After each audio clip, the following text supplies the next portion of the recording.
TNT energy ay sobrang solid. Kaya mag-ready. Playoff, sino top 1 ngayon? Lason, playoffs. Sino nga ba ang top 1 ngayon? Yan ang bigay ni Carl Tizzy. Nagsalita na ang ating mga manlalaro. 6 teams, and in 5 days, we will be crowning the champion. Ladies and gentlemen, this is Mpl Philippines Season 15, The Playoffs!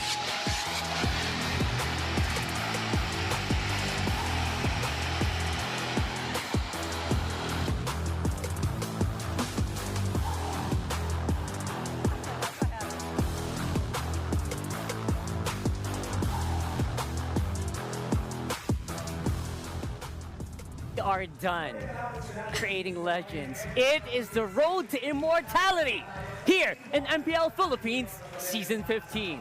I'm Rockhard, and with me is the lovely Brigida, and I hope that you guys enjoyed that lovely pre-show we had for you guys. Definitely, I hope they did, since I feel like a lot of us actually strained their voices trying to memorize and deliver all our lovely lines dedicated to our teams, but that's just how heated our expected matches are supposed to be heading into the playoffs, and I liked how we wrapped it up with all those lines from our specific players earlier. Right. There were some really heated exchanges, you know. I mean, look at Yowie. The moment he came back, he said they immediately went into playoffs, and that's just one of the many things they said earlier. I mean, we can dissect that all we want right now, but I really like what Carl Tizzy said. You know what? You can say whatever you want, but right now, let's see who is going to come out on top here in the playoffs. It's a full reset for all of our teams. A few of them are actually going to the basically play-ins today, where 2 teams will be dropping between our bottom 4, and then top 2 is going to be playing tomorrow. That's Aurora and Mpl Ph. Yep, I absolutely cannot wait for those matches, but all the more for the play-ins, which we are about to experience and witness today, since we did have quite a long break, definitely, and I believe all of our teams, especially those who are expected to play for the play-ins, have really prepared to ensure that they will be able to deliver for today's matches. 3 weeks in a patch that feels like it was barely explored here in the last 2 weeks of the regular season. Yeah. So I feel like with all of that time, so much time, so many international tournaments actually happen in between. Yep. All the qualifiers that are leading into MSC for different countries, I wonder which one of those our teams actually picked up so they maybe can use it for this weekend. They have definitely watched some of these international tournaments, right? I mean,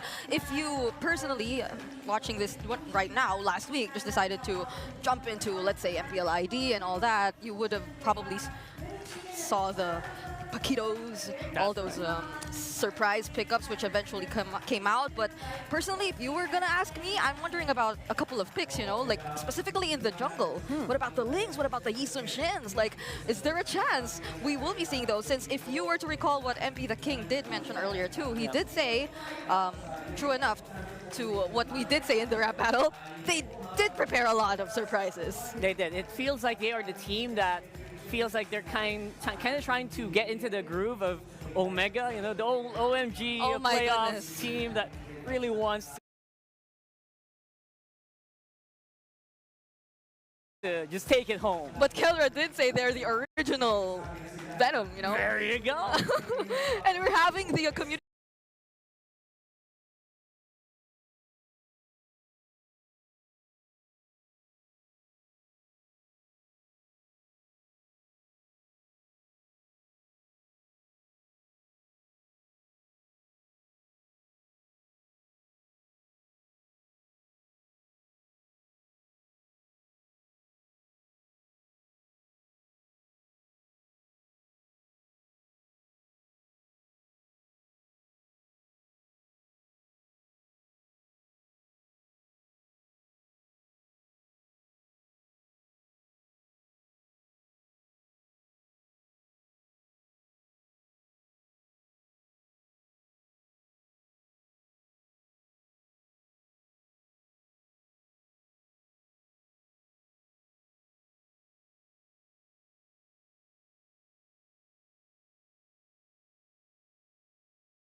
really a shorter time for Onyx Philippines. I believe a lot of us were questioning what happened during the off-season, because as soon as we entered Season 15, it didn't feel like we were seeing the super family we know, but it just took them 8 or 7 weeks. It was to completely, get back. yeah, a completely different vibe. I actually completely agree. So I really wonder as well, like, what did the Onyx fam cook with, you know, we saw some of their coaching staff walk by. One of them is very, looks like very prepared. And obviously the super fam is all here. You guys can see it right there. The Onyx side is brimming. People are standing way at the back, waiting and hoping for a seat here. But yeah, overall, I feel like the Onyx fam is here. And again, Twisted Minds might be up for a bit of an uphill climb here. But of course, you can't do that climb without the equipment that you need to get through the day. Equip all-day 120 FPS system, the next-gen Infinix GT30 Pro. And it's the new official tournament phone powering the next seasons of MPL Philippines. That's GT30. All right, we're moving a generation up. It's not the 20 anymore. It's the 30 now. And I feel like you guys should check it out if you do decide to come visit us here at Green Sun Makati, since this is where the playoffs is happening still. So there are a couple of booths. There's a big area downstairs you could also check out too. That's right, and that's free admission, I think. The fan area. The fan area. So check it out, guys. And speaking of fans, MPL fans and ex-fans, get ready to witness the best student teams battle out for glory at the Infinix Campus Cup, Philippines local group stage. This will be live streamed from June 14 to 15 and the national finals will be happening on June 28, only on Infinix Philippines Facebook page. This is XCCPH, hashtag where legends rise, and may I just tell you that if you are a collegiate player watching this right now, I believe you should really have considered this. Sign-ups closed back in May 23, but the prize pool, it's just so massive. So I feel like we will be seeing a lot of competitive collegiate players join this tournament. It really is massive, and it's going international soon. So I don't know if you guys saw that, but here is something you need to see. These are the teams that are playing it off for the playoffs, for the Immortal Cup. We have Mpl Ph and Aurora, first and second seed, respectively, followed by the teams playing today, Onyx, Falcons, TNC, and Twisted, who are going for elimination.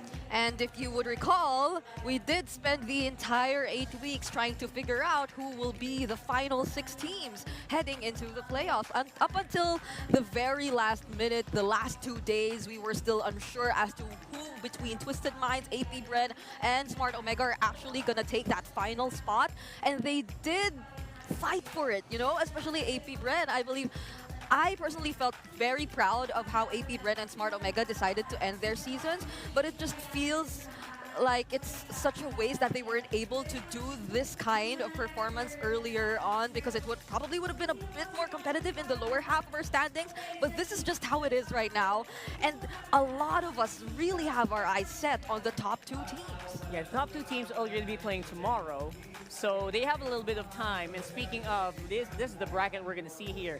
It is basically 3rd seed versus 6th seed, that's Onyx versus Twisted, followed by 4th seed versus 5th seed, that's Falcon and TNC. They're playing best of 5s today, and the winner of respective matchups will be facing against their upper bracket counterparts. That's going to be Aurora and Mpl Ph waiting on the games tomorrow for their own best of 5s. It's officially all best of 5s starting this day onwards, and on the last 2 days, we're seeing best of 7s for the lower bracket finals and for our actual grand finals. So this is gonna be a really long 5 days, I believe, especially considering how competitive it's starting to be for all of our teams. And Aurora, TLPH, they're definitely on the lookout, whoever is going to be winning these first 2 series of the day. That's right. The first 2 series here, of course, it is like we mentioned, it's 3rd seed versus the 6th seed, Twisted Minds, our first matchup for the day, and followed by Falcons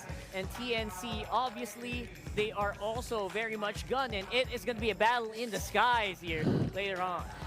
I believe that was a constant narrative whenever we did get the Falcons and the TNC matches during the regular season. But now they are gonna do it again, but with higher stakes. You know, they're already fighting for their tournament life. They made it into the playoffs, they made it into the top 6, but this will be the deciding match of whether or not they will be making it to the top 4. But we will be focusing of course, on Onyx Philippines and Twisted Minds first, a very surprising outcome, if I may say. It's the former champions not being in the upper bracket, so That's right. that's one.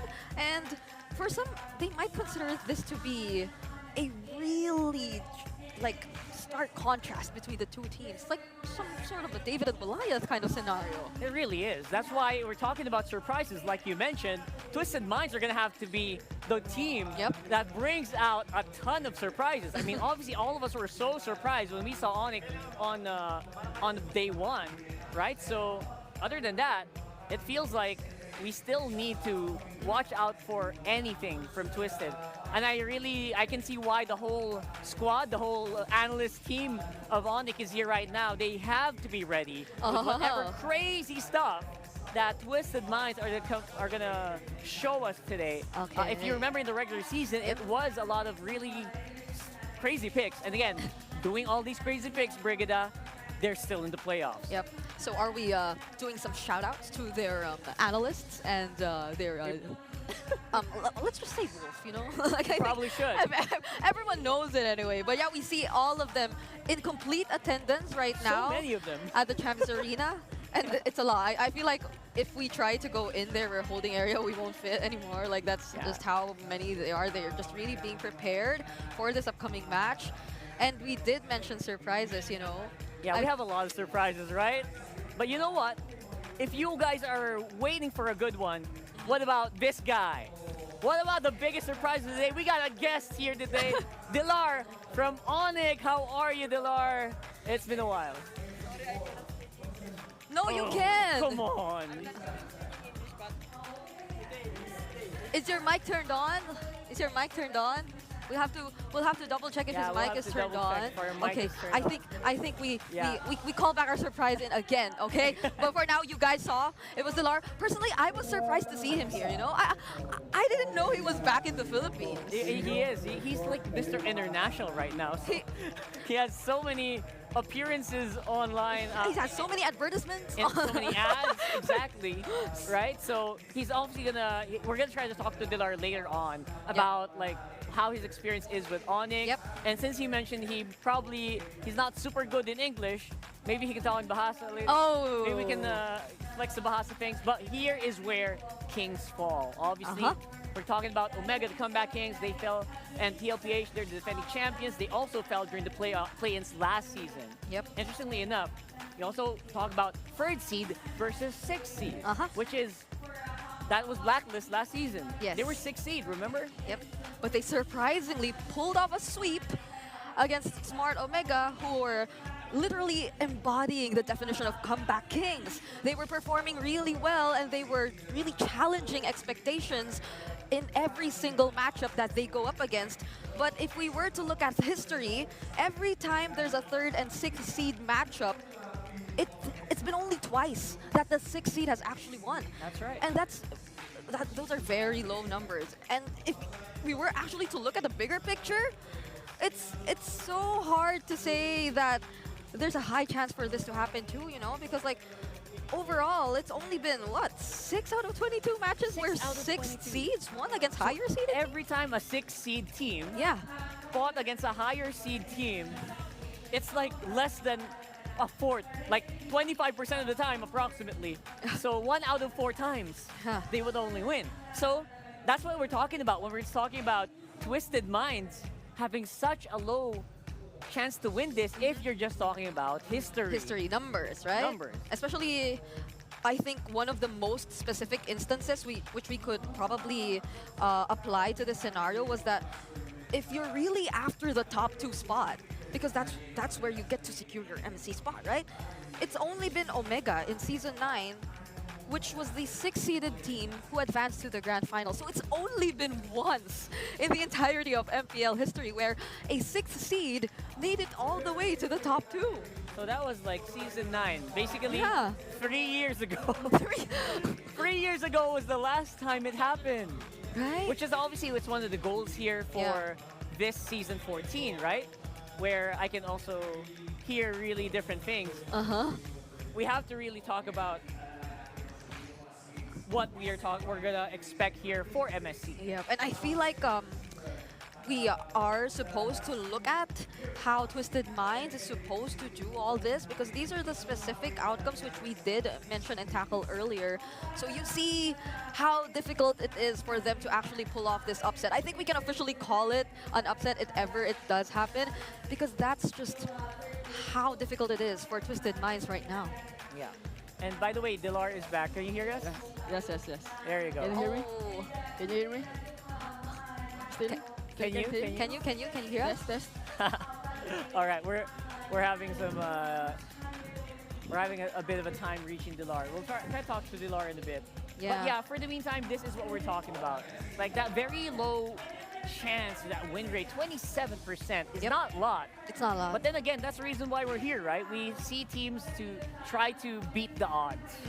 And that's what Twisted Minds has been for the longest time. Yeah. That's what they've been trying to be for the whole regular season. I mean, looking at the bigger picture, I feel like Coach Bonchan, being the mastermind himself, it's like he's been constantly trying to pull off this against all odds type of mindset, trying to change things up and set the standards for themselves. But, you know, these are just some of the things Twisted Minds has to take into consideration. Like all of the very recent achievements that Onyx Philippines has already gotten throughout the years, you know, starting season 14 all the way to SPS. So this is the thing that this is what they're trying to deal with. Yeah. And this might be a bit of an uphill, but then again, we have to remember, Onyx did not like have the cleanest start. Yep, they and did. that's something that they will try to fight here again, try to prove to the whole world that they are still the standard to beat, right? So that's something that is going to be up for contention. If you guys really remember, they are our defending Yes. world champions. They are. They did win the SPS as well in very beautiful fashion. Yes. That happened a few months ago. Uh-huh. So all of this just shows you how Onyx can have a little bit of a drop. And I think I heard Hey, something. did we hear that? Did we hear hello. our guest? Oh my goodness, guys? finally! Finally here. Okay. There you go. What's up, Dilar? How have you been today? Yeah, Yep. I'm good, and yeah, I'm not good in speaking English, but I will try. Guys. But No, you no, speak no. Bahasa. Yeah, I can speak Indonesian. Okay, so you're gonna translate for us to our Indonesian fans, Yeah, it's okay, it's okay. right? What can you Okay. say about Onyx in Bahasa? Kayaknya si Onyx yang paling kuat sekarang di MPL playoffs. What does that mean? What does that mean? I say that I think Onyx will be the strongest team in here, Oh. strongest team here in Mpl Ph. Oh my goodness. Okay. We didn't need to ask him his predictions. He comes in here saying that he predicts Onyx Philippines to be on top. Like despite them not necessarily being part of the top two. Yeah, probably top 2. Oh, Okay. okay. So can you just give us a little bit of insight? Why do you think Onyx is the more prepared team today? Yep. I think they have a good scrim with other team, like especially Onyx Indonesia, and I think they learn a lot from them. Ah, I mean, just recently, right? We saw Coach Yep come back in. Also, so there have probably been a lot of minds in work, right? Preparing Onyx Philippines. And you have for a this. very beautiful analyst. You know, that bearded guy I saw earlier. So I know. So I get it why. But what do you think is the biggest weakness of Twisted? Since we have you here, right? Yep. What do you think is the biggest weakness of Twisted Minds compared to Onyx? What can Onyx do against Twisted that Twisted might not be prepared? I think their chemistry is not good as Onyx Philippines, yeah, something like that. But I think they prepared a lot. Yeah. They do look prepared, but again, we talk about like Onyx is like the whole team is here. I saw your whole analyst squad is here. They are.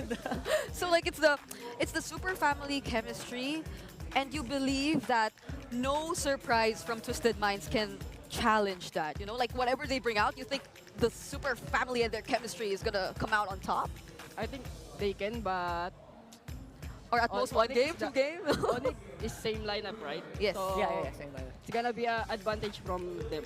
Oh, I mean, if if we were to recall what happened in week 8, there was only one game where Twisted Minds played and they decided to field out Sensui, right? Yeah. So they were probably trying things up until the very last moment, and that's what Dilar's trying to say, that if they've been trying to go through some experiments on Philippines, they've just been refining their own lineup, right? So Yeah. Playing together as a 5-man over and over again, very comfortable.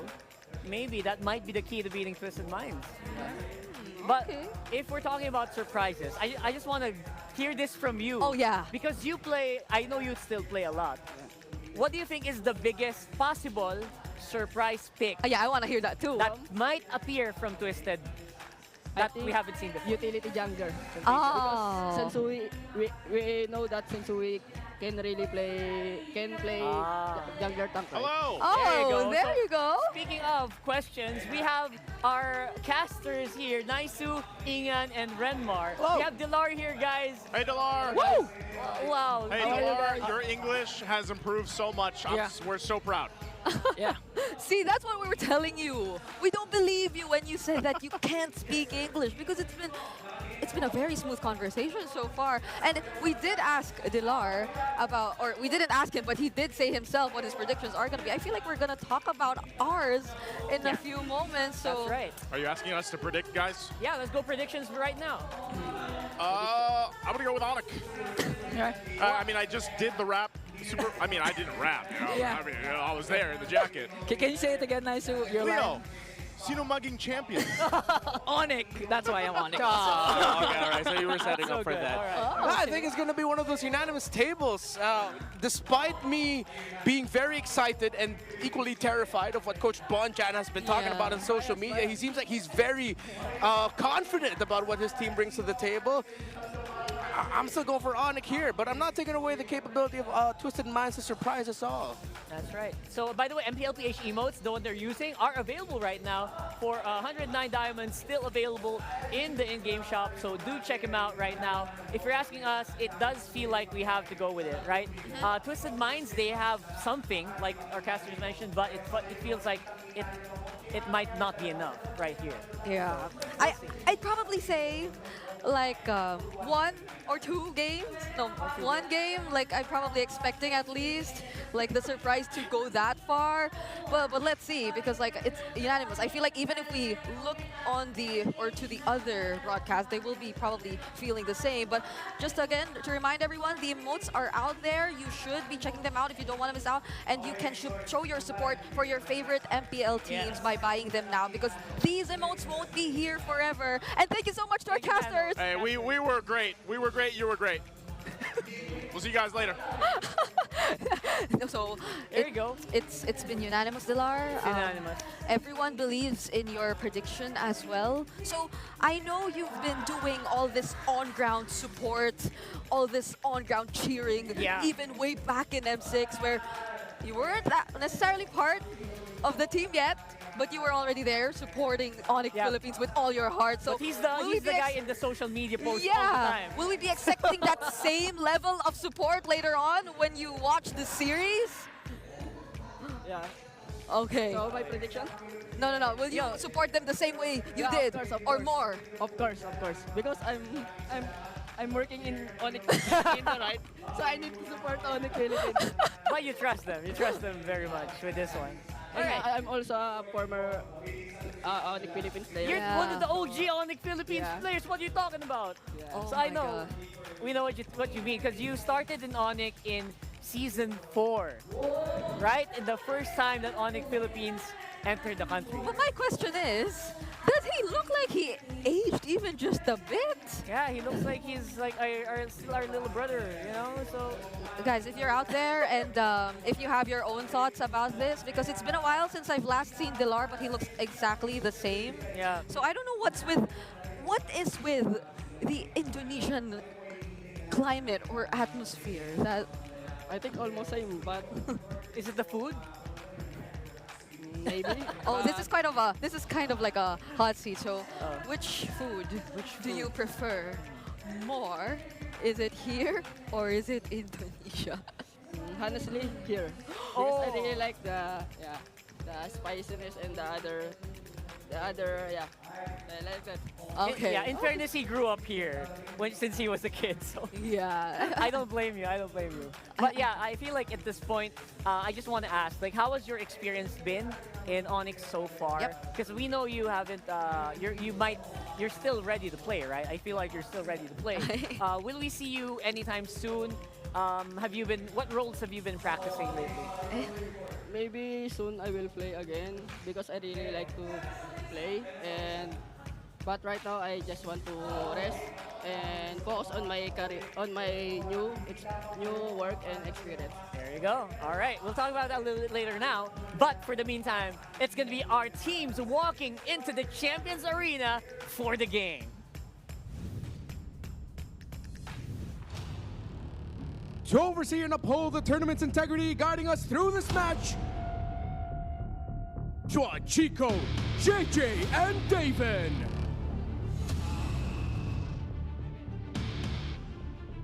The opening match of the playoffs. It's Onyx Philippines versus Twisted Minds. In the EXP lane, Kirk and James.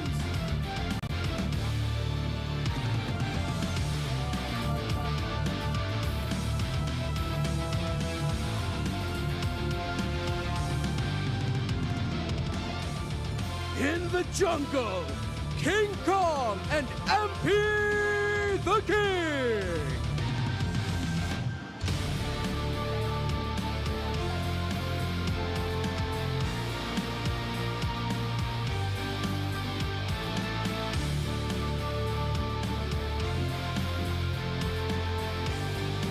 In the mid lane, Super Friends and Hachize.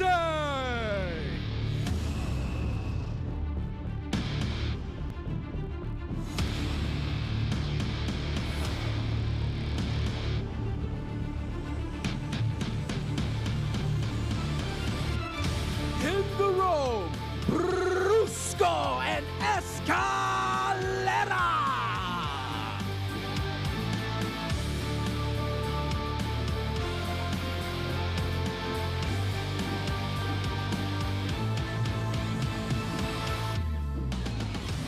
In the gold lane, Calra and Outplay.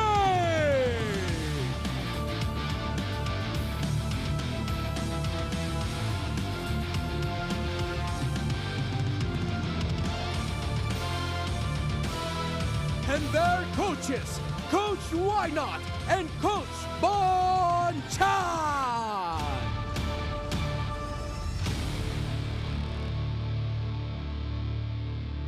The first match of the playoffs begins with the defending Season 14 champions and the twist of the season. Get ready for an epic series, super fans. It's game time!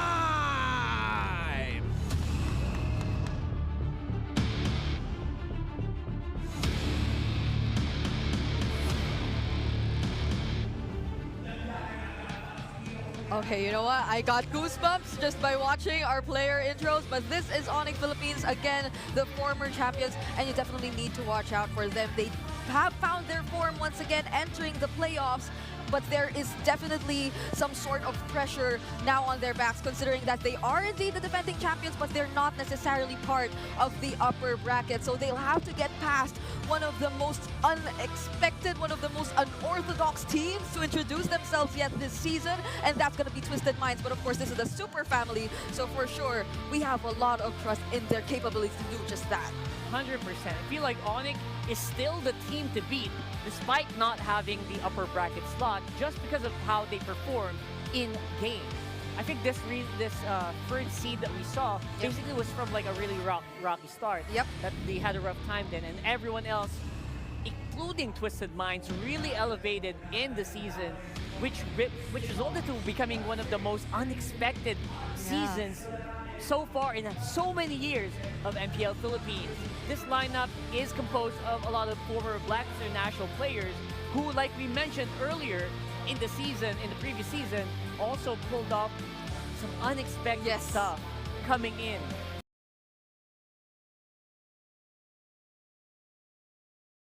from against Omega. Yep.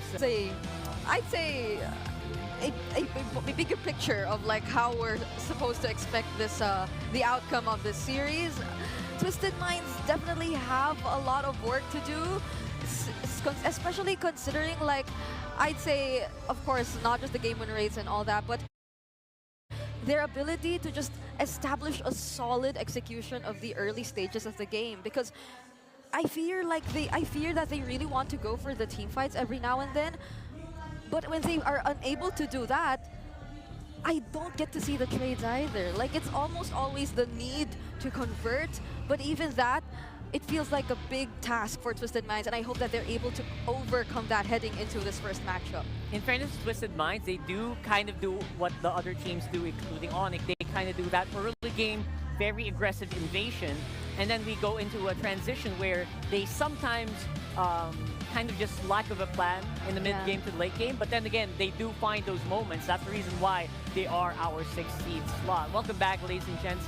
We have Delor here. He's also going to be joining us for the draft. Yes. So that's something that we are very looking forward to. Seeing how well you probably still know the meta and how well, you might be able to predict some of these surprises that might come our way today. You know what, honestly, I feel like in the past few days, we've been seeing, would you agree with me that we've been seeing a lot of surprise picks, especially in MPL ID? Like just recently, there's been, I mentioned it earlier, there's been a Paquito.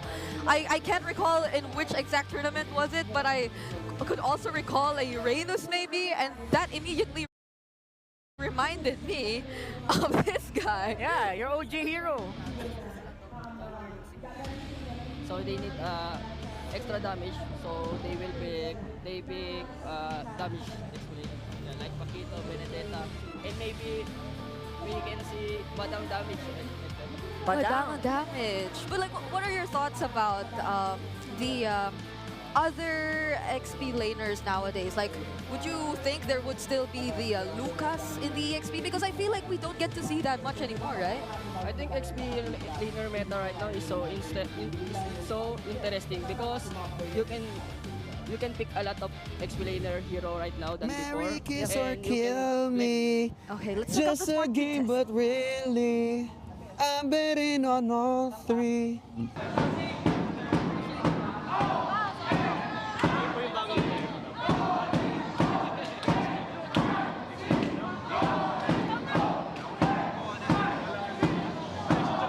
Sa susunod na punta ko'y pagbuksan mo na sana kasi kahit anong mangyari ay di ako mawawala ng pag-asa.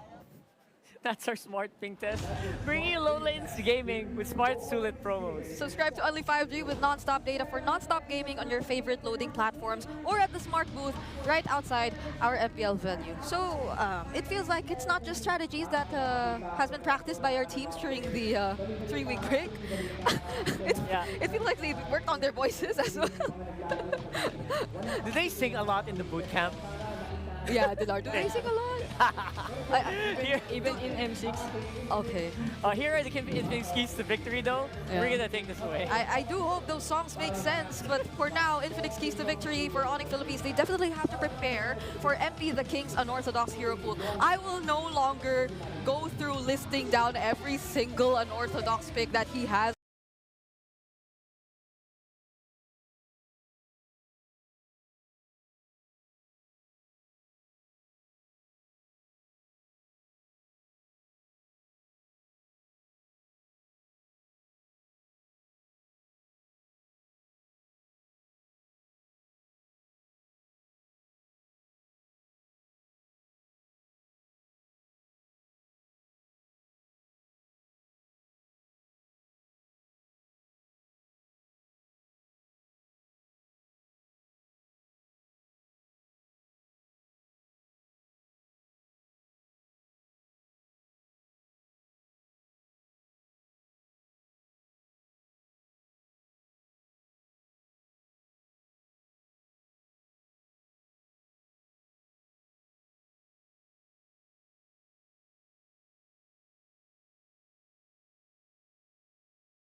in this scenario. What about you, Renmar? Any interesting gold lane picks that might appear here for Onyx? For the gold lane, I wouldn't be surprised if they just default and play it safe. They could either go Moskov, considering that the Granger's gone now. They need that split presence, something that... Because if you look at the first 3 picks of Onyx, that team fights strong with any other jungler that you decide, or excuse me, roamer, EXP that you decide to pair with it, that you can have a gold laner that just plays off lane, split push, things like that. So they don't go Moskov, they might go something like Claude, but I'm leaning towards the spear-wielding Hadi. Yes, I think I'm the first guy to call Moskov a Hadi. I can no longer take that back, I'm sorry. Wait, but like, I am actually liking the idea of a Claude too, since you would really need reach. You would really need a way to penetrate and get to that Kimmy. But at least the Moskov kind of serves the same purpose, right? Like, the passive is there, so long as you just try to get the right angles, in some ways, you could deal damage towards the backliners of Twisted Minds, and they're yet to reveal who their other potential damage dealer or backliner is gonna be. Anything for you, Dilar, for Twisted? In this from Twisted Mind, I think it's gonna be aggressive lineup from Twisted Mind, and they will need to push Onyx Philippines in the early game. Because the Onyx lineup is very scaling. Yeah. They need to wait for Joy Item and Moskov, right? The Swift Trinity, something like that. Yeah. So you're thinking they want to go very early, very Oh aggressive. my goodness. And there's the Ling though. Oh. Do you still think this is all about being early? Because I feel like the Ling needs a couple items before he's actually able to go in. Still can play in early game because they have a Parsa, something like that, and also Phobius. We know that Phobius is really strong in third and That's fight, so right? cool. Yeah. Flag. That's something. That's really something. Renmar, anything to wrap this up with? I'm hoping the Panda Lover in me is hoping for Nakai, but I think we might just end up with something like a Cho. You need some pick off on the side of Onyx. They do have a lot of control. They might go tanky and maybe hold off with something like a Tigreal for Brusco, considering that I feel like this Badang is going into the EXP lane. But yeah, they're playing with this flex right now. They can put that in the roam or EXP, pick off crowd control. It's neither of that. They just go for the Hilda instead. So they go for the jungle pressure with the Hilda, giving Kirk that hero. I see. And also they need a frontliner, so they need to pick like Hilda or maybe Hilo, something like that. So, but they pick Hilda. Yeah, there's someone to at least stop and catch the Ling right now if ever he does decide to play it all aggressive. And the mobility is there too, so they definitely have rounded out this draft pretty well. All right, that's great. Thank you so much, Renmar. We'll see you in a bit. And now, Dilar, what do you think about lineup? Good chance to win? Honestly, I like the Twisted Mind lineup. Oh, It's kind of balanced, and you can move in the map faster, something like that. Fast So movement on the map. Get that early game. Yeah. All right. So we'll talk about that in a bit. Thank you so much, Dilar, for helping us out today. thank you so It's a much. pleasure, man. And we are going to throw it over to our casters in a few moments. Bringing this looks really good. Let's throw it over to our casters for the game number 1. Thank you so much, Brigadier Dilar and Rockhart. Now welcome to the casting desk. It's me, Naisu, with Ingon and Renmar here to bring you the first game, our first match of the Mpl Ph Season 15 playoffs, and we're kicking it off again with Mpl Ph versus Twisted Minds. Gentlemen, how do we feel about the draft? I know Renmar broke it down through it. So Ingon, what do you think here? For me, I know that MP the King, whenever his back is against the wall and he comes up with the Ling, Yeah. some good things can happen for Twisted Mind. And not to mention, one of the most memorable Ling games of MP the King was actually back in MSC 2024 up against Onyx Esports, where he won despite SYS not having a coach. Yeah, it was MP the Ling that we got to see, and we might see a version of that. So I like the two lineups are actually playing to each team's strengths and comforts, especially on James with a Phobius. That seems to be one of the most important conditions for Twisted Minds in Season 15. Give him a Phobius where he can bully, hold the front line, make plays on his own, while Onyx Philippines and Twisted Minds are going to see each other for the Little Wanderer, but no one's going to heavily commit just yet. But Onyx Philippines wants to disrupt MP the King's pattern. Yeah, they want to put pressure here already. Oh. Good combo already forced out the Tempest of Blaze, but MP the King was able to walk away as King Kong already cast the electrifying beats. All right, good response. Interesting, too, because I would say when we were talking about James on the Phobius, he's got to be one of the best players of the season so far in this hero. Yeah. doesn't have a lot of wins, but most of the wins on the side of Twisted Minds are actually with that hero, but Kirk is going to get spotted out. He'll be able to run away, though. He should be fine. See, we actually just saw the graphic there from Onyx Philippines. A lot of wins there for key heroes, such as the Jushin, the Joy, and the Hilda for those three, while the Moskov and the Badang doesn't show up too often for Onyx Philippines. Still positive records, though. Okay, Turtle for the taking here. They're going to break it down. It's already under half health. Half health. There's a combo. And now they're trying to go for Escalera, though, but still, King Kong will get the turtle. But Super Prince doesn't want to end it just yet. He sees Escalera right there. He's going after him. Can he actually take Escalera down? He gets away. And now James up against 4. There's an Infernal Pursuit, though, but they're trying to go for him as King Kong walks in again. Infernal Pursuit. He might be able to escape, though, but up against 4. He's going to fall down in the hands of Kirk. He's going to buy some time, but not enough. And now MP does secure his orange buff, so he's able to get out of there, but he's got to work on this. What? Brusco was ready. I thought it was just for information, but scrap that. He wanted to go for the kill already. Yeah, no, that's info. He said, guys, he's dead. I got him.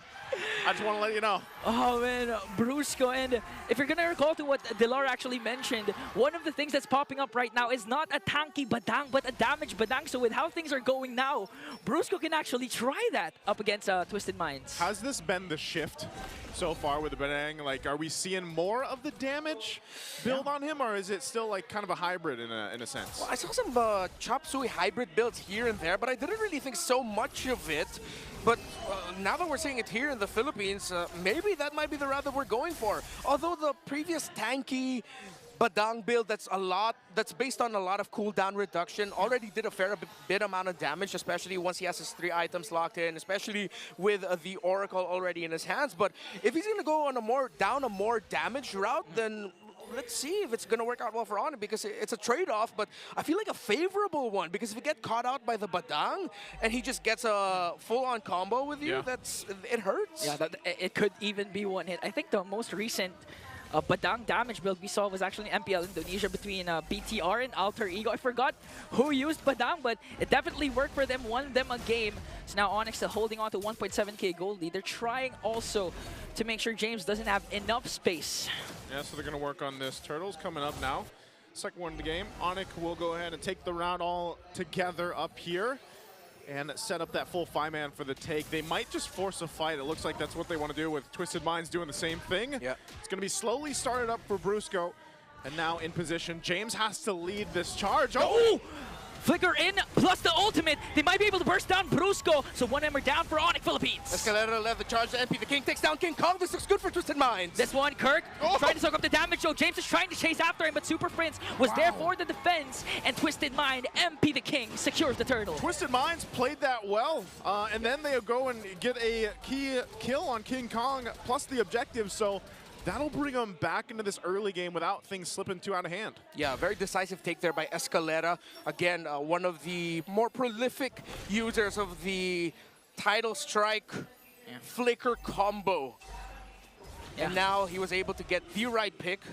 Twisted Minds was able to split that fight perfectly. That MP the King was just able to take down King Kong. Feather Airstrike already used up onto Super Prince. Ultimate did not connect though, so Super Prince was able to walk away scot-free.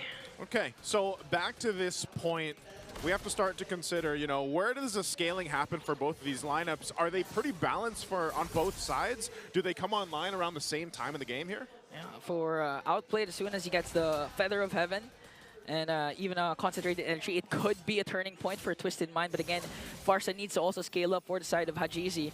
So now Onyx Philippines, actually their 1.8k gold lead almost got diminished. Now we're seeing some sort of equal economy for these two teams.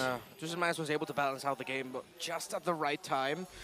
And that forces Onyx Philippines to slow down their approach a little bit, play a little bit more for the macro, considering that Twisted Minds have now shown that they have hit a respectable power spike, despite Onyx leaning a little bit closer to the 1,000 gold lead. They're still getting some good items on the Kimmy, especially with a Sky Piercer already on there. Again, still no kills for him, but that's something that they have to watch out for, Onyx Philippines. Okay, so now back to this point. Next turtle's going to be up shortly here. And I expect the same thing, you know, both teams kind of rotating in. Now, Calra didn't land that Spirit of Destruction, even though that was like in the vicinity in the last turtle, but you know, maybe again, it's just go ahead and farm up, get online for both the gold laners right now. But we've seen the Kimmy, man, it pop up even towards the end of the regular season quite a bit, have some success, but more so the weeks that we had off. Like the other regions around the world were playing this Kimmy. And really late game, if you're not able to control the Kimmy or even get close enough to take the Kimmy out, you could be in trouble in some of the later game fights right now. So Outplayed will go ahead and hold it down here. We'll see if they actually go in and contest MP. Oh, MP the King use their power of wilderness onto MP the King, so they might not be able to contest unless Onyx, though. James goes in with Infernal Pursuit, paired up with Hajizi's Feathered Airstrike, so a lot of ultimates plus the Purify of Keller already used up. Ultimates for the mid laners both gone now. This could go either way, but Onyx Philippines seems to have a better positioning right now for this turtle, as Twisted Minds are playing for the macro game up top. Onyx hasn't read the situation fully just yet. No one's going to be full committing for the turtle. Well, Twisted Minds might actually walk away with a tower or a turtle with this one. Okay, so they're just going to go ahead and focus on that. Little macro pressure. The top turret is going to go down. Outplayed will secure that one. And so now the decision to be made. James will hold up the turtle here. We'll see if they rotate in or just MP starts it up. So Onyx Philippines might go ahead and look to go ahead and punish this. They take control around the turtle pit. For now, the rest of the team from Twisted Minds will now rotate. Hold on. Ajizi's going to wings by wings out, but Escalera does have the flicker available. They're going to try to cut them off here. Kirk also has to run out there, but Escalera will be spotted out as they face off against this turtle. Kalra could also join this fight if he throws in. Once that spear is available, he doesn't have it just yet. So if he just makes his way for the turtle. Again, a lot of ultimate connecting, but Brusco! What a beautiful setup for King Kong to get that turtle. Kirk running low. MP the King has his eyes on him, but Brusco is the first man down in a double kill for Outplay. This guy has a Sky Piercer. Yeah, the punish that we were talking about, if you're not careful with this very dive-centric lineup by Onyx Philippines, then the Kimmy's actually going to have a grand old time. And you mentioned it now, 2 stacks onto the Sky Piercer of Outplayed means Onyx Philippines really need to time their entries a little bit better. But at the same time, you have to look at what Twisted Minds did there. James got to enter at the right time to give space for Twisted Minds so that the backline of Onyx Philippines won't be able to respond as well as they could have. Now we're seeing the beauty of pairing up the Kimmy and the Farsa together. Wait! Ooh! But the combo got interrupted by the Dark Wave of James, and the counter punish of Twisted Minds was there. Brusco is down, but King Kong wants to avenge the death. He takes down Outplayed. James jumps in with Infernal Pursuit. Super Prince King Kong Keller working on the Ultimate Fighter, and they bring him down. A 3-kill swing for Onyx. Man, it looks so good. You know, you stop that combo coming out from Brusco, but then you still get punished for Twisted Minds. And Onyx Philippines gets a lot of value out of that fight. So they're also going to get some turrets now and get in position for the next objective. Great response by Onyx Philippines. What we thought was a flub eventually turned out better for them. I mean, considering the Keldra did get to hit the Spear of Destruction, and the slight moment of hesitation, though it looked bad for Brusco, just gave enough decision-making time for Super Friends, King Kong, and Keldra to make the most out of it and walk away with 2 kills. Yeah, and this is one of the reasons why we see a Kimmy having a hard time against assassin junglers like the Hayabusa, especially the Joy. Because as soon as King Kong is uninterrupted with the electrifying beats, there's no escape, especially if there's no flicker from that Kimmy. Yeah, it's really difficult to get away from that. And again, for Onyx Philippines, they put themselves a little bit further ahead. Nonetheless, I think it'd be great if Twisted Minds can eventually get that turret down. It's about 1 hit away in the mid turret for Onyx Philippines to open up some of the space to work with. The Lord is up now, though. And Onyx already getting in position. Again, they can just park Kelra on the opposite side of the map. Hope that he's able to join with that spear once it's up. But this is the problem, too. You're working against a lot of heroes if you're Twisted Minds that just zone out so well. The Jushin here, of course, you got to watch out for Brusco. His flicker's available. Kirk can just take this damage, and they can hold the Lord here. Kelra's still going to push, but here's the fight. Going in for James. James has to flicker out, and Brusco again! With a fist break, fist crack, going to bring down Hajizi. The next target is James. Brusco is going to fall down, but a clapback from Onyx is here. MP the King goes in with the Templates of Blades, but cannot find a kill there. 4 members from Onyx are still here. Well, meanwhile, Kelra on the bottom lane. Okay, Kelra spitting down bottom while Onyx Philippines have their eyes set on the Lord. They have to stop Kelra. Twisted Minds are going after him, but the Moskov is doing his best. He takes down MP! Well, yeah. Hey, he did better than I thought. At least he got 1, but that was all part of the plan as Onyx Philippines gets the Lord. Kelra! First day of the playoffs already has an amazing play up against 3. Clutch Wind of Nature was able to pin down MP the King, and fortunately for him, MP the King didn't have his Tempest of Blades. Yeah, you can see Twisted Minds saw that clip of Eman with what he did as a Moskov 1v3. They were watching their space. That's why Keller had to decide, I can only get one here, and he got the best target he could. Oh. And now Kirk trying to soak up the damage. King Kong on the other hand goes in. No way. For the flank once again, electrifying beats. Not going to connect. SOD connects though as Kelmer jumps in. They were able to take down Escalera. 1 member down for Twisted Minds. I mean, that could have been way worse for Twisted Minds, but they still have to deal with this Lord pushing in. They're down Escalera.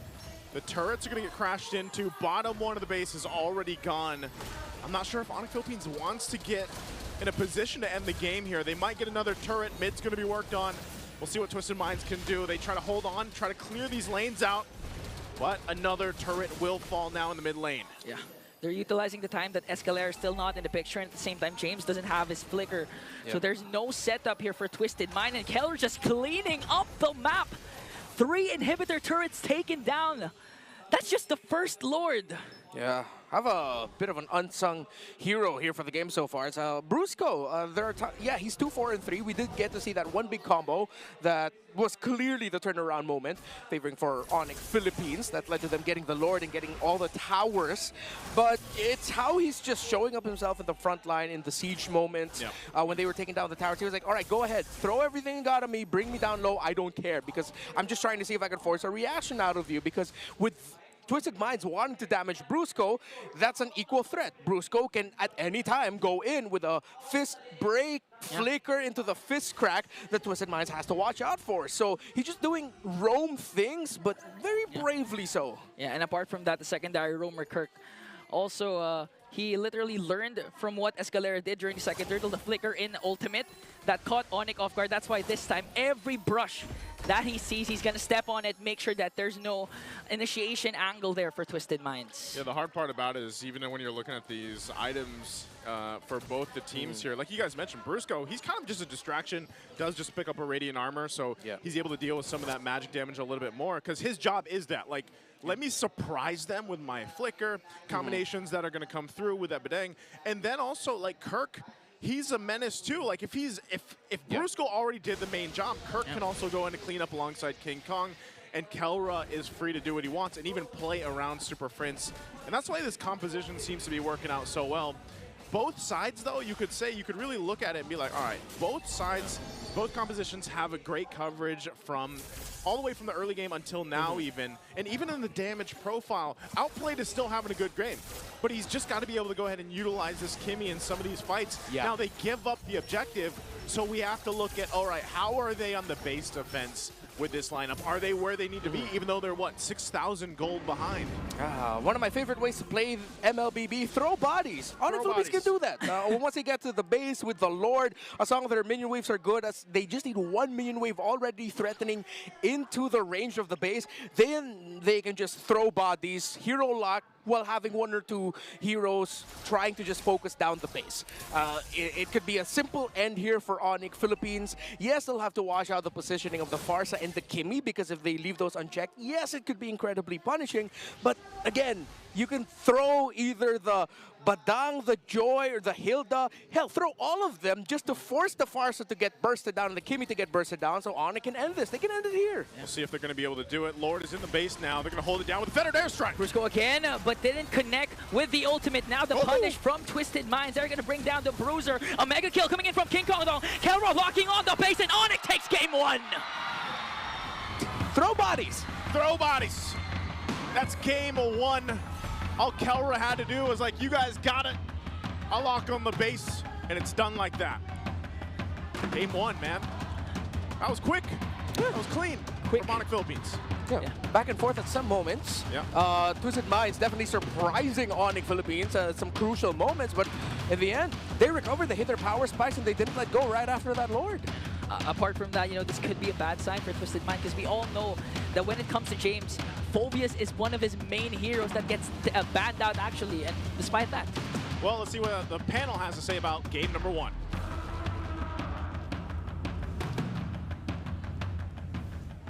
Well, one thing's for sure, we did see a very good back and forth in the early, the mid game there.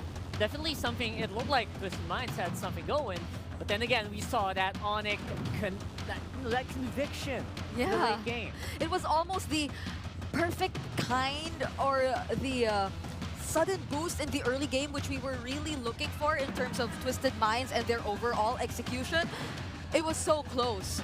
But Onyx Philippines, what showed in this game was what we always know of them. It's that kind of individualistic start to things wherein they just try to accomplish what's needed of them, even when they know that the situation's not entirely favorable, and just acting on whatever is in front of them when they know that they already have the right tools to deal with it. And that is exactly what we saw from them.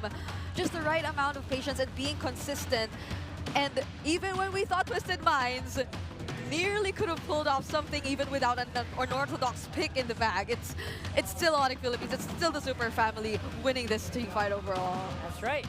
Speaking of tools that you can really use, there's King Kong. He's going to be your MVP for this game. I actually really agree with Renmar. There are a lot of unsung heroes here. Brusco was a huge one. Yep. Kelra as well, like as usual, right? As usual. It's becoming a very staple for Kelra to just do superhero 1v3 things. Yep. But this guy, mind you, felt like he was one of the most quiet guys in the team during those moments wherein I feel like he was confident enough that the rest of his teammates could have already applied the necessary pressure towards especially the Ling jungle that was in the hands of Twisted Minds. But until that very moment wherein he was able to find that only kill for the majority of the game towards Outplayed, that's where he literally went online, and that's where he was able to open up so many possibilities for his team. And looking at the MVP highlights or the overall highlights of that game, there was tremendous pressure for the first 2 minutes of the game towards Twisted Minds, and that definitely was something you would not want to happen considering that you have a Ling jungle. But there were moments where in Twisted Minds, they actually had those calls, those right calls, those confident calls, which rewarded them greatly, especially in terms of them somewhat finding a solution to how they were supposed to deal with Onyx Philippines. Those moments wherein they tried to go for Brusco on the early stages of the game actually worked really well for them because they need not worry too much about Kirk when he didn't have enough items just yet, and Keller wasn't entirely part of the picture, and especially those first few team fights which happened. But there was just too much pressure going on all over the map. Once Kirk was able to secure the necessary items, even when Outplayed had such a great time picking up the early 5 kills on this Kimmy, it became so difficult for them to prolong and sustain everything, all the while Onyx Philippines was just constantly working on the macro. And you would think that Twisted Minds could actually do the same, right? They had the Ling, but for some reason Onyx Philippines and the way they're able to manage everything across the map just denies MP the king of all these possibilities. I guess that denial was huge in making sure that this Ling could not run away with the game.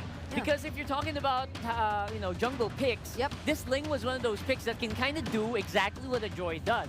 Go for that super split push on the other side of the map, and then that will distract the enemy, and that will split up your team fight. We did not see that as much in this game. That's the biggest surprise here for me. It always feels like Brusco, whenever he tries to go in for the big frisk cracks, it's always landed towards MP the King too. Like, for some reason, MP the King gets forced to use the Tempest of Blades, and that's probably one of the biggest problems that they had to undergo as well. You need to have your Tempest of Blades so you could play just as aggressively, so you could just fight back against Onyx Philippines whenever they try to go for something. But the moment that MP the King knows that it's no longer available for him, he could only do so much. He'd have to divert his attention towards other things they could potentially go for. The trades, which we also talked about during the pre-show, but in this scenario, in this game, I mean, look at the number of turrets that were taken down by Twisted Minds. It's only 2. Look at the number of buffs that they were able to secure compared to Onyx Philippines. And objective takes are indeed a huge problem considering that King Kong was just able to perform so well once again in this game. Mind you, we don't even see Kelra here, but Kelra on the Moskov, by the 11-minute mark, he only needed 1 more item to complete his build. And that just goes to show how ahead Onyx Philippines was in terms of playing out this first game of the series. When you find a game that where Kelra doesn't feel like he needs to do as much. He doesn't need to do the heavy lifting. He doesn't need to control the map on his own. That's already a good sign, right? For Onyx Philippines specifically. And that's what I'm talking about. When you talk about tools that the team has at their disposal, King Kong is just a small part of it. If you think about the bigger scale of it, Super Friends has so much mid lane control. Rusco just takes everyone by surprise. Or BPI Rich Guy is King Kong. He controls the rest of the map. Make sure the enemy can't invade, and then the rest is history. Obviously, Kirk is there to just equalize. And Kelra, he has that. His contribution to the game is, you don't see the stats, right? It's more of like a sixth sense. Yep. It feels like they had very specific assignments and they were individually able to pull off every single one that was required of them. And now, we will be taking a look, I feel, at other statistics, but specifically the item progression, which I feel like is one of the major highlights that we should be looking at in terms of the game. Because if you were to look at how the items were actually progressing for majority of these teams, yes, there was a 6-minute Sky Piercer for Outplayed, and that was highlighted earlier by our casters as well, because it just did so much impact in terms of that one team fight where Twisted Minds was able to gain the advantage. But the moment that Kirk was able to pick up the Blade Armor himself, and that was around 7 minutes, as you could see here in the item progression graph, it felt like Onyx Philippines just had a go signal. It felt like they just decided all together to just go for the fights. They already have, or they were already able to equip one of their frontliners, their main frontliner even, their main player who was supposed and expected to be just as aggressive all throughout the game, and they were able to find a way to deal with one of their biggest problems, which again was Outplayed. And Outplayed here, we're not going to take away the fact that he did perform really well throughout this game on that Kimmy. There was just this one moment where King Kong was already able to gain access to him. But again, that was a collective call, I feel, for Onyx Philippines, because they were just waiting for that moment where they felt that they already had the necessary tools to deal with what was, or to deal with the problems that were at hand. And for the meta check, let's take a quick look at what we actually have observed from Onyx Philippines throughout the regular season as well. So it feels like in this particular game, give or take, they did secure one of their best performing heroes. They did get to take their hands, or they did get to take the Joy, and that was definitely one of the, I'd say, unsung heroes too in this match, which just gave equally massive impact in terms of how they were able to win out the game. And this is just one of the many scenarios that you have to watch out for in terms of Onyx Philippines. I feel like Twisted Minds really drafted so well, and there was so much promise in terms of how they could have pulled off that entire draft.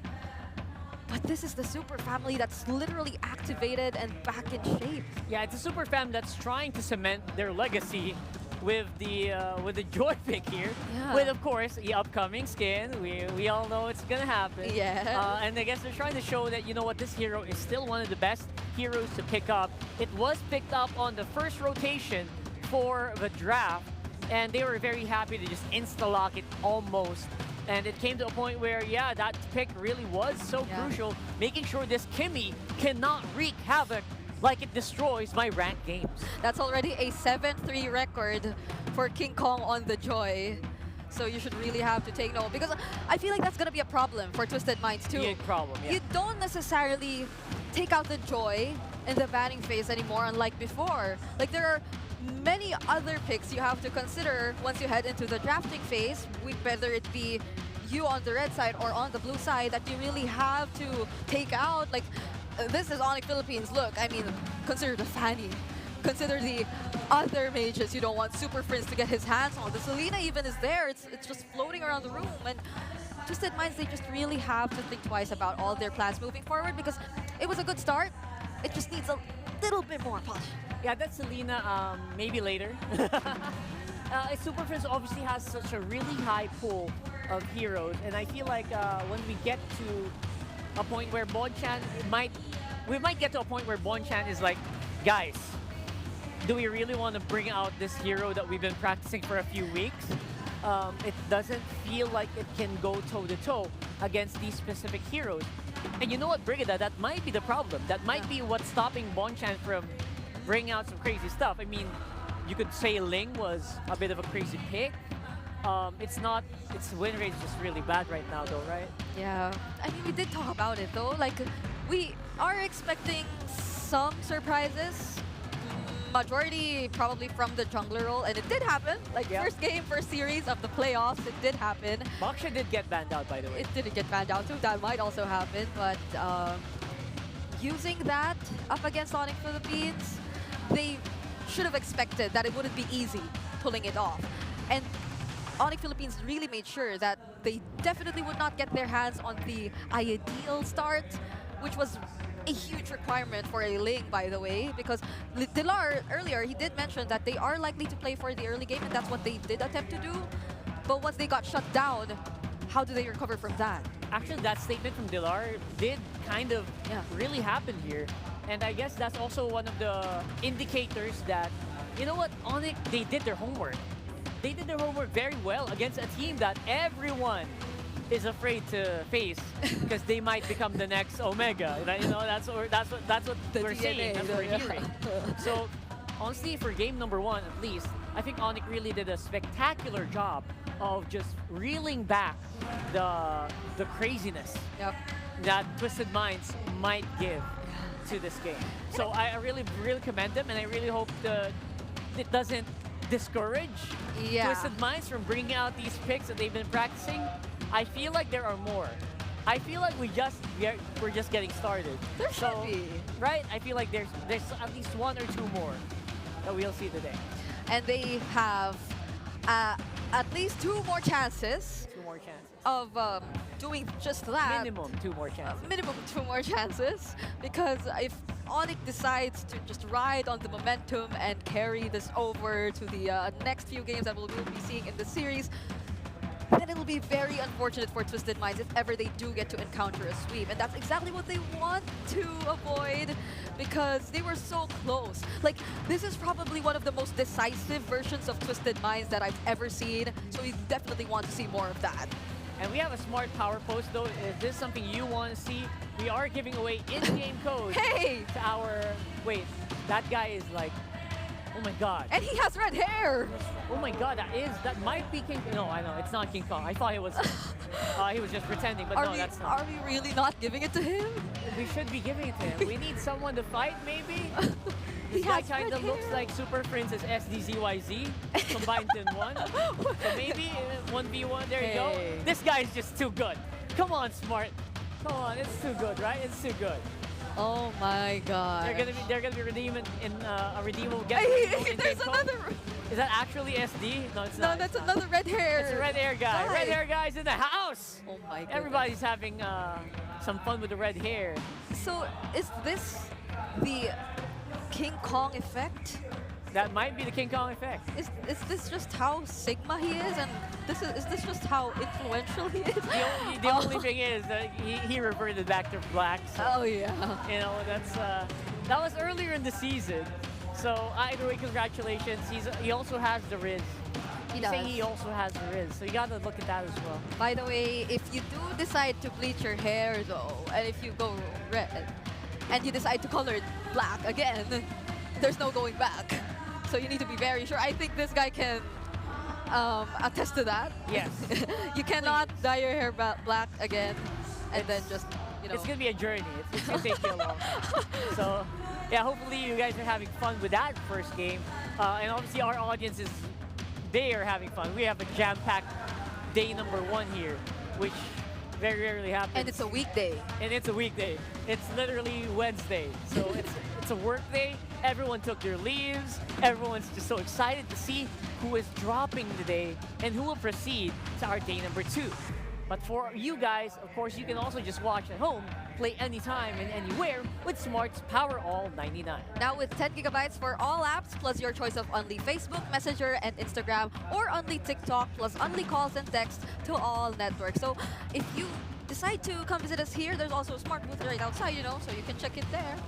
Of course, and from esports content while you're already online to your favorite Filipino movies, Watch app is here. Go to Watch App mpl.ph and load Video 10 to stream your favorite movies and shows. No apps needed, smart data only. There you go.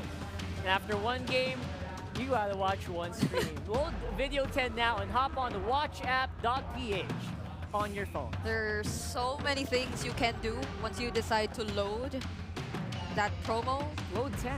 Load 10. And just I want to clarify, is that 10 pesos? Hopefully.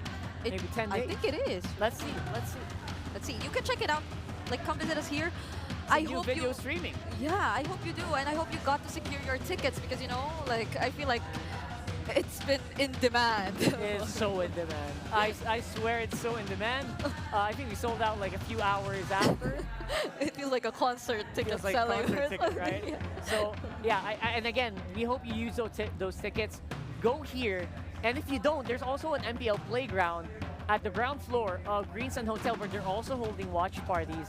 And you can also buy team merch. And there are so many events. There's also performers happening. Like I believe there's going to be a performance from Mpl 48 later. Oh, yeah. I think I saw that. That's amazing. But you know what else is amazing? MP the King. Yep. Despite, losing out game number 1, he has been on a journey. A very storied journey throughout the past few years. Yep. And I mean, Coach Bonchan, he really made a decision to scout this guy, right? Like after everything that he's been through and he's been able to prove, even at one point, serving as a playing coach, right? If I'm not mistaken. And that was, oh my goodness, that was against Onyx Indonesia. Like at the time, they were playing up against that team and he was in that kind of role. So he's been through a lot. MP the King, he was able to experience doing so much. There's been so much responsibility on his shoulders. And it's been an up and down trend for this guy in terms of what he's been able to achieve, be it internationally or locally. But now this is potentially a statement, like he could really solidify like his impact to a team once they get past the play-ins once again. But basing it off game number 1, it's going to be a challenge for Twisted Minds. And for MP the King specifically, this is as close as he can get to that coveted Mpl Ph title. It's definitely one of the most difficult titles to achieve in the MLBB scene. I know he has achieved it in other regions already, but if you can ask anyone, like MPL Philippines is, even their high star rank games are like disgustingly difficult. I mean, just look at Onyx Philippines, right? How many interviews have they been through where they mention that they have a harder time playing in the Philippines rather than they do when they play internationally? So that's a statement from the world champions themselves. That's right. That just goes to show how competitive it is once they're back in the Philippines. And I feel like the Minds have so much hopes for Twisted Minds, honestly. For sure. They're at this point, and now what other plans could they potentially bring to the table? That's what we're gonna have to find out as we load up into the draft for game number 2 of Twisted Minds versus Onyx Philippines. We also have Renmar here from the desk to help us out with the draft, specifically with that first one. What did you guys think about that? Ooh. Well, I mean, the first draft, I kind of leaned with what Delar mentioned, that he was going into that liking the Twisted Minds draft a little bit more. But then again, at the end of the day, execution, Onyx was just better all throughout. So looking back now, it seems like it's the exact same fan approach. Matilda, Angela, Baksha, yeah. So let's see if we're just going to get like a version 2. However, Twisted Minds has opened up the Harith this time around by taking away the Jusin from Onyx Philippines. Yep. And although there is still the Phobius though, which earlier Twisted Minds did decide to pick up once they were in the red side. Yeah. But I can't entirely say the same for Onyx Philippines. I feel like Kirk wants to go with something similar to the Hilda, really. Like that very aggressive individual playstyle kind of EXP lane. It kind of serves him very well. It serves the rest of the team very well. 2, they will have a possibility of picking up that Phobius, though, which does... Yeah. I mean, it kind of fell off in the last game, but this one, it could be really strong. Yeah. Paired with the Joy as well. Yeah, I agree with what Rockhart mentioned. The Phovius rush doesn't look too crazy for Onyx Philippines. They don't go for it. They are willing to give the Phovius, despite them picking up the Harith. They are dead set on getting the Badang, playing around the flexibility of that hero. So yeah, Twisted Minds can definitely still go for the Phovius here.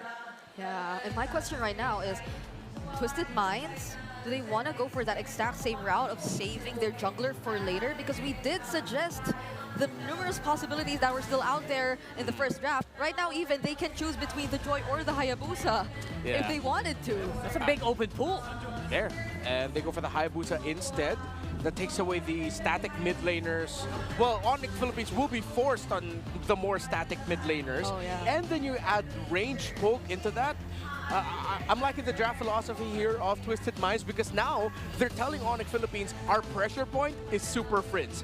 Whatever he picks up, we want to give him a hard time. I mean, just look at the amount of range and the amount of die that could come in even just by seeing the Kalea and the Hayabusa right now. So you'll have to be extra mindful of whatever hero you are going to pick if you were Super Prince in this scenario. It's one of those rare times that we don't see. Oh, What? Ooh. Wow, okay. We saw MP the Ling in game 1, now we get Ling Kong. Ling Kong. Hey! Imagine Ling just coming back to the meta after that. Everyone having fun with it. Yeah, everyone seems to be having so much fun with the Ling so far. So this is an assassin matchup that we're seeing from Twisted Minds. Nothing too crazy so far. Yeah, I honestly thought the Ling was more of just like, oh yeah, if I'm Fabian and I'm playing it in Mpl ID, I'm definitely gonna play the Ling. But maybe it's because did King Kong go to Fabian and go, hey bro, how's Ling in the meta? It's good bang, go play la. And then maybe that's what happened, but it's not just in Indonesia. You're seeing other regions pick up the Ling more, and there's a reason for it. Yeah, big reasons as well. We can also see that, you know, if you're watching MPL Philippines for a long time, you might think, you know what, MP the King might have been forced into the Ling earlier. It doesn't feel that way though, right? Yeah. And this is just solidifying the importance of the Ling in the draft. First off, first free picks, it gets shown up for Onyx. Yep. Right now they're looking at some of the potential pickups that could be taken by Kirk later on. They battle the Phobias. There's still a glue also for Onyx Philippines. I feel like that could split up the damage really well and could block off potential attempts from Twisted Minds. Yeah, it can really survive against, it can also survive against a lot of these picks, these skills, that ultimates that we have for Twisted Minds. Yeah. Also great against the Granger because you can't really get eliminated right away. So I feel like the glue is a high possibility of a ban. Yeah, I think Onyx Philippines have their eyes set on picking that up as the 4th pick, if ever, considering that the Hilda's gone, Phobius they ban out the Phobius as well. Maybe Glue is going to be their pickup in the 4th, so that Twisted Minds doesn't end up with it. I like the Glue more on the side of Twisted, but I wouldn't be surprised if Onyx just decides to pick it up so that they can just take it away as an option already. Bit of a counter pick as well. You'll notice the low priority on the Kimmy and the Selena that we're talking about earlier. Oh my. Is popping up. It's Super Prince on the Selena once again, who, if he gets to play very aggressively again in the early stages of the game, I feel like MP the King won't be having that much of a great time either. Yeah, he's becoming one of those Selena prodigies. So here in this one, again, not gonna be surprised if Kimmy makes an appearance. That might be a little too problematic if that happens. But we will see if they have a very squishy lineup. Hayabusa, even their front line, their tank, Kalea, is not really built to take really a lot of hits. So there's a Kimmy, there's a Sicilian. Yeah. You can't pick up like anything like the Eve anymore if there's a Selena. I mean, you can, but oh, there goes the Glue and Twisted Minds. Yeah, that is what we mentioned earlier, that the Glue pick looks better for their lineup. Let's see, hopefully no problems arose, as we did get to see James call out the assistance of the Marshals earlier on. Oh yeah. We're just waiting to see what the gold lane pickup was from Twisted Minds. If it was able to push through successfully, seems to be that the Marshals now are talking to the coaches. So yeah, I'm just acknowledging what we're seeing here. Let's see if this is going to be the final lineups. We're gonna have to wait and see though. Yeah. Yeah, so we'll find out how well this is gonna work. If this is the actual last pick, they might be talking and they might have done like a possible read. We might do a possible redraft here on that last one if they called it before the pick happened. Yeah. So we'll see.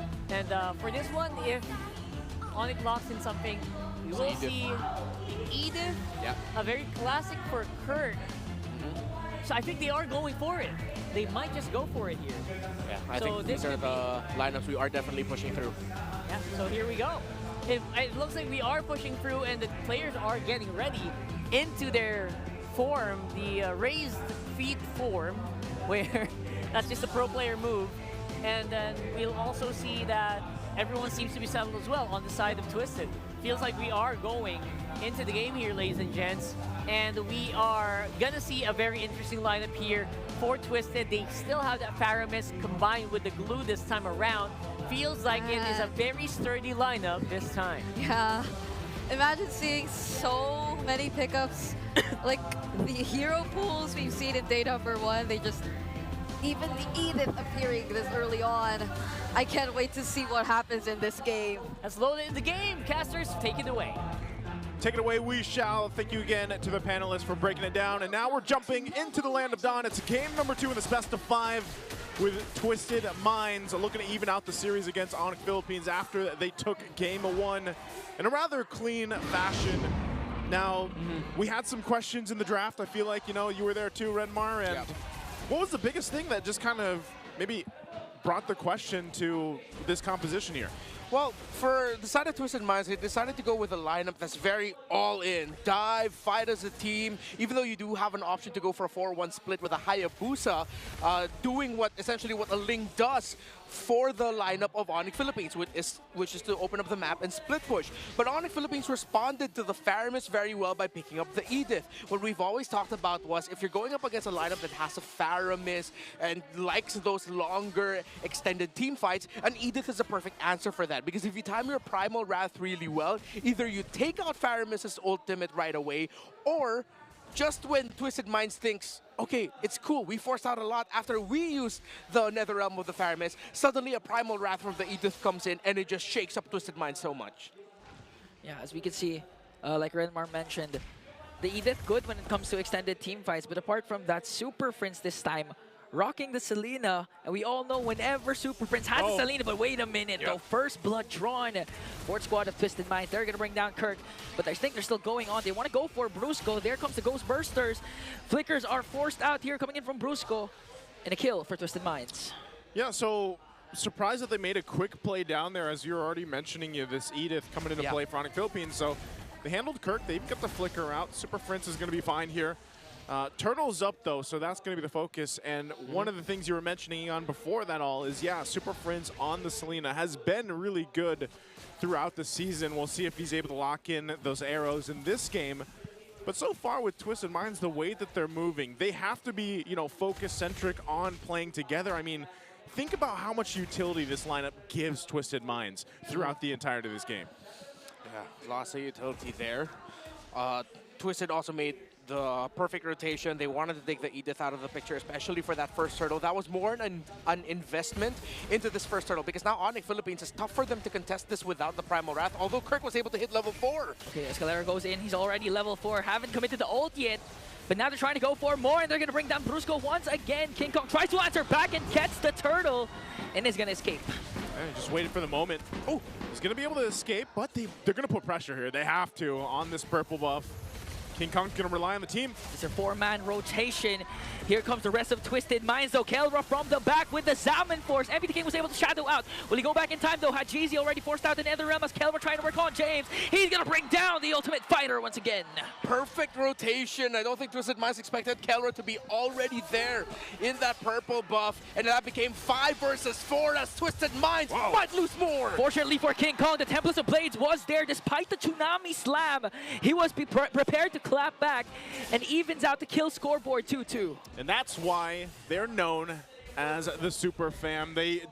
I mean, early decisions like that, think about it. Kelra came all the way for that to help because they knew, okay, we lose this. Brusco wasn't at level 4. They're going to put pressure on the purple buff. We know how important it is when the Ling comes into play that he needs to have that purple buff. And so they have to rely on each other to make that happen because that's the same thing that Twisted Minds wants to do with this lineup. They're playing around each other down the mid lane. There's the combo from Escalera connecting on to Kirk. Kirk was able to flicker out, but Brusco manages to turn things around and sacrifice for the bruiser of Onyx Philippines. Shadow Stampede, perfect by Hajizi, able to get the pullback so that they could at least secure the kill onto Brusco. It forced flickers out of the two frontliners, and with Brusco burning his flicker but not escaping, that was a good trade for Twisted Minds. So they were able to make up for their missed call into invading. As Mpl the King now getting pressured by King Kong. We're getting an anime battle, but it's a stalemate. James is here, 2v1. 2v1 situation here. King Kong, I think he's going to be able to escape though. Already forced out the Tempest of Blade, but Hajizi is in the picture this time, and he's going to be able to escape. Yeah, and that's the thing. I think, at least for Game 2, Twisted Mind's doing a great job in this early portion of the game. Just going back and forth. You know, they're trading blows with Onyx Philippines, and that's kind of what they have to do. The lineup lets them do that. And so when you look at Onyx Philippines, how they approach these fights, it's so pick-off-centric at this portion of the game. And it will kind of be that because, again, King Kong can't just jump into the fight. That Tempest of Blades ultimate is so important for him. And now the turtle's up. He's going to stay bottom side. Arrow's going to land here. They might just try to force something, but it looks like not. Twisted Minds will get the second turtle. Or third. Wait, second. Second. Yeah. Second. As expected, Onyx Philippines are now opening up the map as Twisted Minds have gone into their Ube formation. Now just going to be clumping up. This is the strength of their lineup at around the 5-minute mark, around the second turtle. They're going to balance out the push that King Kong did down bottom with the minion waves finishing it up. And now Onyx Philippines might actually be able to fight this in the river if they want to. But Twisted Minds now reading the situation very well. They're like, wait a minute. This doesn't look good for us. All right, let's just back on out. It's a good choice. Again, it's really just trading blows. They're finding what they can across the map. They know that, I mean, part of this too, think about the previous game where there was pressure across the map with Kalra on the Mozcom, but this time around it's King Kong with this Ling, and we know that that's always something you gotta watch out for. So Twisted Minds wants to get that scaling going. And Mpl the King's had a rather really good, comfortable start. You know, he hasn't had to do too much. He's building up quite a bit of damage already this point on. So even as the Hayabusa, knowing that you have a Faramis with you lets you be a little more aggressive, I would say, in comparison to, for example, King Kong, where he's really got to choose those fights properly. Yeah, King Kong's still very fast with the leveling, though. Seems like for the past 2 to 3 minutes, always a level or half a level ahead of Mpl the King. He's a level 11 now. Mpl the King level 10. Looking at the gold leaders, of course, King Kong and Kelra doing good for Onyx Philippines. The main damage dealers of this composition, while Outplayed has had a very comfortable time farming. Yeah, we almost saw an anime battle down bottom. I believe the two junglers already used up their ultimates. And this time, Mpl the King making sure that King Kong won't be able to just split push for the side of Onyx. Man, I feel like there'll be a true anime battle if they just, like Ling needs an anime skin eventually. I don't know which one that's going to be. What other collabs are going to come, but hold on. They're going to commit the Tsunami slam onto Kurt, but Brusco with a beautiful fist break, fist crack once again. Hajizi goes in with the Nether Realm. Keller just dancing in the middle of everything as Mpl the King picks up a kill onto Brusco and to Kurt. King Kong enters the picture now. Outplayed though. Tempest of Blade already casted. King Kong able to get away from this. Twisted Minds going to be continuing the turtle, and Onyx Philippines will have to drop it. The ultimate of the Faramis, the utility of the Netherrealm for King Kong! Mpl the King delivers the final blow! And Twisted Minds, that was a 4-kill swing for them! They got a whole lot, and they're gonna get more off of it. They take the orange buff as well. It doesn't matter if King Kong's building up the levels, man. If they lose team fights like that, if they can't go and just pick off the right members. I mean, think how much was thrown to even get outplayed, and they just didn't have it. So Onyx Philippines gets checked on that side of the map, and that's not good going into when that Lord does come up in about 1:20 here. Yeah, and this is what you actually want from Escalera. Even down to the previous game, the second turtle, he was the one that started things off with a flicker and Tsunami slam, and this time replicating that, but with Kirk And full collapse there for Twisted Mind. Even if Brusco was able to clap back, though, they lacked the numbers because Prince and King Kong wasn't in the picture. Yeah, Netherrealm right in time. Keldra looked like he was going to threaten Outplay big time, but Outplay got to flicker out, and Escalera was actually peeling for his Granger. So it was great targeting by Twisted. Another Tsunami Slam already casted there. Weak Shadow Kill as well. And here comes Kelra. Zaman Force already popped down, plus the Netherrealm. They're going to be able to bring down Hajizi. Outplay picks up one more as Keller will be able to walk away. Okay. They're holding on to the mid lane. Meanwhile, King Kong pushing on the other side of the map. But the focus here is that mid turret, or at least the pressure from Twisted Minds. They've got a nice little lead at 3,000 up. So Onyx, this is what they do. If they're behind, they look for whatever scraps they can find around the map, put pressure where they can. But so far, so good for Twisted Minds. The team fight capability that they have is what's really the advantage for them. The Netherrealm, time and time again, has helped them extend those fights enough. And Escalera is doing a great job at setting things up, even under the turret, like we just saw him do previously. Let's take a look at the items here, how they're falling into place for both teams. All right, I want to look at the two gold laners. Already up to 3 core items for the Granger. Went into the Sea Halberd route after the Sky Piercer. While Keldra only has 2, but of course the Holy Crystal is a very expensive investment. He does have the Starlium and the Feather of Heaven, so he's good in that regard. You saw that the Harith is getting to the point where you can just brute force Harith it, where it's like 3 versus 1, 4 versus 1. As long as I got my Zaman Force, it's okay. I can try to make things happen, and that's where he is right now in terms of his items. But for Twisted Mind, the counter of Hajizi with the clutch Netherrealm, but wait a minute, Kark! But still, Tsunami Slam already connected. Brusco goes from the back with a fist break, fist crack combo. Keller being able to free hit. Escalera might be the first man down, but Hajizi again with a clutch Netherrealm. He threw it while he was flying, and now Onyx Philippines looks like they're gonna fly. King With Kong. this battle, King Kong flies into the back, and he wants more, but MP the King survives. Used up already the Tempest of Blades, and what a turnaround again for the defending champions. That little moment just gave them a whole lot. Goodbye 3,000, 4,000 gold deficit that Onyx Philippines had to work with. And that was what, Kurt, that started it all. Yeah, that was a split-second delay that favored and turned the tides for Onyx. I mean, Flicker casted, Tsunami Slam already used up, but Kurt was able to use the onward to delay the attack of Twisted Minds. Yeah, I thought it would be a moment where Escalera, the animation of the title strike is still going to lock in, but no, it seems like he just jumped into the arms of the mech of Edith, got thrown on his head, and then suddenly Twisted Minds was like, wait a minute, how did that happen? And Onyx Philippines just took over. That was crazy. I haven't seen that interaction. Hey, man, they don't call him the Kirk-a-tech for nothing. Yeah. That was something that an architect would basically do. They put together perfectly. But now from this point, Lord's going to be worked on. The shield will pop. Tier 2 turret in the mid lane is going to go down, and King Kong will continue to put pressure where he can. So they hold on to base turrets. Twisted Minds is not out of this yet. They do find themselves facing now the deficit 2,000 gold against themselves. Their fighting capability is still good, but you can start to see the pendulum swing in the damage that Onyx Philippines is able to put through, especially how they have to kind of burst through that Netherrealm. They have to deal with Escalera forcing the setups that they've responded really well to in the last couple minutes, especially. Yeah, I like the discipline that Twisted Minds showed, especially in that last sequence. Of course, I want to assume that they were somewhat rattled a bit by Escalera not being able to complete his initiation with what Kurt did. But at the same time, Twisted Minds backed off at the right time. It could have been much worse for them. They waited for the entry of King Kong. King Kong was even put a bit in the red. That King Kong had to go, all right, I'm going to use my Tempest of Blades, but it's more of like to just deal a bit of poke damage, get out of here, I'm zoning out. Because if he decided to full commit that, he would have been punished instead, and you wouldn't want to lose the Ling in that situation. So Twisted Minds know when to back off. Seems like they've learned from that mistake that they did at the beginning of the game, wherein they invaded the purple buff, not expecting or respecting Keldra being able to rotate down there. Arrows again. This is where the thing, too, comes in the clutch for Super Prince. The scouting capabilities with the arrows, the traps, too.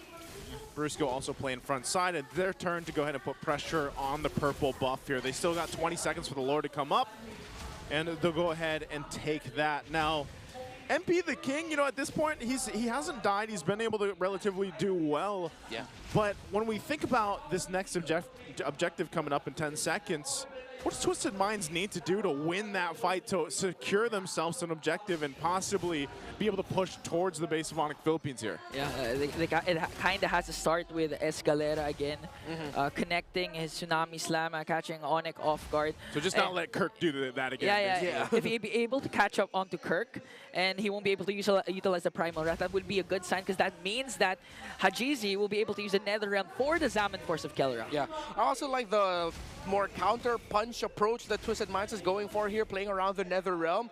Just continue that. They're not completely in the red. It's only 2,000 of a gold lead for Onyx Philippines at this point.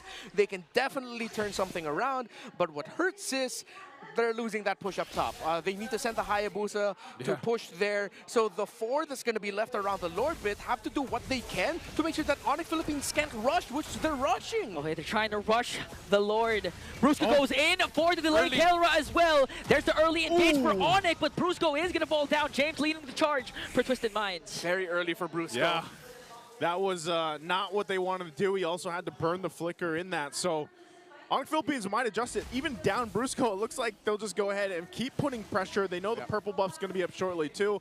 King Kong will focus on that. So this is actually a window of opportunity that Twisted Minds could take advantage of. Oh, narrow.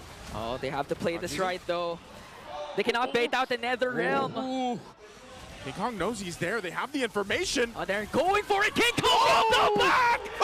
Eliminates MP the King! 2 abyssal arrows from the Monster Mage to completely break and twist the formation of Twisted Minds to set it up for King Kong. Did I not say Super Prince will provide the vision in that?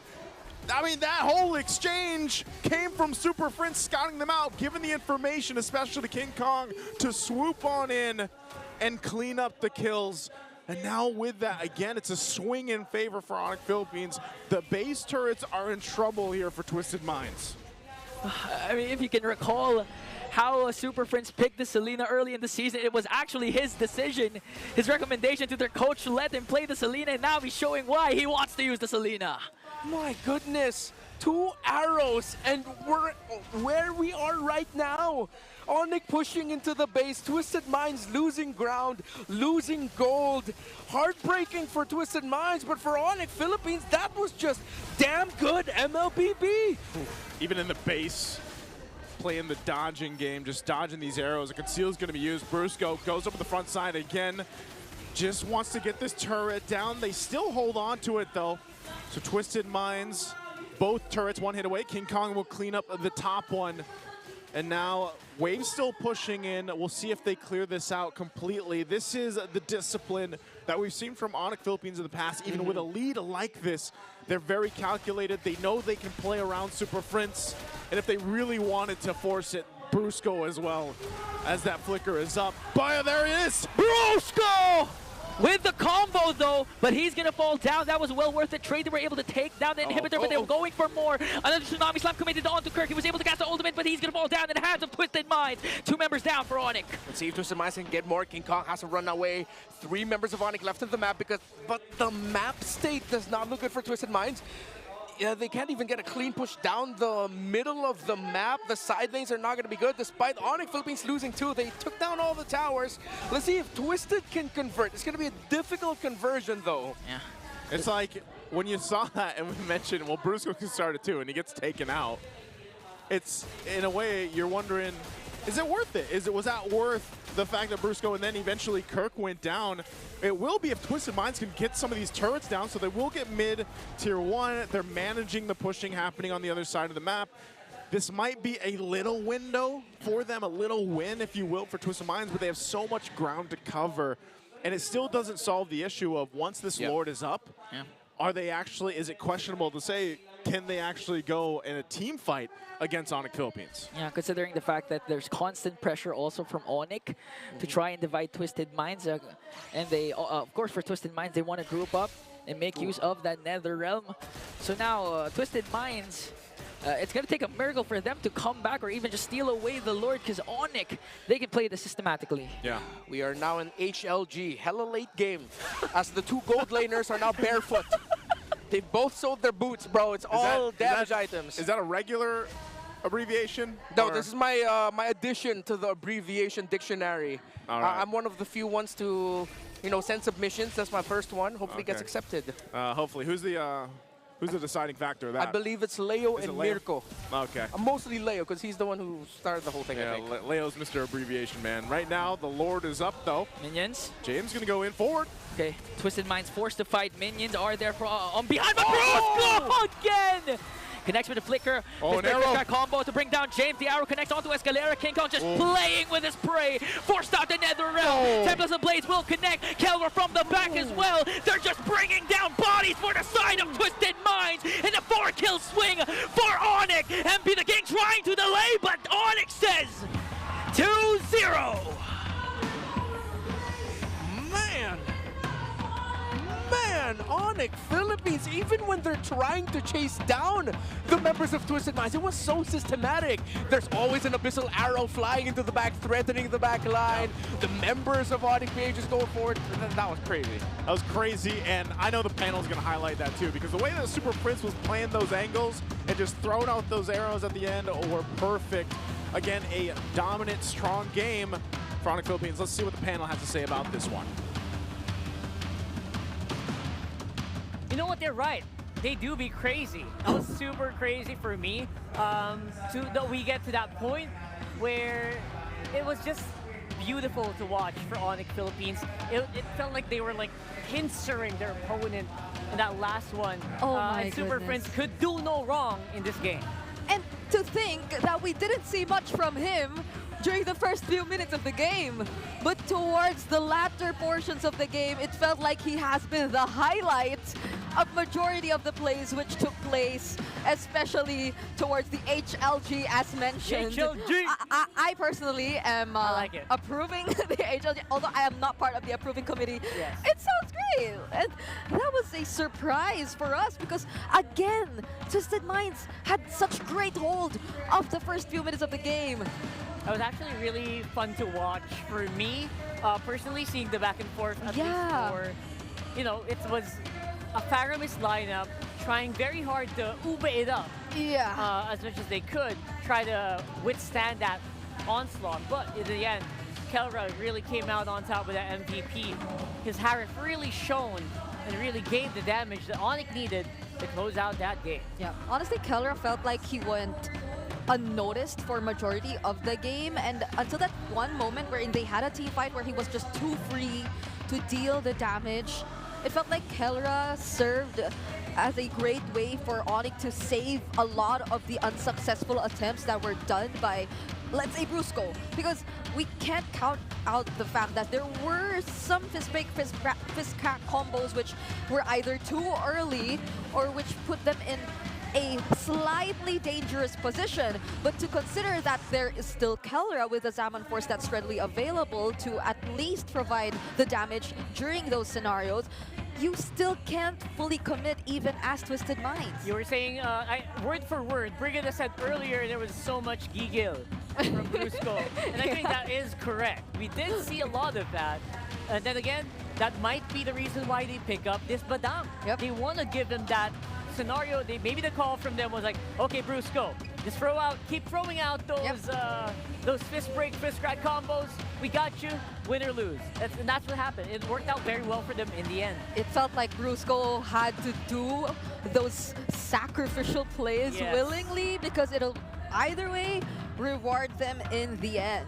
So now they're able to actually redeem themselves, as we're seeing in some of these MVP highlights again, because this was, I feel, the final sequence before the game actually was ended there by Onyx Philippines. And if we are to look at it right now, it actually lasted up until nearly 20 minutes. 20 minutes. So that just goes to show how well Onyx Philippines were able to hold everything out. And this was a slightly different composition compared to what they decided to field in game number one. It's not Kirk on the Hilda, which was the one ideally starting things out or providing the information that was necessary for Onyx Philippines to decide on whether or not they wanted to go for this or that. It was Kirk on an Edith, who was more of an additional layer of damage, some sort of deny towards Twisted Minds whenever they wanted to go for the aggressive plays, but it was what Super Prince was doing all along. Like in the early stages of the game, we don't get to see all those flashy abyssal arrows connecting towards the members of Twisted Minds. It's because he had to do much more than that. He was the one serving as the vision, as the person providing all the vision here for Twisted Mind. So even with the presence of a Kalea, even with all those potential surprise setups from Escalera, by the way, we didn't get to see a lot of them. There were multiple times or instances, however, where Twisted Minds definitely they were on a roll. MP the King, he felt unstoppable on the Hayabusa, even trying to hunt down King Kong all by himself. But that's just Onyx Philippines really playing it safe, waiting for the right timings all over again. And this is proof as well that, you know what, the link can really work. Yeah. As long as you can kind of just give it a mission. Oh not my gosh. Not like the super carry link. Not the super carry, yeah. In this specific game, it was King Kong just absorbing the attention of Twisted Minds, going into their jungle non-stop. He was a team player kind team of link player. in this game. Like, I mean, that 15-minute mark highlight, if you haven't, please check it out. Bring it back to the 15-minute mark of the game wherein King Kong was just able to look for both MP and Haji, who was just trying to go home. Everyone was screaming at that point, and he's the only one we're seeing here as the rich guy amongst the other members of Twisted Minds. Because again, for majority of the game, it felt like Twisted Minds had it under control. But this guy, you barely notice it, but on the Ling, he was still able to keep that turbo farming pattern we were talking about in the keys to victory earlier. Yeah, it's scary that he can keep doing that in a hero that doesn't really see a lot of attention, especially here in MPL Philippines. Yep. So he's able to do that in, it's not like a 5v1 King Kong wins, it's a King Kong do this specific set of tasks for us to win. Yeah. And he did not have to worry about his other teammates because they did their jobs too really, really well. And I feel like we also have to dive a little deeper onto the other aspects of which took place in that particular game number 2, which again nearly reached the 20-minute mark and was really close. Twisted Minds nearly had it, but for the gold graph, I believe we have to do a quick recall of what happened, because earlier it was actually Twisted Minds starting the first objective, but King Kong went in for that sudden steal. But after that, Twisted Minds no longer allowed it to happen, and they were just really keen on taking control of the game, as you could actually see right here where it felt like it was just really tight, like they were just close to each other for majority of the game. But during the 7-minute to the 9-minute mark, that was when we felt how Twisted Minds was almost in full control, literally pressuring even King Kong in his very own jungle. But this is also the part where other members of Onyx Philippines really went unnoticed. Like, you barely got to take note that there are other members doing things on opposite sides of the map, that there was Keller just farming things up, because we had majority of our attention, especially on Outplayed, who, by the way, by the 13-minute mark, already had his complete item build, and he was the first to actually have his complete item build.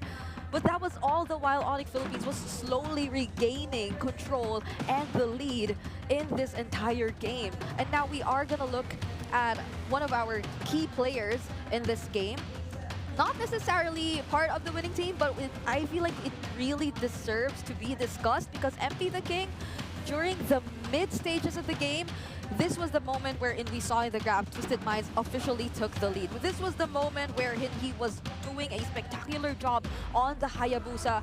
And this isn't something you'd usually see from MP the King, because it almost feels like every single time opposing teams find a way to limit his movements. But this was a scenario wherein he was clearly free to do what he wanted to do, even exceeding the average stats that we usually see in terms of this kind of situation. And this has been a very unfortunate outcome, especially considering if you are Twisted Minds, you have to go through a hard reset heading into the potential last few games of this series. Especially MP the King, you mentioned it in this game, it wasn't like they had a bad one. Yeah. It wasn't like they had a horrible, or they woke up in the wrong side of the bed or anything like that. It just so happened that they were really pincered, outmaneuvered in very specific moments by Onyx Philippines in this game. So you're right. After a game where you felt like you did everything right, you feel like I did my part perfectly. What happened? From those kind of games, these are the games where you really need that big reset. I mean, imagine it towards the last few team fights or the last sequence, you could even think about, oh, so was Onyx Philippines holding back all along? Because just look at how Super Prince decided to position himself on the Selena. He was first to arrive at Twisted Mind's base even before the other members could actually get there and try to save themselves from the threat, from that aggression that Onyx Philippines was already doing. So it has been so close for Twisted Minds, and we're hoping to see more from them because this has been a better game for them compared to game number 1, and they're slowly getting there. I mean, if you want to get that reverse sweep going, it's a big climb. It's a big hill. But if any team can do it, maybe it might be Twisted Minds, right? So I want to see that reset. I want to see that explosiveness. I want to see that creativity coming in from Twisted, because if it doesn't appear, it feels, from the vibe of it, it feels like Onyx can get away with this pretty easily. So we'll find out what happens in game number 3. But for the meantime, let's throw it over to our host for the All Access segment right here in the Champions Arena. Maraming salamat sa ating mga casters. As of that moment, together with the panel as well, nakita natin kanina yung 2-0 ng Onyx Philippines, and they're gonna be looking forward to that sweep. But of course, Twisted Minds, they're looking for a reverse sweep that, hopefully could put them to the next round. But before the matches, Jamie, of course, we have some special guests here with us today. Hi, how are you guys doing? Hello, hello. Why don't you introduce yourselves to everybody here, starting off with the beautiful lady next to me. Hello, I'm Kits Kua. You probably have seen me on TikTok na nagta-transform into anime characters and game characters. Yeah, Kits So Kua. cosplay, I love what you said. You transform into these characters. I'm gonna ask you if you've ever transformed into an MLBB hero, but before that, we also have this dashing man next to Kits Kua. All right, diba?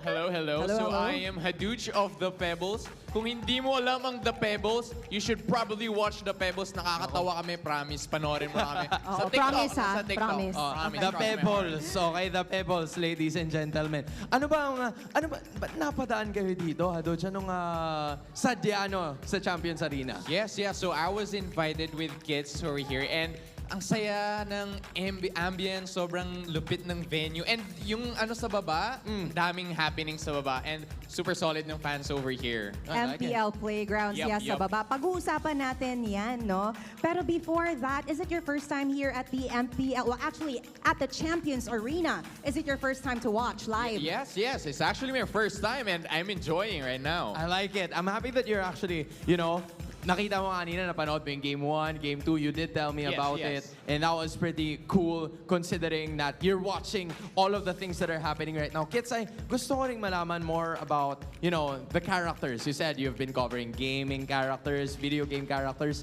Was there an MLBB hero that you actually covered already? Yeah, I did. Actually, sa TikTok, yung pinakauna kong viral video was my low-cost cosplay ni Laila. Oh, gusto ko makita. Baka mamaya pakita mo na lang sa akin. Ah. Transform siya, Alright. no? Nag-transform? I like it. Are there other mo? Actually, lately, meron kasi kami nung Naruto collaboration. Right? And I know for a fact that you are a Naruto fan. So, are there some other, characters and anime characters from Naruto that we can look forward to in the future that you'll cosplay? In the future. Yeah. Yes, what do you want to do next? So, since nakita ko yung collab ng Naruto at ML, kinosplay ko na si Naruto, yung guy version, tsaka yung girl version niya, pati si Sakura. So, tapos na yun? Tapos Okay. na yun. So, gusto ko naman itry si Sasuke, tsaka si Kakashi. Bubuuin niya yung Team Ewan ko 7. kung bagay kasi bilog na bilog yung face ko eh. So, yun. Di naman. Hindi Grabe ka naman. Bubuoy namin yung Team 7. I like it. Aabangan namin yan. Oo. So where can they catch that, by the way, kids? Where can they follow you and see how you transform? You can follow me at Kids Kua on Facebook, TikTok, on Instagram, YouTube, saan pa ba? Twitter, On lahat Sockmed. Oo, lahat na. Kids Kua is the name to remember. What about you? Do you cosplay as well? I don't plan, but I don't mind cosplaying. Yeah, why don't you guys do a collab as Yeah, you well? should do that. Oo nga, Oo, Team diba? 7, no? Team 7. Gusto na lahat, the pebbles. We want to see Yes. that. That would be nice. That would be nice. In the future, abangan nyo guys. You know what? With that being said, where can we follow you, Haduch? You can follow us on Twitter, sa lahat ng social media. You name it, handong kami. Even illegal. Wag na, Okay. wag na. Yeah, basta yun na yun. Yun na yun. We good, okay? Alright, And alright. ano bang mga dapat abangan ng mga MPL fans whenever they visit your page? Funny skits, yun na lang. If you're stressed out with your life, check nyo lang The Pebbles, papasahin namin kayo. Nako, maraming stressed sa buhay nila as of Lalo na this ngayon, moment. kasi intense yung games. Oh, yeah. If you want to Yeah. break and you want to have fun, Saktong-sakto. watch the pebbles. Habang break, they Oo. can go ahead and visit the pages Yeah. of kids. Yep. And of course, Haduch and the Pebbles, maraming salamat. It's so nice to have you guys here today. But now, we toss it back to our panel. Kamusta kayo dyan?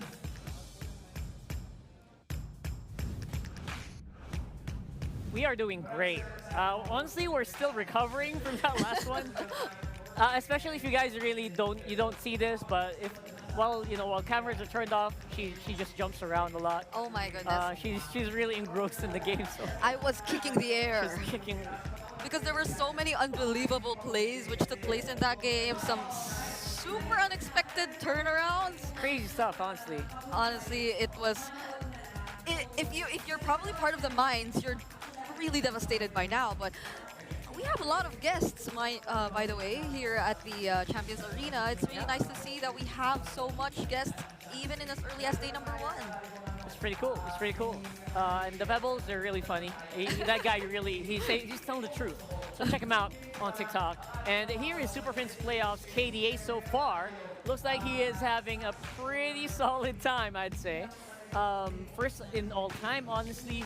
In the playoffs, he is ranking 2nd so far overall. And in Mpl Philippines, he is ranking 7th in Season 15. Yeah. Earlier when we were with Dilar, we were talking to him all the while the player entrance was ongoing, the walk-ins were ongoing, and he was just very vocal about how much he looked up to Super Friends. Yeah. Like if there's one player he really looks up to in Onyx Philippines, he said it. Like, it's really Super Friends. He just looks up to this guy so much because he plays so well. He's just such a standout in terms of the entire lineup. And on the other side of the coin, we got Haji, who seemed to be, again, when the season started, Yeah. he's Hajizi, rather, not Haji. He changed his name. And at the beginning of the season, he said, you know what, I'm hoping to change my name because I'm trying to get that KDA machine back. Because when he was named Hajizi, that was the time he was like the leader of the KDA. Yeah. And so far, it has been a bit of, again, very difficult. The competition feels so strong right now Yeah. that it's proving to be very difficult for him to actually get to that point. And then again, I guess KDA doesn't really matter as much as long as you get that W. That's true. And I mean, like, Haji, despite all that, he's been one of the players still to be really dependable. He's just so versatile, and you can like expect him to be one of those mid laners to really bring out the unusual picks, the unorthodox picks. So much like, I don't know if you'd agree with me, but for some of the international viewers out there, similar to what you typically see from Team Flash, maybe like that's probably the extreme version of it, right? But Haji's just that kind of player. He's just really flexible. He knows how to play multiple roles, and history shows just how much he's been through. So it's really now that we're looking to see that mindset, that experience come into play together with Twisted Minds. And I really hope they manage to use it here because we are on to the draft. Game number 3. This is match point. This is a series point here for Onyx Philippines. One more, and they will be joining us tomorrow. And now, of course, joining us is going to be Renmar Santa Cruz all the way from the land down under, under our stage. Hi, so I actually have a problem with a questionable purchase with my credit. Wait, is this BPI customer service? Oh, it's not? Oh my god! Oh wait, that's Rock Hard and Bring It. Oh, it's the draft. That's us, Sorry, that's I thought they passed me through to customer service, but Oh no, now we know about it. Now we know he has credit card to pay. it's fine. Customer service with BPI is fantastic. They usually solve all my problems. Here, there's number 1. Oh my goodness, it's the exact, or almost the exact same draft, except the Kalea right now won't be a first pick for Twisted Minds. Wow, that's them going, we're not going to play the Kalea. We won't let you have it. We'll pick up the signature pick of King Kong instead. I mean, he still has the Joy Suyo trade active. Hayabusa still available for him. He already showed that he can still play the Ling really well. Yeah. There's so many options still available for King Kong. Is it still gonna be the Madang though? Like, they've been very consistent in terms of picking it up. I mean, it's really a flex pick. So. Yep. Oh wait. Wait a second. Wait a second. There it is. Why did Madang. this show up just now? Low Yi, right? I'm trying to rack my brain. This was banned out maybe once earlier, but otherwise I feel like it was open. I believe it was I'm gonna have to double check. I think it was actually banned both games. Oh, was it banned both games? There we go. Maybe it's the one in Kalea's slot. Yeah, Right, it was banned both games, and now with the Kalea ban, it opened up the low E for Super Friends. So Twisted Minds decided to do this. This is very specific, and I actually feel like they are gonna keep picking the Badang all playoffs long. Yeah. Do they pick up the Granger here? I mean, I know for a fact that the Granger no longer gets to reveal the opponents, you know, but like that might be of help to them since they might want to get the range, but they decide to opt for the Moskov and the Phobias. Yeah, it has to be the Moskov in this regard. You have the Joy with you. It'll be difficult to play up against the Moskov. Just to be safe, pick up the Moskov with you to pair it up with the Joy. And I really liked it because this is a bit of a... This Twisted Minds basically going back to DNA. This is a lineup that, all right, I don't think we're doing the pickoffs properly right now. Let's go ahead and lock in these heroes that will work very well when they play together. And yeah, they're staying with what they know.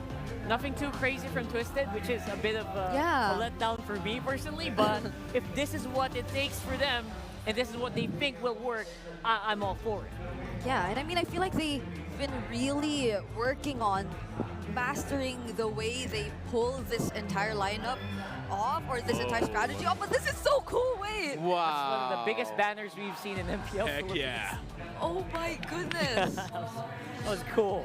Thank you so much to our drone for capturing that angle. I think that was actually the baby blanket I was born in. Oh my god, come on, Renmar. Not like that. That would be a cool blanket though. I would love to have that at home. Oh wait, a 1-1 ban? Okay, so gold lane is going to be the focus here. Twisted trying to get that gold lane leverage. Gold lane picks might also include the Bruno in this sense. Yeah, the Kimmy's still there. Kimmy's still there, yeah. Although we did see how a Joy answers back to a Kimmy every now and then. So, in terms of the gold lane, Still so many options available, honestly. They might actually go down the Magic route for their gold laner. With the Harith gone, Kimmy is available. That might be the pick to go for. Because if they don't go for the magic damage dealing gold laner, they're just going to be overloaded with physical, and it's going to be the low Yi as their main source of magic. Unless, of course, they shift things up. And they pick up an EXP laner that also deals magic, but that's really just what? Esmeralda and Edith in the options available. Glue isn't really damage dealing when we think about him. He's there, he provides some magic damage, but he's not a magic damage dealer. There are some builds of Glue that kind of go for Glowing Wand right away, but also you don't want that if you are on it because you need that tankiness. Yep. But Dung's going to be a bit busy, you know, setting up. So. Yeah, and that's been a trend so far for like all Philippines and their frontliners. But they pick up a Clint. Interesting pickup so far. Not too surprising for Kelray, you know, but like at least for day number 1 of the playoffs. I like Guinevere. It's a very... Escalaire's been trying to make this work all season long. Yes. Honestly. And it has had its moments. Yeah. But what about this refusal of Onyx to go with a Kimi Renmar? And what's their last pick? I mean, they've overloaded with so much physical, they don't need to pick up another magic damage dealer. We know the damage profile of a Clint into the mid to the late game. They have the high boost up at the Badang there. They don't necessarily need to go magic. They still might go for the Edith, though. But at this point, you need the strong frontliner. Oh, that's another one that deals good magic damage. You go for the Gacha up against the Farsa. So they still go down that route. Good balance. I like the Clint pick. However, Twisted Minds has a great answer with the Farsa. It's going to be a lot for Kelra to deal with in team fights, though. Yeah, that's probably one of the biggest influences too as to why they opted for a Gacha. So there's some sort of threat for the Farsa and for it to not be as free in terms of just throwing out the feathered airstrikes, because that's going to be a problem definitely for Twisted Minds later on if ever they're unable to do that with Haji on this Farsa. That's right. So overall, if this is the biggest surprise that Twisted can do, by the way, just a reminder, this is do or die for Twisted right now. They lose this match, Onyx is the one going tomorrow. And we will see if there is going to be some fight in this Twisted Minds lineup. Let's throw it over to our casters to give us, or take us into the game. And we'll take you right into the game. Here we go, ladies and gentlemen. Game 3 upon us. It's match point right now for Onyx Philippines. Can Twisted Minds hold on to the chances of moving on? They need a win here desperately to stay in the series. Once again, it's me, Naisu, Ingon, and Renmar to bring you the action in this game as mid lane is already seeing some early poking happening here. What do we think of the lineups that are presented by both teams for us, Ingon? For now, I mean, the Clint in the picture for sure will be able to dominate the early stages of the laning phase, so they're going to have to watch out for that, and for Twisted Minds to be able to hold on long enough for MP the King and Hajisi to eventually scale up. Twisted Minds, you see outplayed, struggling in lane against Keller, who decided to play very aggressively. Brusco supplementing King Kong's invades, making rotation for Escalera a little bit difficult. Onyx isn't giving an easy time here for Twisted Minds. They know they have Twisted with their backs up against the corner, and they really just want to end this series right here. If you give Twisted some wind, then Onyx wouldn't want that. You know, Renmar, I gotta ask you, because I feel like you're the one that usually gets excited when the Clint gets picked up. You know, I feel like I haven't heard enough yeehaws. And yeehaw. Thank you. That was what I was waiting for earlier. But, you know, why the Clint? Why does Kelra go ahead and lock this in? How is this gonna give him an advantage? Is it in the lane, or is it just kind of as the game progresses here in the way that they've been playing throughout the series? I think this is something that we see from teams in Mpl Philippines for the first in the play-in round of the playoffs. You want to see them try stretch the capabilities of the meta. So Onyx Philippines, I feel like this is one of those picks where let's see how the Clint will work.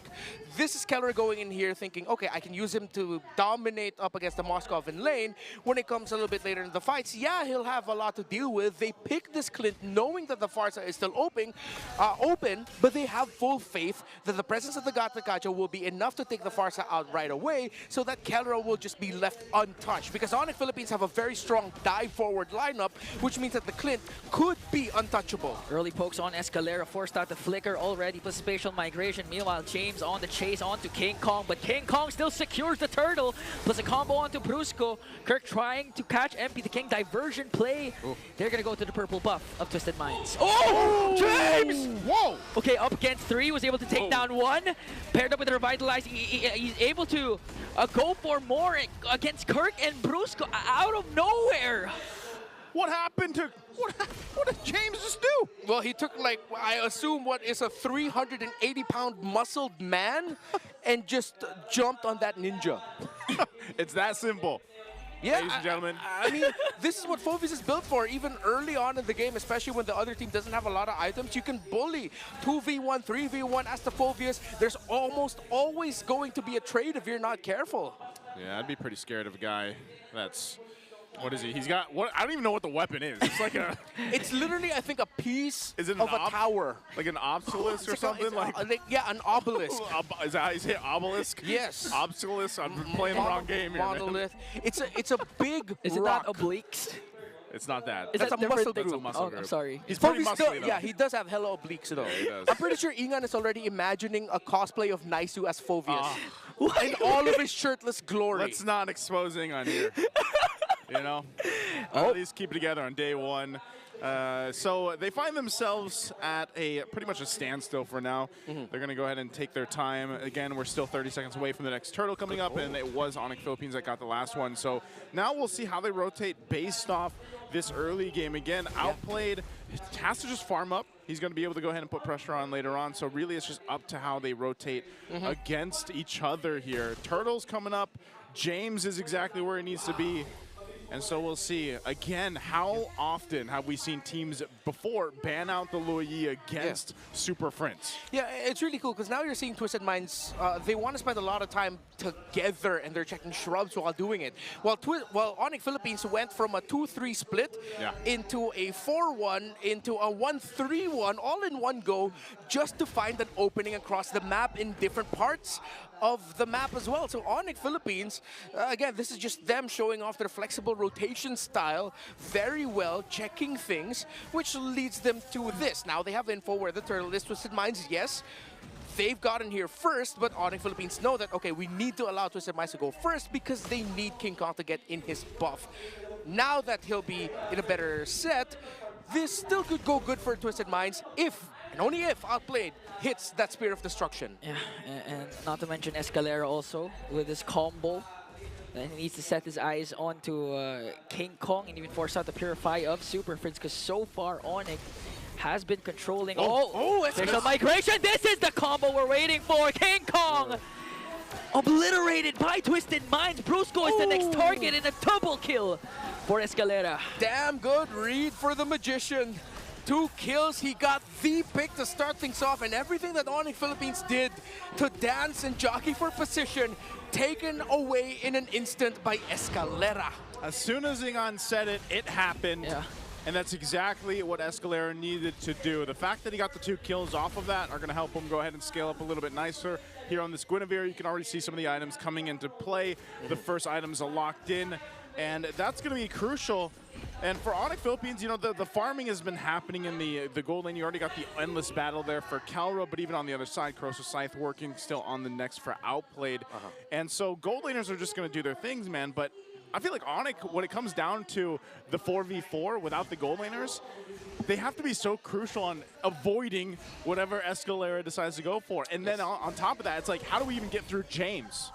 The front line for them, because there's just so much burst potential magic-wise between MP and Hajizi. Yeah, and not to mention if Brusco misses with his combo, or even Kirk with the AOG, it's going to be hard for Onyx to continue out the battle, especially if it's a long draw fight. But even if, for some reason, even if it reaches the late game, despite the Twisted Minds having outplayed, again, they can utilize, Onyx can utilize the fact that they have a Luoyi and Hayabusa and just play around the macro once again.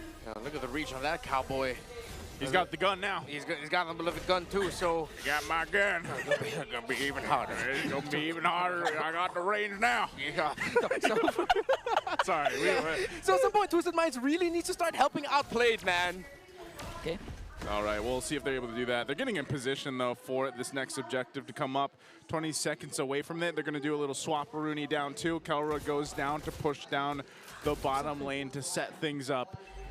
So this is it. This is, you get the objective here. We'll see if they can take the turtle from Twisted Minds, but so far, I will say, Twisted Minds has been playing around their composition really well, and leaves Onyx Philippines kind of guessing here. James has been the guy to give them that vision as well, so Turtle's up, but I don't know, they're just going to blitz this, man. They have all the damage they need. They know Outplayed's up top. We'll see if they fight for it. They might go for it. Okay, Escalera trying to work on Kirk. Gonna be a Retribution battle. MP the King secures it. AOG is gonna connect with Brusco as the first man down. And a counterplay though. James got caught there as Onyx forcing Twisted Minds to retreat, but MP the King gets the turtle. Yeah, if the timing of the Unbreakable by the Gata Kacha was just a second later, then he would have caught MP the King. also, but no, he couldn't. Good combo there. SOD is also going to connect. Meanwhile, Mpl with electrifying bait immediately obliterated 3. Twisted Minds turning things to their favor. Oh no, King Kong. Could be next. Oh, feathered airstrike up against King Kong. Outplayed his Indo picture and delivers the final spear that pierces through King Kong. Brusco catches MP the King. Good combo there, but MP the King slithers away. A miserable time for the Super Fam. The Spear of Mystery by Outplayed. Perfect. A 2-man stun after he entered with the SOD. Able to catch Super Prince, and I believe that was Keller as well. Twisted. They have turned it up in an instant after, again, a surprise initiation by Escalera. So far, it's been him leading the charge and setting up the potential game-winning MVP place. Yeah, again, this is what you just talked about. Boom. Great usage of the Spirit of Misery, too, as Outplayed shows up. And then they're just gone in an instant. I'm actually so surprised how that played a part, too. And then King Kong, of course, has to deal with it as well. So that's a massive swing now for Outplayed in general.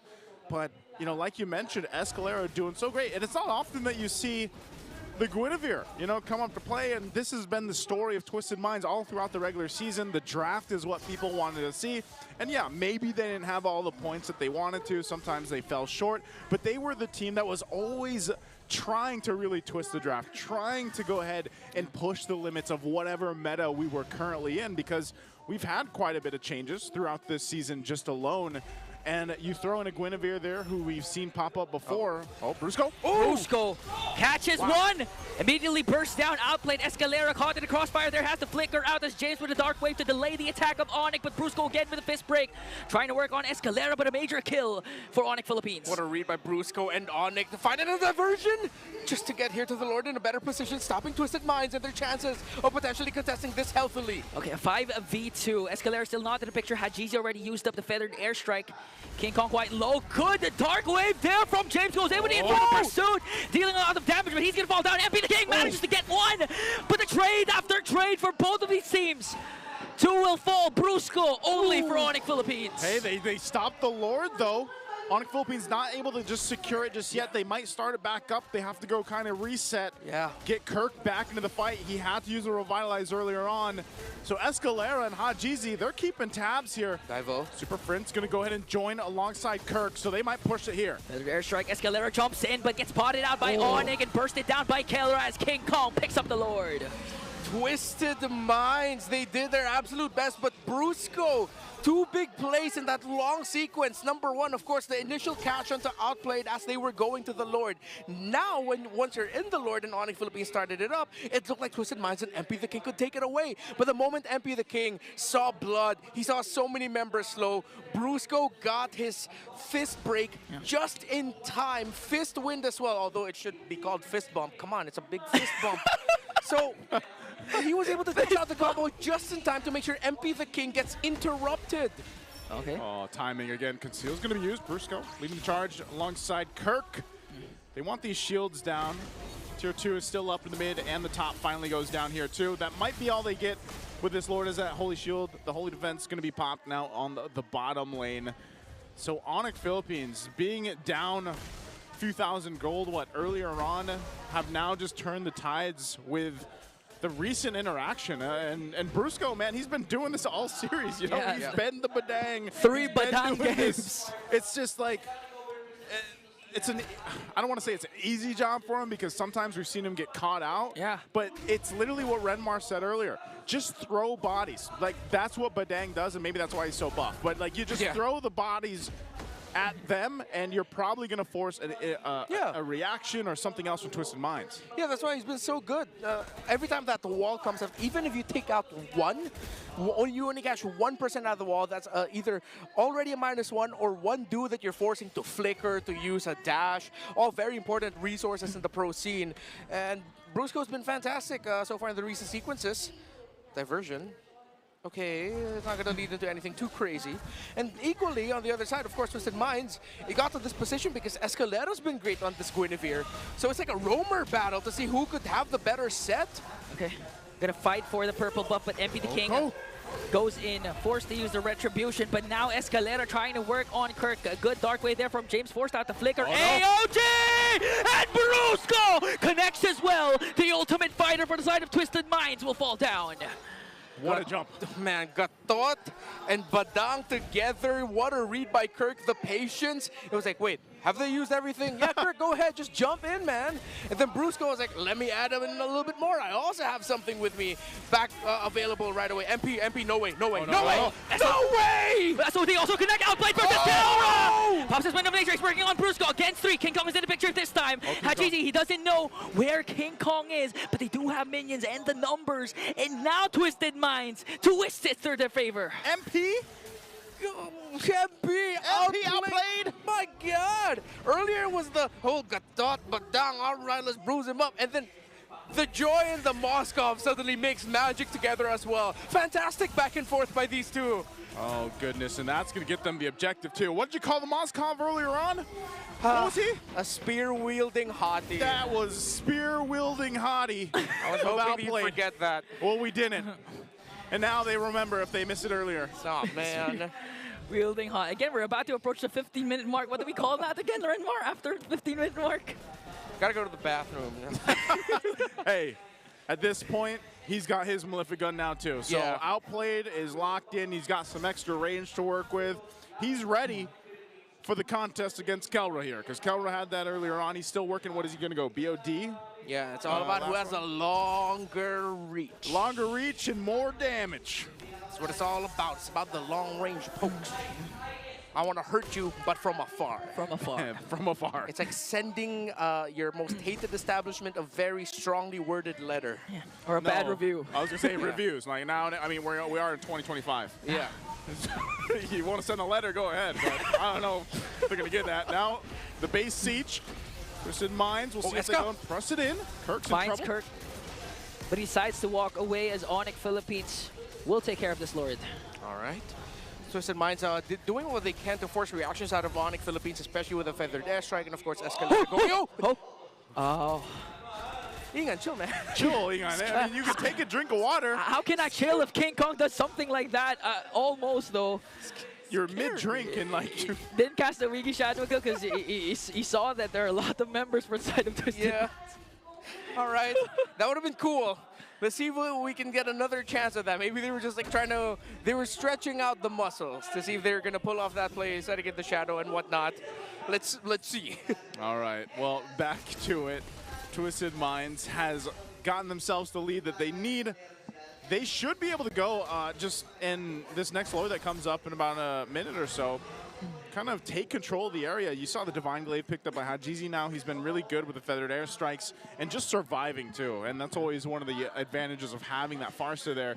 You can see as this game continues on though, the kind of swing back and forth, it relies so much for Onyx Philippines to just choose their fights correctly. Yeah. We saw how much they had to go ahead and throw at Twisted Minds.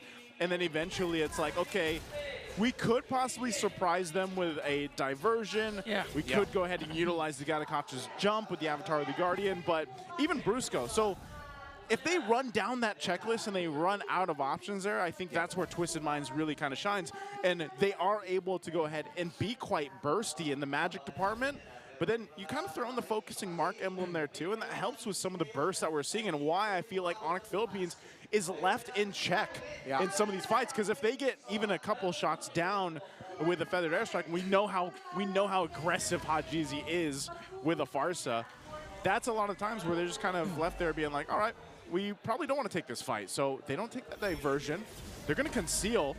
Lord has started up with Twisted Minds, so they get in position. Brusco's going to jump in. Okay, who's going to initiate first? Escalera has to conceal, but gets spotted out by Kirk. Now, no. They commit everything onto Kirk, but he has to revitalize, so Onyx was able to free hit, though, and they were able to take down Kirk.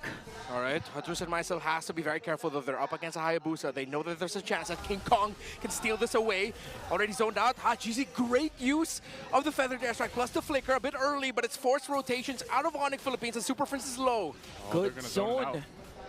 Good zone there from James as Twisted Minds will get the Lord. Onyx concedes. Yeah, they had to. I mean, they might have taken a risk, but then again, it's like, all right, maybe we shouldn't. You know, yes, King Kong might have been able to go ahead and swoop on in there and try to get that retry off, but It's better that they don't. Some key items are being picked up on here on both sides. How does this look on the defense side for Onyx Philippines, Renmar? They do have the Loyi and the Clint with them, so as long as they watch their positioning, Twisted Minds will be receiving a lot of damage. But maybe it's like what we said in game number 1. Twisted Minds can just try and throw bodies here. The difficult thing about doing that as this lineup is that you're up against a Badang, wherein if you're not careful, you get caught by the Badang, you're going to get caught by the Gatakacha in turn, which means that the Loyi and the Clint are both going to be set up to be able to do damage. And you saw just how much damage Escalera took from a few hits from Kellera. Oh, this is big. Escalera can just go ahead and force this even with a flicker if he wants to. So the Lord charges in. Top turret of Onyx Philippines is going to be taken out. Mid, the next focus. They got to clear out this Lord here. They're in a tight position. Oh! Brusco front back. They tried to make a play there, paired up with the AOG, but still they were able to work on the Lord and just lost one inhibitor turret. That might have been enough to put enough pressure to go ahead and stop more damage to the base here. Yeah, and I think Twisted Minds can actually continue this. They can keep up the offense. Oh no. Diversion, they're going to be setting Kirk. Is it not Kirk? Good taunt onto MP the King as MP the King work. Oh, Escalera! Immortality popped and Brusco is the first man down. Outplay just dishing out the damage. Kirk trying to soak up the damage. Keller's gonna pick up a kill onto Escalera. A roamer for a roamer. James left behind. He still has his immortality though.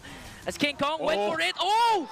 Got dodged out by James. Still alive. He gets away just in time. And here comes the evac helicopter.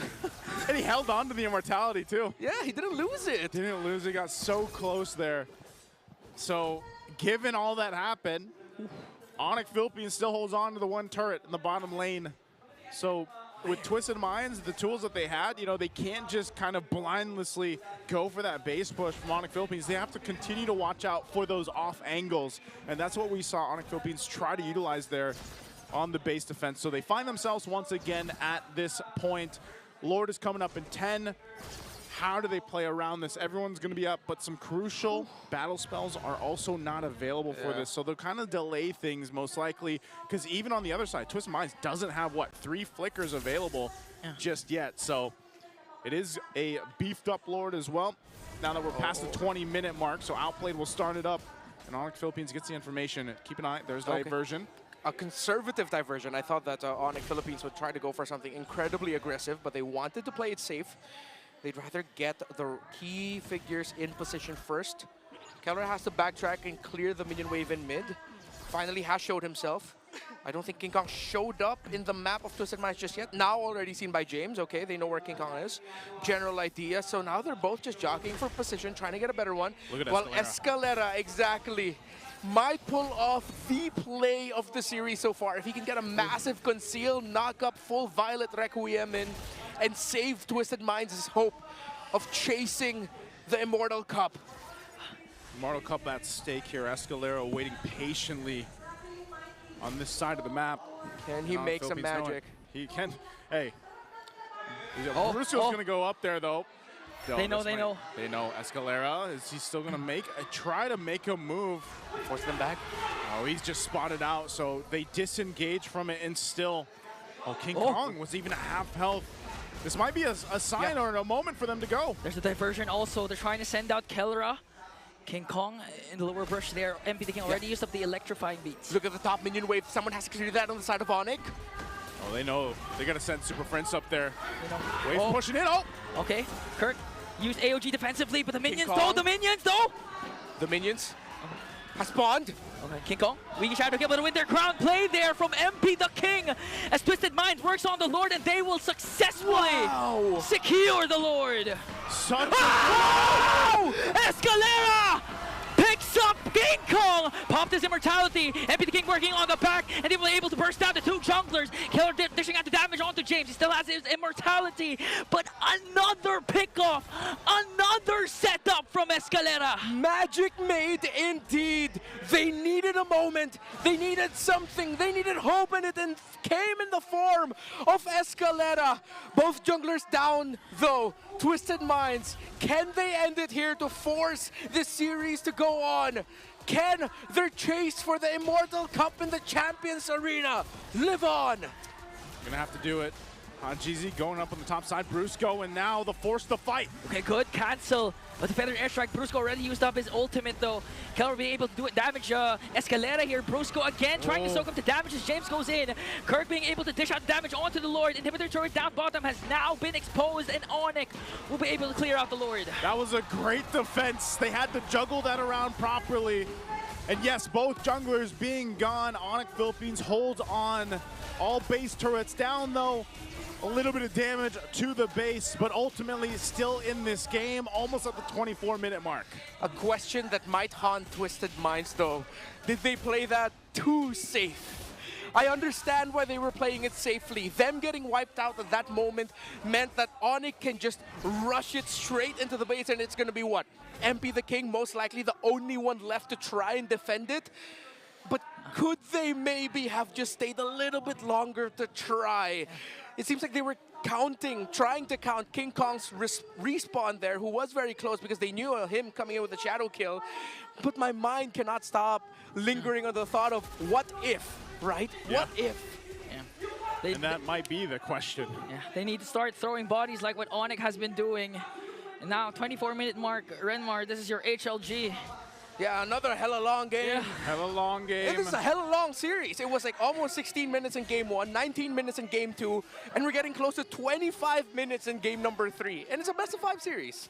That's great. I hope we get to witness another game here too with Twisted Minds. The way that they've been playing this, they should have total control of this next Lord even. You can already see the positioning happening here.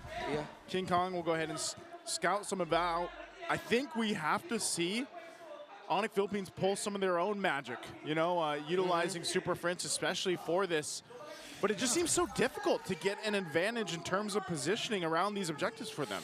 Yeah, I mean, we're seeing MP the King pull off some magic as well. It was him who was able to stop King Kong twice in that long Lord dance, the last one that we saw, and him able to use the Winter Crown at the right moment so that King Kong's shadow kills effectively minimized, forcing King Kong to shadow out. So MP the King is showing up some magic here, outplay the rest of Twisted Minds. So it's just like, who can be more magical at the right moment, the right time, the right trade? It's so crucial now. 25 minutes in, getting closer to 26. And Onyx are trying to open up the map. They're trying to apply pressure. They're sending a 3-man hit squad of the Lo Yi, the Clint, and the Badang. The two fastest damage-dealing heroes you have, but it was spotted out by Twisted Minds with the Sentry. Yep, so they're just going to go ahead and pop the diversion. They already know, you know, the plan was foiled. We got to go back from this. And so it's ultimately just grab your buffs while you can, and maybe we'll meet at the Lord here as they go ahead and get ready. 26 minutes in. Gold lead, it pretty much doesn't matter at this point. What really matters is how it's executed with the tools they have.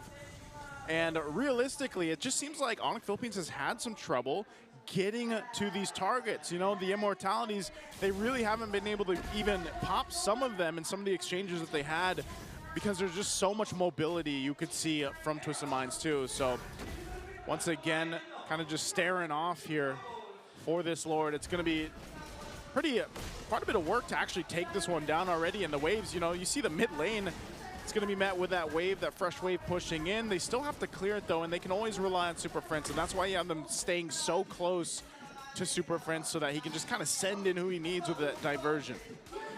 Oh, Twisted Minds. Diversion, where's it going? Okay, they're gonna wait for the diversion though. Onyx was able to clear out the minions down bottom, so they have enough time to actually make a play here. Still, they don't know where they are. Diversion is there. They're gonna send him back. Unchecked. Oh, MP's there though. He sees them. Okay, Brusco already committed. Oh, my goodness! And Keller got eliminated immediately. Twisted Minds was ready for the attack of Onyx. Blasted Onyx Philippines. The gambit, it didn't work with King Kong. King Kong found MP the King. Okay, but in exchange, Super Prince also got taken down. King Kong under Shadow, Escalera on the chase alongside Outplayed, Kirk with the AOG. Beautiful cast over the Ouija Shadow Kill. Will he be able to escape though? As James working on Brusco. Kirk caught in the crossfire there. Had Cheesy used up the feathered airstrike. Good pin down there from Outplayed to force out the Immortality. Winter Crown Blade. Is this enough time bought for the Sonics? That might have been enough time. I mean, now with Twisted Minds 4 members up, they can force into the base. They know, what do we got, 30 seconds away for Kelra and Super Prince. It's Brusco and King Kong only. James, Hajizi's Pair of Destruction is not going to connect, but the minions are here, and backs against the wall. Twisted Minds, they don't care. They extend the series. It ain't over just yet. I can hear Brigida's reaction, and I will mirror it. Oh my God. That's exactly how we feel all across the world. This series is not over yet. And that's right, because we don't want it to be done in a sweep. Again, our first match of the playoffs here in MPL Philippines season 15. I feel you, Brigida, and I'm sure Rockhart has a lot to say as well, so we're gonna go ahead and pass it over to our panelists to break down Game 3. My gosh. Oh my golly, indeed. That was insane. That was such a good game to watch as a fan, as a viewer. And I could definitely feel the energy from our audience earlier. That was nearly 30 minutes, by the way. Yeah, that was a huge game for Twisted Minds. A very long one. It wasn't as easy as, you know, getting a game 1 snap. It was 30 minutes. They were in the base, they backed off again. They were in the base, they backed off again. They were trying to be clean, they tried to be short, and because of all of that, we have game number 4. Hats off. Hats off to our game MVP. That's going to be Escalera on the Guinevere, who I believe was one of the very few people to actually try and be consistent in trying to prove and pull off this unorthodox kind of a pick, because there were some ups and downs in terms of their histories in using the Guinevere during the regular season, and there were some moments where they indeed were able to prove themselves, and this is probably the best game where they were able to so far. 100%. We had our doubts when Escalera just, you know, insta-locked the Guinevere earlier, but you know what? He's proven us wrong time and time again in that last one. Again, not the perfect Guinevere game, but just enough to really put a wrench in the cogs of Onyx in that one. In both the early stages of the game and the late game, the HLG, the Hello Late game, there were so much key spatial migrations coming in from Escalera. During the early stage of the game, he gave way to the first 3 kills to be easily taken there by Twisted Minds. And then towards the latter portions of the game, he just always consistently found key targets. And this is where he found King Kong, where they handed over 2 consecutive deaths onto King Kong, and that's something you're not used to seeing from the King of the Jungle. Yeah, not everyone can do that. That's also one of the impressive things. I mean, earlier on, King Kong already had a bit of a tough time dealing with Outplayed with that one, dealing with the Farsa. I mean, Haji did it so well on the Farsa right here. You expect the Farsa to die so much, but it didn't. He barely did. He barely did. We are going to double check in our post-game stats the number of times, if any, that Hajizi actually went down. Because as far as we could remember, we were already past 20 minutes into the game, but he has not died once. Not once on this Farsa, even despite the presence of a Gatot, even despite the presence of a Badang, who could have potentially always looked for the Farsa. He was so on point in terms of positioning himself every single time. And mind you, even towards this moment, the way Haji was able to position himself here and land those feathered airstrikes onto Kelra, it spelled out the end for Onyx Philippines. So impressive. Again, it's difficult enough to do it with the heroes that they have, but to also survive that against the world champions, against the Season 14 champions, is already a feat in and of itself. So big props to Twisted Minds here. Hajizi definitely a bit of an unsung hero in this one, as well as Outplayed. Obviously, well, Outplayed was like the spear, the spear-wielding hottie. you know how, as they say in ancient times. I don't want to say it. Thou art a spear-wielding hottie. Yeah, but it's a cool way to call Moscow. I mean, just look at how impactful this guy is. Whenever there is a spatial migration landed by Escalera, and when it's close to a wall, it's almost always a sure kill when Outplayed is within the area. And when you need him to either do the split pushes, when you need him to catch up using the SOD, he's a very reliable gold laner. Yeah. Even dying once, just once in this game. And to confirm, yes, Hajizi did not die at all. He's 407 on this Farsa. So Onyx Philippines were not able to deal with him at all. Yeah, again, it was so difficult to deal with just because I think at most parts of the game, the glint from Kelra didn't do as much burst as we thought it would. So this is the biggest surprise for me from Onyx lineup. Super Friends even doing more damage than the glint did in that game. Yeah, if I'm not mistaken, and we will be confirming this later on, Kelra immediately picked up the Endless Battle into the Sea Halberd and the Malefic Gun. So it wasn't necessarily like that all-out damage kind of build that you were expecting to see, or from I'd say other kinds of gold laners that could have been picked up, which are purely DPS and just all about shredding those members that'll come out from Twisted Minds. It was a different story this time around for Kelra, but we have to look at how Onyx Philippines still is able to take home all of these titles in that game. That was such a close fight, and they were still able to do relatively well even up until the 28-minute mark. It just so happened that during that particular setup for the objective, it was Twisted Minds that was more prepared and well positioned. Yeah, the damage profile obviously also was problematic. It still felt like an Onyx that we know and love. Yes. They're the Onyx that kind of just plays it out, knows very well how to position themselves, knows how to start those team fights, but the follow-through was a lot different. It felt like it was lacking in a lot of these fights. Actually, earlier for the first two games, Brusco on the Padang felt like he was always eager to start things up. But now, up against Joy, up against MP the King, it's almost like Brusco had to do something to stop him. He had to respond and deny MP the King of whatever he wanted to do.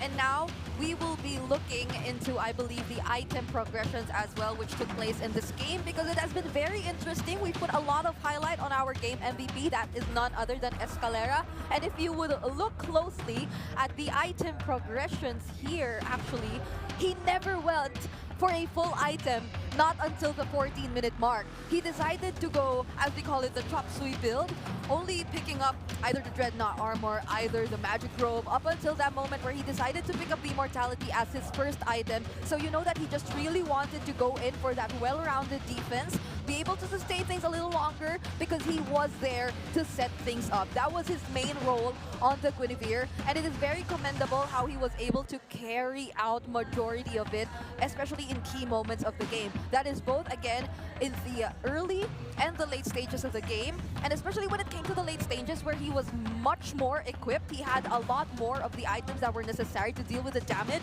That was where he probably felt that, yeah, the damage profile really feels lacking for Onyx Philippines, because especially on the targets which were most accessible to them, they could barely deal the necessary damage, and that's on Escalera. It's one of those games where King Kong was actually struggling to make pickoffs happen, despite having a bit of a good early game anyway. I mean, they were trying to steal his purple buffs a lot, but he was actually coming out on top with those. So I was really like looking for that big boom, that big moment where the spike would happen from Onyx, and it felt like it didn't happen at all in game number 3. Yep. Here though, definitely that mastery on the Guinevere provided to us by Escalera. No one should be questioning it anymore. That's right. After this game. And let's head into a quick meta check this time around for Twisted Minds. And as we've seen in that previous game, of course, what we're seeing from here are statistics coming in from their regular season performance, and we're not seeing those high numbers similar to what we saw from Onyx Philippines' side. But at least you see here how the Joy seemingly makes a really huge difference. There was a Badang, there was Brusco on the other side, there was that on Onyx Philippines, who every now and then did a great job in stopping MP the King, but this felt like literally MP the King unleashed, you know? He was just able to do everything he wanted, and there was seemingly no threats from the damage dealers of Onyx Philippines. That's true. That's what we're looking for here. A big question for that Clint pick was also, would it be a possible, could it have been a good Kimmy lineup? Could it have been a good Bruno lineup? So those are things that might be answered by us later for Onyx. But for Twisted, they do have a lot of picks that they have tried out right there on the lower left that didn't really get any wins. Yep. It's a big list, guys. It's a big list. It's a long list, and there are some unique heroes too that you could probably see on the lower right portions, but we're yet to see something similar to this again. And that's probably one of the most interesting things so far about this series, because it does feel like Twisted Minds, although they keep on teasing us about all these surprise picks and plans they have, it doesn't feel like they're actually showing us any of that. It's just more of like a much refined version of what Twisted Minds was trying to accomplish in the first few weeks of the regular season. So it's like, it's just like a continuation of their mission to become the meta shapers, I think, which, in fairness, they were able to really prove that you need to ban certain heroes against them, at least, right? It doesn't really translate to a really high placement, but you know what? They're here. They were able to pull out, you know, a bit of an interesting lineup and still win with it. We are 2-1 so far. So they actually might be able to do this, Brigida. I don't know. Are you telling me there's a chance that it might happen in the actual do or die? I mean, every game's a do or die for them now. Right but now, yeah. It feels like there's just fight. It's good to see that at least for Twisted Minds, there's still that fight within them that can really go toe to toe against the current world champions. Again, they're probably the team that has the hardest matchup so far in this whole playoffs. Yep, and awaiting whoever wins from this series, if I'm not mistaken, it's Aurora. So that's another thing you have to think about. Big hurdle. There's some sort of similarities between these two, if any. And for the longest time, it's been Aurora and Onyx toe to toe. Based on how this is looking, Twisted Minds, they're starting to get that groove. Yeah, getting in that groove might just be the difference maker here in the playoffs. The playoffs is a big difference from regular season. It's a big swap out, so stuff can change. That's why you have to keep watching. Let's throw it over to our host, though. I think we're doing something on the stage while we're waiting for Game 4 to get started.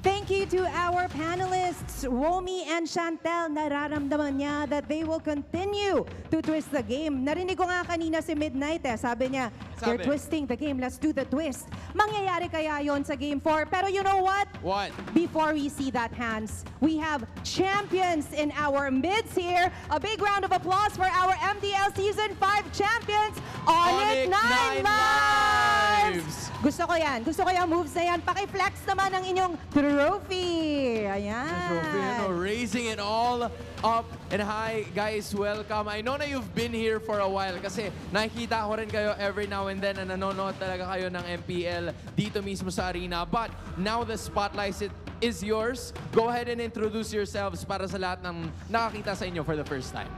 Ako po si Kane, jungler ng Onyx 9 Lives. That's Kane. I'm Sean po, post-for ng Onyx 9 Lives.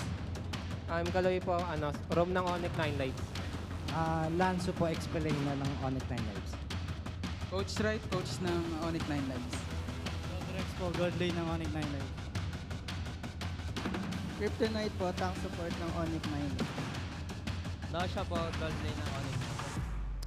Wow, thank you so much for joining us here. Unang-una, no, before we talk about your kuyas right in front of us right now, ano yung feeling na hawak-hawak nyo na ang MDL trophy nyo? Yeah, Kaloy, kamusta? you wanna take this question? All right. Anong feeling na naging champions kayo for this season for MDL? Ano po, nakakaisip po ka taas po, di po kami mapaniwala champion kami. Coach, what about you? How proud are you of all of them here na kayo ang naging champion? Sobrang saya po. Tsaka proud na proud ako sa kanila kasi yung iba dito rookie lang pero nakuha na agad nila yung champion. Diba? Grabe. Yeah, So, isa pa coach, no? I'm sure you're proud of all of them here. Pero as I said, yung mga kuyas nila ay nandito and they're fighting for their chance to get the Immortal That's Cup. right. Yes, so what is your message for Onyx right now as they're about to have Game 4? Sean? Gusto ko lang po sabihin sana ma-close out na yung series tsaka good luck sa mga future games nila.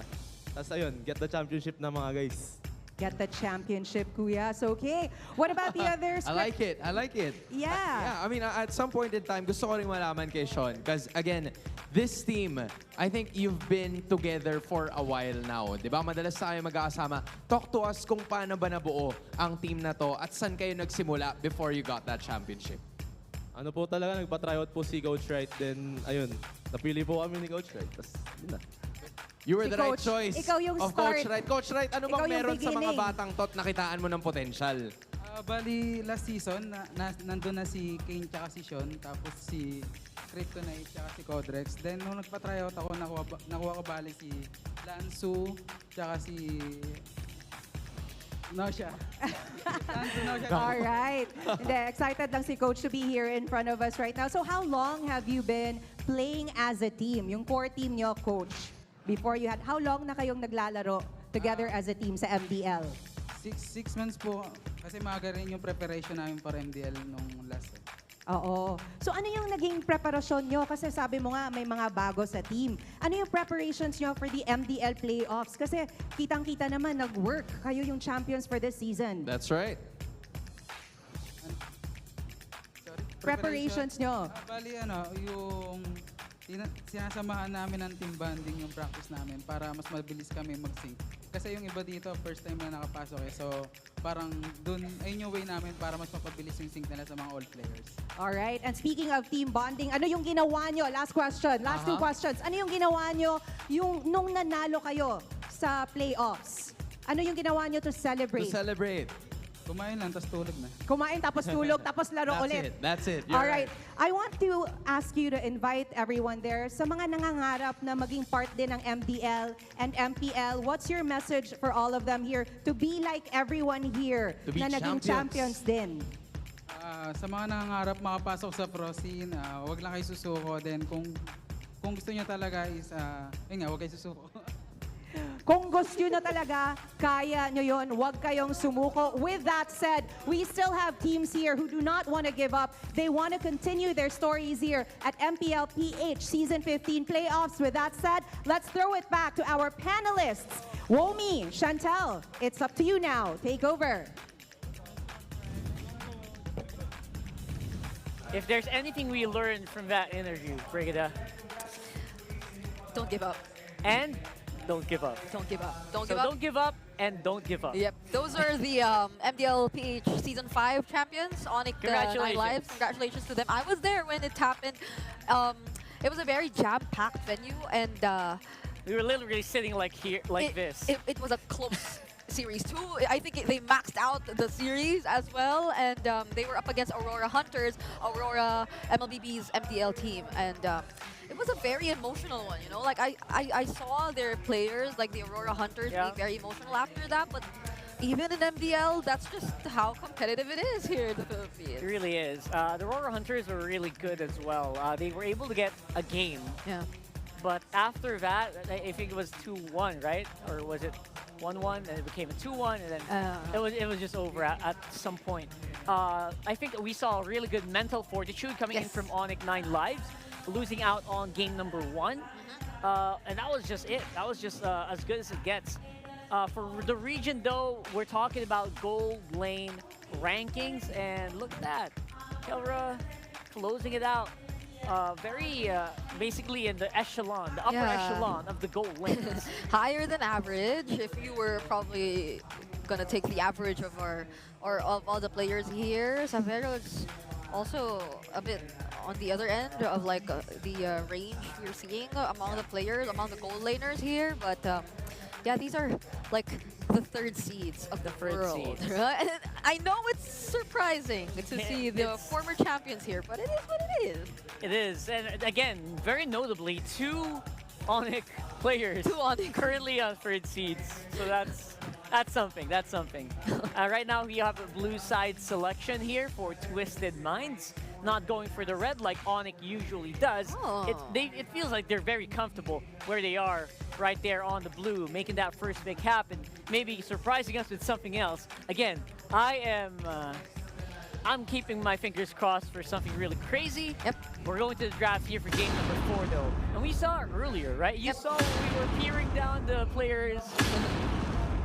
Twisted Minds goes very, very calm. Yeah, Coach Bonchan was all smiles while they were preparing themselves for the draft. And I believe we'll be alongside Redmar again. I hope he didn't take the wrong call. I hope he's already done with the customer service. Yeah, no, it's all good. It's all good. Okay, joining us, Renmar. There you go. I hear him. Okay. There you go. Is the Joy first pick appearing soon again? Or does Twisted Minds have a different plan in mind? Because it did work really well for them earlier in game number 3. Game number 3. You know what? This is funny. I was thinking about like possible hero picks to make an appearance here that Twisted Minds might force. I was actually thinking they will go for healer roams. Which is something that happens a lot in high-rank RGs here in the Philippines. Like the Florians like and all the Florian, yeah. But apparently they're not really going that route quite yet. Very happy to just deny that joy away from Onyx. Yeah, I mean they're top 1 in terms of average heal to allies, but a very much more like Onyx. First 2 picks are appearing so far. It's still the Padang, but this time it's not the Clint, it's the Moscow for Kelra. Yeah, Renmar, what do you think about this? Twisted Mind just letting the Badang through over and over again. What's happening here? Yeah, I mean, it's not like you're gonna stop the Badang or you have to stop the Badang, but I think it's the adjustment of Onyx Philippines in this draft that's so much better. In game number 3, they picked up the Badang and Lo Yi. I really thought that they'd rush the Moscow pickup then because that's your main answer against the Joy, but now that they pick it up, they don't have to worry about the Joy so much. Now, they have to worry about the Baksha, which I think might actually be going into the roam here, because you already see the Focus EXP, the Joy in the jungle, it's 100% a roam Baksha, something that we've been seeing pop off more in global MLBB. Yeah, because I mean these 3 roles revealed so far by Twisted Minds are the roles where a Baksha can go into. But you've already revealed that it is potentially going to go into the roam, which I feel really suits Escalera and the playstyle he's been showing us so far. It really does. He just keeps going in and looking for the targets. It looks so good, not to mention it also has that added benefit of basically disabling any hero roams. Like, I know it's not going to happen, but that's a side benefit. Yeah. Also works very well against Kimmy in this current meta. Well, they did ban it out though. Yeah, I mean they didn't need to ban it out, but you know, if in case, you know, Onyx thought about picking up the Kimmy, it was a very good pick against it. So now we're trying to see if we can get back to that mid focus. How has Super Friends been doing on the mid, Renmar, and what other heroes might you want to see from him? Ooh, considering that there's a Baksha on the other side, I would not be mad if he went up and picked up a Valir here. Considering that he was one of the players that... Actually, no, he was the player from the regular season that made the Valir really pop off. And I think that's an option that they're going to be considering. Usually you want to pick it up against slower lineups in the jungle, but even though it is still a Baksha and Phoveus, I'd still consider that as a pick. However, they're going to be locking into the sheer burst damage, so they might still go down the burst damage route, but I wouldn't mind the Valir. Like, something about it just seems like it'll be a really good pick. Although it doesn't necessarily match, like, or it doesn't directly answer, like, the speed and the aggression that can potentially come in from Twisted Minds, it can serve as a great way to punish. Like, whenever there is going to be a failed attempt from Escalera, there's almost no way out once you already decide to commit your Baksha Shield Unity and you get to put yourself in a position right in front of the members of Onyx Philippines. So that can be a potential route, because if it's just about punish, the Valir and the Padang together might be lethal for Twisted Minds. And there you go! Oh, man! Called I actually got it? Cool! You did. Looks great, doesn't it? I mean, that does work very well against the first 3 picks of Twisted. Yeah. It also kind of leaves a little bit of a wiggle room. Kind of just can do whatever you want for that last pick here. Oh, dang. But there's the Eve, kind of just has pretty good range, decent range against the Valir. Also can doesn't immediately die against the Yeah, Valier it's as the well. Granger, And so- the Granger, there you go. More mobility kind of needs to... enables them to dance around the Valier as well. Yeah. So at least they get to control the box to some extent, and they just allow for more room, again, for Mpl the King to really find his targets. But they complete their lineup with a Cho, so these are multiple setup heroes that Onyx Philippines are deciding to show us. Yeah, thoughts about this, Renmar? That was a really good shift that Onyx did there at the end of their draft. They are now a much more mobile lineup with a Cho in the rope, and then they sent the Badang into the EXP lane instead.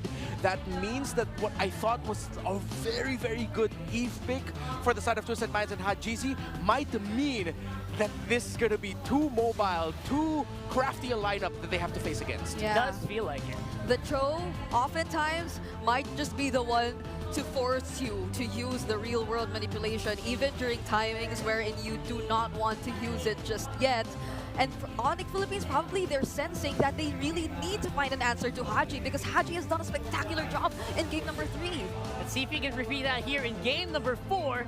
Throw it over to that casters. Thank you so much, panel, for breaking it down. Again, it's game number 4 upon us. They extended the series off of an amazing long game for Twisted Minds. Can they do it again to take us all the way to 5 games?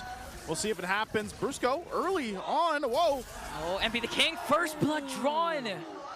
Man. To the Bruiser. Oh, that's not good. That is not the start that Onyx Philippines wanted. They want them dictating the tempo, but I think up against this Baksha, I just realized Baksha can roam around the map really well too, very quickly. Oh, even Hajizi actually stopped the recall of Super Friends there, so enough time bought again for Twisted Minds. Yeah, that's, I don't know, man. Maybe Brusco was just like, man, I'm tired of playing Badang. Like, Kirk, you play him. And your turn.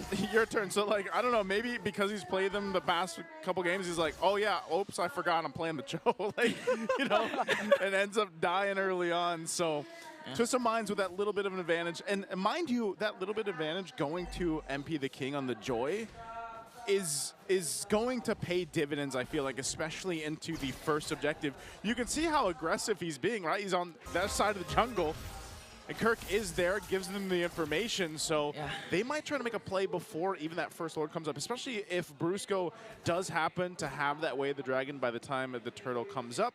Then maybe they can make something happen. But this debut pick for Escalera, whoa, Hajizi, Forced out the flicker. How's this Baksha roam work, man? Like, statistically, I know we've seen it around the other regions, but how good is it? It's the speed, bro, and how tanky you are. The fact that you're also providing healing reduction. It's just a solid pickup. I'm not sure of the total win rate globally, but it does pop up often that I ended up having to make a post about him. You made a post about it. Well, right now, that'll help him go ahead and secure the first objective. Turtle secured. And outplayed too. It looks like he's going ahead and winning his lane against Kawa right now. So a lot of good things happening for Twisted Minds in this game 4. And yeah, Mpl, like I said, the fact that he's got this early start's great for him. I'm wondering how King Kong's gonna go ahead and play catch up here a little bit, or if he's able to just kind of farm up, you know, do his thing. Yeah, he might even pull off his very own turbo. Is that turbo jungling pattern? Is that what it was? Yeah, I think it was. Back in the Keys of Victory? Yeah, King Kong turbo jungling pattern again with a momentum-based hero like Joy, so that's a good sign for Twisted Minds. And not to mention, as you mentioned rather, Escalera from setting up to being literally the main information guy now for Twisted Minds. They always know where King Kong is rotating and where Brusco is hiding. Brusco's level 4. I don't think you kick Escalera, obviously. Escalera, by the way, previous game, just had a hell of a game. I like to see that we are in this portion of, well, I guess Twisted Minds has always been like this. Escalera playing the more unorthodox picks. You know, the Guinevere, and now you have the Baksha here. Really takes a certain type of player, but also team to go ahead and let that happen and play around it. And again, I think as we get through this game and get through some of these objectives, it's like Brusco, he's got to be the guy to start these fights up. There isn't really going to be much anyone else to do it unless Kirk is around the area. But he's kind of just forced to be in his own, you know, lane and follow around James. And we know that James has been the player, or like the guy to play the Phoveus to a pretty good game. They might not have win all the time, but it's usually James that is just kind of wrecking the opposing teams when he does get his hands on the Phobius. Yeah, this might be one of those games where it's just going to be determined a lot by the major objective team fights. Usually when we have a Cho game, even a fast roaming pick such as the Baksha, there are skirmishes and little actions that happens in the river, in the jungle, but I think both Brusco and Escalera have just turned the page a bit and just decided, you know what, let's just focus on the major objectives. But wait, up top, this could be a big play. Oh! Yikes. KK connection. Gets one on to Outplayed as MP the King trades instead for the Turtle. So Outplayed for a Turtle. All right, so the two roamers have their eyes set on the major objective, but the difference is the junglers. King Kong wanted to help Kelra. MP wanted to get the major objective instead. But now it's a losing trade, it seems like, across the map for Twisted Minds because Onyx Philippines were able to get the tower up top. Yeah, they got quite a bit. You know, they gave up the turtle, sure. That's 2 in the hands of Twisted Minds, but you get a nice kill for King Kong, and then you get that turret down. They're going to go ahead and bring them a little bit of an advantage, nothing too crazy, but still a play nonetheless for Onyx Philippines. Now, Twisted Minds still in, I would say, you know, the majority of the control here, and working through it. You can see how the XP is going, too, across the board, and that's what I was wondering, you know, how would King Kong deal with that early advantage that MP had? And he's doing relatively fine, at least keeping up the levels, and that play up top was part of it. Yeah. I mean, jungling pattern uninterrupted. Even if Escalera provides a lot of vision for Twisted Minds, it doesn't necessarily translate to getting King Kong out of his rhythm. And at the same time, yeah, the kill up top plus the turret takedown as Outplayed gets a turret for himself. This is like one of those games where it's like you don't want to fight. So it's like we're just going to go on opposite sides of the map and take these objectives while we can. And when we're ready, we'll fight. Because I feel like it's Onyx Philippines just kind of waiting to see what Twisted Minds even does here. Mid lane might be the focus. Want to go for the mid lane and got Super Prince. Brusco got caught in the crossfire again. Up against 5 members. Kirk just has to walk, but still he went in for the combo. Enough time bought to delay and save the turret. But gets taken down. Kelvin joins in the picture. Not going to be able to bring down anyone. And Twisted Minds, everyone survives. This is exactly why I was gushing over the Eve pickup. Although, yes, there's still a possibility that it would struggle, but that was one of the best scenarios for Hajizi to drop down the real-world manipulation, bring down the star field down to the gods themselves. And now it leads to this. Another turtle taken by Twisted Minds without a problem, and a lot of threat in the center of the map now that Brusco and Super Friends are getting checked incredibly well by Twisted. Looking at the items, up to a Sky Piercer for the Granger. I was worried about the development of Outplayed in this game, but now he has a very slight lead over Kelra in the gold. And he has his core items. Brusco! Connects with the kick, finds Haji. This time, Kelra was able to dish out the damage to bring down one. They want to go for James. Escalera joins the picture. James was able to flicker up, but Kelra goes in as well. Super Prince was able to take down James. Next target is Escalera, and a 4-kill swing for the Sonics. Brusco. And meanwhile, the whole time, here's King Kong pushing another turret down, and we'll take a buff on top of it. Man, they came in and they said, I want it all.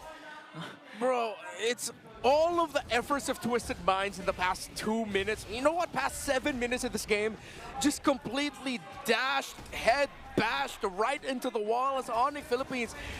I thought that they'd only walk away with 1 or 2, but Twisted Minds decided to fight into it. The fact that Kirk timed his fist break and fist crack. Oh! King Kong found Hajizi, what? A solo kill in the middle lane, and now they catch James also. There's no flicker, so he might fall down. Super Friends connects. Kelra with the SOD. He's not going to overcommit, though, but 4 members of the Sonics are still here. They want to push the mid lane. Oh, they're just going to push that mid lane. Yeah, it's all falling apart for Twisted Minds. Onyx Philippines have found more than just second win. They found hope yet again. As it looked like Twisted Minds after that big sequence of the mid with Hajizi's real-world manipulation leading into the 3rd turtle. In a snap, in a flash, Onyx Philippines have taken total control of this game. Yeah, you know, Brusco took that first blood kill of MP the King personally. Yeah. Yeah. After that first blood, he wanted to make a play for Onyx, and that play in the mid lane that resulted to 4 kills for Onyx was the turning point for the Sonics. Brusco, every time I see Brusco, man, he's like the Hulk, you know? Like, he Yeah. gets beat up, but it's like the more that he gets beat up, the more that he takes damage, like the angrier it gets and the more plays he pops off. Oh, mid lane again. Infernal Pursuit forcing them out of position, and Brusco got caught again by MP the King. No, you won't like him when he's angry. King Kong joins the picture, and Kirk with a combo again to bring down Hajizi also. Oh, Spirit Destruction isn't gonna connect. Kirk, though, caught by 3. Just doing enough time to delay, and Twisted Minds catches 2. Would have been a completely different story if Keller's SOT hit. But at the end of the day, it's Twisted Minds who walks away with the victory there. It seems like they're rushing the Lord. They're looking for King Kong. MP found King Kong! Oh, or did King Kong find MP? He's got to get out of there, though. Uh-oh. Oh, but Escalera stun! Beautiful outplayed, dishing out the Rhapsody and shut him down! Right in the perfect moment, even James pops in! Beautiful cast with Dark Wave plus Flicker, but Super Friends was able to cast that ultimate, so it's King Kong down for Onyx. This game, it feels messy, but they're making so many good plays where they need to. The fight for this Lord, though, is crucial. And on the Philippines, they might want to stop this. Real Annihilation dropped down already. Spear of Destruction is going to connect. Kelmer goes in, but outplayed. Not going to be able to out-sustain it. Kelmer just wrecking havoc. Going to pick up 2. James might be the next target here. Super Friends in the picture. Will they still be able to take down Brusco? A double kill for Escalera, but an answer from Super Friends. It's only the Magician left. The Lord will be marching out. Onyx did enough to minimize what could have been an absolute destructive Lord take for Twisted. They'll be able to stop the Lord. Now Twisted has to recover from this because it looked good for them. While Onyx Philippines, both of them recovering, tripping, falling down, getting back up again. It's a back and forth in the most epic proportions. Oh, man, I love it. I love what we're seeing right now for Game 4. The biggest thing that sticks out for me, too, for Onyx Philippines really is Super Friends again on this Valier. The draft, you know, our panelists were even surprised with it, and Super Friends has been playing really well. As the scales up with the items, though, that's where the Valier really turns into a menace for the opposing team. Yeah. And we're already starting to see that build up. And they fight for this space around the jungle. King Kong looking for an angle here, or maybe just to take the buff. They might try to go ahead and bait Twisted Minds into a fight. But they might want to not take this as they secure the buff for MP. So crucial, crucial things on both sides. Let's take a quick look at the items here for both teams. All right. It's written in the star field right now for Twisted Minds. For the ultimate of Hajizi, only up to 2 items, but similar to Super Friends as well. Still neck and neck in terms of the gold. No one with a clear advantage. Wind of Nature already for the Granger. No Wind of Nature defensive item style yet for Kelra. Pure damage for the Moskov. Only up to Holy Crystal is MP the King. Actually decided to rush it as the second item. So that's just a slight adjustment for that. Malefic Gun just built up there for the Moskov. Oh man, this is it'll be very interesting. If you notice, no Dominance Ice built just yet. Still on the way for the third item is for Escalera. But their Twisted Minds has been really relying on the passive of the Baksha to be able to reduce the healing coming in on the side of Onyx Philippines. Now that Keller's built up, Twisted Minds are going to be building that Dominance Ice on that Baksha at the right time. Question is, will they need another? I feel like they'll need another one. And that has to fall onto James's hands. James, yeah. And with that, Onyx Philippines, the biggest advantage they had is the amount of space they can maneuver. You know, they've got, what, 5 turrets down to 1 for Twisted Minds. And that's where the advantage on the macro level comes in, especially when we start having to consider the Lord takes here. So for Onyx Philippines to continue to put pressure on the map and work with that advantage is what Twisted Minds has to deal with, and how they are going to approach that. Now, Brusco, too, we've seen it time and time again. This Cho is so risky. If he decides to kick the wrong target to go in, James, Tried to go in there with Infernal Pursuit, MP the King as well. But Twisted Minds decides to back off. Yeah, you see the threat there of that Valier. Once he got the Vengeance Flame up, the Burst Fireballs. Stopping Twisted Minds just enough. MP the King really thought about popping his ultimate, but decided, no, it's going to be way too risky for me if I did that. And now the space provided means Onyx Philippines will be able to start this Lord comfortably. They're just going to be waiting for Keller to get here with an SOD later on. Twisted Minds, if they can pull this off, force a game number 5, momentum will be in their favor. Okay, Lord is up. Quarter of the health is down. It's going to go for some resets, though. Kelro will stay bottom side. I feel like that's what we see every single time we have the Moskov come to play. We're just holding our breaths once that Spirit of Destruction is thrown out. But it looks like he's just going to join this one up as he makes his way for this fight. Oh, hold on, Kirk. Already committed the combo there onto James. King Kong enters the picture. Oh, no. MP the King. Oh, a beautiful kick from Brusco though. But no follow-up for Onyx. King Kong got caught by James. But is able to cast a winging shadow kill and brought down James. One more hit. Hajis with the RWM to bring down King Kong. MP the King working on Super Friend takes him down as well. 2 kills wing for Twisted Mind. But the base, Kelra working on the turret. Okay, it's Hajizi. He got back in time. Can he stop Kelra? Can he stop the Moskov? Twisted Minds are able to get this. Kelra! Okay, Kelra with a beautiful knockback, working on Hajizi. Winter Crown play this time connects. Escalera, Kelra. Escalera wins the fight. Escalera and Hajizi just in time, stopping the split push. The Lord marching with Twisted. This could be road to game 5. Oh my goodness. Oh my golly, as Brigida would say, because that could have been way worse for Twisted Minds. But they made it happen, and good thing that is a boxer in the hands of Escalera to join the fight that fast. If this was a Grand Prix, Twisted Minds literally just changed to the hardest of tires, and it's working out very well for them. No way, don't tell me Twisted Minds will actually force game 5. It's a 5v5 though. Okay, they're trying to deal out damage. James goes in as well. As Escalera tries to zone it out. RWM already cast it down. Kirk got caught again and got bursted down by Outplayed. That's 2. But MP the King will fall down. That's 2 for Onyx. King Kong, Kelra working. That's 3. 3 members down for the Sonics. Kelra versus James. KK connection. Will they be able to do it though? Kelra was able to walk away as King Kong with a wee shadow kill. Gonna bring down James. Outplayed. Escalera has to back off, but they got one inhibitor turret. And it's not over yet. KK holds on for the gods. King and Kelra holding on for Onyx as Twisted Minds have solidified a lead here. It's not the lead, it's just a lead for a moment because the towers are too close and this game is too close to call.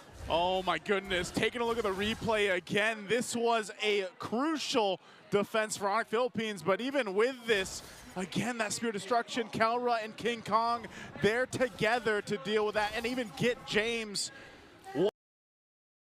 King Kong, they're together to deal with that and even get James. What a play coming out for Onyx Philippines. But man, you gotta remember, Twisted Minds is facing elimination from the playoffs with this. They have to win this game to get to a game 5 to keep the hopes alive for now.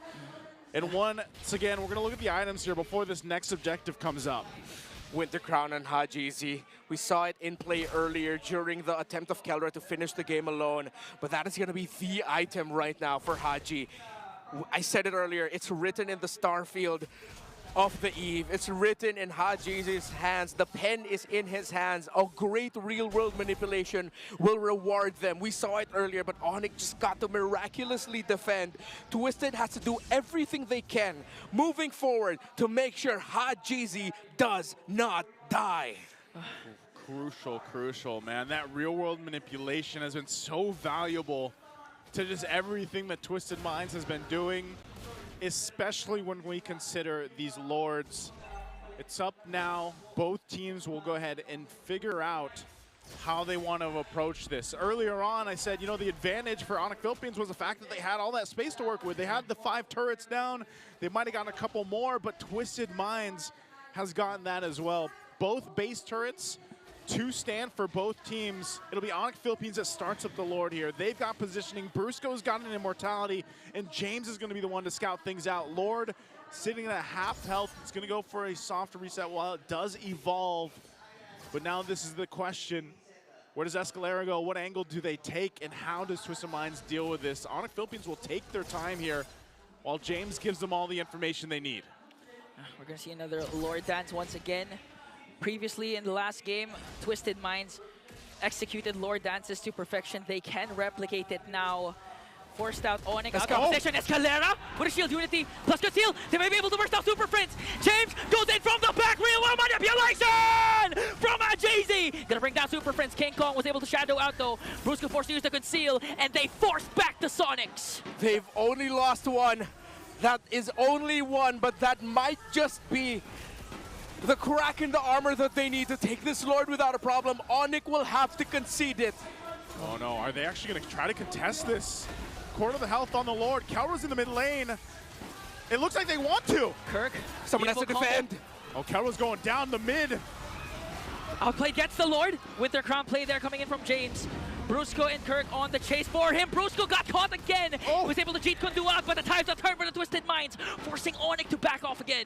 All right, it's going to be a big 5v5. No flickers already for James and Hajizi. Super Friends, Kirk and Brusco.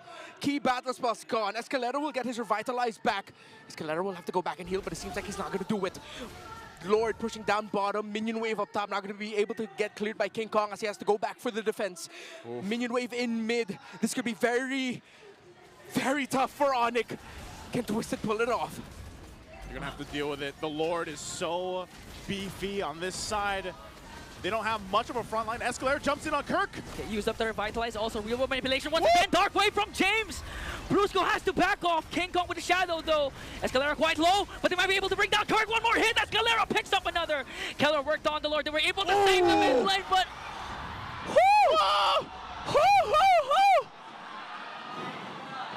All right, all right, all right, all right. Breathe with me.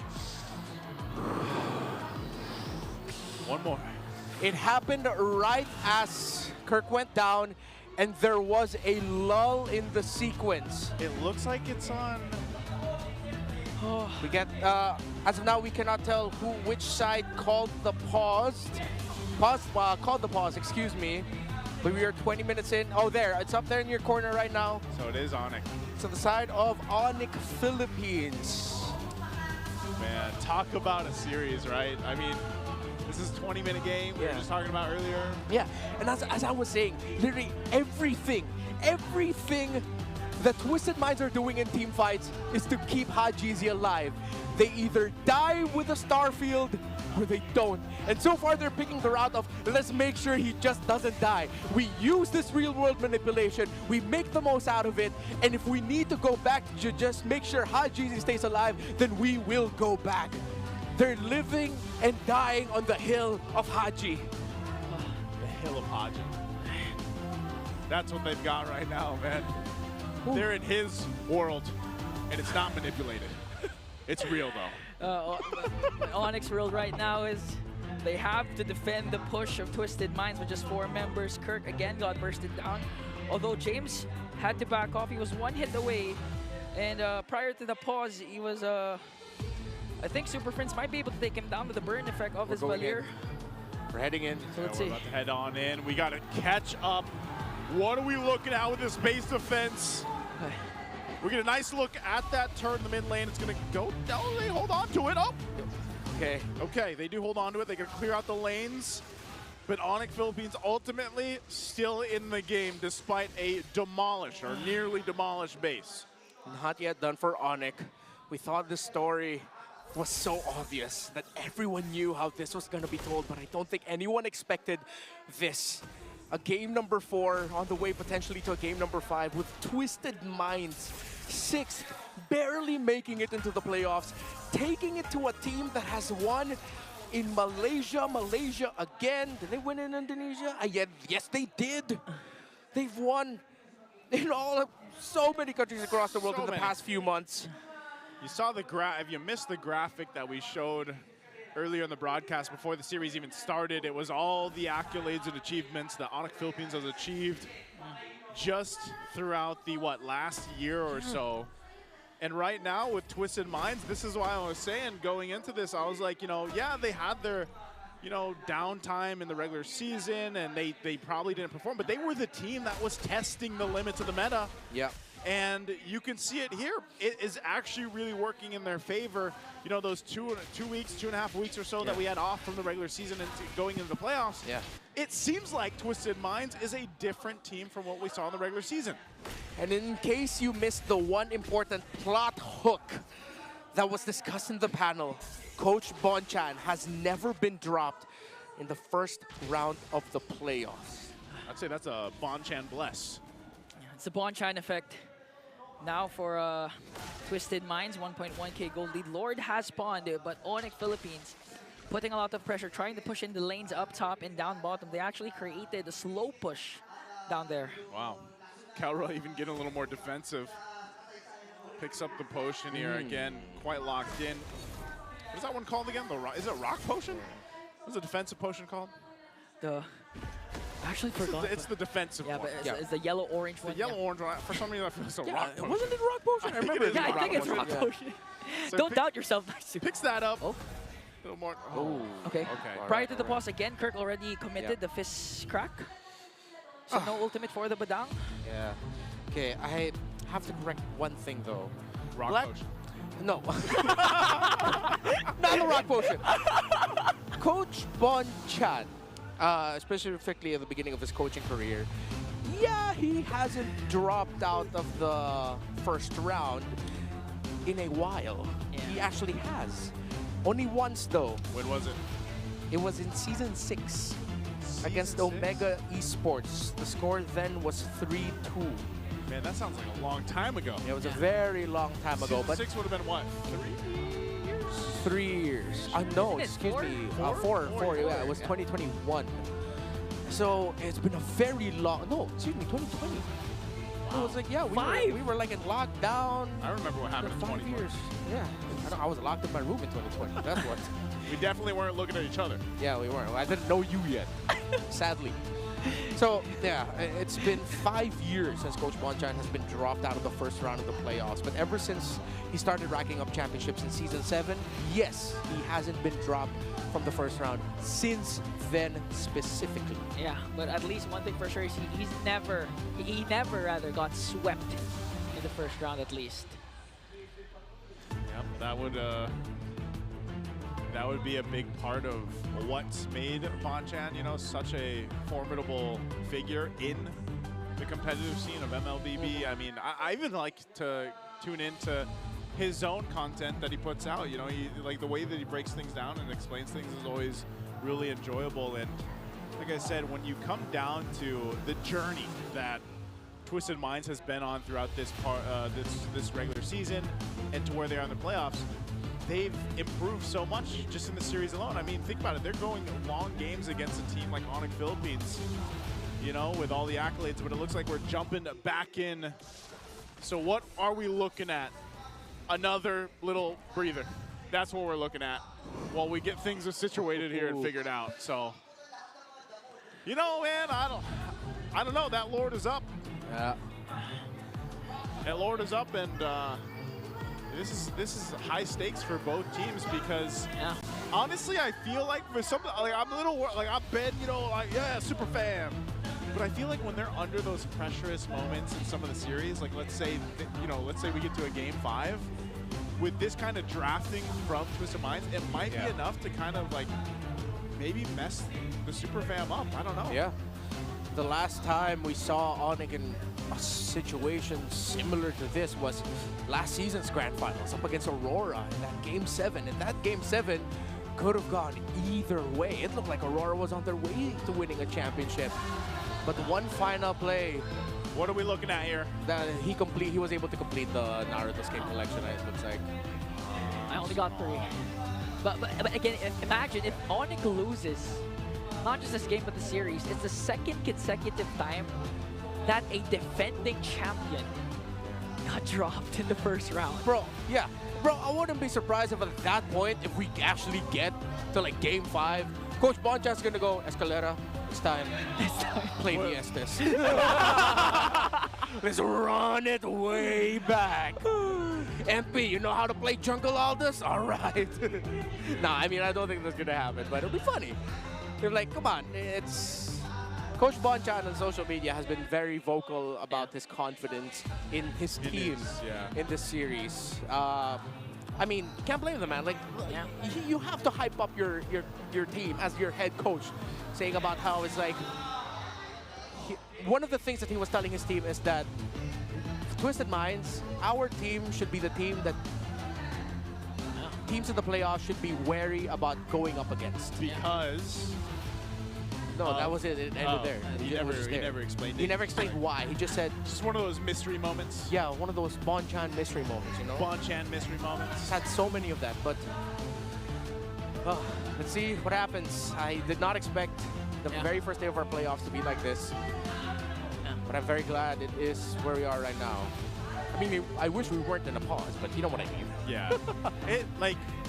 I think a lot of people, and I saw this even on socials, like leading into the series, a lot of people are throwing out sweeps. Yeah. Like they're throwing out sweep predictions for Onyx. I mean, they did go 2-0. So imagine if what we see here is this game 4 wins and then Twisted Minds reverse swept. Yeah. Like, what does that mean for the rest of our playoffs, man? Yeah, because this, if ever Twisted Mind wins game number 4 and then wins game number 5, they snap 2 streaks. The win streak in series that Onyx Philippines ended season 15 with, which was at 10, and the championship streak that they've had. Ever since MPL Philippines season 14, every tournament that they've been part of, they've been champions. What is this pose, by the way? Why is everybody doing it?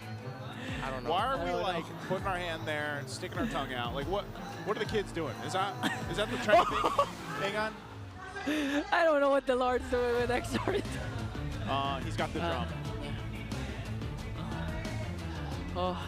Okay. There's the voice. Oh, there's the voice. Hey. This is just the default reaction for Burrito now. Like I feel like. Actually, yeah. You know, like whenever the camera. Oh! Let's go in back to the game. That's my default reaction. When I see our boy bring us back to the land of dawn. Here we go. Lord's already half health, and it's Onyx. Onyx. They're has taking it. Control of the Lord pit now as King Kong jumps in. They're working on Escalera. A lot of combo committed, but he's still alive. Mpl King is in the picture as well. It's going to be Retribution battle! And King Kong will secure the Lord. Don't tell me it ends this way. With one red tree, not even a kill trade. King Kong, the red tree to potentially put an end to Twisted Minds' hopes. Like, I'm so surprised because we got in, but they had complete control. No, that means Onyx were just able to clear up the waves. We already saw Twisted Minds backing off. The last time we saw that tower, it was exactly at that moment. Still very close to going down, but not down just yet. So logically, that means Twisted Minds backed off, played for Lord positioning, and it just turned into a dance, leading to Onyx Philippines getting better positioning. How, unfortunately, we can only assume how they got into better position. Yeah. But it led to this. Twisted Minds had a very good shot at that, but Mpl the King just straight up lost the red tree battle against King Kong. Oh, this is going to be a tough one now. They're on the defense. Again, Onyx Philippines lost the 2 base turrets earlier on, and with this beefed up Lord at the 24.5-minute mark in this game 4, they're looking to punch into the base. Last base turrets, 2 in base Twisted Minds in the mid and top. Waves are pushing in. They want to put the pressure. A couple of immortalities here are available, but they're going to have to deal with the Lord here. Super Friends already casted the ultimate. Brusco has his flicker. James got stuck. Immortality will be popped. JC dropped down the RWM as King Kong works on the top lane. Lord still up. Twisted Minds trying to defend as much as possible. King Kong jumps in once again, forced out the Winter Crown onto Ajizi. Discipline not over yet. Onyx Philippines, though, might be able to continue the siege with focusing on the tower in the mid lane. No more real world manipulation for Hajizi. Oh, watch Brusco. Watch the Bruiser again. They're not going to overcommit, though. As Twisted Minds clears out the minions. And they hold on. Twisted Minds will not lose that mid turret. And so both teams holding on to the mid base turrets. A little bit healthier here on this side for Twisted Minds, but ultimately Onyx Philippines was able to make a play based off that Lord. They didn't want to risk too much, though. You saw how they went according to that fight. Yeah. Because they have to respect the damage that Twisted Minds has. Not only that, but even just how tanky they seem to be in dealing with that front-loaded damage that Onyx Philippines is throwing at them. Yeah, it seems outplayed should be at around, I'm guessing maybe 40 stacks on the Sky Piercer already, which means maybe that's why Onyx Philippines is also being very careful. They know that they can just get cleaned up by the Granger, that so far that they cannot reach right now. Twisted Minds is playing a very tight formation. Despite all the damage Onyx Philippines can throw out, we are at the point of the game where Twisted Minds can hold on. But it doesn't look good for Twisted, as the pressure up top from the minion waves means that they're sacrificing a lot just to make sure that they can get this Lord. MP the King will be the one to clear it up, and Onyx seems like they'll get another one without a problem. Conceal from Escalera. They're gonna find Kirk, forced out the ultimate. Arteezy once again with the RWM, but King Kong will secure the Lord. Brusco Immortality will be popped.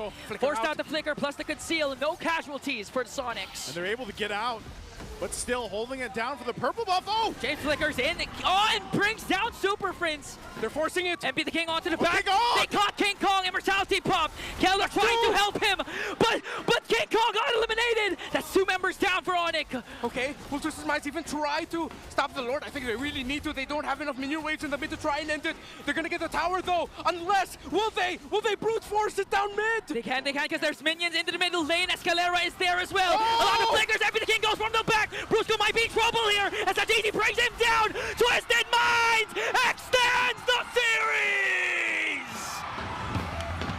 We're going to a game 5. You thought it was a story, clear as day, but a plot twist might be on its way. Game 5, Twisted takes Onyx to game number 5. Woo, man, oh man. I'm not sure if everybody else is as surprised as we are, but I know Brigida and Rockhard are as well. We're gonna have to take a breather over here on the caster desk. Let's throw it over to the panel. Good line, good. Bit of a shake here in our hands. Is this face enough to show how surprised we are? That was a little too much. That's... Oh, okay. That was not in my bingo cards today. That's for sure. I wasn't necessarily expecting a sweep, but I wasn't necessarily expecting a game number 5 either, because this is one of those series, at least in the play-ins, where I feel like a lot of people, even us in the English broadcast, unanimously have predicted for Onyx Philippines, the defending champions. But look at Twisted Minds just making things happen. They're throwing all of our expectations out the window. Oh. My goodness, even with multiple attempts from Onyx Philippines to just get control back, multiple lords taken at the very end of that fight, it was still Twisted Minds coming out on top, outplayed with MVP on that Granger. Man, and we were so close to breaking records yet again. You know, I felt like for every single game that goes by in the series, we just keep getting longer and longer game times. But Twisted Minds, they didn't let us reach that point anymore, and it was just everything falling into place, because during that last objective fight, it wasn't them who got their hands on the Lord. They lost the Red 3 battle for the 2nd consecutive time, but their decision to just keep going for the fights, knowing fully well that they are able to take out several members from Onyx Philippines, it just allowed them to, again, as mentioned by our casters, just brute force their way towards the base with that single minion wave they had marching in the middle lane. It almost feels like Twisted Minds are like running on pure grit, pure heart at this point. Just pushing back every single attempt of Onyx Philippines to macro their way into victory. Yeah, because like, especially for the first few minutes of the game, Onyx Philippines, they weren't necessarily set on contesting against Twisted Minds. It felt like they were just set on taking the objectives, and which led me to even wonder about, how can we see the rotational speed of the Baksha of this lineup of Twisted Minds be fully capitalized if Onyx Philippines aren't necessarily in places where you expect them to be, because they're almost always somewhere else trying to take down either a turret, which is greatly beneficial for them, by the way, and worked wonders for them too. But when it all came down to Twisted Minds or Onyx Philippines having to fight back against Twisted Minds, that's where we saw the lineup, that's where we saw the team fight prowess actually take effect. This is so threatening if you're Onyx Philippines, because you're seeing the DNA, the ube kind of like playstyle come into play for Twisted Minds. It's like you can see their spirit coming out of their bodies and going into the game, forcing their way through sheer will into a game number 5. My goodness. Twisted Minds, definitely, they are having that momentum right now. They know that they brought Onyx Philippines all the way, and it's Onyx Philippines right now who we actually might need to see undergo that reset, which we were just talking about a few games ago in the case of Twisted Minds. So this is a really surprising turnaround. It's a 27-minute game once again, and it was very close, by the way. And for the second time around in the series, I have to commend Escalera once again. Be it the Guinevere, be it the Backshot, any unconventional roamer, he's just making it work. And honestly, it feels like, obviously, it's a big trust from Bon Chan himself to be able to, you know what, Escalera, this is the time. This is the time. We need to bring this out now because we are on the brink of losing. We're on the brink of elimination from Season 15. And you know what? That trust really paid off well because they also comboed it with a very niche hero at this moment, which is the Eve, controlling that mid lane. I wonder what suddenly switched in Twisted Minds after them being put in a spot where they're suddenly in a do or die, where they're just one game away from saying goodbye to this season. They just bring out that confidence of using and pulling off the unusual quote-unquote picks and then constantly winning at it. Right? Like, one chance suddenly after them being in, or after Onyx Philippines getting match point, he's just, oh, okay, let's try all these things now. Yeah, and again, that's probably one of the reasons why, you know, we saw him smiling earlier after that 2-1, after they got that one. It feels like they could control, or he could kind of just foresee how his team was going to perform in game number 4, where it felt like there was a lot of pullback as well, and they're able to like kind of read Onyx movements in the jungle. King Kong did not have an easy time in the jungle this time. If any, the other half of the KK connection though, which is Kellera, as we see right now as the BPI rich guy, he was that one player from Onyx Philippines, I feel, who always forced a reaction out of Twisted Minds. Like, he was constantly there with the pressure on the waves, and that, if I were in Twisted Minds' shoes, I definitely would have panicked multiple times by now. And I think we saw it too, based on how they just were trying to respond from everything that was happening. There were not just one, not just 2 times wherein Kellera actually decided to go for a split push attempt. There were multiple times where he actually tried to do that. And now I feel like we should also be taking a look at the overall goal difference timeline, which took place between these 2 teams. And compared to that one game we saw earlier, this is a way closer goal difference timeline. You could see how there were barely moments where a team, either Twisted Minds or Onyx Philippines, held the lead for more than 5 minutes because it was a constant up and down. It was a constant back and forth. Literally what we would consider as a seesaw battle, if some would even say. And this is, if you would look at the 7-minute mark, that was the first time we felt a significant difference. That was when Onyx forced a team fight up against Twisted Minds, and they were able to go straight towards the mid lane, taking down the necessary turrets away from the mines. But then, come to the 14-minute Lord, we see another switch, which significantly favored Twisted Minds, and then it just happened over and over again, even all the way to the 22-minute mark. There were so many split push attempts, and I feel like those are the things, or one of the many things which really balance things out for Onyx Philippines, because you cannot deny the fact that Twisted Minds were really playing out of their minds, like constantly winning the team fights, constantly winning the aggressive plays, and finding a way to deal even with the presence of a Valir even, which was a major highlight too, by the way, while we were discussing the draft earlier. But it just felt like they were able to find the right footing. They were just able to really avoid all those sudden denials that could have came in from Super Friends. And I feel like Super Prince too has had his fair share of instances where he just gets found out here by Onyx or by Twisted Minds, or just he gets spotted out and just gets eliminated away by Twisted Minds. And that too is probably one of the biggest factors that I feel applies to both teams, because even Haji, he didn't have the exact same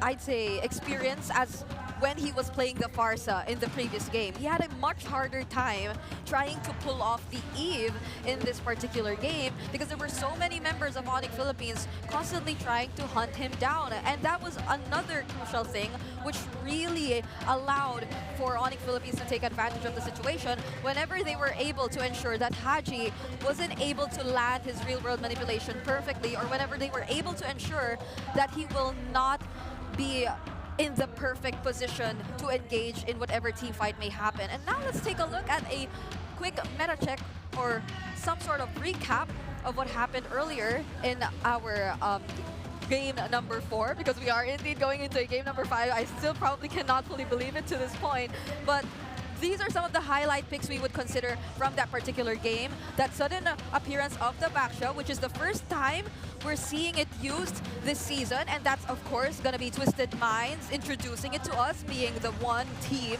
who really often shows us all the unexpected picks. But we have to also take note of the amount of damage we're seeing from the Valier in contrast to that of the Eve. So it kind of reflects here that Haji has indeed had a difficult time, because it was Super Prince who was able to, although the kits are indeed different, freely dish out a lot more damage up against Twisted Minds. And this guy we're seeing right here, I feel like is another major highlight. We've been constantly talking about it time and time again, but Kellera, definitely, that 78% turret damage has left a major impact in how the game has actually turned out to be this way. And this is, like, on average, what you really expect of Kellera when he's using the Moskov in the gold lane. This is just Kellera literally trying to do Kellera things on the Moskov. And mind you, I feel like in this particular scenario, we've seen a lot of KK connection plays. Yep. But it was more of a Kellera game, I guess. That's true. And if we're talking about like what happened to Kellera in this game, and I think I will reel it back into that Baksha, because Baksha's passive really, the Moskov is like super high, like really fast attacks. Each one of those attacks are significantly reduced against a Baksha. That's the reason why the Twisted lineup can actually stay into the fight a lot longer than most teams would. If that was not a Baksha, if that was maybe a Khalid or maybe a Hylos, that would have been shredded like seconds ago. I mean, but that small amount of HP really reels it back in and allows Twisted to actually escape as a 5-man unit. Yeah, because if it were any other roamer, even the Guinevere, like just miss that spatial migration, it's over. Like Kellera would just immediately reposition himself and throw out those spears again and again, and you will not be able to fully engage or commit in a fight, not until you have that spatial migration ready or up again. And that is that timing that Onyx Philippines will likely take advantage of. And that didn't happen at all in this scenario because, again, it was a Baksha, so it could just constantly stand there and tank all the damage. And roll around. And roll around and throw out those mini plates. but either way, this was a really commendable performance from Twisted Minds. Absolutely. Game 1, Game 2, Game 3, Game 4, they just keep improving and adjusting on the fly. Yeah, these adjustments are really good. The Baksha itself wasn't like a super big surprise, because if we go back to the draft for game number 1 and game number 2, it was actually banned out. Yeah. So it's not like something that's impossible to handle, but you know what? They were able to deal with it. They were able to use it. We might see it later on again. But fun fact, Mpl Ph playoffs history, only 10 out of 128 matches won our reverse sweep. So less than 1 in 10 games. That's only 8%. Yes. And Twisted Minds, they're so close to being the 11th match possibly number 11. Oh my, and I think that's another thing we need to like lay down for everyone right now. It's the reality that there is a chance that a few moments from now, we aren't seeing the former champions as part of the top 4 of this season anymore. That's right. And we're talking about top 6. That is Twisted Minds for us. These are the standard average kills of all the top 6 seeds on the region. Fabian, very close by as well. CK and Cayman and Isaac. Yep. This is another, I'd say, example of there's so much that can happen in a short amount of time.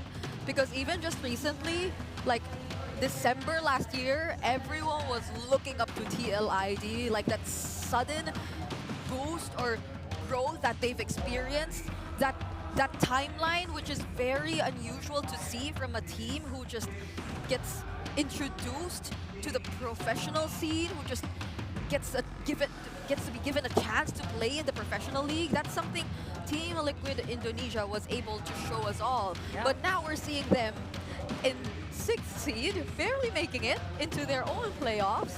So literally anything can happen in a short amount of time, and there are just so many teams already stepping up. That was a big skyrocket, obviously, from Team Liquid Indonesia. But like we had Dilar here earlier, and he was. I think when you ask like who's a really good guy that you learned from, Dilar kind of still mentioned Fabian. So I think he's still doing something very, very good there, despite their placement right now. Yeah, and I mean, Fabian, he's gained a lot of like Filipino fans.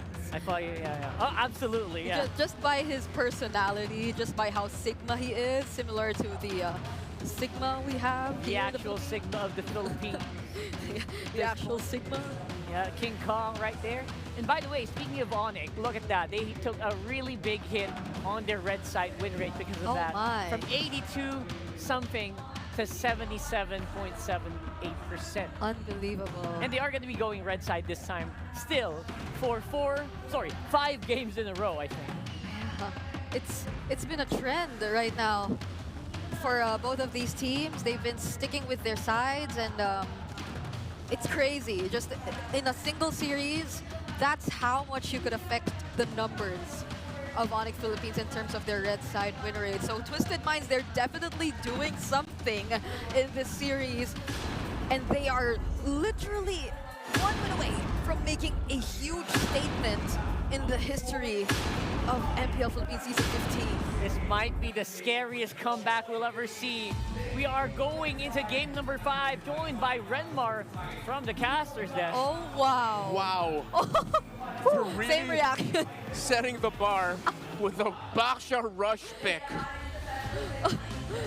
I mean, again, Onyx was the team who picked red side here. And I think the difference now is that we can't say for sure like where the Baksha is going at this point. Because earlier it was revealed alongside the jungler and the EXP lane already, but now it's different. Like, it can't go anywhere for now. But given Escalera's performance earlier, there might just be a high chance that this might be another Baksha roll. Let's see. Okay, they go for the Juice and Granger. They get poke, they control. What if they put the Baksha elsewhere? There was a joke that I posted earlier. What is that? To the gentleman here at the casting table. Like, what if this goes to game number 5 and Coach Bonchan says, let's just run it back. Let's just go back to Estes, you know? Wait, now that you mention it, what if, right? Jungle Baksha with a Roam Estes? I mean, I would love to see that. And at most, like, the burst damage we're seeing from Onyx Philippines, at most right now, it's just, like, the Granger every now and then. But, okay, they are probably not. Yeah, no, it's not going to be it. It's a Jungle Ling. Hey, if it's going to make an appearance, maybe it's on number 5. I don't know. We're not done yet. Let's see. All right. So they needed to put this Baksha in the roam, because if they are going to go Ling, you're going to need that solid front, that solid hold. Because with every lineup that has a Ling, specifically Ling, there's always that risk of you're either going to lose one of your buffs in the first rotation, or you're going to die at your second rotation.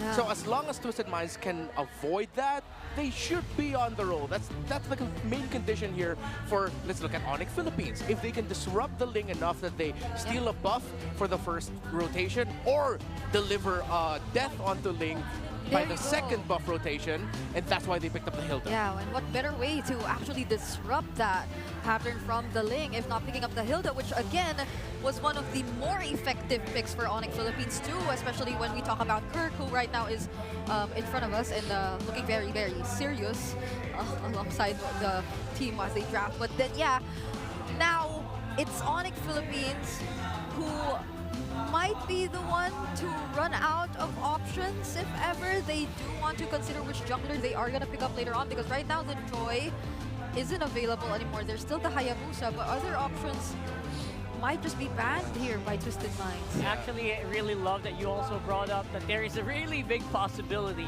that this lane will lose out on the purple, especially against a team that really loves to invade in the first place. So yeah, that's definitely going to happen very early on. And they do have the tools to do it. Yeah. I think Twisted Minds really need to commit a Hayabusa ban, though. Yeah. That's why I like that Onyx, the Twisted Minds also took out the Cho, so you're taking away the best invading roamers. You can still put up a high loss on the side of Onyx. It's going to be slower in the rotate, but your threat of being able to invade will still be there, especially if it's going to be paired up with something like a Suyo. Now the Eve pick turns off a tanky jungler option for Onyx Philippines. They will be forced to pick up an assassin. If Twisted Minds bans the Hayabusa, most likely it's just going to be a Suyo for King Kong. Okay. And the Suyo right now hasn't been much of a go-to option. I'm sorry, there's still one more option that Onyx can go for, and that's something that's been overlooked so far this series, I believe. It hasn't even been banned. It's the Lucas. Oh yeah. Now that you mention it, the We haven't Lucas. actually seen the Lucas a lot today. And we did talk about it with Dilar earlier too, right? Like the Lucas just appears not anymore. Wow.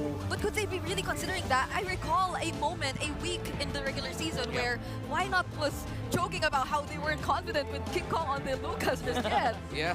That's true. Twisted Minds decided to play very defensively. They took out two roamers that can apply so much pressure to the lane. So what we were saying earlier, Twisted Minds is also thinking about that. So now the board is open here for a Hayabusa pickup later on. Hayabusa's still there, so they can not overthink it and save whoever they want to put in the role for Brusco later on, since this is likely going to be an EXP Hilda anyway. There are a lot of options too if it's just that. But that's going to be... Whoa. Oh, Wow! Is this for real? Is this actually happening? Oh my god! And I think I heard Naisu. I did. Did I? I think you did. This is a Lancelot. How long has it been since we last saw a Lancelot? We definitely will be pulling up the stats later on, but... It's the debut pick this season. Will a Thorned Rose be enough to save Onyx Philippines this season? I think the last time I saw King Kong play a Lancelot, which might have been in TNC days. I'll double check that later. But it feels like such a long time ago. I don't know if Twisted Minds planned for this. Airfield coming out though. And it's a Tigreal. It's a Baksha EXP lane. Oh my god! What a shift up by Twisted Minds. This is crazy. Okay, that means they also still have an option from the EXP lane that can disrupt the Lancelot's rotation. What a switch up, and that Tigreal pick could be massive. Yeah. I feel like crowd control should be an option for Onyx Philippines at this point. Might they want to have some sort of catch? I mean, the Hilda is there, but like, there's just, compared to Twisted Minds, they have multiple ways to set things up. There's a Khalid. It's a Khalid, okay. They want to play it fast. Fast rotation. A lot of activity outside of the EXP lane for Kirk. It's up to Khalid and Hilda, to Brusco and Kirk to set the tempo here. Of all the lineups that Onyx will use to hold on to the season, this is not what I was expecting. And I was expecting the surprises from Twisted Minds. But Onyx Philippines came into play-ins day number 1 saying that we too have a bunch of surprises to show you guys. That's right. And here in the Champions Arena, we are back into a game number 5 situation. And MP the King on Ling, we're gonna see some sword fights in the jungle for sure. That's loaded up into this game. Game number 5, Twisted Minds versus Onyx Philippines. It all comes down to one. Our defending champions from season 14, our defending world champions, their lives are at stake here. Has their minds been twisted too much? We're gonna find out which team succeeds and goes on in the playoffs. It's all happening now as we jump into the land of Dawn. Twisted Minds versus Onyx Philippines. Once again, it's me, Naisu, Ingan, and Renmar. And boys, I don't know what to think about this. Is this Lancelot in the hands of King Kong gonna be enough to change some things here? I mean, a debut game, backs against the wall, pressure game for the defending champions. They put off a Lancelot. If ever they manage to, you know, force a snowball from King Kong, it could be enough to beat Twisted Minds. I'm looking more right now at Brusco. I mentioned Brusco and Kirk. I'm also looking at Brusco and Super Friends. Of course, we've discussed it many times this season. The signature play for these two on the Khalid and the Juicin is to get a kill within the first 2 minutes. They weren't able to get a kill right away. That's something that I believe in the scouting report of Twisted Minds they acknowledged. Because we saw it before so many times that they'll be able to get a kill just with the first minion wave push alone. They weren't able to take that, but now they still apply the pressure onto the rotation of MP the King. Okay. So early action here on the bottom side. And this is kind of interesting too because, yeah, the Boxer was picked up early on in the draft. It goes into the hands of James this time. And Escalera, man, he's had a hell of a series, especially the previous 2 games. If Escalera stays locked in, which he's been the past 2 games from the Guinevere, then to the Boxer, and now on this Tigreal, which we have seen Tigreals change the course of games. That could be really troublesome. James quite low here. Kirk. Oh, now Brusco jumps in the picture. This time Thornrose is going to connect. There's the Sacred Hammer. First blood drawn onto James. Plus the kill onto Escalera as well. Kirk quite low here, but MP the King jumps in. Was able to escape as Brusco focuses his attention on Hajizi. They overestimated that attempt there. King Kong was way too close for them to take that fight, but I believe they weren't able to see him then. They were shocked.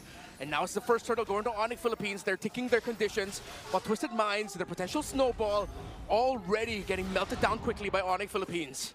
Okay, so objective secured. A little poking happening here for the Roams, but that's the thing, you know, we've seen Outplayed step up too. I feel like we just haven't talked too much about Outplayed throughout the series, but he has done relatively well.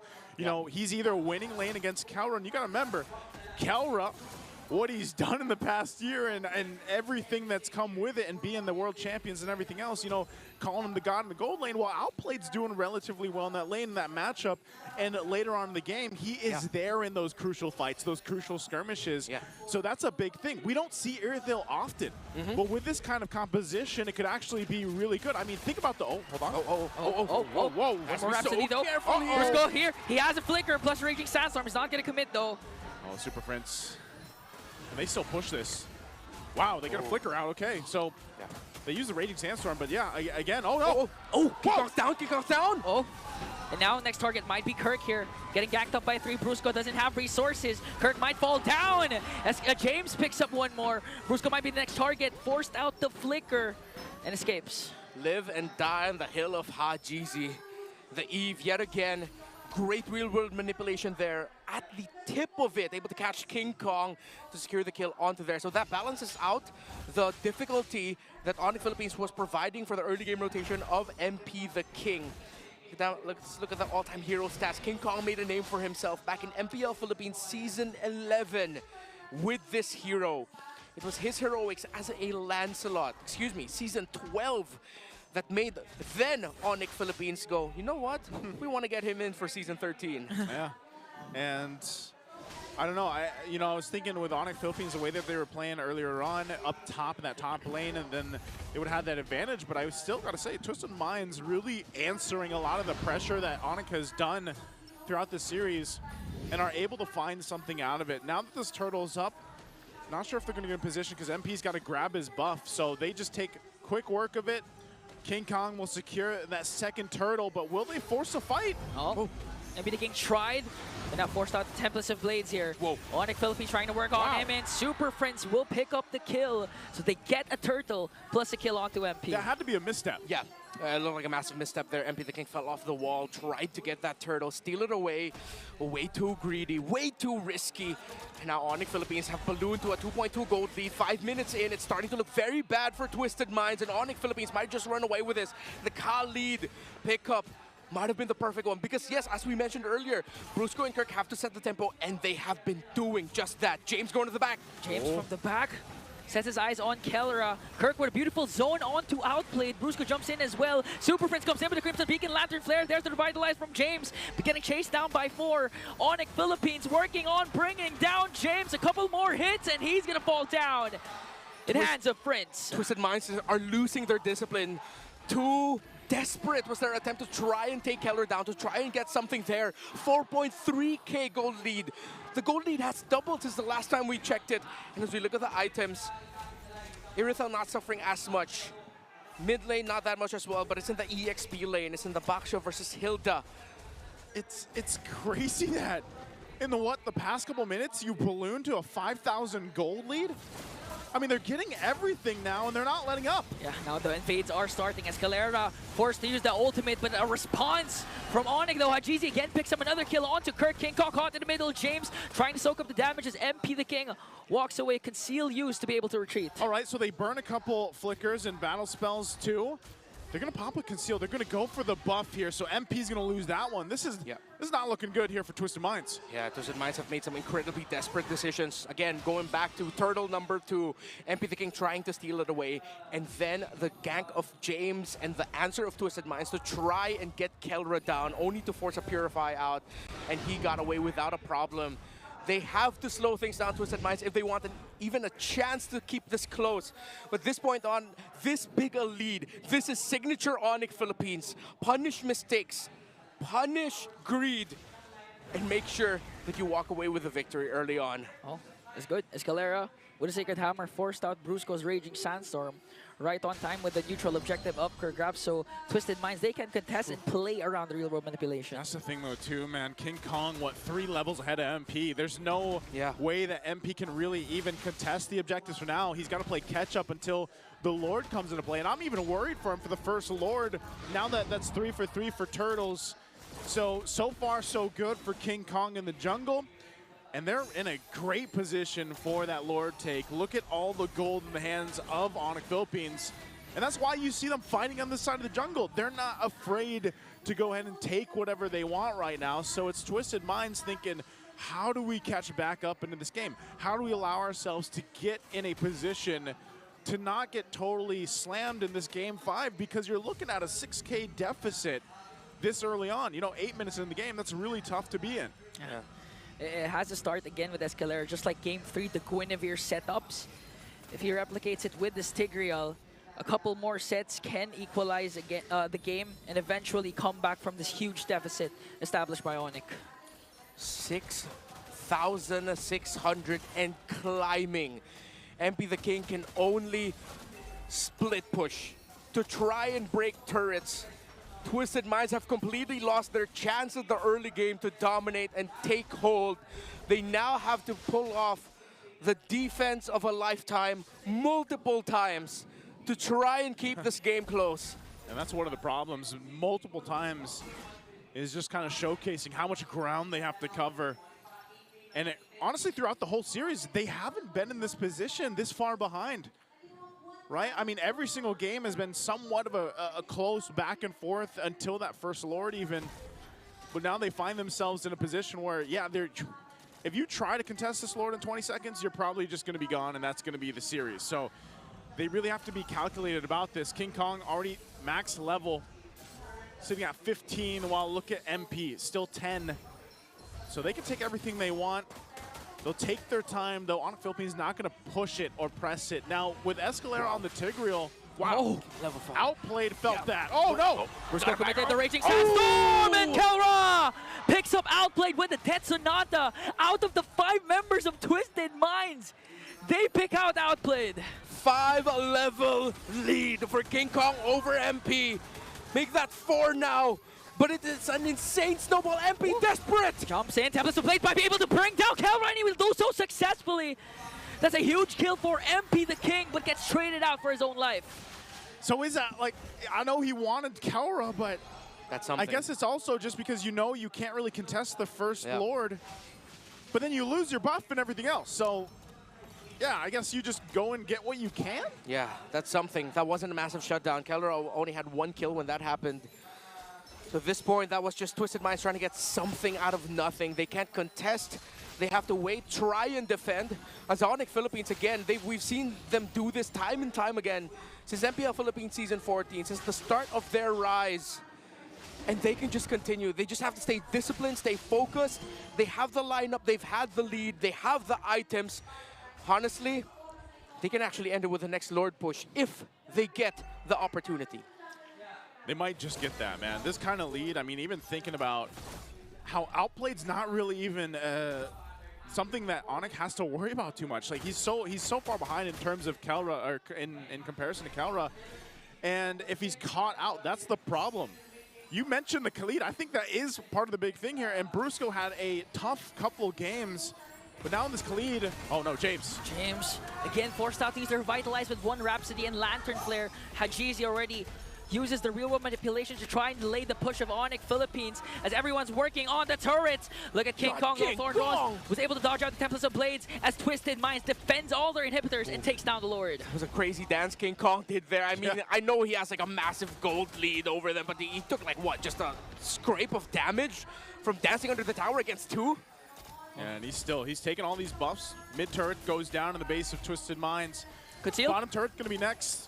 I'm not sure if Onyx still pushes it. They're gonna go. Thorn throws and puncture everything just to bring down Hajizi and Escalera. King Kong from the back. Match outplayed, and that is it. MP the King left to defend, and the defending champions defends their playoff spot. And the Super Fam makes it happen in Game 5. What a quick one it was. Oftentimes, the price of immortality is your own legacy. Onyx Philippines are not ready just yet to pay that price. To cap off their legacy, they still want immortality. Their story lives on. Plot twist denied. Whew, so close. Again, Twisted Minds, hats off to them. They went the distance with our defending champions, our defending world champions. It almost sent them home in that first match of our playoffs, man. What a series here. And I mean, it's a little bittersweet for me, guys, because I was like, we had such good games, you know, 4 games, long games. Not that this one wasn't good, it was just played so perfectly for Onyx Philippines. It was what? The first Lord push? Yeah. That, you know, hey, if they want to do it like that, they're going to do it like that. And Onyx Philippines accomplishes that, and you can see the Super Fam out there feeling good, because I know they were on the edge of their seats for that one throughout this series here. Again, we got to take a breather. We still have another match, by the way, today. Oh, yeah. You know, so another 5-game series. We got another 5-game, hopefully. But let's go ahead. It's me, Naisu, Ingon, and Renmar. Let's throw it over to the host to hear from our fans. What an amazing series that we have witnessed para umpisahan ang MPL Philippines Season 15 playoffs. Here with me now are Twisted Minds, a valiant effort mula sa inyong lahat. You were able to do so much and give the defending champions such a hard time to finish it off. Coach Bonchan, you talked to us about possibly twisting the game way before, and you were able to do that, giving them a hard fight, but your journey ends here. A lot of people acknowledge your abilities, at para sa lahat ng mga sumusuporta sa Twisted Minds, anong mensahe nyo sa kanila? Unang-una, hindi man namin nakuha yung result na gusto namin. Sobrang proud pa rin ako sa inyo dahil pinakita nyo na despite na maraming nang mamaliit, kaya nyo pa din makasabay sa ating defending champion. Once again, for the final time this season, give it up for Twisted Minds! Gentlemen, you may now make your exit. We appreciate you for being here, and we do hope that they can come back stronger. But the one that they're going up against and the victors of the first match, it's Onyx Philippines!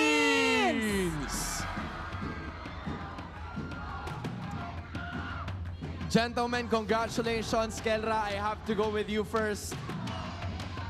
It was a series that not a lot of people were expecting. Hindi in-expect ng mga tao na magiging ganun ka-intense yung series na yun.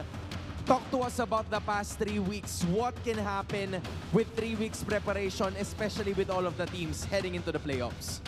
Yung preparation namin nung sa loob ng 3 weeks, nasulit talaga namin eh. Pero yung ngayon talaga, parang expect namin na yung Twisted talaga yung parang sa amin eh. Parang, ayun sila talaga yung parang may kaya.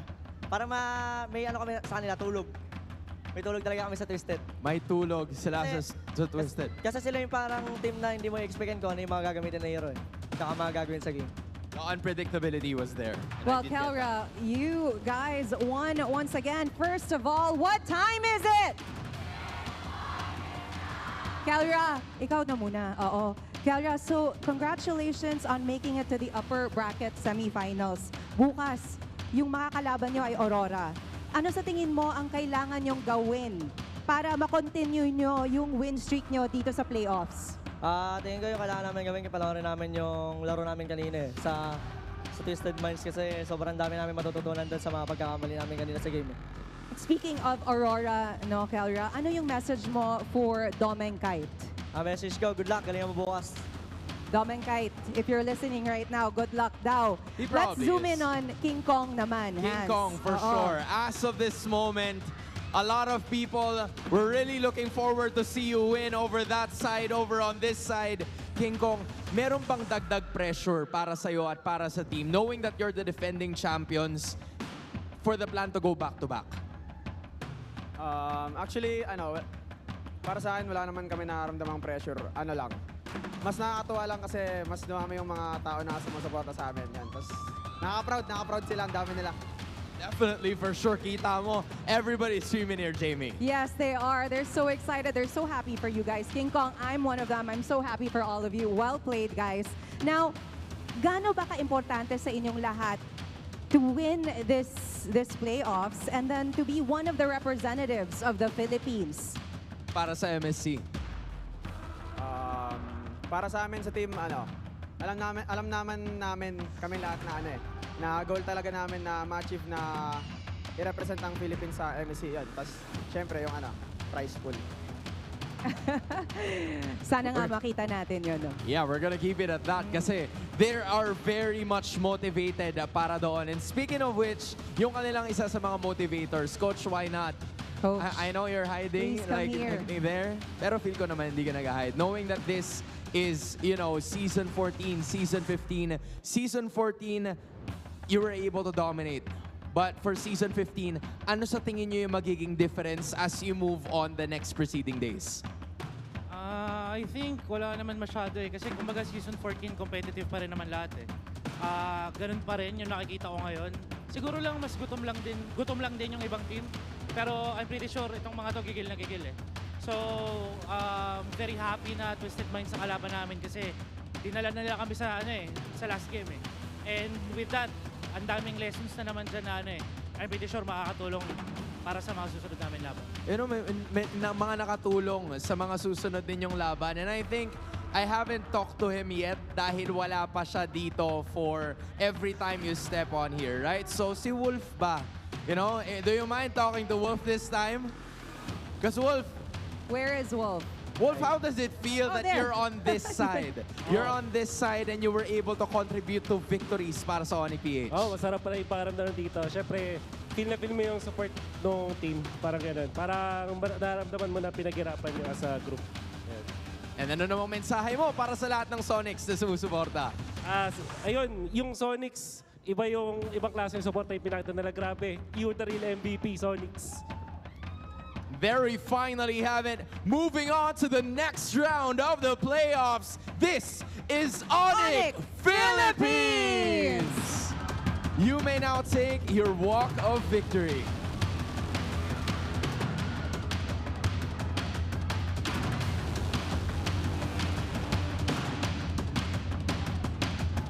with that massive win, you may now take your bow.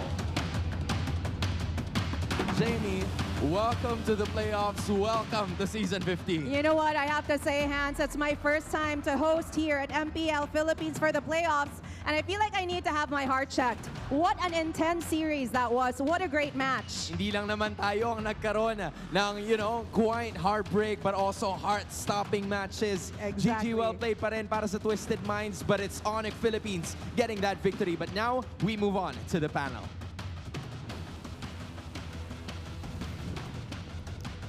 I, for one, also need to get my heart checked for sure after that match. A Game 5 victory for Onyx Philippines. Yeah, and just when we thought it would be another close fight, Onyx Philippines, alongside the Lancelot, say no, they're ending it in less than 15 minutes, if I'm not mistaken. The fastest, maybe, even, we've seen this entire series. I think so. It's right up there. And again, that's exactly what they needed to do in that lineup specifically, just because the Lancelot does have like a certain ceiling where it will fall off no matter what, like even if you're item locked and everything. So they needed to really close out that game in that specific window, lest you be run over by a Baksha once again. Yep, and it's been a very patient game for King Kong altogether. Like, there were moments wherein he really decided to not take on the fights and just go for other things, which one, I think one of the most notable ones was the mid lane turret, which he decided to take all the while there was a clash happening up top. So we'll see if we'll be seeing that in the MVP highlights as well. Whereas on the other hand, it was also mentioned by our casters, it did feel like, to some extent, Twisted Minds kind of let go of the discipline. Yeah. It felt like they were just rushing things too much. It was right there. I think they felt it right after these kills actually happened. A tower goes down on top side. The Baksha killed over again, which actually will kind of just make it a lot more vulnerable in the later parts of the game, which we did see. It didn't last as long as it did in the previous games. Yep. And I feel like MP the King wanted to do the same, but since, again, we didn't feel much of the discipline, it's almost like they were constantly trying to engage against Onyx Philippines, whereas Onyx Philippines were making the smart decision to not fully commit, especially considering that there were other members who were trying to do other things alongside the map, but they weren't necessarily avoiding the fights either. So it was the perfect balance of trying to take them on, but also just simply serving as a distraction so you could do other things macro-wise. And now that was what worked wonders here for Onyx Philippines. Again, not even reaching the 12-minute mark. It's just 11 minutes and 59 seconds of them taking full control. That was a perfect time, right? Because you don't want the Ling to farm up. You don't want that Airfill to actually join the fights. And in that game, I barely heard like Outplay's name in any actual outplays. Yeah, I think at most it was during the laning phase, because he was again on Master Assassin, if we would recall in the emblem combinations. Hits hard, yeah. There were moments where he was actually able to fight back against Kelra, even forcing him down or to hug his turret at times, but that wasn't enough in the long run, because in as much as he was able to do well in the laning phase, there was so much more required of him on the Irithel, which again, as you mentioned, they weren't able to reach that point where they could actually expect that damage from him anymore. Yes, the reliability of the Irithel falls off so hard, especially when your enemy jungler is like a Lancelot, right? When your enemy's roamer is someone who can just dive on you non-stop. That Khalid from Brusco did so much to actually control that game for Onyx. Actually, this Khalid, one of probably the most crucial pick in the draft for game number 5, alongside the Jushin. Yes. They were just like the perfect fit. That synergy we saw from these two heroes were just able to apply the right amount of pressure. So Twisted Minds were probably forced to really act this way. They forced them to lose all that discipline, because you were thinking of what to do in response to all of the things that this Khalid, this Jushin, and not even to mention the Hilda were trying to do across the map, just trying to deny MP the King over and over again. So I feel like James did receive majority of the pressure and the damage. It felt like a struggle for James. Not gonna commit though. Oh, Super Prince and that's why they picked up the Hilda. Yeah, and what better way to actually disrupt that pattern from the Ling if not picking up the Hilda, which again was one of the more effective picks for Onyx Philippines too, especially when we talk about Kirk, who right now is in front of us and looking very, very serious alongside the team as they draft. But then, yeah, now it's Onyx Philippines who might be the one to run out of options if ever they do want to consider which jungler they are going to pick up later on, because right now the Joy isn't available anymore. There's still the Hayabusa, but other options might just be banned here by Twisted Minds. Actually, I really love that you also brought up that there is a really big possibility that this lane will lose out on the purple, especially against a team that really loves to invade in the first place. So yeah, that's definitely going to happen very early on. And they do have the tools to do it. Yeah. I think Twisted Minds really need to commit a Hayabusa ban, though. Yeah. That's why I like that Onyx, the Twisted Minds also took out the Cho, so you're taking away the best invading roamers. You can still put up a high loss on the side of Onyx. It's going to be slower in the rotate, but your threat of being able to invade will still be there, especially if it's going to be paired up with something like a Suyo. Now the Eve pick turns off a tanky jungler option for Onyx Philippines. They will be forced to pick up an assassin. If Twisted Minds bans the Hayabusa, most likely it's just going to be a Suyo for King Kong. Okay. And the Suyo right now hasn't been much of a go-to option. I'm sorry, there's still one more option that Onyx can go for, and that's something that's been overlooked so far this series, I believe. It hasn't even been banned. It's the Lucas. Oh, yeah. Now that you mention it, We haven't actually seen the Lucas a lot today. And we did talk about it with Dilar earlier too, right? Like the Lucas just appears more often in the jungle, barely in the EXP anymore. Wow. But could they be really considering that? I recall a moment, a week in the regular season where Why Not was joking about how they weren't confident with King Kong on the Lucas just yet. Yeah. That's true. Twisted Minds decided to play very defensively. They took out two roamers that can apply so much pressure to the lane. So what we were saying earlier, Twisted Minds is also thinking about that. So now the board is open here for a Hayabusa pickup later on. Yeah. Hayabusa's still there, so they can not overthink it and save whoever they want to put in the role for Brusco later on, since this is likely going to be an EXP Hilda anyway. There are a lot of options too if it's just that. But that's going to be... Whoa. Oh, Wow! Is this for real? Is this actually happening? Oh my god! And I think I heard Naisu. I did. Did I? I think you did. This is a Lancelot. How long has it been since we last saw a Lancelot? We definitely will be pulling up the stats later on, but... It's the debut pick this season. Will a Thorned Rose be enough to save Onyx Philippines this season? I think the last time I saw King Kong play a Lancelot, which might have been in TNC days. I'll double check that later. But it feels like such a long time ago. I don't know if Twisted Minds planned for this. Mpl coming out though. And it's a Tigreal. It's a Baksha EXP lane. Oh my god! What a shift up by Twisted Minds.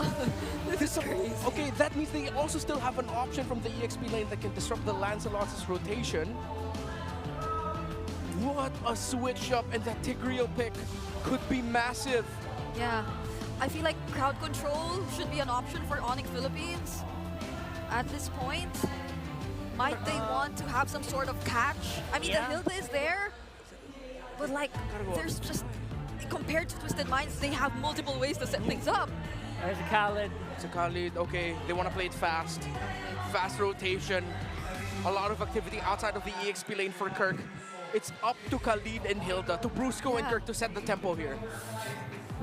Of all the lineups that Onyx will use to hold on to the season, this is not what I was expecting. And I was expecting the surprises from Twisted Minds.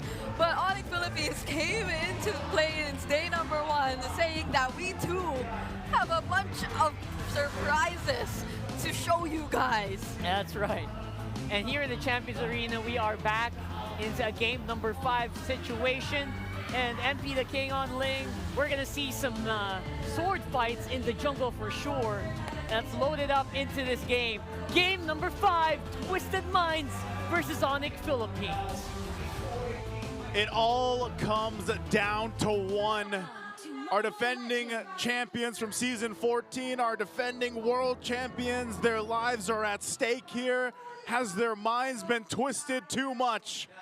We're gonna find out which team succeeds and goes on in the playoffs. It's all happening now as we jump into the land of Dawn. Twisted Minds versus Onyx Philippines. Once again, it's me, Naisu, Ingan, and Renmar.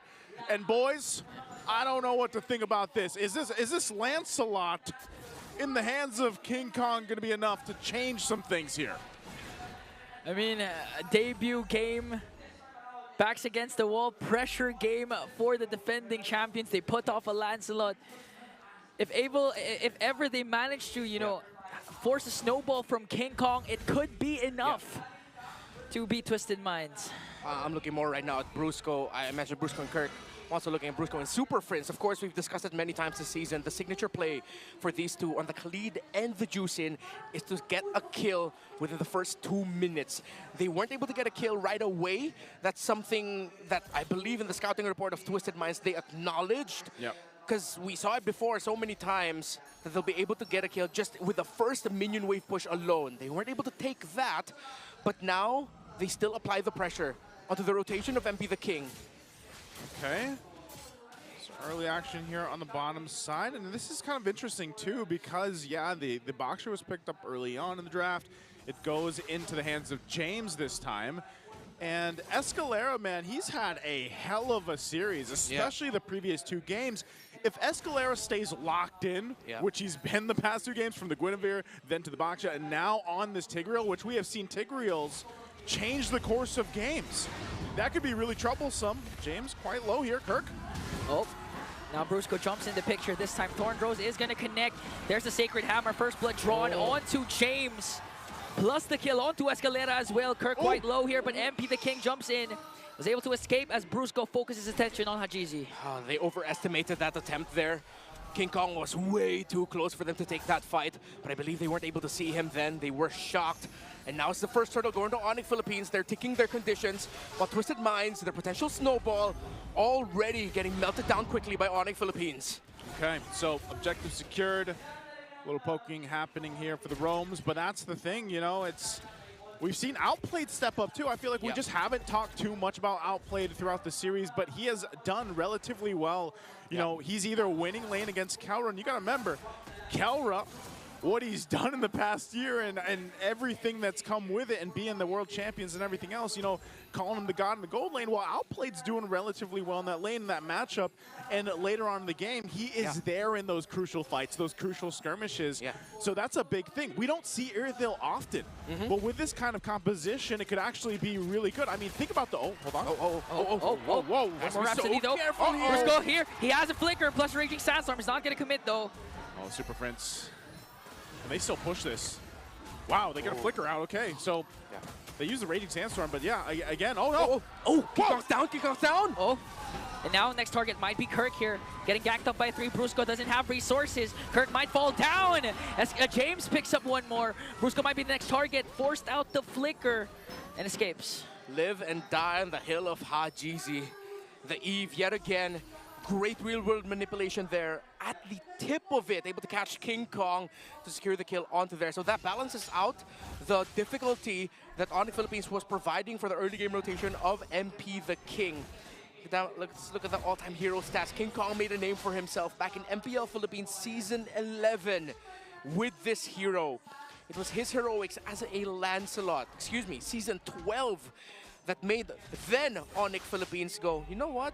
We want to get him in for Season 13. Yeah, and I don't know. I was thinking with Onyx Philippines, the way that they were playing earlier on, up top in that top lane, and then they would have that advantage. But I still got to say, Twisted Minds really answering a lot of the pressure that Onyx has done throughout the series, and are able to find something out of it. Now that this turtle's up, not sure if they're going to get in position because MP's got to grab his buff, so they just take quick work of it.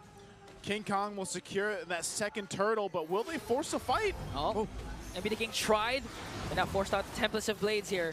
Onyx Philippines trying to work on him, and Super Friends will pick up the kill. So they get a turtle plus a kill onto MP. That had to be a misstep. Yeah. It looked like a massive misstep there. MP the King fell off the wall, tried to get that turtle, steal it away. Way too greedy, way too risky. And now Onyx Philippines have ballooned to a 2.2 gold lead. 5 minutes in, it's starting to look very bad for Twisted Minds, and Onyx Philippines might just run away with this. The Khalid pickup might have been the perfect one, because yes, as we mentioned earlier, Brusco and Kirk have to set the tempo, and they have been doing just that. James going to the back. James from the back sets his eyes on Kellera. Kirk with a beautiful zone onto Outplayed. Brusco jumps in as well. Super Prince comes in with the Crimson Beacon Lantern Flare. There's the Revitalize from James. Getting chased down by 4. Onyx Philippines working on bringing down James. A couple more hits and he's going to fall down in hands of Prince. Twisted Minds are losing their discipline. Too desperate was their attempt to try and take Keller down, to try and get something there. 4.3k gold lead. The gold lead has doubled since the last time we checked it. And as we look at the items, Irithel not suffering as much. Mid lane not that much as well, but it's in the EXP lane. It's in the Baksho versus Hilda. It's crazy that in the past couple minutes you ballooned to a 5,000 gold lead.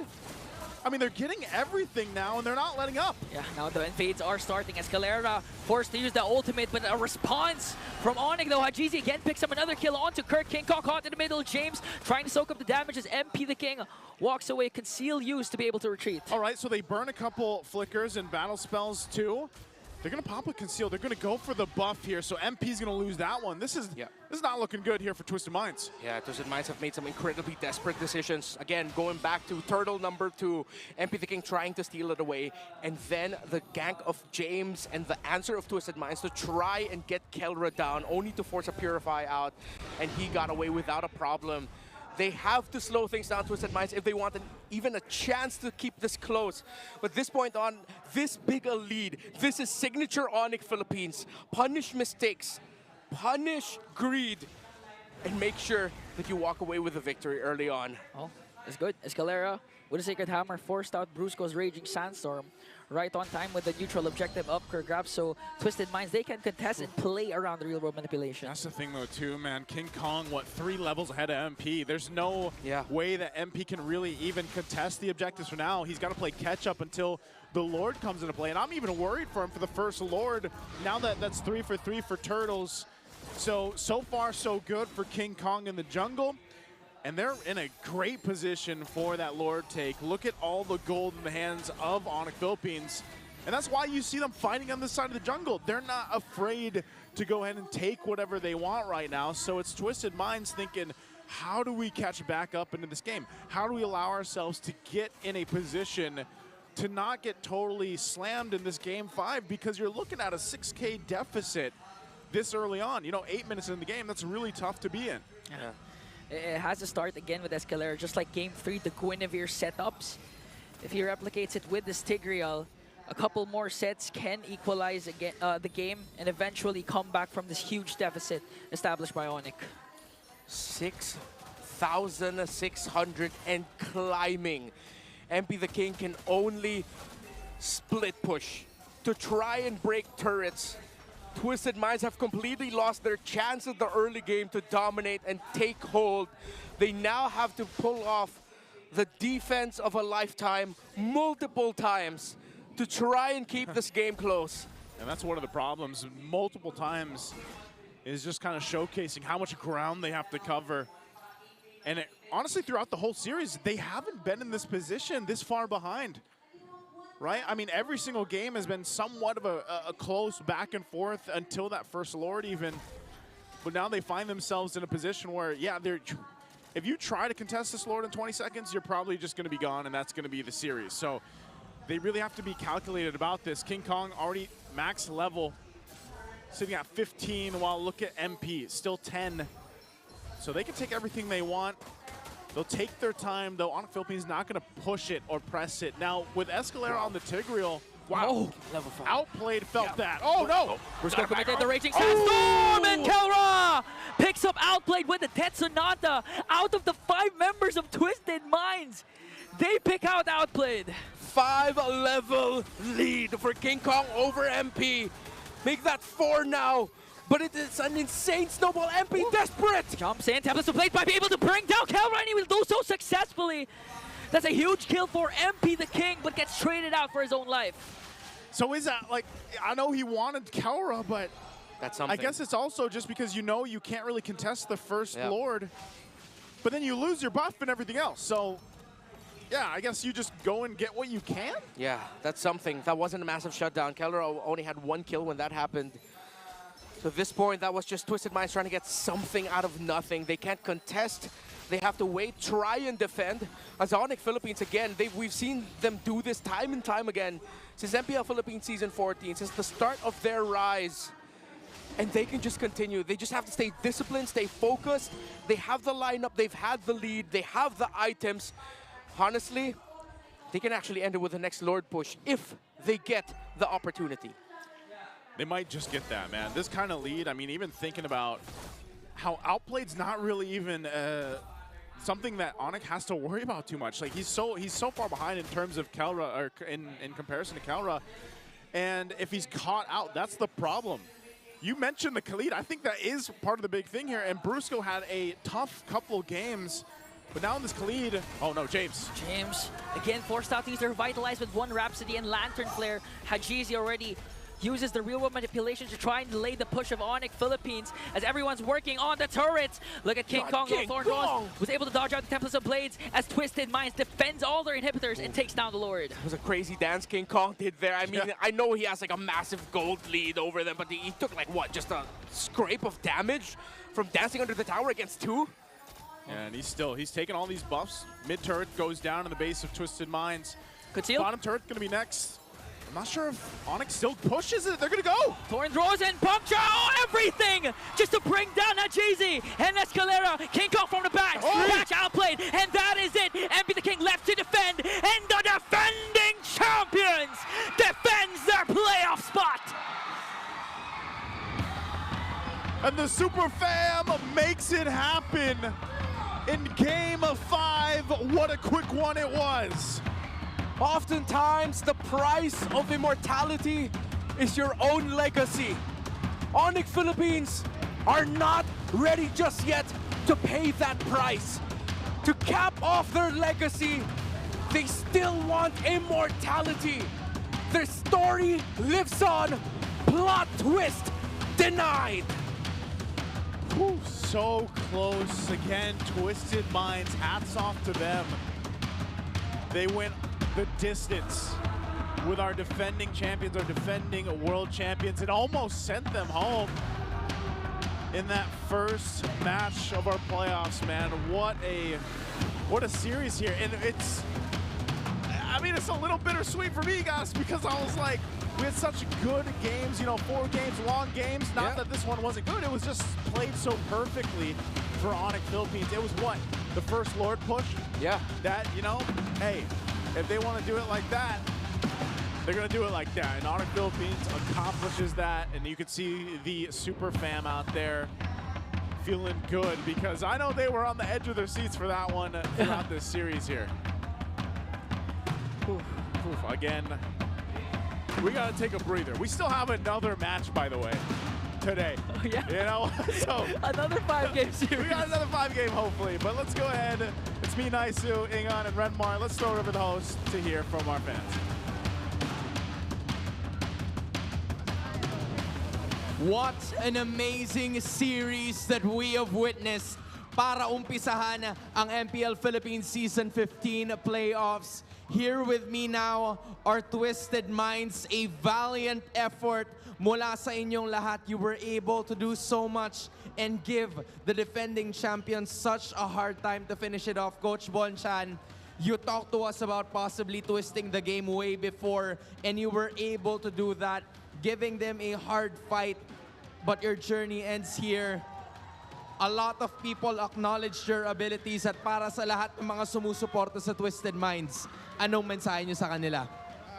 Unang-una, hindi man namin nakuha yung result na gusto namin.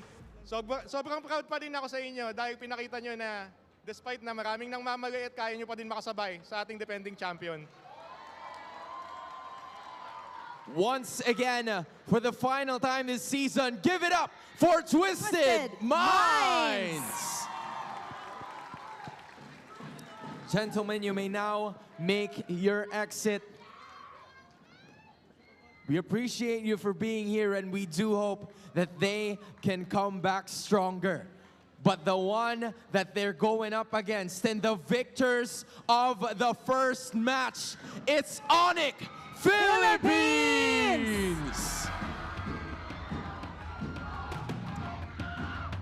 Gentlemen, congratulations, Kelra. I have to go with you first. It was a series that not a lot of people were expecting. Hindi in-expect ng mga tao na magiging ganun ka-intense yung series na yun. Talk to us about the past 3 weeks. What can happen with 3 weeks preparation, especially with all of the teams heading into the playoffs? Yung preparation namin nung sa loob ng 3 weeks, nasulit talaga namin eh. Pero yung ngayon talaga, parang expect namin na yung Twisted talaga yung parang sa amin eh. Parang, ayun sila talaga yung parang may kaya. Parang may kami sa kanila, tulog. May tulog talaga kami sa Twisted. May tulog sila sa Twisted. Kasi sila yung parang team na hindi mo expectin ko ano yung mga gagamitin na hero eh. Tsaka mga gagawin sa game. The unpredictability was there. Well, Kelra, you guys won once again. First of all, what time is it? Kelra, ikaw na muna. Oo. Kelra, so congratulations on making it to the upper bracket semifinals. Bukas, yung makakalaban nyo ay Aurora. Ano sa tingin mo ang kailangan nyong gawin para makontinue nyo yung win streak nyo dito sa playoffs? Tingin ko yung kailangan namin gawin, panoorin namin yung laro namin kanina eh, sa Twisted Minds kasi sobrang dami namin matututunan doon sa mga pagkakamali namin kanina sa game. Speaking of Aurora, no, Kelra, ano yung message mo for Domeng Kite? Message ko, good luck, galingan mo bukas. Domeng Kite, if you're listening right now, good luck daw. Let's zoom in on King Kong naman, King Hans. Kong, for sure. As of this moment, a lot of people were really looking forward to see you win over that side, over on this side. King Kong, meron bang dagdag pressure para sa'yo at para sa team, knowing that you're the defending champions, for the plan to go back-to-back? Actually, para sa akin, wala naman kami nararamdamang pressure. Mas nakakatuwa lang kasi mas dumami yung mga tao na sumusuporta sa amin. Yan. Tapos nakaka-proud sila, ang dami nila.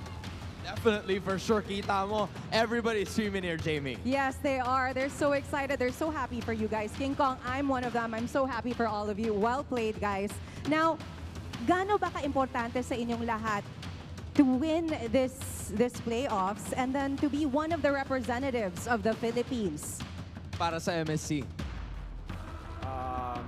Para sa amin sa team, alam namin kami lahat na goal talaga namin na ma-achieve na i-represent ang Philippines sa MSC yan. Tapos, syempre, yung prize pool. Sana nga makita natin yun. No? Yeah, we're gonna keep it at that kasi they are very much motivated para doon. And speaking of which, yung kanilang isa sa mga motivators, Coach, why not? Coach, I know you're hiding, please come here. There, pero feel ko naman hindi ka nag-hide. Knowing that this is, season 14, season 15. Season 14, you were able to dominate. But for season 15, ano sa tingin nyo yung magiging difference as you move on the next preceding days? I think wala naman masyado eh. Kasi kumbaga season 14, competitive pa rin naman lahat eh. Ganun pa rin yung nakikita ko ngayon. Siguro lang mas gutom lang din yung ibang team. Pero I'm pretty sure itong mga to gigil na gigil eh. So, very happy na Twisted Minds sa kalaban namin kasi dinala na nila kami sa sa last game eh. And with that, ang daming lessons na naman dyan na I'm pretty sure makakatulong para sa mga susunod namin laban. May mga nakatulong sa mga susunod din yung laban. And I think I haven't talked to him yet dahil wala pa siya dito for every time you step on here, right? So si Wolf ba? Do you mind talking to Wolf this time? Because Wolf, where is Wolf? Wolf, how does it feel that there. you're on this side? You're on this side and you were able to contribute to victories para sa Mpl Ph. Masarap pala yung pakiramdam dito. Siyempre, feel na feel mo yung support ng team. Parang ganun. Parang nararamdaman mo na pinaghirapan nyo as a group. Yan. And ano namang mensahe mo para sa lahat ng Sonics na sumusuporta? Ayun, yung Sonics, ibang klase ng support na yung pinakita nila. Grabe, you're the real MVP, Sonics. There we finally have it. Moving on to the next round of the playoffs. This is Onyx Philippines! You may now take your walk of victory.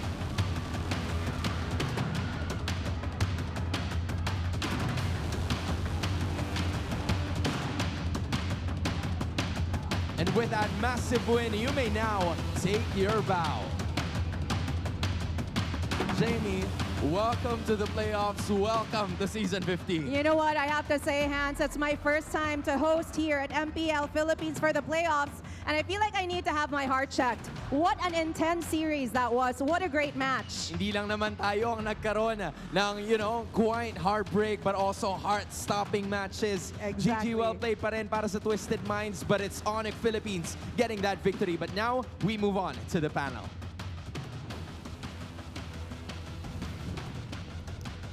I, for one, also need to get my heart checked for sure after that match. A Game 5 victory for Onyx Philippines.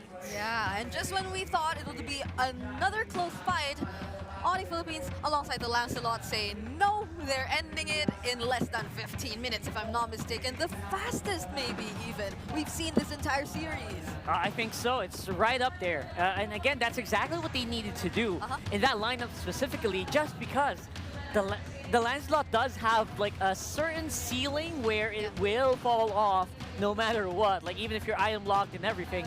So they needed to really close out that game in that specific window, lest you be run over by a Baksha once again. Yep, and it's been a very patient game for King Kong altogether. Like, there were moments wherein he really decided to not take on the fights and just go for other things, which one, I think one of the most notable ones was the mid lane turret, which he decided to take all the while there was a clash happening up top. So we'll see if we'll be seeing that in the MVP highlights as well. Whereas on the other hand, it was also mentioned by our casters, it did feel like to some extent Twisted Minds kind of let go of the discipline. Yeah. It felt like they were just rushing things too much. It was right there. I think they felt it right after these kills actually happened. A tower goes down on top side. The Baksha killed over again, which actually will kind of just make it a lot more vulnerable in the later parts of the game, which we did see. It didn't last as long as it did in the previous games. Yep. And I feel like MP the King wanted to do the same, but since, again, we didn't feel much of the discipline, it's almost like they were constantly trying to engage against Onyx Philippines, whereas Onyx Philippines were making the smart decision to not fully commit, especially considering that there were other members who were trying to do other things alongside the map, but they weren't necessarily avoiding the fights either. So it was the perfect balance of trying to take them on, but also just simply serving as a distraction so you could do other things macro-wise. And now that was what worked wonders here for Onyx Philippines. Again, not even reaching the 12-minute mark. It's just 11 minutes and 59 seconds of them taking full control. That was a perfect time, right? Because you don't want the Ling to farm up. You don't want that Airfield to actually join the fights. And in that game, I barely heard like Outplay's name in any actual outplays. Yeah, I think at most it was during the laning phase, because he was again on Master Assassin, if we would recall in the emblem combinations. Hits hard, yeah. There were moments where he was actually able to fight back against Kelra, even forcing him down or to hug his turret at times, but that wasn't enough in the long run, because in as much as he was able to do well in the laning phase, there was so much more required of him on the Irithel, which again, as you mentioned, they weren't able to reach that point where they could actually expect that damage from him anymore. Yes, the reliability of the Irithel falls off so hard, especially when your enemy jungler is like a Lancelot, right? When your enemy's roamer is someone who can just dive on you non-stop. That Khalid from Brusco did so much to actually control that game for Onyx. Actually, this Khalid, one of probably the most crucial pick in the draft for game number 5, alongside the Jushin. Yes. They were just like the perfect fit. That synergy we saw from these two heroes were just able to apply the right amount of pressure. So Twisted Minds were probably forced to really act this way. They forced them to lose all that discipline, because you were thinking of what to do in response to all of the things that this Khalid, this Jushin, and not even to mention the Hilda were trying to do across the map, just trying to deny MP the King over and over again. So I feel like James did receive majority of the pressure and the damage. It felt like a struggle for James, honestly, compared to the previous game. He was really a squishier Baksha compared to the previous games, which is one of the reasons why when it got flexed into the Baksha got flexed into the XP lane.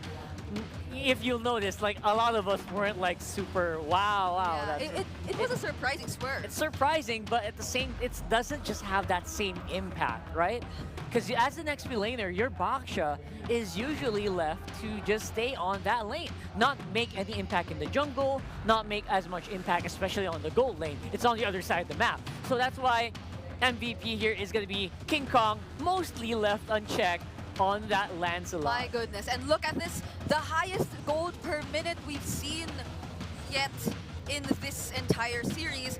And possibly this number might be the only one we'll be seeing that's this much high, 978 GPM, because our average is ranging between 800 to 900, and that's already considering a good game or a fast game. But now I think we should also be diving into the item progressions. And one thing I mainly want to highlight, which just solidifies the entire idea of how fast-paced this game actually was for Onyx Philippines, would be that 5-minute Sky Piercer, or nearly 5-minute Sky Piercer pickup, which we saw earlier. No, it was around the 5 to 10 minute mark that Kelra was actually able to secure this item. And you would already start questioning the number of stacks he possibly already accumulated by that point, because no one in Twisted Mind's lineup could actually go for Kelra at that point. It was just so hard. It really was. How can you reach that guy when he has a Hunter Strike already and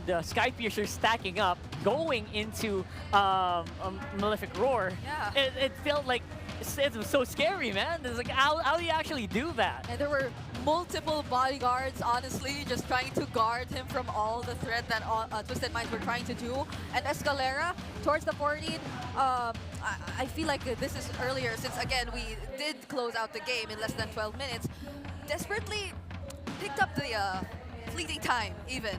So there was just this need for them to actually be able to do something, to set things up for his team. And mind you, during the last sequence, he actually was able to land an implosion onto 2 members of Onyx Philippines. But how unfortunate is it that they weren't able to include even one of their damage dealers in that particular setup? So that just allowed for Onyx Philippines to close the game then and there. And now, the guy who introduced the Lancelot once again, I feel like is another point of conversation we should be looking at, because this is the Sigma we all know, that's King Kong, deciding to use the Lancelot in this very do-or-die game. And if you would see the stats compared to the average, my goodness, from 386 gold difference on average to having 2,000 plus.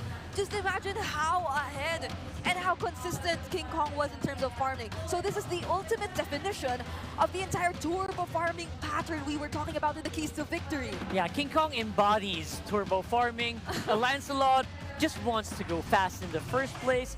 So who else is better to debut a Lancelot for Season 15 than the Sigma himself? And I have to admit, the Lancelot was not the hero I was expecting for the Game 5. Yeah. It really blew my mind, and maybe it did blow some Twisted Minds out of the water as well. Oh my goodness. And even looking at the levels, usually on average you see a 12.15 on at that mid game, at that point in time, but he was already level 13. And King Kong has been the guy who introduced to us this entire 9 minutes level 15 kind of trend in the jungle. So it's been something I feel like Moonton has also been trying to address, because what does this guy do in the jungle that allows him to level up so fast? Multiple patches have been tried to be implemented in the game just to try to slow that down.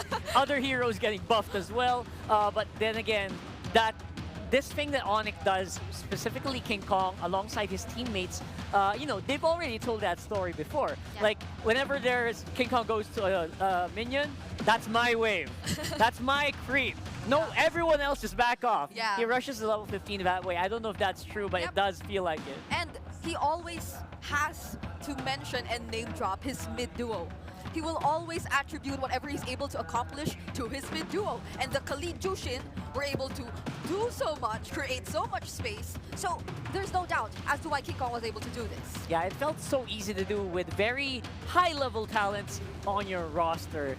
And speaking of high-level talents, let's see how they talk in the mic check.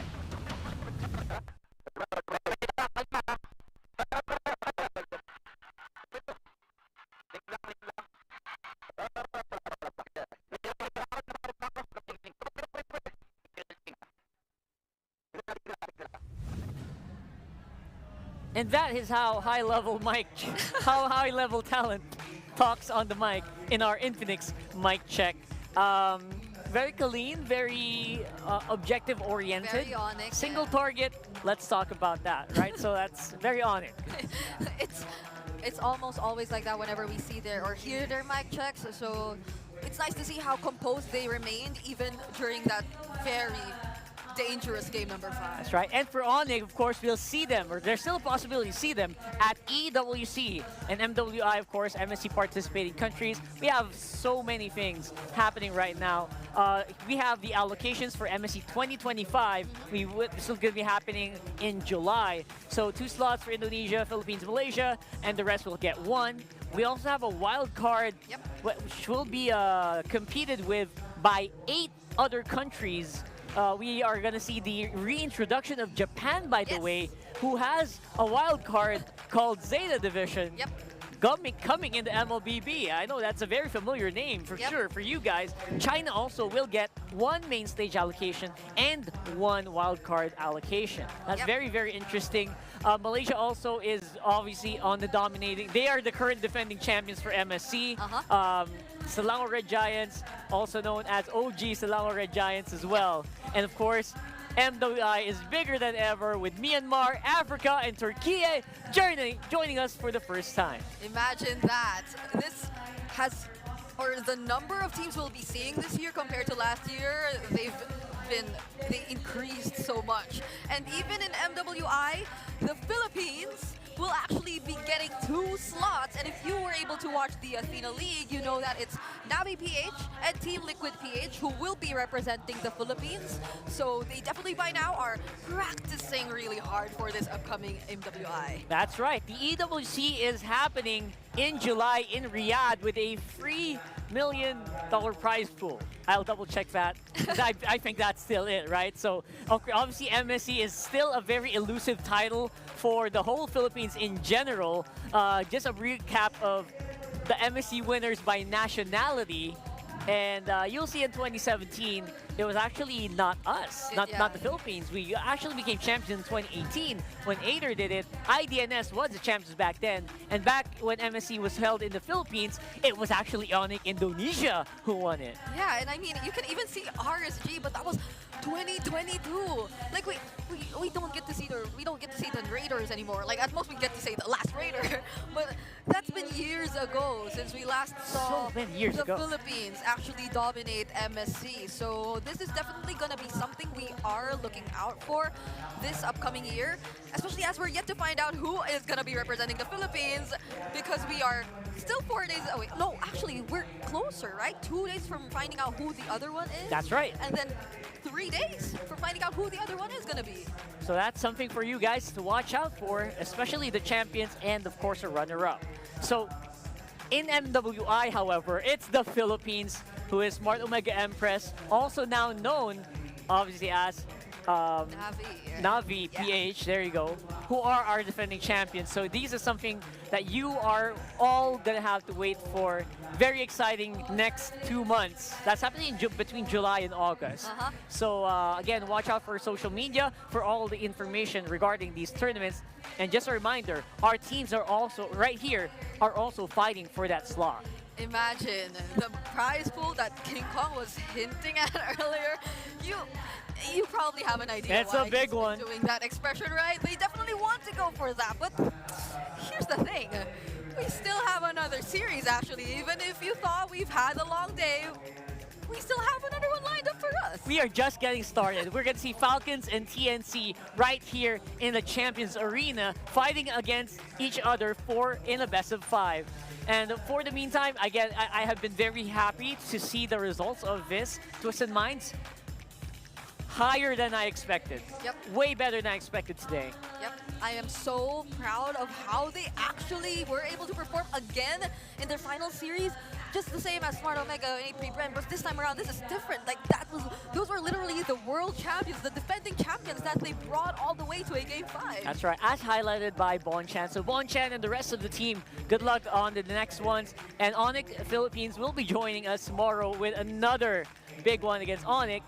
So that's going to happen tomorrow. Very exciting first match. But again, for the next one, TNC and Falcons, we are going to have a lot of fun talking about that in the panel area later on.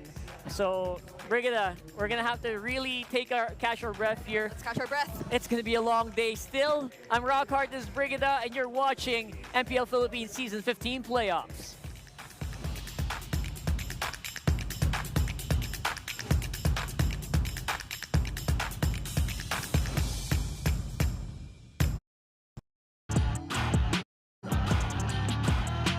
Ang lakas ng Pinas, we unite, be the stars. Ang lakas ng Pinas, we unite, be the stars. Ang lakas ng Pinas, we the stars. Ang lakas ng Pinas, we unite, we the stars. Ang lakas ng Pinas, we unite, we the stars. Ang lakas ng Pinas, we unite, we the stars. Ang lakas ng Pinas, we the stars.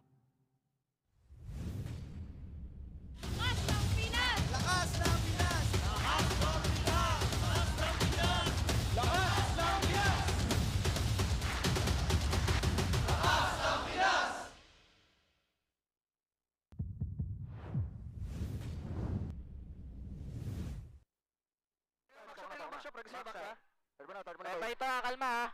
Kaya. Apa itu? Linglang. Wala pa. Napababa ako. Ling. Ito pre. Tigreal King ah. Tigreal. Patay. Tingnan sa akin boy, kaya ultian to. Walang boy iri pre. Iri. Nice done. Patay. Bib. Kalma. Meron pa ano. Sa akin ako. Flicker na. Ulitig, pre. Tayo ko tara. Showtime. Nice boys. GG. Oy, nice! And welcome back. That was our mic check there from the winning game for Onyx Philippines to go ahead and move on to the playoffs as they sent Twisted Minds home. That's what just happened there. Now, welcome back to the English Desk. I'm Naisu. It's still me, Ingan, and Renmar, and we're here to bring you the action in our last match of today. And it's Team Falcons versus TNC, man, and they're still filling in here. We had a kind of a long series, gentlemen. Yeah, if last series went to 5 games, I don't doubt this game would also go to 5 games. In fact, no, I'm joking. No, you can say it. Nah, do it. Run it back. No, I want to see you ball. I miss you bald. No. I miss you bald, bro. No. Do we actually miss a bald, or? It looked better for him, and he's getting buffer by the day too. So it's like, thank you, but buff no, and bald go hand in hand. Yeah. Okay. Not today. For sure, sometime in the playoffs. Yeah. Oh, okay. Oh, you said that. Okay. Gotta stick to your word. I did not say this playoffs though. Loophole. He's learned, man. He's learned. Getting better. He's improving. Hey, if you guys missed it, the last series that we just had, like I said, it was.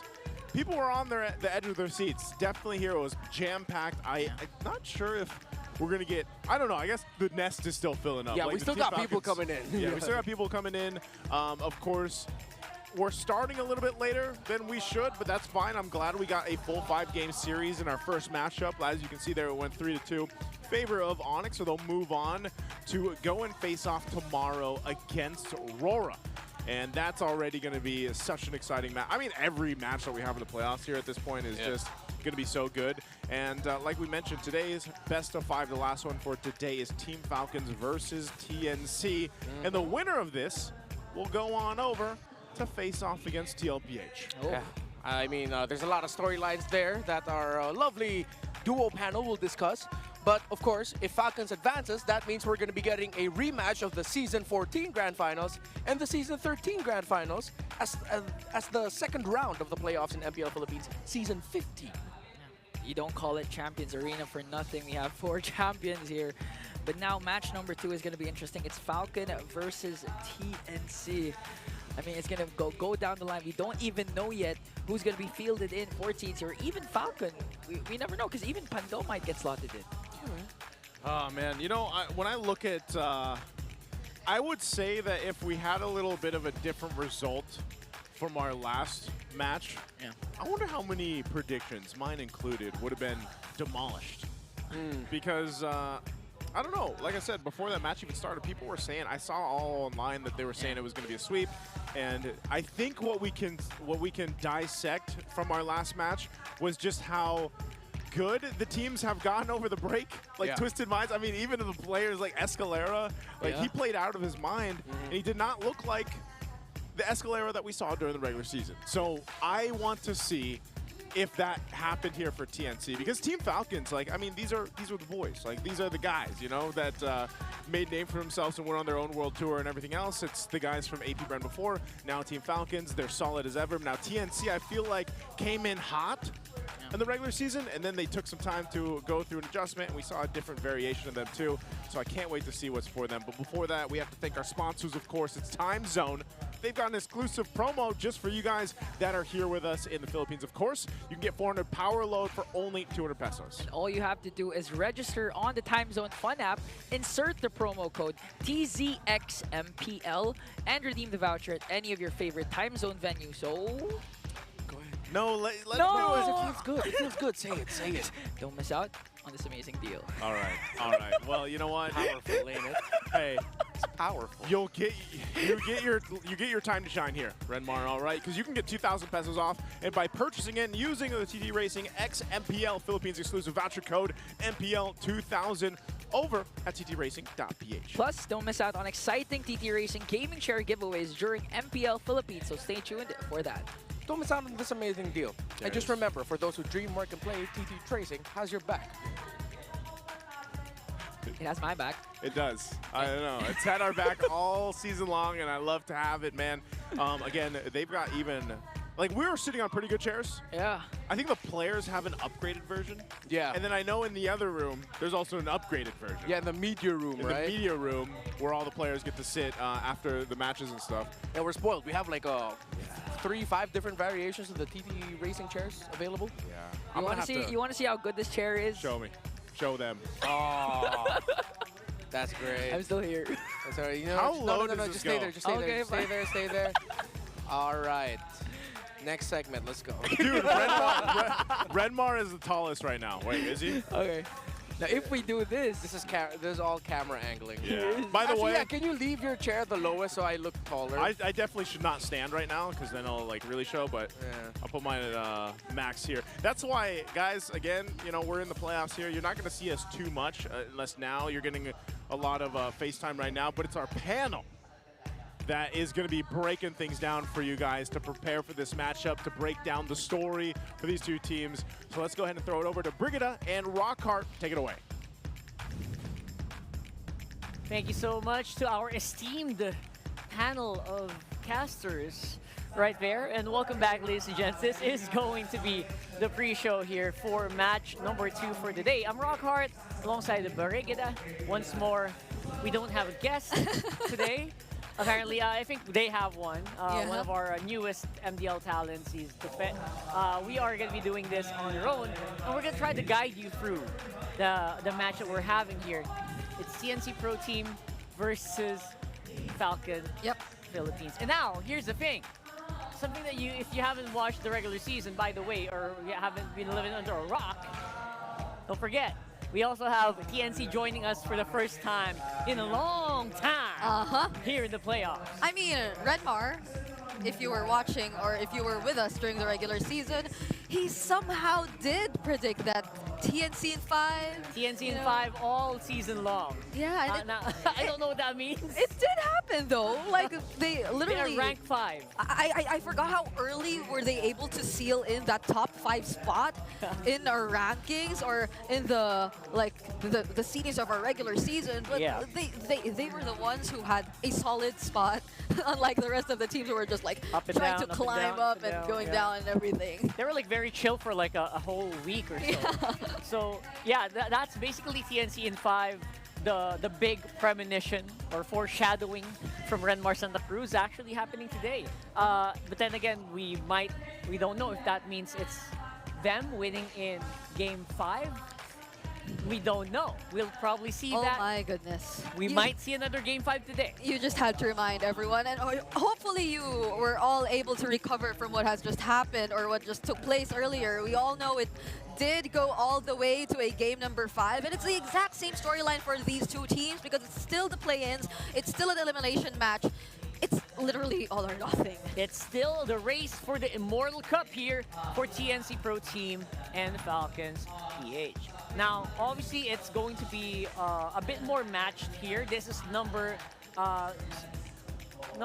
4 seed versus number 5 seed. Yeah. They're closer together in their standings, and they have actually performed very similarly all throughout the regular season, specifically on the big surprising run that we have here for TNC. Yep, I know, and I feel like there have been a lot of eyes on Team Falcons, especially considering that they were once on top of everyone. They were once on top of the world, and they've been going through this entire world tour and all of that for the past few years, but it feels like they've been struggling to actually regain the top spot once you bring it back to the Philippines, once we look at it from a local perspective. And it can probably go both ways, that either teams have just been really stepping up and have been trying to show so much improvement, whereas they've been kind of adjusting to what Falcons has been constantly offering. But for Falcons, you could also say that,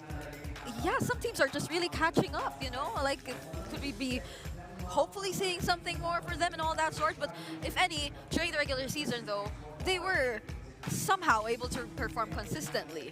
Yeah, they kind of just barely got to a point where they were playing consistently. So in my opinion, it was a very, I would say, they still need to work on a few things. Actually, Yeah. both of them do. But they've definitely come a long way, and TNC specifically, like literally from consistent 8th placers to now they are number 5, and they're looking really, really strong. They're actually a lot of fans' favorites. Yeah. Right? So they can only go up from here. Yep.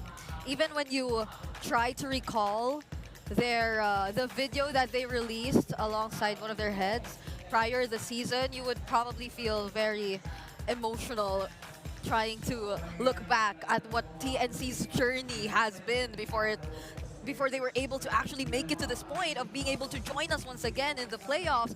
And I believe we might be seeing that guy in a bit, because of course he definitely has to be supporting TNC at this point, right? Yeah. But it's been a long journey for TNC of not being able to make it, all the while Falcons has been all around the world, you know? So it's a stark contrast between these two teams, but definitely they've had equal time to prepare for this and know who they're going up against. So this can be another series that could potentially go all the way. Yeah, it's between a team that has gone around the world, like you mentioned, trying to continue that legacy, and a team who just wants to get it started once again. And TNC has been really on the up and up. Falcons, they're also trying to regain momentum, our M5 world champions. So either one of them is going to be continuing today, Oh and my one of them are going to be saying goodbye for season 15. Yeah. If you remember, Renmar earlier in the rap battle, he did throw out this line. While they were getting 8s, we were better than great. Oh, sheesh. I love that you pointed that out, by the way. And Renmar is always, you know, he's a poet, doesn't even know it, right? So let's throw it over to Hans and Jamie for our All Access for now.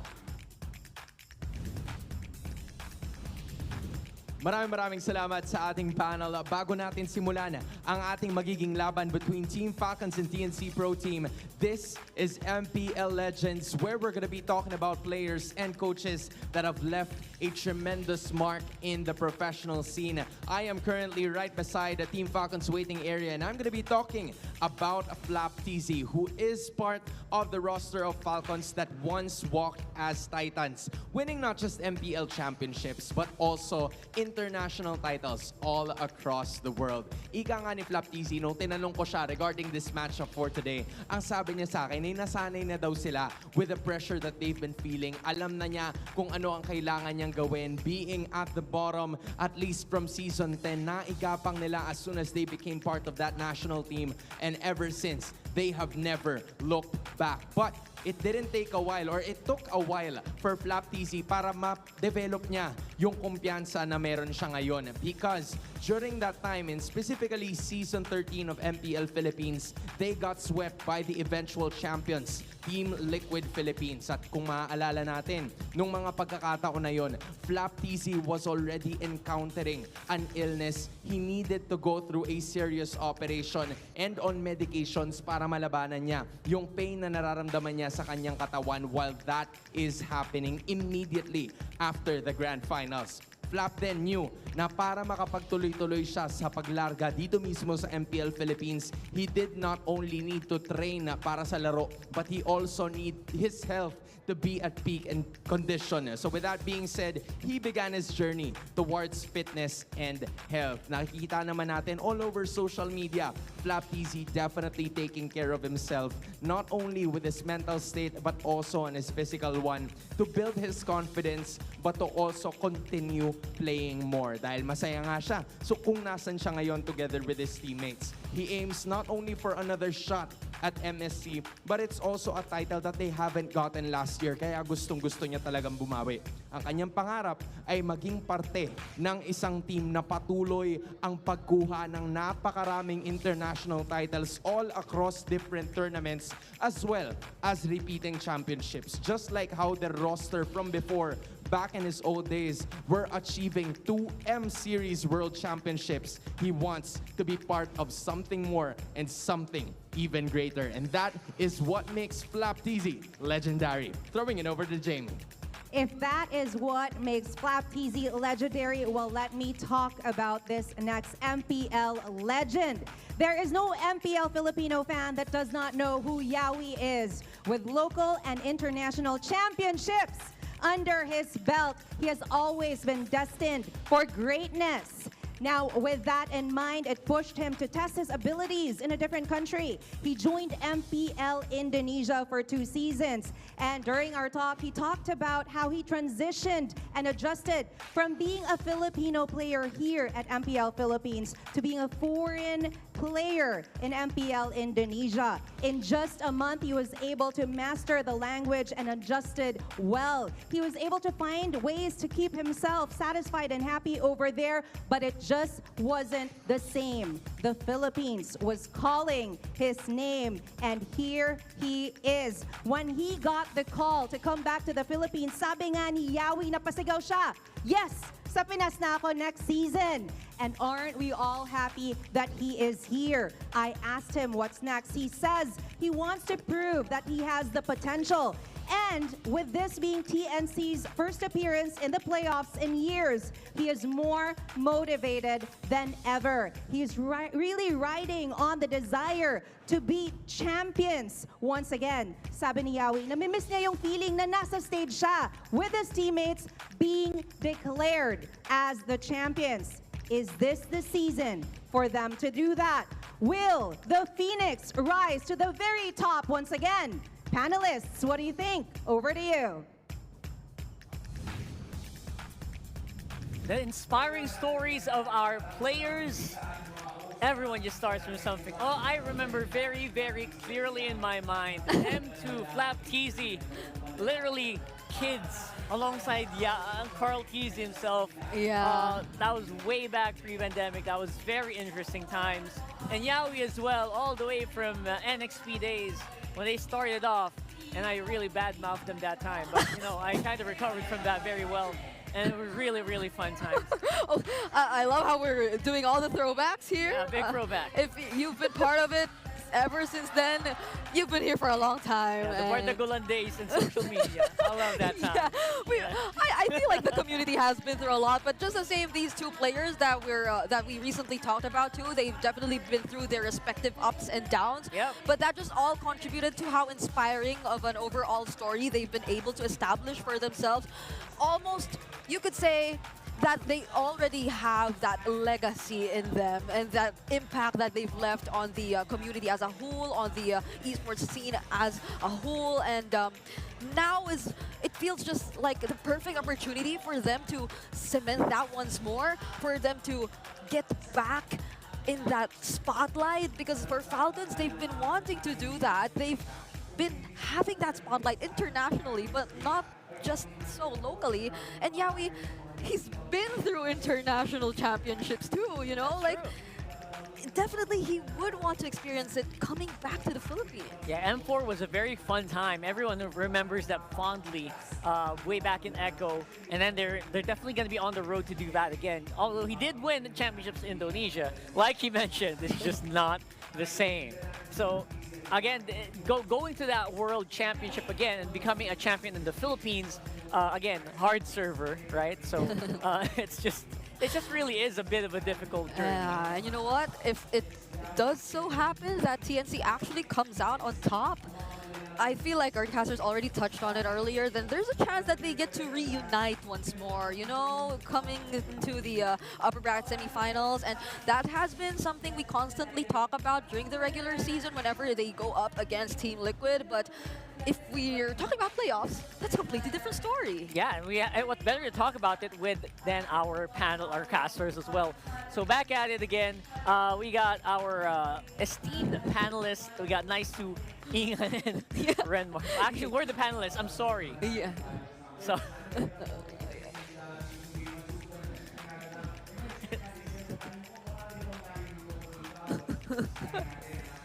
Can you hear it? Can you hear us now?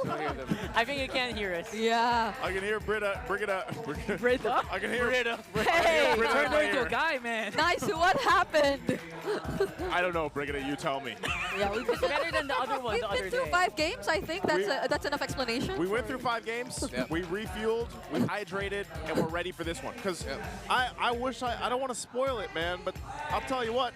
Whoa, that's a big bird. Don't spoil it. Don't spoil it. Wait, what? That's a big bird. They saw a big bird. Is that what they're trying to not spoil? Massive. Ah, no, now I know what Ian they're already trying said not it, to so- spoil. How long is that? We'll probably see it later. 7, 8, 9. Hey, let me get. Yes, that's a very tall bird. Let me tell you guys what. Since you can't see Brigida or Rockhard anymore, boom, the emotes. Boom. Wait, Boom. should we say our predictions? Because you Okay. can't see them. Maybe I'll start first. I'm going with the Phoenix Army. Oh, really? Go with the Phoenix Army. There it is. Oh, Okay. So we got 2 members of the casting desk voting for the Phoenix Army. Wait, what? You're Phoenix, Wait, man? what? Yeah, You're wait, Phoenix no. man? Prediction. Brigida, you didn't ask me. Oh, I thought you. Naisu. I haven't predicted yet. I haven't. Yeah. What? Okay. It was just me. Normal counting, Brigida. Like it's only one guy that went. Okay. So what is your prediction then? You're next. All right. Clearly, I mean, Clearly. I mean, He's a Falcons You almost guy. got us there. You almost got us there. guys, guy. He's a Falcons guy. just gotta look at the color of his suit today. Yeah, You know? I mean, I did rap for them. My TNC in 5 heart is sad. Hey. I mean, I was rooting for these guys to show up. I'm sure they'll show up in this playoff series, but my prediction has to go to my boys in green and yellow and white. Okay. So that suit is green.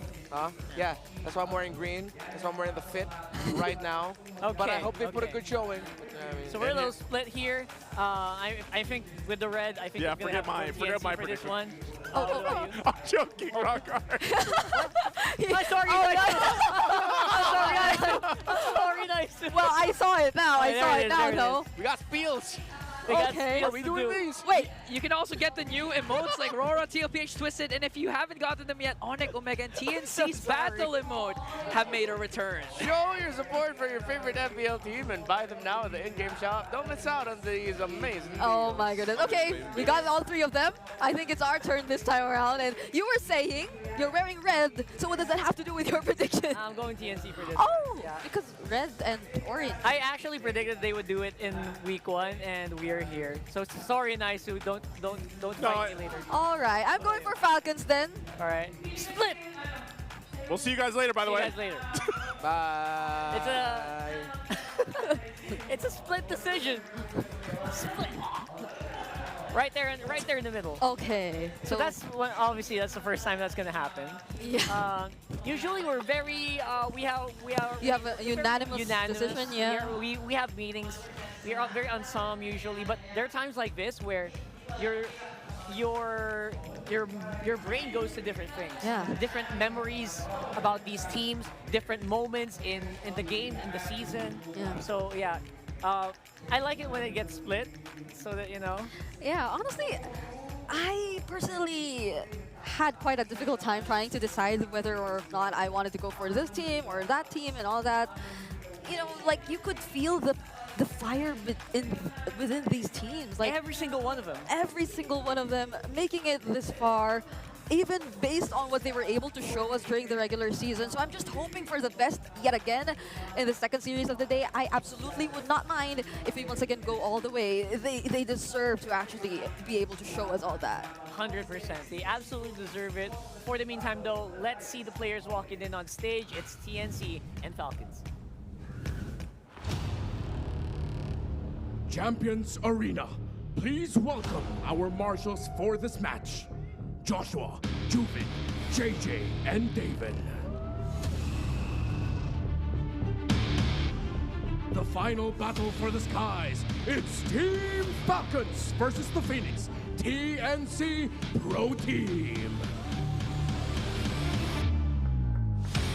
In the EXP lane, Flop TZ and 3 more TZ.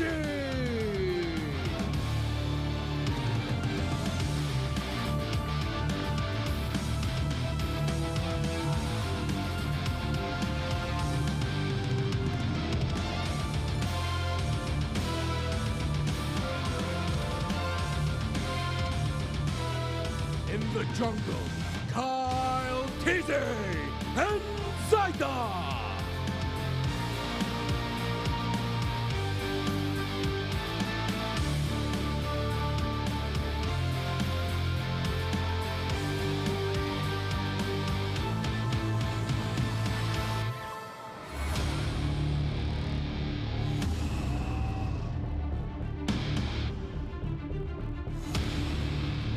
In the mid lane, View and Lansing.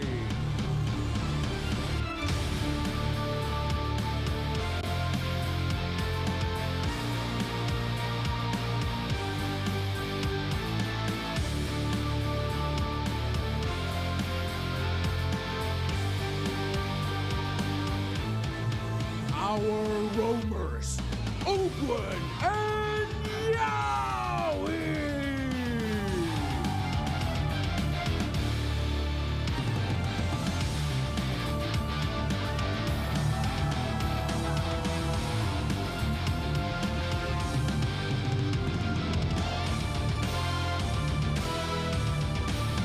And in the gold lane, Super Marco and Benny Cutie.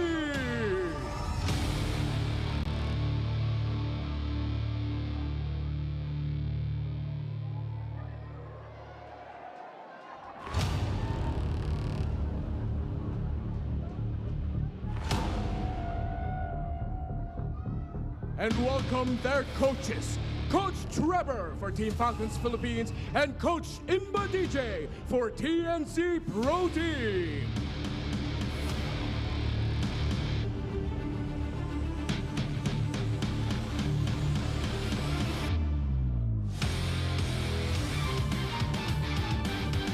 Falcon or Phoenix, who will soar higher and whose wings will clip and fall. This is the epic conclusion for the beasts in the clouds of the land of dawn. Champions Arena, it's game time!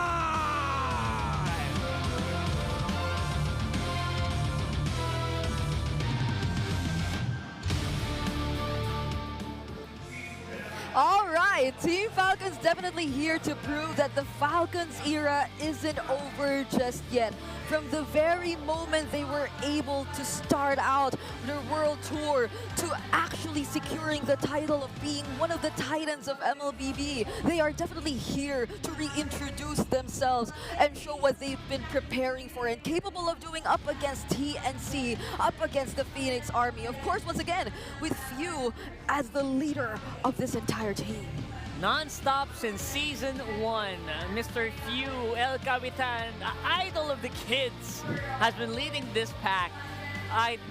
So many ups and downs so far. Definitely. And I think that they have really hit their high in the previous years, and they're really hoping that they can get some of that back right here. And of course, that journey for 2025 is starting now. TNC Pro Team though, like you mentioned, way before, that's how many years that they have not really seen the light of the playoff stage. It's been such a journey for them with a revamped roster, with getting Benny Cutie in, getting Yawi, flying him all the way from Indonesia, Lancy, Zaida, Free Martizi, all from different teams, getting into a lineup that can be comfortable to make it here in the playoffs as the 5th seed. And I feel like they're very comfortable if it's just looking at the lineup and the potential chemistry you could assume just by looking at these players, because for those of you out there, probably you could see some remnants of Echo just by looking at their lineup, right? It's very similar to what we saw of them in the previous years, but this is the overall team head-to-head that we will be looking at. Very or relatively close statistics for both sides. Only that I feel one of the things that we should be paying attention to, aside from the fact that there is a higher significantly first blood ratio on the side of TNC, is what about the other end of the game? Like, if it's not about the first bloods, what about closing out the game? Because I feel like that has been one of the problems that has constantly been taking place for TNC. That's like true. The way they cannot fully close out a series or a game, even though they are always almost up ahead. And that's something that they have been definitely working on for a long time. So it's something that we also want to see if they've been able to like patch up those holes. Again, you already mentioned it. They're like this sort of like a Season 30 rematch of the old Echo as well, where we saw Echo Proud, Echo Loud. A lot of them are really mashed up together as well there in TNC. And it's basically like AP Bread, right? So a lot of old rivalries getting back into this one. Let's have a look at the Smart Pink Test though and see what they look like on stage. Di ko na alam kung dapat bang ihinto. Di alam ang sasabihin, di alam ang aking gagawin. Kung mananatili sa'yo, minamahal kong estranghero. Kaboses ko yung, cup of joe. Teka mo. Oh, ito ka na naman. Umiiwas ng tingin. Nababalot ng hiwag at humalina sa akin kahit na ika'y hindi ko maintindihan. Di pipigil ang ganap ko ng dakilarin yung ngiti. Misteryoso. Ayos ba yung mga songer skills ko dyan? Goods. Bigay nyo na sa amin ito, dami nyo na awards eh. Receivable pa nga kayo, mga goods eh. Dahil pa-arboran ng season na to, mga Lodi Falcon. Kulit no, dati niyayabang mo yung meron. Sunod. Ang lala! Ngayon wala yung nagawa.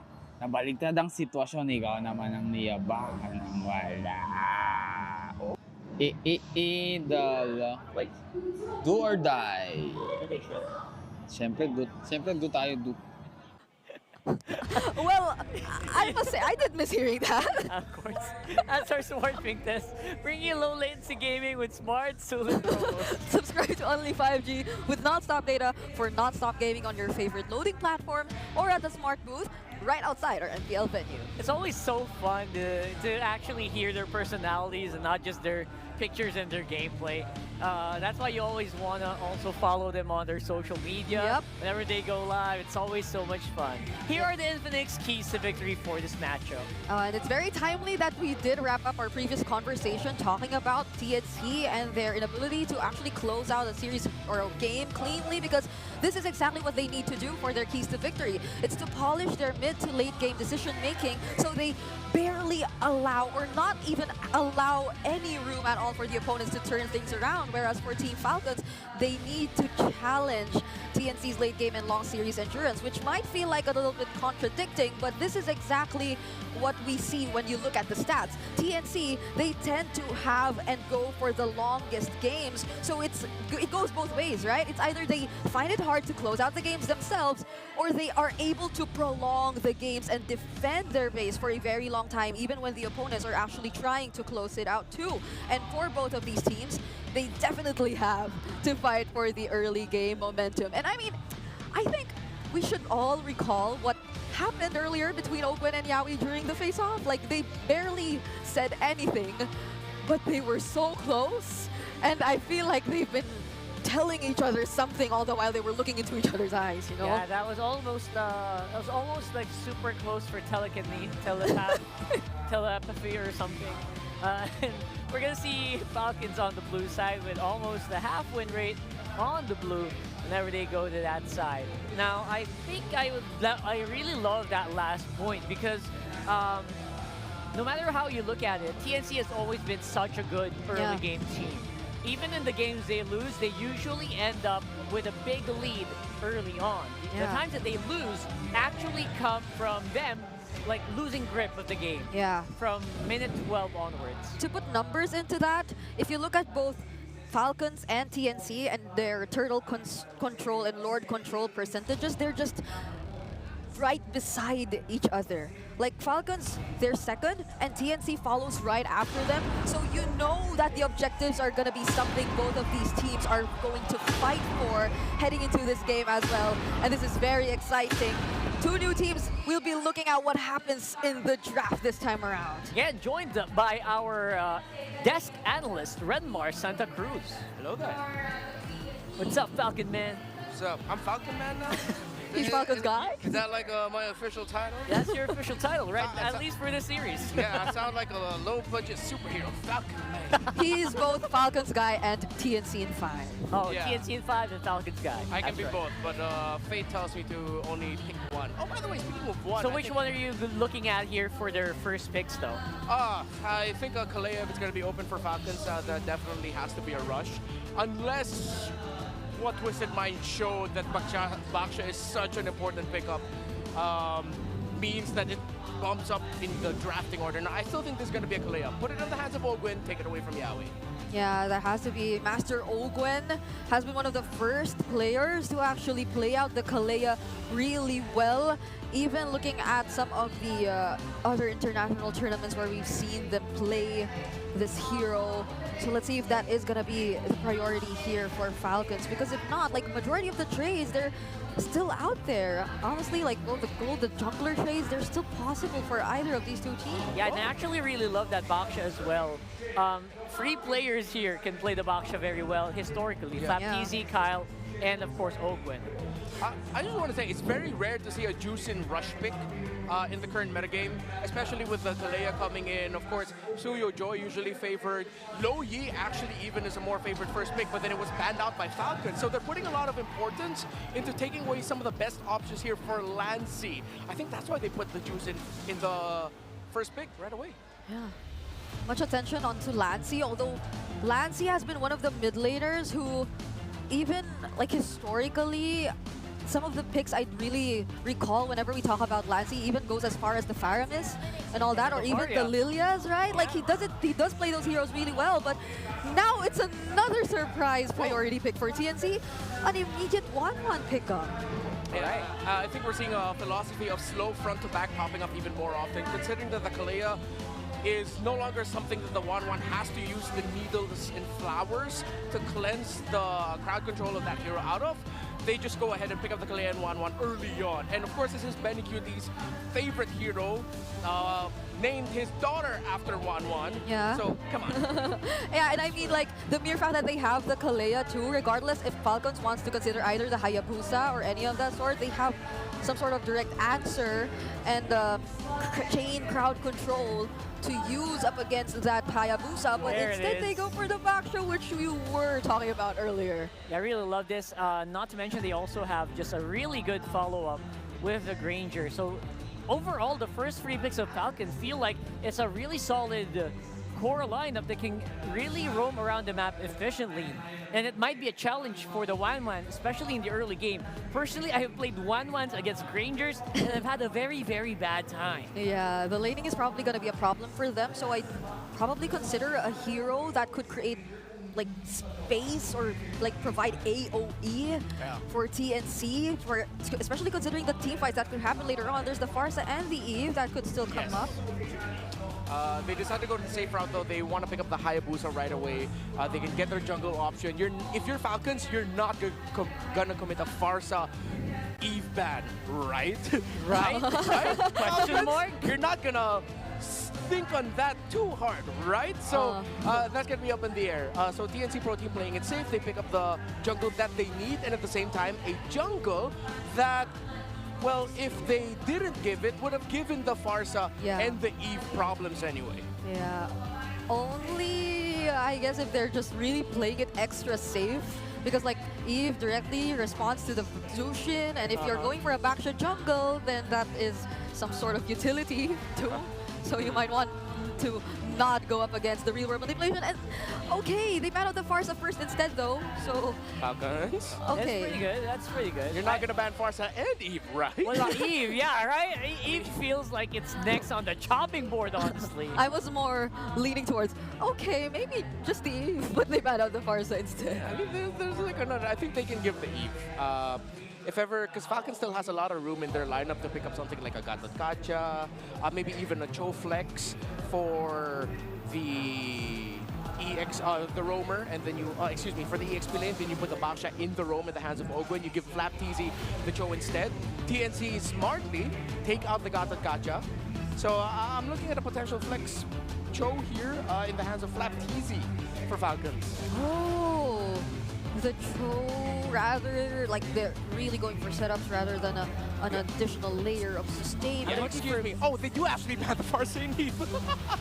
They did. Oh my goodness. All right. So they're playing it extra safe. Yeah, sorry. Just one more I want to add. Hilda still on the board and actually very good for both lineups.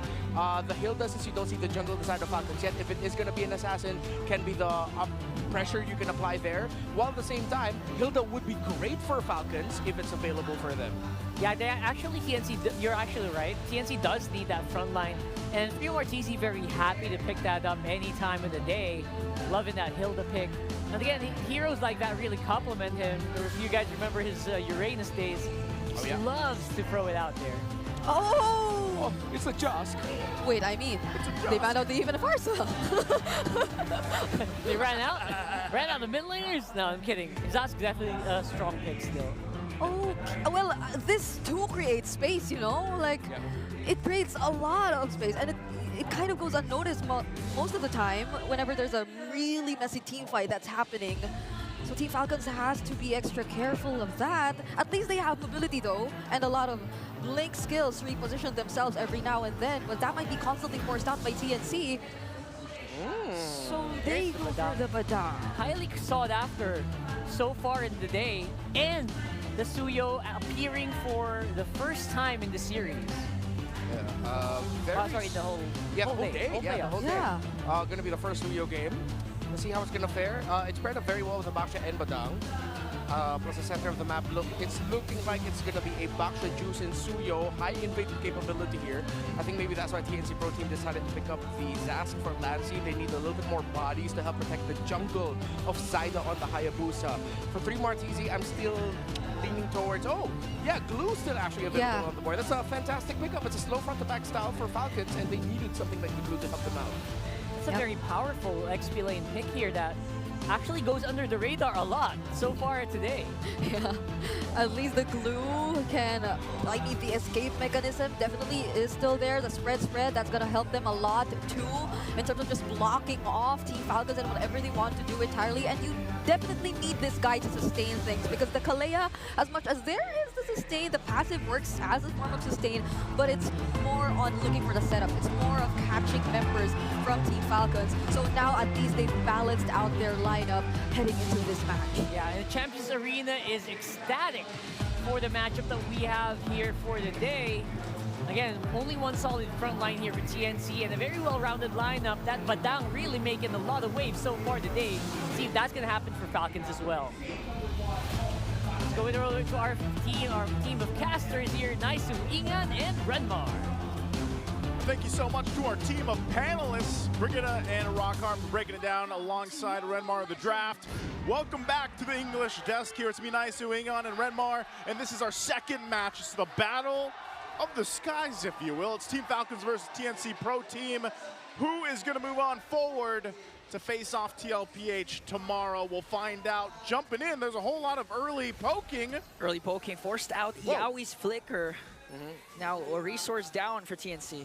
Yeah, the absolute threat of going up against Abash and the Suyo together. I was mentioning this in the draft, where these are two presences that are so good at applying pressure into the key contestable areas of the jungle if you really want to invade. And even a Kalea is going to struggle against that, especially up against a Baksha, who also has heal on his own. Oh, I thought Zyda would get caught out there. We're seeing a lot of this, man. You know, like now, I know even coming into our playoffs, like we saw a lot of the Boxer go into the roam. Seems to work really well, of course, alongside the passive that he brings to a game. He's just great mobility, great tankiness. And then you pair it up with someone like this Badang, and you're able to go ahead and set a lot of things up. Lancey. And not to mention Few. Beautiful execution there, but Zyda answers back and picks up Ogwin. Yeah, traded out, but that's rumor for mid.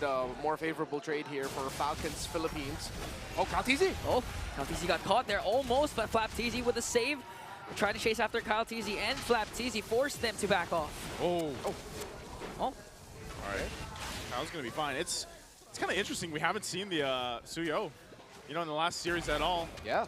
Still some poking happening here. Flap will get back, but the turtle's up now, so they're going to go ahead and recalibrate how they're going to do this. Ogwin is back in that, and they're going to go grab the purple buff for now.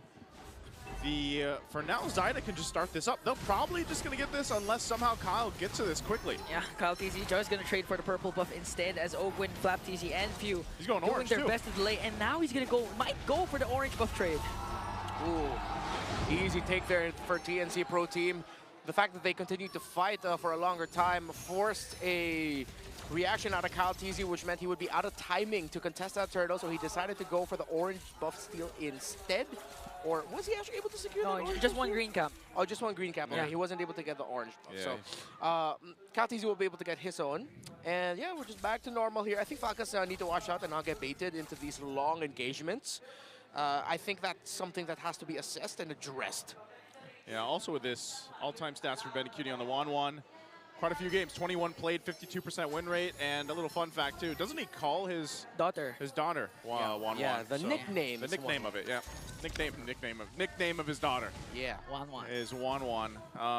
One of his heroes that really, I think, probably has some of the most highlights that he's had through his career so far. So we'll see if he's able to pull that off here. There's not too many players that do bring out the Wan. And you could also say the same thing about his Ask. I know you guys talked about this a little bit in the draft, but is it Lancey? This is the only. Was there one more? I think maybe one more player in the league probably played the Zask off the top of my head, but there's probably only 2 or 3 that have and found success with it. I'm not sure if one of them is Super Prince, but for sure Lancey is one of them. And going back to the draft, what Renmar mentioned, they were forced to use this Zask because... Oh, wait a minute! Zyda, we shadow kill. Few was able to Crimson Beacon out. Now the counter Lantern Flare, Super Marco! Wow. Disintegrates Zyda. Now Yaoi caught there, has the flicker out. Here comes a re-engage from TNC, and Zyda is gonna fall down. Yeah, what a counter though by Few, able to use the Crimson Beacon out just in time. At the same time, force choking Zyda up to set things up for both Ogwin and Super Marco to cap off the kill. Bit of a misread there by Zyda. They were able to trade out the kill, but that's your jungler going down for the mid. Again, another favorable trade for Falcons. Yeah, so for Falcons, will now possibly get in position for this. The turtle is up. You've got Kyle just around the corner, but so is TNC. Zyda's buffed up as he needs to be, and they might force a fight here. Ogwin I even Might look go his own angle. I even go for 3 Martizi. Flaptizi already commits the fist crack. Good zone. Zaida still working on the turtle. Good zone from TNC. Yeah. Zaida picks up the turtle, but Flaptizi with a counter fist break. No ultimate though, but it was more than enough to bring down Yawi. Okay. Yawi goes down, but it's a trade again. Yeah, they were able to punish out. Good trade, but Falcons, if they break this mid tower, they win the trade, and they do. TNC Pro Team, they zoned out, they're doing everything again, but it seems like Falcons always has an answer to something that TNC does right.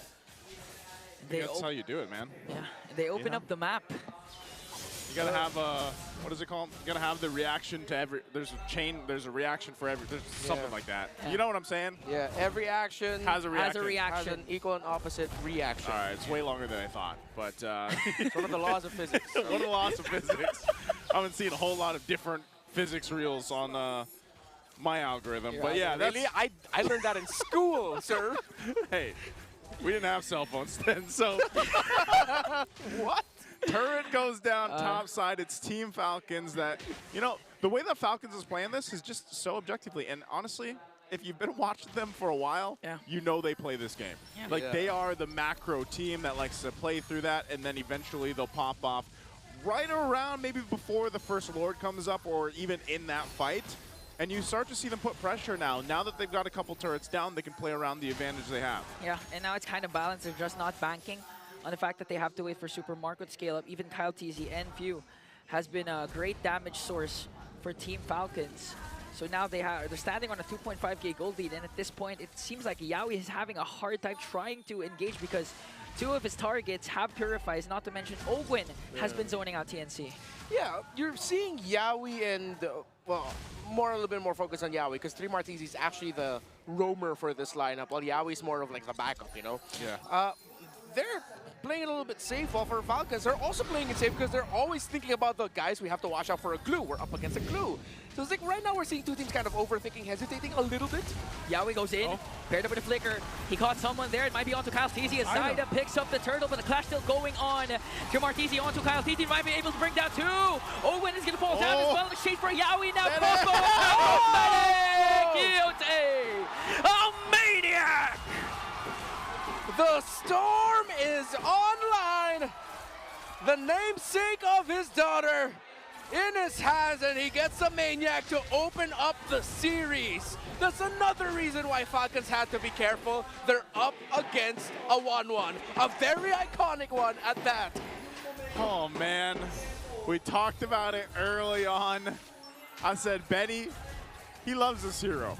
And you remember why every single time he does something like that. Again, a great initiation coming through from Yawi with the Tsunami Slam. Zaida cleans up the objective. That 3 for 3 for the Turtles. He does enough damage, too, to allow Benny Cutie to pop off with the crossbow of Tang. It was because of that shadow kill that was also used from Zaida to allow the health bars to be low enough for Benny Cutie to get that Maniac. So just really good timing and initiation.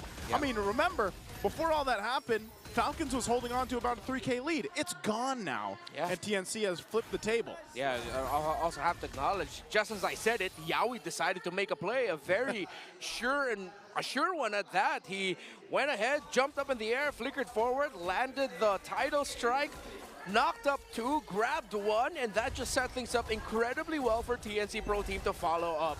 So Falcons have to go back to watching their positioning and acknowledging the fact they're up against a 1-1. Yes, they have the range damage, theoretically, to deal with it, but there's so many bodies in front of the 1-1 that the damage of the Granger is going to have a very hard time seeping through. So it puts so much pressure into the rest of Falcons to just throw their bodies to try and take Benny Cutie down before he could jump up in the air, which up against a very tanky front line of a Kalea and especially a Glue, that's tough, man.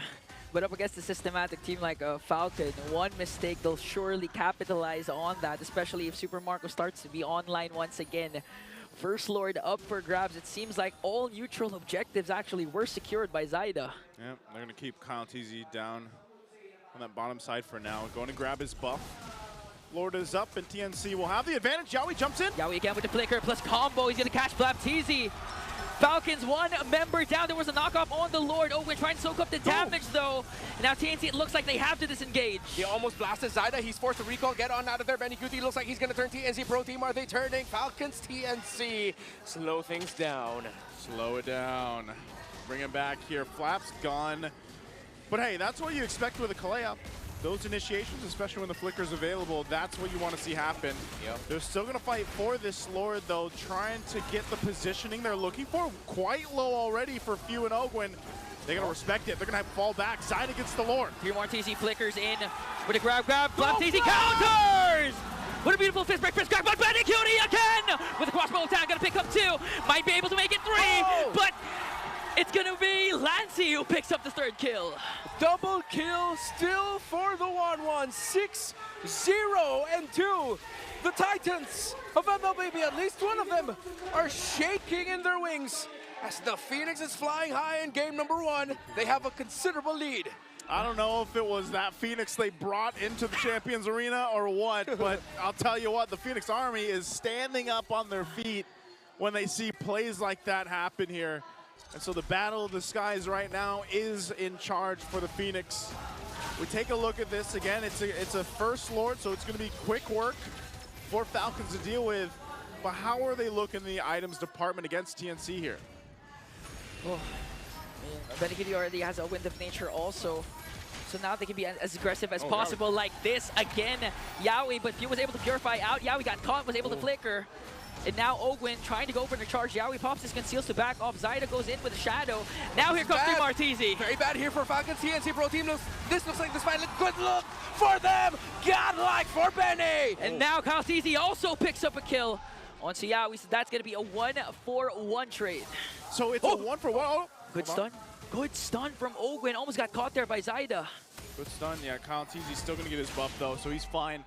Big item pickup here defensively for Super Marco. Will get the Wind of Nature, though. But, man, some of these team fights, the way that they're breaking off, and, you know, and sometimes Falcons just has to respond to what TNC is doing here. Even if it's the little nightmare spawns, like, those seem to be causing enough issue, too, for Falcons to deal with. And also just how tanky, you know, 3mar and Yaoi seem to be. And Benikuti is just untouchable, man. Yeah. You can't get to him. Exactly. Falcons PH, yes, they rush pick the juice, and again, this is why I brought up, it's so rare to see a rush pick juice in this early on. TNC Pro Team adjusted very well, building around this 1-1. Zask, so many frontliners for it. Yaoi decides to go in, uses the ultimate, he catches one. Arteezy almost brought down low, and TNC Pro Team, this could be another fight. 1! Another kill coming in from Benikuti as Zyda works on Few. Benikuti leading the charge. Lancey picks up 1 more. 2 will fall down for the side of the Falcons. Woo, TNC.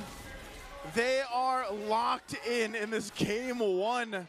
25 seconds to the Lord here. They have so much control, so much confidence in the way they're approaching these fights. It's probably going to be another turret that goes down here unless Falcons really wants to stop things, man. 8-0-3 on Benikuti just gets the Malefic Gun, increasing that range even more, which just means it's even going to be harder now to get to him. That's already been the problem the past, 13 minutes of this game. Yeah, and not to mention, prior to that clash, Yaoi already has a fleeting time. That's why he goes in once again, catches Flapteezy. Flapteezy was able to flicker out, plus a Winter Crown play. Now they're working on Ogwen. Benikuti going to pick up a kill. Another crossbow attack. There's going to be a Winter Crown play onto Ogwen, but they catch him still. Zyda from the back, working on them with a Wiki Shadow kill as 5 members of TNC. Now they focus on the Lord. Okay, 5v3 does not look good for Falcons. They will not be able to contest this, even with Kyle alive. TNC. All the flowers to Coach Semi and Coach Imba DJ of TNC Pro Team. They assessed the Juicin first pick of Falcons PH so well that they've built a lineup that faces off against that core pick in the Juicin to the point where Benikuti is untouchable. 3 Marteezy, no deaths, 10 assists on that glue. I don't know, man. At this point, this is the storm. Like, how do you stop this, man? What do you do to stop the storm? He's 9-0-4, and like you mentioned, you can't. He's untouchable. Oh, Yaoi again? With a conceal amidst the tidal strike. Okay, but Super Mario was able to purify out Zyda again. With a Wiki Shadow kill, they're going to share the damage, but Purify was expended by Super Marco. Yeah, that's a Purify down. It's crazy too. 3 Mars, 0, 0, and 10 on the glue. He has done work as that stalwart, and now pushing it in the base of Falcons. Lord will knock down this top turret in the base. All right. Falcons will be able to clear this up. TNC, I don't think they're going to be rushing anything unless one sudden concealed force play by Yawi. Are they going to pull the trigger on that? They do have more minion waves coming in. They can try to make a play for one more inhibitor turret. The mid and bot. Here comes the middle minion waves. Yeah, 50 seconds. 50 seconds before Super Marco's Purify is active, so they can make a charge. Yawi again goes in. He's gonna pick up Ogwin. Ogwin with the Winter Crown play, but they burst it down. Yawi being shadow kill, going there. Ogwin with the Revitalize, but still cannot out-sustain the damage of Zyda. Even with the Revitalize, it wasn't enough to keep Ogwin alive. Zyda still so sharp with his entries, with a Wiggy shadow kill on point. TNC Pro Team, though, will lose one. They are not going to be able to complete their mission of taking down a tower. Both junglers neck and neck in terms of the items. Mid laners as well. Gold laners as well. Is in the EXP lane where there's just a bit of a considerable gap in the items. As you see, FlapTZ actually committing a Winter Crown rush. Similar to Ogwen, who after building the anti-Karaz went for Winter Crown right away because they know they are going to be the most susceptible to unleash all the marks for the crossbow of Tang off the 1-1. That's why they bought those items so they can at least waste some, but Benny Cutie has been on point with the timings for the activation of his ultimate. Apart from Benny Cutie, even Zyda has been playing such a good game. Prior to the a couple of seconds back, he was able to steal away the orange buff against Kyle TZ and Ogwin with just the shadow. And not to mention, down to the first minute, he was the one who got the first Little Wonder up against 3 members of Falcon with just a shadow. So now Zyda has been showing that his fast hands, he has faster hands than Kyle TZ. Well, again, it's, the Suyo, we haven't seen it last series. We saw it a little bit towards the end of the regular season, but it was a whole lot of Hayabusa, and there's a reason for it. But nonetheless, whether it's the Suyo or not, it's really just TNC's playing well together as a team. And I mean, it's Yawi initiating a lot of these. He knows that his job, and that's why you mentioned the fleeting time earlier, Ingon, he has to get these Purifies out. If he at least gets some of that down, then that's value for them, and then most likely he's going to have an opportunity to jump on in again. And then even if not him, then 3mar can do it. So there's a whole lot of options that TNC has, but look at the placement right now, what's going on here for this next Lord. We've seen Falcons do this before. We'll see if they're able to go ahead and execute things off of this. And Renmar mentioned too, all the lanes, despite it seem like TNC heavily favored, it's relatively even in terms of itemization. It's not too different, but this Lord is being blitzed now at half health. We'll see this. Look at the off angle. Look at Kyle TZ's placement.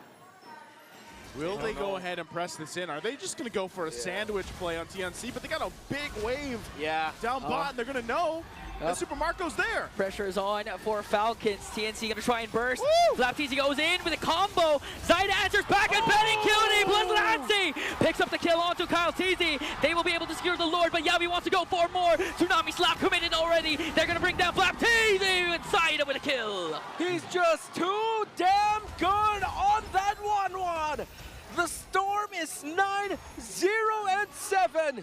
We thought the Falcons had the sandwich play to take Benny Cutie out, but it was Kyle TZ who fell down first in that engagement. Lord goes to TNC 18 minutes in. And you saw the idea there. It was, okay, Flap, go get Lancy or someone, and Kyle TZ was supposed to sweep in and get the kill before he got a chance, but Lancy still was able to pop the Dominator's Ascent and get in that form, and now they win that fight decisively, and they're looking at possibly ending a game here. Game 1 out of the 20-minute mark. We'll see if they can do it. Mid-turret goes down. Yawi jumps in. Few pops his Purify. Lord siege in onto the top lane. Immortality of Yawi will be popped. Few has a Crimson Beacon out, but 3mar. TZ catches him. There's a Winter Crown play, though. Zyda just seizing the moment, but Yawi was bursted down. Here comes Benny Cutie, though, with a crossbow of Tang. Kyle TZ was able to out-sustain the damage. They stay alive. Yeah, hell of a defense there by Falcons. They were able to hold the Lord as far as they could away from the base. The focus of 3mar TZ there onto Few forced out Purifies and the Crimson Beacon, but Falcons kept their position very well, and even Benny QT, able to use the crossbow of Tang, was not able to make the most out of it. Yawi got punished, and Falcons just held on for dear life. Still, again, very close game. The only gap, significant gap, excuse me, is between the two EXP laners. The item difference between the Glue and the Badang is starting to beef up by Falcon. Still felt, but now at this point, I feel like it doesn't actually matter that much. You know, it's getting a little, it's getting in that position where it's like Falcons, what do they have to do to turn this game around? Because their base is completely gone. All the base turrets are taken out now, and they really, it's funny that the way it is, oh, Yawi's popping the conceal, they're gonna jump it again. Yawi still commits the flicker to catch Flapteezy. There's a Winter Crown play. He might be able to escape though, as TNC backs off. Okay, they're gonna back off. I don't think they press that any further. Yeah. They don't want to just overextend here, but yeah, going back to it, it's like, what does Falcons have to do? They haven't seemed to be able to actually go into these full-on team fights exactly, you know, the past few minutes, but maybe are they at a position to do that now? Yeah, they just need to pick Benny Cutie, which is so much easier said than done. Just get Benny. Yeah, get Benny. If you can somehow get Benny, or you take down the front line so fast that Benny Cutie is forced to, like, just, you know, step away, then that's the ideal scenario. But it's, you can't. Again, TNC Pro Team have drafted this lineup so well against a lineup of Falcons PH that despite it all being so close in the gold, you can definitely say Falcons have the damage. They just can't seem to have enough damage to make it to a point where Benny Cutie is so threatened that he gets taken out. TNC, they might just decide to go and try to burst down the Lord, but still don't respect the fact that Falcon can steal it away. Ogwin trying to soak up the damage. He does have his immortality. Zaida jumps in.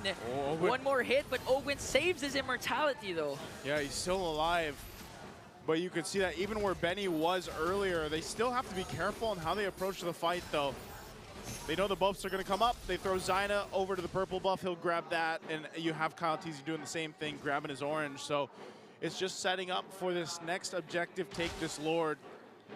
And there's still the two Purifies for Falcons, so they can possibly go ahead and counterplay into the setup that TNC is going to be looking for. It's always been Yawi. It's been Yawi all day long. And because even he has that flicker available, they might try to this. So it's like Falcons, do they push across the map? They do send Kyle over there. TNC's got that information, but they'll go ahead and start up the Lord. Benny Cutie sent over to deal with this, and I just think we have a standoff for now. Good macro.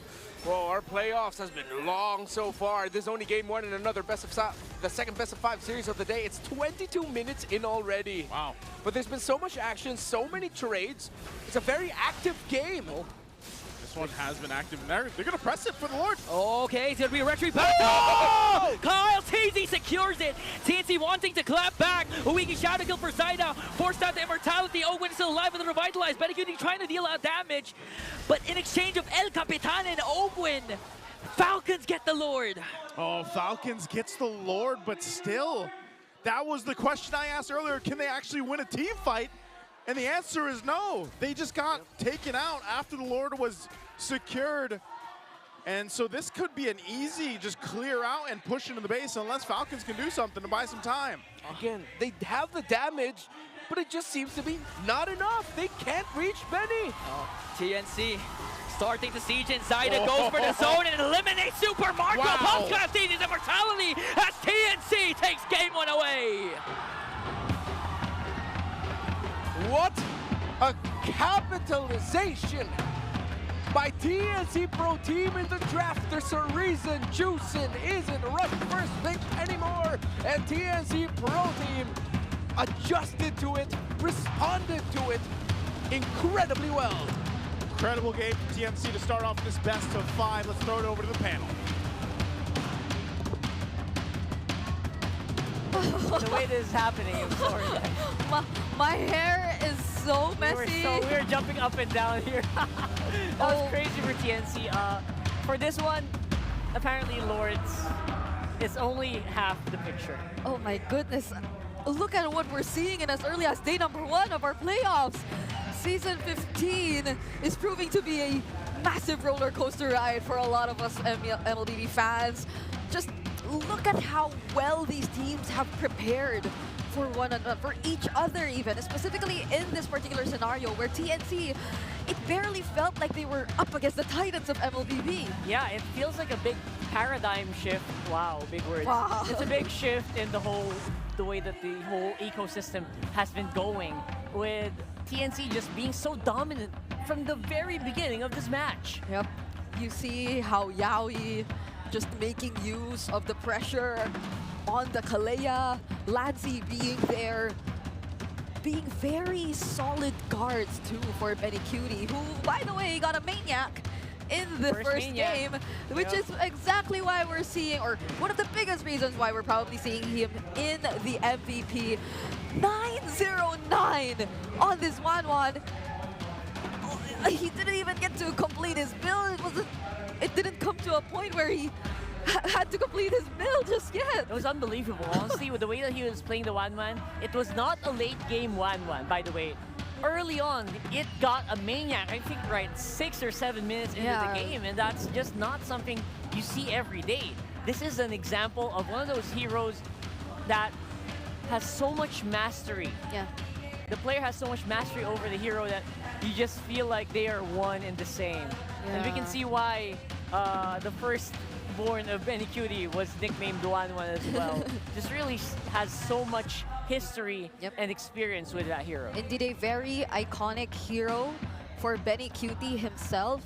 And even overall for TNC as a whole, you see how determined they were to really secure that early game, as mentioned in our keys to victory. The multiple times we saw them set things up for the turtle takes, for the objective takes, they were 90% of the time winning it out against Falcons. They were forcing reactions out of specifically Kyle TZ, so he couldn't feel confident enough to actually go in and contest these objectives anymore. And I think those were 3 consecutive turtles where TNC just constantly did this. And it was during this third turtle wherein they were able to allow Benny Cutie to achieve that Mania. So there were multiple angles that TNC were actually able to play around. And so Falcons, instead of being able to play their game, instead of Flap TZ being able to look for all these openings, I feel like they were just always forced to react against TNC, to fight back, to look for counter engages or setups. But even though they attempted to do that multiple times, their damage wasn't enough just yet. Their kits weren't enough. You know what's pretty cool in all of those early game turtles that we saw TNC and Falcons? Even though Falcons started it, even though Falcons had more people on the pit, it was Zaida with the Retribution who actually got the objective over and over again. Yeah, that too. Like, Zaida has been on point in terms of his ability to secure the objectives, even when faced in an actual Retri battle. There was this one moment, which we are seeing right now, where that's the only time he missed Kyle TZ was able to secure that. But that was the only time, as mentioned here by Rockhard. All other instances wherein both the junglers had to fight for an objective, it was Zaida coming out on top. And that is something we aren't used to seeing either when we talk about Kyle TZ. By the way, just a quick look at our post-game stats and our emblems view. The first pick, Jushin, that was constantly highlighted throughout the game, really went with this tanky emblem combination, which I feel like, especially in the 3-minute mark, if you were to look back in that game, showed us to some extent how tanky the Jushin actually was. I mean, few did die after that moment, but it wasn't in vain. They were able to take a trade out of it, but that was only so much, because if you look at the bigger picture, they were clearly lacking in terms of ways to respond, in terms of the damage department, ways of fighting back against TNC when they were able to just confidently go all in and commit in terms of the team fights. And in as much as Falcons, they were able to get the better trades when you look at how they were able to blow out the early game, because yes, TNC, they were constantly able to secure the turtles and all that, but Falcons, they were making sure that there were turrets that came along. There were trades that mattered during those specific moments, but it felt like they were just so sure that this will end up in a team fight anyway, you know? And when it comes to a team fight, we have the upper hand. When you go into those team fights that you're talking about, Falcons always usually comes in, they are outgunned, outmaneuvered every single time. Flap TZ's Badang is a full tank Badang, contrary to what our guest Dilar was saying earlier, that, you know what, the most Badangs we'll probably see today are probably going to be for the damage type, which he did predict for Onyx anyway, but usually that's a very good build. That's why we then see like really big impacting fist crack, fist break combos, because even though he would catch multiple people in, the follow-up was just not quite there. Yeah. not even hybrid builds were an option because you had to tank everything. You needed to. You needed to go that route. You had to answer back to the damage that was coming in from a 1-1 who got her power spike early on and all that. But if we look at it, still Super Marco will be considered as the BPI rich guy. Surprisingly enough, was able to do that much in terms of just ensuring that his farming isn't left behind, not necessarily that too far behind, even up against Minicutie, again, who was able to secure Maniac. But Ogwen evidently struggled too in terms of this game. Like, I kind of understand why that is going to be the case because, again, BPI Rich Guy is going to be Super Marco. Owen did suffer a lot because of the Kalea. The Kalea is just such a big threat, and you can't just do whatever you want. You're always going to be double thinking. You're always going to be thinking about yourself over and over again. Yep, and that has been a recurring theme. The recurring theme for the game that we witnessed just now. But also, to dive into the specifics, I feel like we will be taking a look into the gold graphs and as well as the item progressions later on. But first, for the gold difference timeline, as you can see here, where Team Falcons, they're the ones in blue, and TNC Pro Team, they're the ones in red. So it has been Team Falcons, again, as mentioned earlier, getting the better trades, getting the important, the turrets even, despite TNC Pro Team getting the turtles consistently in the first few minutes of the game, but it wasn't for long that they were able to hold on to this lead, because when it mattered the most, this was the moment where Minicutie, during the third turtle, was able to secure the Maniac, and they were just all-out aggressive. They were just on that all-out aggression from that point onwards. And this is another thing we really have to look into, because we did mention the fact that they have to respond to the amount of damage that TNC Pro Team already had in their hands, which resulted in their builds to somehow be slightly altered as well. And I'm specifically talking about the frontliners, Flap TZ as well as Ogwen.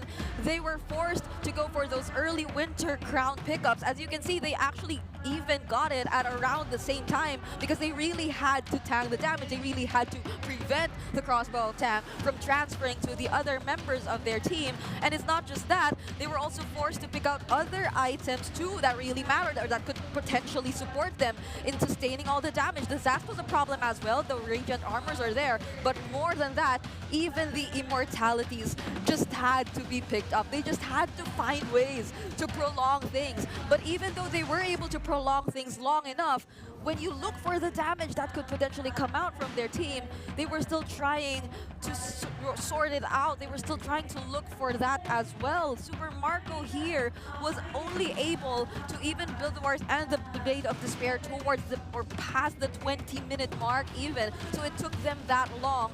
Even though he was indeed considered as the BPI rich guy, TNC, they just went so far ahead to a point that it was very difficult for Falcons to actually respond back. And this is the beauty we're seeing in TNC with just that very small opening they got in the draft earlier of knowing what they're already potentially going up against, knowing that, oh, this is going to be indeed the Jushin, this is going to be indeed the backshot. We kind of already see ahead of what we could be expecting in terms of the rotation that'll come out from Falcons. They were able to fully capitalize on that. And what better way to do it with an iconic pick, which is the Wanwan. And now looking at a quick meta check, especially for TNC, by the way. Second in terms of most heroes used. Up in first is actually Falcon, so they're very close in terms of statistics and ranks for majority of the things that we're seeing, even in objectives, which we also talked about earlier. But if we were to look at this game felt a little different. It was an aggressive type of TNC, but it wasn't with the Cho of Yaoi. Yep. It was with the Kalea, which felt like, oh, in the 3 weeks, Yaoi was able to master it the same way as the Cho. I know. I mean, I'm almost as good as Yaoi, or rather the other way around. I'm just kidding.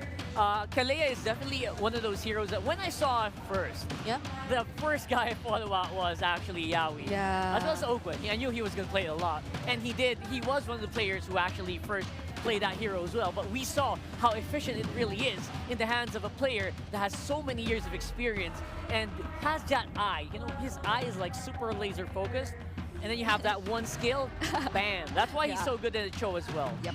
And that's what you like to see when Yaoi gets to play this aggressively, but also with the right mix of discipline and patience. It's not just all-out aggression, which puts them in very dangerous spots at times. Because if I would recall, earlier on in the season, there were certain setups, especially towards the latter portions of the game, wherein, again, this is why we talk about TNC and their struggles in terms of closing out the game. It's because it always happens during the late game, you know? Like those probably miscalculated setups, those calls that are always done by either Yaoi on the Cho or his other setup heroes, and those are the things which cost them the game sometimes. Or even just those small calls of whether or not we're supposed to go with this and go with that, but given that they were able to get that clean of an early game, they barely had to worry about all these in the late game.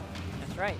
And again, worrying about that overall, I think they have polish as time did go by, which is very impressive in the short amount of time. Okay, it's not so short. It's 3 weeks, I guess.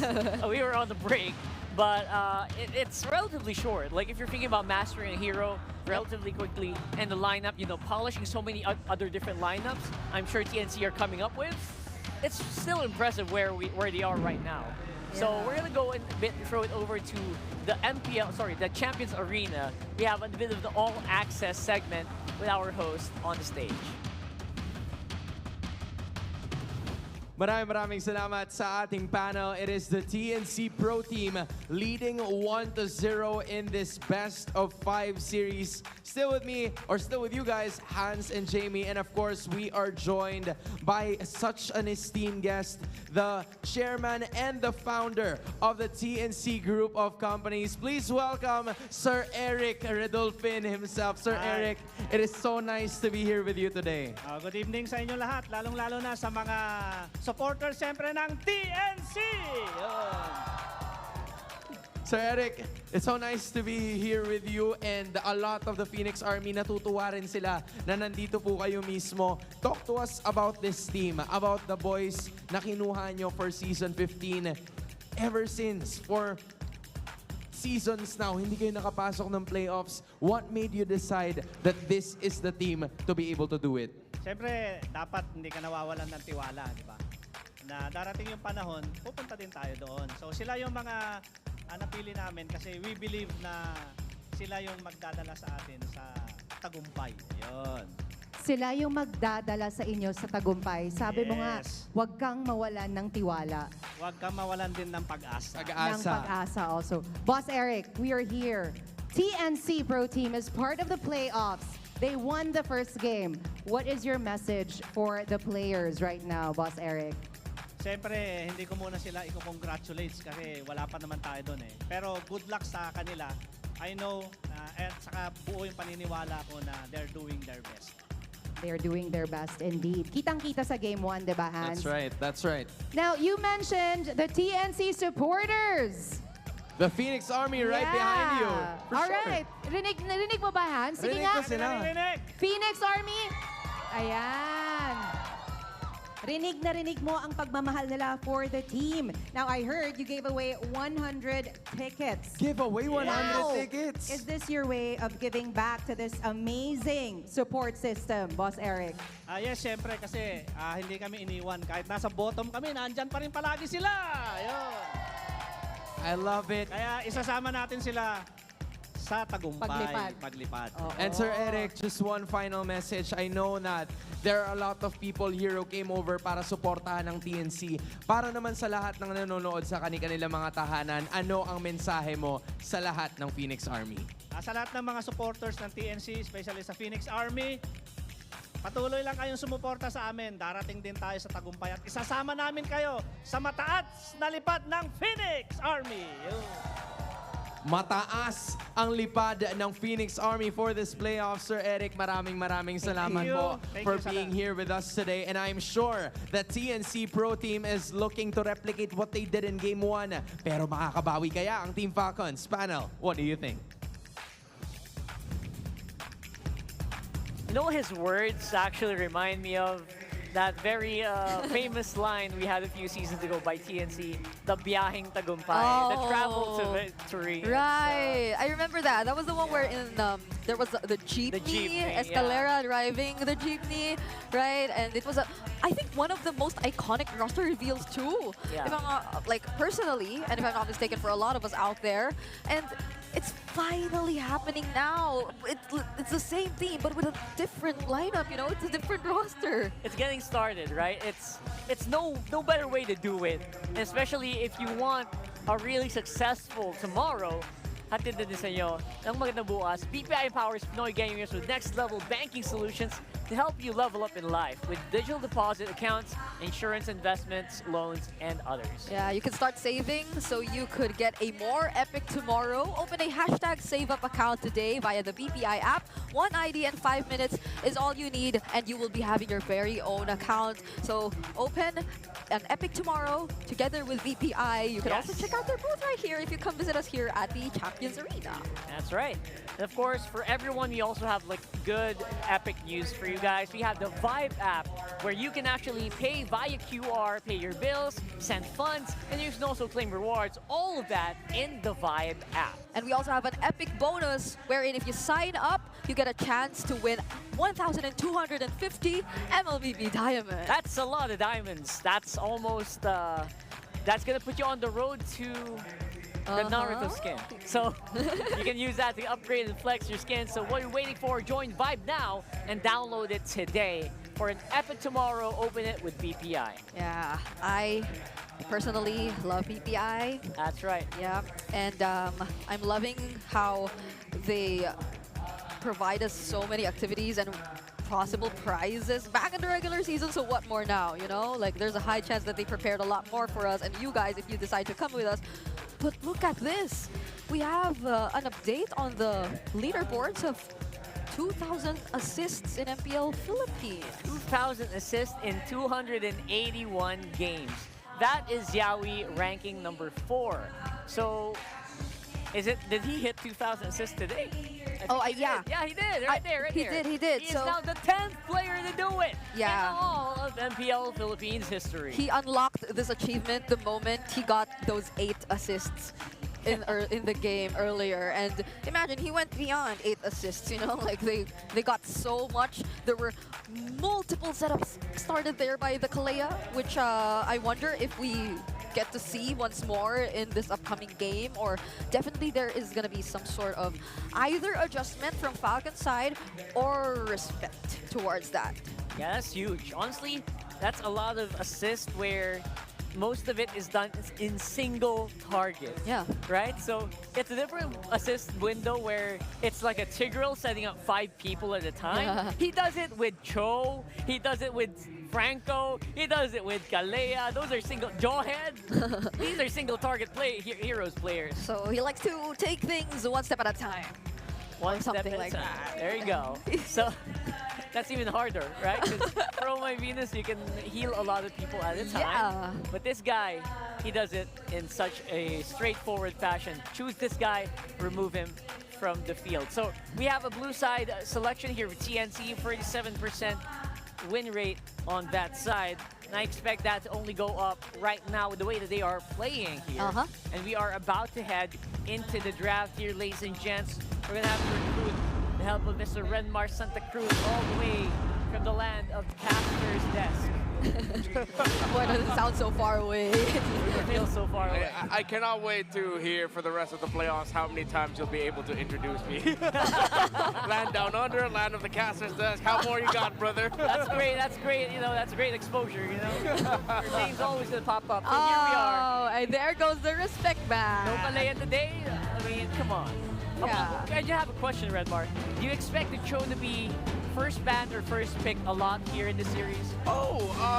First banner pick, probably not. If ever it even dipped out as like a 2-pick swing on the red side. If ever, I think TNC Pro Team can pick it up in second and third. Blue 2-3 would be a good spot for it. But wow, TNC Pro Team are rushing the ban on the Fredrin. Oh my goodness, hold on. They know something we don't, and they also understand the trends globally. And this is a very okay, I thought the fanning was gonna get through, but now this leaves us with a question: what goes first for TNC? Like the picks that most often go into the first pick, the Joy, the Kalea, the Kimmy, they're already out for TNC at this point. There's that guy. Yeah. Always goes under the radar. Very rarely gets picked up, but we are going to see the chip Here today. This forces a bit of a... This will force an overreaction for Falcons right away. Either Yeah. they pick up, rush pick the Juicin, rush pick the Low Yi, or if they just want vision, they're gonna like rush pick things like maybe even Selena, maybe save that for Red 3. Yeah. But instantly they're gonna want crowd control right away. They rush pick the Juicin, as we brought up. Whatever this next pick is, has to either be hella crowd control or a strong gold laner that can defend itself and split push or escape like a Moskov if they really want to be safe. Yeah, would they consider the Badang again? I mean, earlier it kind of had the same idea, and there you There go. it is. And I feel like it'll be a lot more effective this time around since you could actually have an actual signal on whether or not you're gonna throw it out there. If you do see the shortcuts coming up or the teams or the players from TNC just showing up, but it'll take time for Flaptz, especially after game number 1, to sort things out. So TNC this time around, they're still the Hayabusa again. Yeah. If they want to pick that here. I think though, okay, so when you have a chip in your lineup, you're actually encouraged to consider picking up a very tanky style of jungler as well. Because, you know, with how the shortcut works, you can just steamroll with some really beefy dudes all across the map. This isn't a really beefy dude. They do pick up a Suyo, and then the Harith as well. So right now, TNC Pro Team have picked up 2 heroes that mesh very well with the chip play style. Yeah. It's just Falcons need to consider rushing way more crowd control here, that when TNC Pro Team go through the portals, they're just going to be met with getting force choked by the Juicin, getting caught out by the Badang, and whatever else they decide to add to that. Yeah, there's the Gatot Kacha too. Is there a chance we can see a Hylos or a Baksha here in this slot? Or maybe later on? It's tanky, although the amount of crowd control it can offer to several members all at once. Finally. Maybe you want your gold later? Oh! There's the Lucas! Where have you been? We have been looking for you all day, boy! Oh my god. Finally, someone decided to pick up the Lucas. And again, it goes again with the theme that we were talking about. Get caught out on the portal, pop up the Unleash the Beast. So Falcons, I feel like that's enough in terms of trying to respond right away to the chip-style lineup. Yeah. Question is, in terms of the gold lane pickups, what are they going to go for? They need some instant damage. It can't just be the Lucas that provides that. Because we saw earlier, if it was just like the Juicin +1, nah, it's not gonna good. Go slow. Yeah. Juicin +1, nah, make it a Juicin +2. You need something like either Moskov or Granger again, if you can. Yeah, and the timings too, like the power spikes, right? Because there are like a lot of options out there in terms of what they could offer, like the AoE, there's the Claw too, but it's gonna take some time as well. And if you don't want the same thing to happen all over again, you might want to opt for a gold laner that could potentially like speed things up or provide a faster power spike overall for your team. Yeah, I still feel like the Bruno is a little bit underrated in those scenarios. We saw a Clint today before a Bruno, so you're seeing the priorities. But also on the side of Falcons, it usually is a very bad feeling when you're a Lucas and then you unleash your full combo and then they run away with like a sliver of health after your full combo. So you want someone to be able to clean up. I wonder if any of these two teams are thinking about picking up an Esmeralda somewhere. Because there's a lot of shields going around. You mentioned Baksha earlier. I think Baksha would be good for either of these two teams. Could be good for Falcons. You get to roam around the map very quickly, check shrubs as well. But then the thing is, when you've used your shield unity, you have no escape. And if you bump into the chip, they'll just call down a portal on you, and then suddenly you're caught out by the rest of TNC. I mean, even the chip at this point can somehow offer a certain level of chain CC, you know? True, like you just do that combo of your 1-2 or your 2 and your 1, and then you lay out the shortcut, and then there's an additional stun that you have to think about.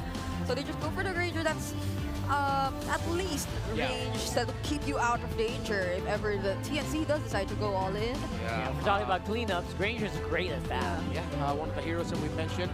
I think a Farsa would be okay here for TNC Pro Team. You have the Wings by Wings to go around quite safely. The Harith, you have two strong sources of burst magic damage. Yeah. And then your EXP laner can honestly, it has to be something tanky as well, because it's gonna be another roamer. That it needs to be able to substitute as a roamer. Just go Hylos The Hylos, Revitalize. I think the Hylos, it could like slow things down for Falcons or speed things up. for TNT. Oh, But there's Esmeralda, but not where I expected it to be. oh, wait. It seems like my feeling was right that it was going to be an Esmeralda picked up by someone somewhere. Yeah, and they got the Eve too. So they avoided like Team Falcons getting the Esmeralda themselves and making advantage of all those shields. Now it's Team Falcons left with their potential EXP/Roamer, or I believe it's more likely than not the Roamer that we're still lacking for Team Falcons. So the Tigreal was there, you did mention that earlier, but like there's so many things you need to stop. Wait. Oh, it's not. Oh, no, yeah, it's, XP Box. It's an XP Box. Oh, they switched things up this time. All right. Well, I mean, yeah, we did mention that. The Baksha, if he bumps into a chip, he's like, oh no, I'm dead. Here comes the portal and 4 other dudes. At least Flap gets to like choose his targets instead. Like he can go for other people other than those right in front of them already. And this is going to be a very interesting matchup, definitely. How does Team Falcons reset and take back game number 2 this time? I mean, I like the lineup, but we'll have to wait and see if this app can actually scale up well enough. Honestly, everyone knows the power of the early game Lucas jungle. Yep. So maybe if they can get some first bloods early, a lot of early kills early on, maybe they can stop the Esme and the Harriet from going crazy. Let's have to find out, though, if that can happen as we load up for game number 2 of Falcons and TNC. Battle of the Skies once again, jumping into game number 2 in this best of 5. TNC, maybe surprising some, but they played one hell of a game, number 1, and now we're jumping into it. Can they even out the series here for Falcons? We'll find out. I think the draft is interesting, man. Yeah, there's some switching going on here, but we seem to see a lot of this combo now, the Badang with the Baksha. Yeah, and we can't forget the fact that Ogwin, this is one of his signature heroes alongside his cousin all throughout Season 15. And not to mention, Kyle Teasy was one of the first players to actually pull off the Lucas jungle successfully. I remember the time he did it back in SPS where there was a stretch that he had a good time with Lucas. So quick rotation out of the EXP lane by Flap Teasy. Zyda in the red. Now they're chasing right after Zyda. Good response there from Yawi to try and sacrifice and save Zyda. Okay, Zyda does stay alive, but he's going to lose some ground here, too. So Kyle Teasy, a little bit of a lead, hitting that level 4 already, and we'll take some more camps. Good push, though, up top, taking advantage for 3 mark. I mean, that's what's going to happen. I believe that was an entire team call to tell Flap Teasy, get out of the EXP lane. We'll try to find a way to balance things out with the Esmeralda later on, but just help us secure a very early kill. So that was a team, maybe it was even a coach call at the end of the draft where Trevor was telling Falcons, all right, guys, Flap Teasy, get out of the lane, just clear it up real quick, invade, go for the golem, see if you can get a kill there, and they were able to do just that. Yeah. They're really traveling together here, too, and I like that Ingon mentioned it earlier, you know, when the Lucas was kind of a debate how it worked in the jungle. There was very few that were able to make it work. Kyle Teasy being one of them, Demon Kite another one of them. And it's been pretty devastating, you know, especially early on. So this is going to be an objective secured already for Falcons. First turtle of the game goes in their hands. Yeah, and there was the strong start that Rockhard mentioned a while ago that can happen if you have a Lucas jungle. And if I can recall correctly, Kyle Teasy mentioned that the reason why his Lucas actually performs well in international events is because it's harder to pull it off locally. Oh, that's what he said? Yeah, that's what he said. I asked the question. All right, Kyle. That's a little heated there, Ingon. You know? What are you trying to say about the other region? That came from Kyle Teasy. Yeah, I mean, backtrack. I'm messing with you. Redmar, you were there. You were beside me. Yeah, I know. We were doing the interview at the same time. All right, so I'm interested to see how else Flap Teasy is going to be playing this game, because you're definitely not going to win the lane up against the Esmeralda as a Baksha. The best that you could do is just beat the Esmeralda in map presence, which so far he has done. Well, for one big rotation. How many more times can he do that? Well, let's see. Because again, 3 more Teasy could just dance on this Baksha all day long. I feel like this is such a great showcase of like Flap's personality. Like Baksha seems to be the hero to do that, you know? Yeah. And all right, old man, back in my day, when he was a rookie in Season 6, it was actually the Baksha and the EXP lane that he made a name for himself with. In the height of Bren Esports, OG Bren Esports with Carl Teasy. Yep. So that's the first hero he made a name for himself for? Well, one of them. It was a interesting era for EXP laners, and unique Baksha, and even at that time there was a unique Barrett's EXP lane pickup that was so good. I think it's funny, man. Like XP lane, I feel like has had the interesting eras. Oh yeah. It's got like those really just standard Eternal Battle ones, and then it's got the really exciting ones. Then you have the Bruiser ones, and then you had like where we are now, where it's like there's a lot of good picks that you can bring to a team composition, but usually, like you mentioned, sometimes it's your XP laners being kind of your roamers, in a sense, you know, and the way it's working. So this is just another turtle going in the hands here of Falcons. It is a objective, though, also on the other side for TNC. They do get that turret, first one of the game down. Yeah, so TNC rotating topside of Turtle 2. They fully understood that the weak side is the EXP lane in the lineup here of Falcons. Just broke down that tower. 3 Martinis getting items very well. He is at 3,100 gold, Flap TZ at 2.4. So that's already a significant lead in the EXP lane at this point of the game. 5 minutes in.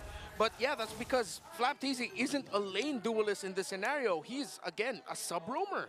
Yeah, his job is literally just to kind of clear things out and rotate around and go from there. And then drop his Revitalize when he has to.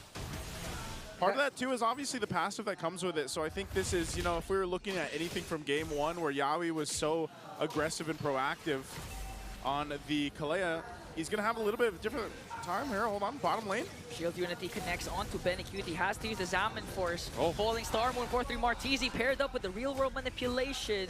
But still no casualties for both teams. Yeah, got a great formation there by Falcons. And you see Flap TZ full utility right now. It's Ogwin who's going to be... It's in his hands for the setups. Yeah. And holding on to it. A much better game, definitely this time around by Falcons. Even though they lost the tower up top, they're equalizing it. They have a very slight gold lead. And yeah, they can just rotate well at this point compared to game number 1 where they just felt helpless. Yeah, this one is a lot more standard, I would say, and clean, at least for Falcons, with this kind of lineup that they can play with. But as I was saying earlier, I think a big part of this is still how do they go ahead and play against what Yawi can do. Looks like 3 Mars is going to go ahead and get out of there.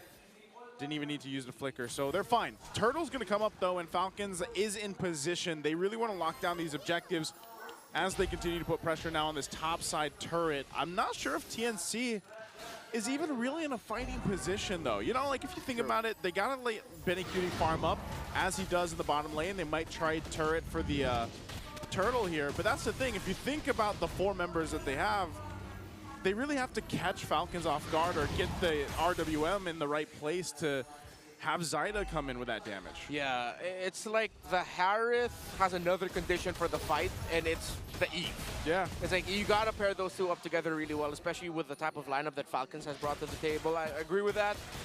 Let's see if TNC Pro Team can eventually find that, or if when Benecute finally fulfills the second item, wait, in the middle of the map, TNC's going to get caught out, but it looks like they'll be able to escape. Oh! Phew! Catches 3 Martizi there with the Lantern Flare. Now Kyle Teasy onto Lancey. Might be able to take him down, and he will do so successfully. Yawi again caught in the middle, up against 4. Super Marco picks up the kill. Oh, Benny. I don't think he's not online yet enough.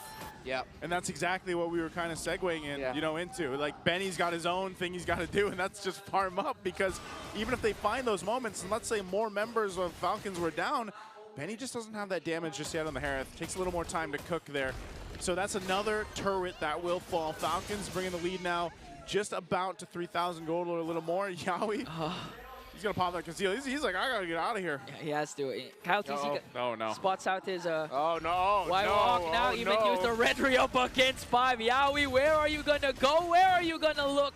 Who's going to get the kill? Of course, they're going to bring it to Super Marco. Ooh, turned him into a Sky Piercer stack. Yeah. Wow, what a punish there by Falcons. And yeah, TNC Pro Team have completely left their comfort zone from game number 1. As it seems like what works for Falcons is to just pick up beefy dudes that can just run over you. Literally what they are in real life.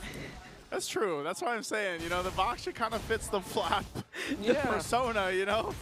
All he needs, all the Baksha needs is a skin where he can actually like flex while he's rolling around. Yeah, I think we're just gonna see a lineup full of shirtless dudes for the rest of the series for Falcons, and it just works out for them, just muscles on muscles. Dude, with a mage. MPL Philippines needs to do a piece of content where they take the Onyx boys and the Falcon boys, and they have like a lift-off or something.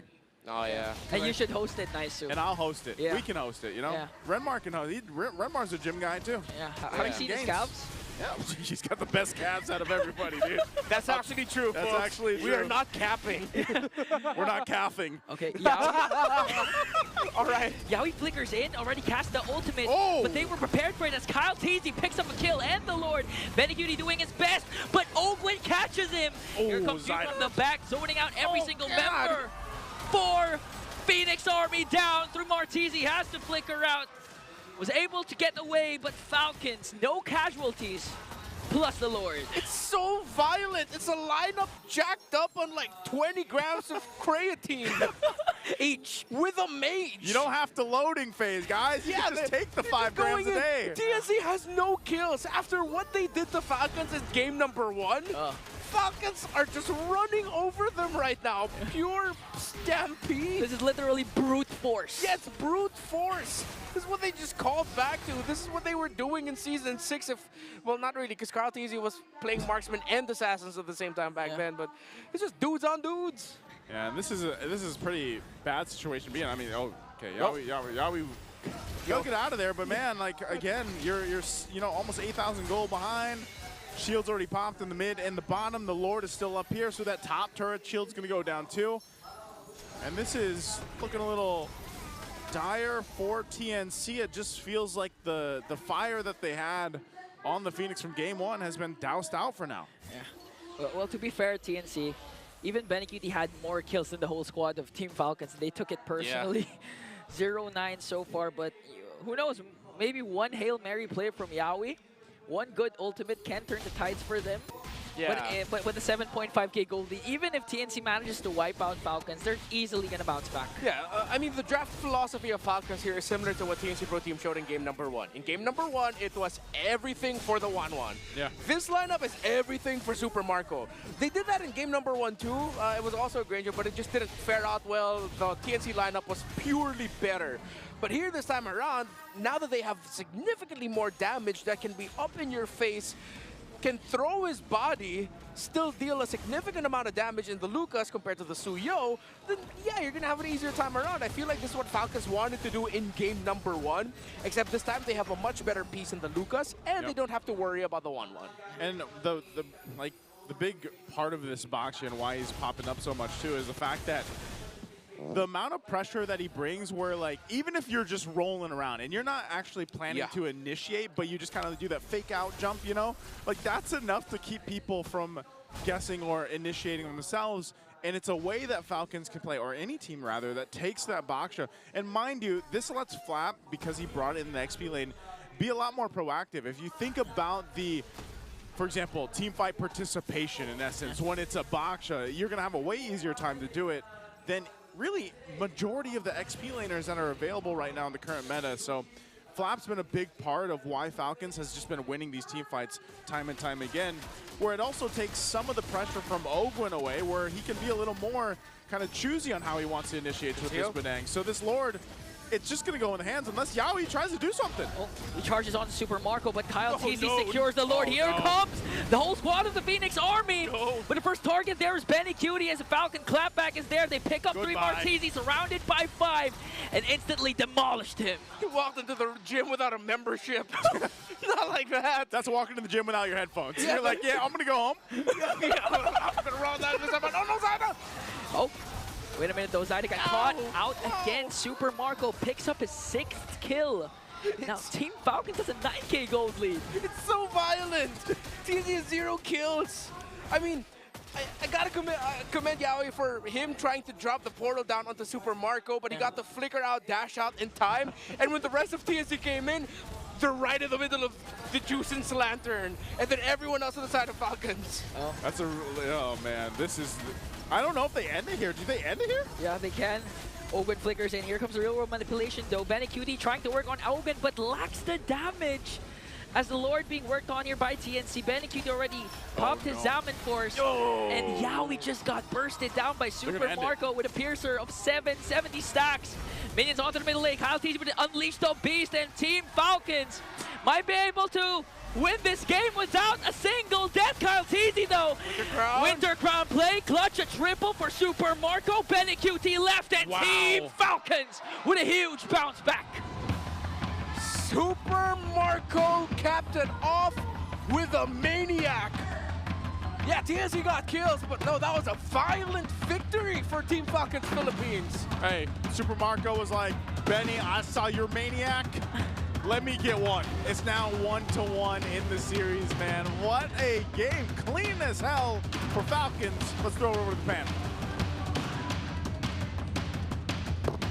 Well, this is definitely shaping up to be very similar to what we were expecting before the series started, compared to match number 1, where we thought it was going to be over relatively quickly.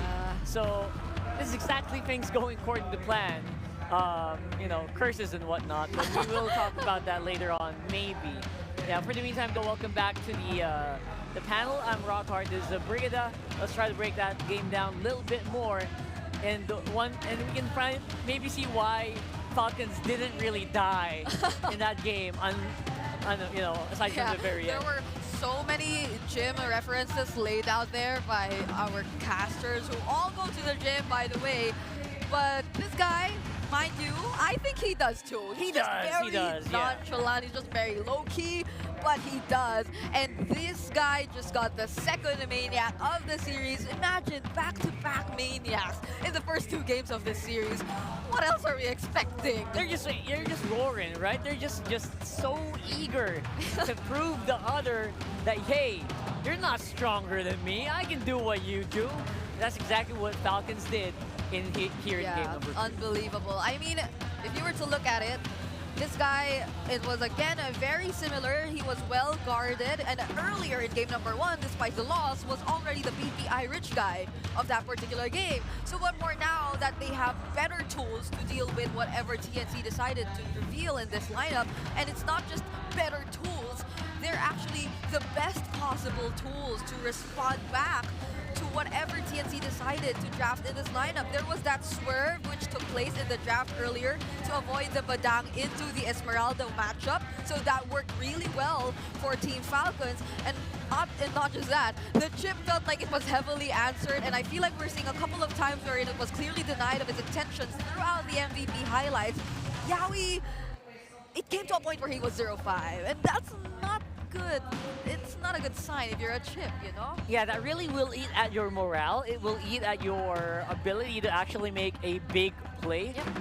You know, we all know what they're going to talk about, Even right? during this time, right? Even during that time where technically they had a really good angle to attack, they still lost out because it was just so far behind for TNC. Yeah, imagine how many Sky Piercer stacks Super Marco was able to rack up. He probably hit max stats right before this game actually ended. And again, yes, they were able to get 2 kills, stacked away 2 kills from Team Falcons.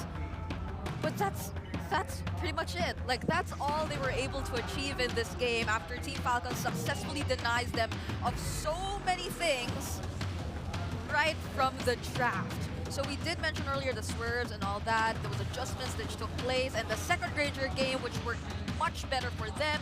And even what Kyle TZ mentioned earlier, like our casters, they told us a story about that interview and all that. And this felt like Kyle TZ's redemption for all those failed retributions in game number 1, because it's the complete opposite this time. They were able to secure all 3 turtles and all 2 lords of this game. That's right. Kyle TZ obviously took it personally, and he was back with a mission. But like we were talking about, like all the casters were talking about as well from the previous game, this just feels correct, because that's just what Lucas does. He gets so many advantages in the early game, and you know, when you're in a field where you're so used to your opponent already, and your opponent doesn't really have any like instant burst counters, there's nothing that no one can burst the Lucas here. Yep. if you look at the lineup. Absolutely. They're taking their time, and even Benny Cutie, if you look at the gold in this post-game statistics, he was 8.6K towards the end of the game, where Super Marco was nearing 13K. So he was a couple thousand behind of Super Marco, and even in terms of the damage department, he just hit not even half of what Super Marco was able to deal up against the members of TNC. So yeah, they have the tanky heroes, they have the sustain, they have the real world manipulations and all that, that shield eating as well, but that wasn't enough to deal with Team Falcons, especially after they were able to scale up so well. This is, again, for some of you who might have missed it, actually one of FlapTZ's signature heroes back then when they were winning the championship, right? That's right. Way back then when XP laners were so many things, and now XP laners is just secondary roamers, like Naisu mentioned. That's just where we are right now, and honestly, we can still have so much flexibility on the XP, but for the VPI rich guy, there's no flexibility for that. It's Super Marco. Still Super Marco with a 915 GPM. Again, we did see one of the highest numbers so far in terms of GPM. Earlier, it was in King Kong's hand. That was 967 on the Lancelot. So we're yet to break that record. But this is a very commendable statistic for Super Marco, considering that it's been 2 consecutive games in a row, whether it be a loss or a win, that he's able to snatch away that PPI rich guy. You gotta watch out for this guy, you know? Like, there's so much that this guy can offer, be it on the Granger and other heroes. He also has a couple of signature heroes himself. But now let's dive in deeper as well to what took place earlier by looking at the goal difference timeline first, and how it probably looks like the farthest among all the goal difference timelines we've seen earlier today. So beginning the first few minutes, wherein again it was Team Falcons consistently being able to secure the objectives, in contrast to what TNC was able to achieve in game number 1, it just kept going upwards from that point onwards, because it wasn't just the objectives that they were taking, it was them winning the objectives, which TNC was also trying to contest, and making sure that they don't go away without some freebies, without any additional things that they get away from TNC. So they snatch a couple of kills, they get to convert into the necessary turrets, as you can see right here, where it's been very consistent from 5 minutes to 6 minutes. Almost in every single minute, they get an objective away from TNC, and that just adds up to how they were able to establish this much huge of a lead up against TNC, especially towards the 13-minute mark. And again, this is another point of conversation, right? It's been a fast game. It hasn't been that long of a game, so that just goes to show how consistent Team Falcons were able to pull off this entire early to mid-game to late-game scaling up against the Phoenix Army. So as we approach the 9-minute mark, you see how it's already ballooned to a difference of 24.6K to 32,000 gold already for Team Falcons, and it just keeps getting higher up until the moment where it nearly reached a 10K gold lead. This is already nearing that as well, and it's been higher, especially as they closed out the game, with almost nothing that TNC could do, since their main option to set things up and to look for openings was clearly shut down. We did mention earlier the 0-5 stat that Yaoi has unfortunately gained throughout this game. And it's not just that, he was also the first to fall, I believe, during that final sequence wherein Team Falcons were already knocking at the base of the Phoenix Army earlier. Now let's head into the item progressions for both of these teams.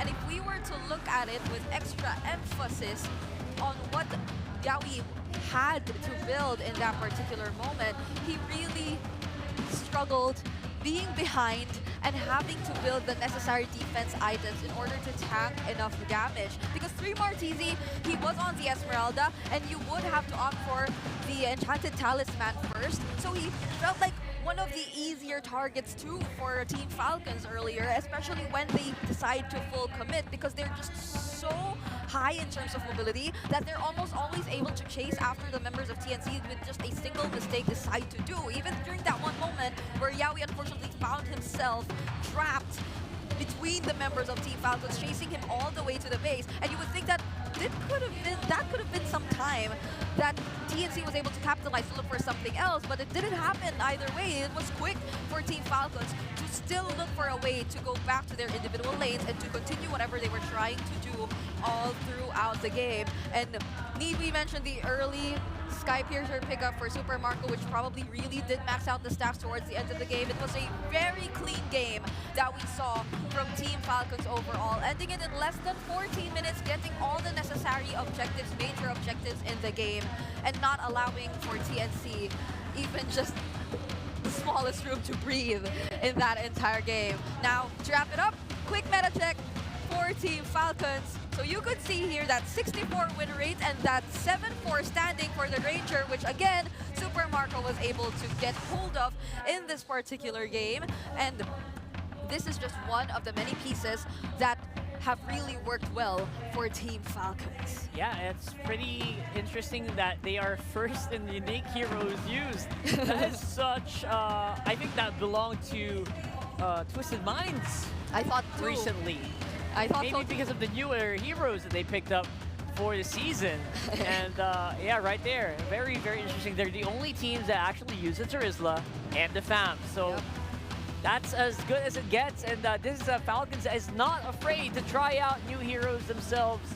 For example, the Aurora, the Valier, they've been trying out the Bruno, the Angela with their very specific lineups. Obviously, those didn't win, but got them here, you know. So it feels like there has to be at least one player who has the tendency to pull off these kinds of surprises, right? Like earlier in Twisted Minds, it was Escalera, and now for Team Falcons, it's Slap. He's Slap, you know, like he has so many potential pickups that could go out. He can do that. He's been doing it for years. He's won a world championship in his rookie year. So you know that's. What's it gonna take, right, to stop Flap Teasy? And I can kind of imagine maybe there's probably more in store here for Flap Teasy. Yeah, I love how he said, yeah, back then when the XP lane was many things. The XP lane was an evolving landscape. But now, oh, you kind of know what it is. I think it was a topic too in like one of the official podcasts that we previously had, that the XP lane feels like a very difficult role to fulfill. It is right now, because it is.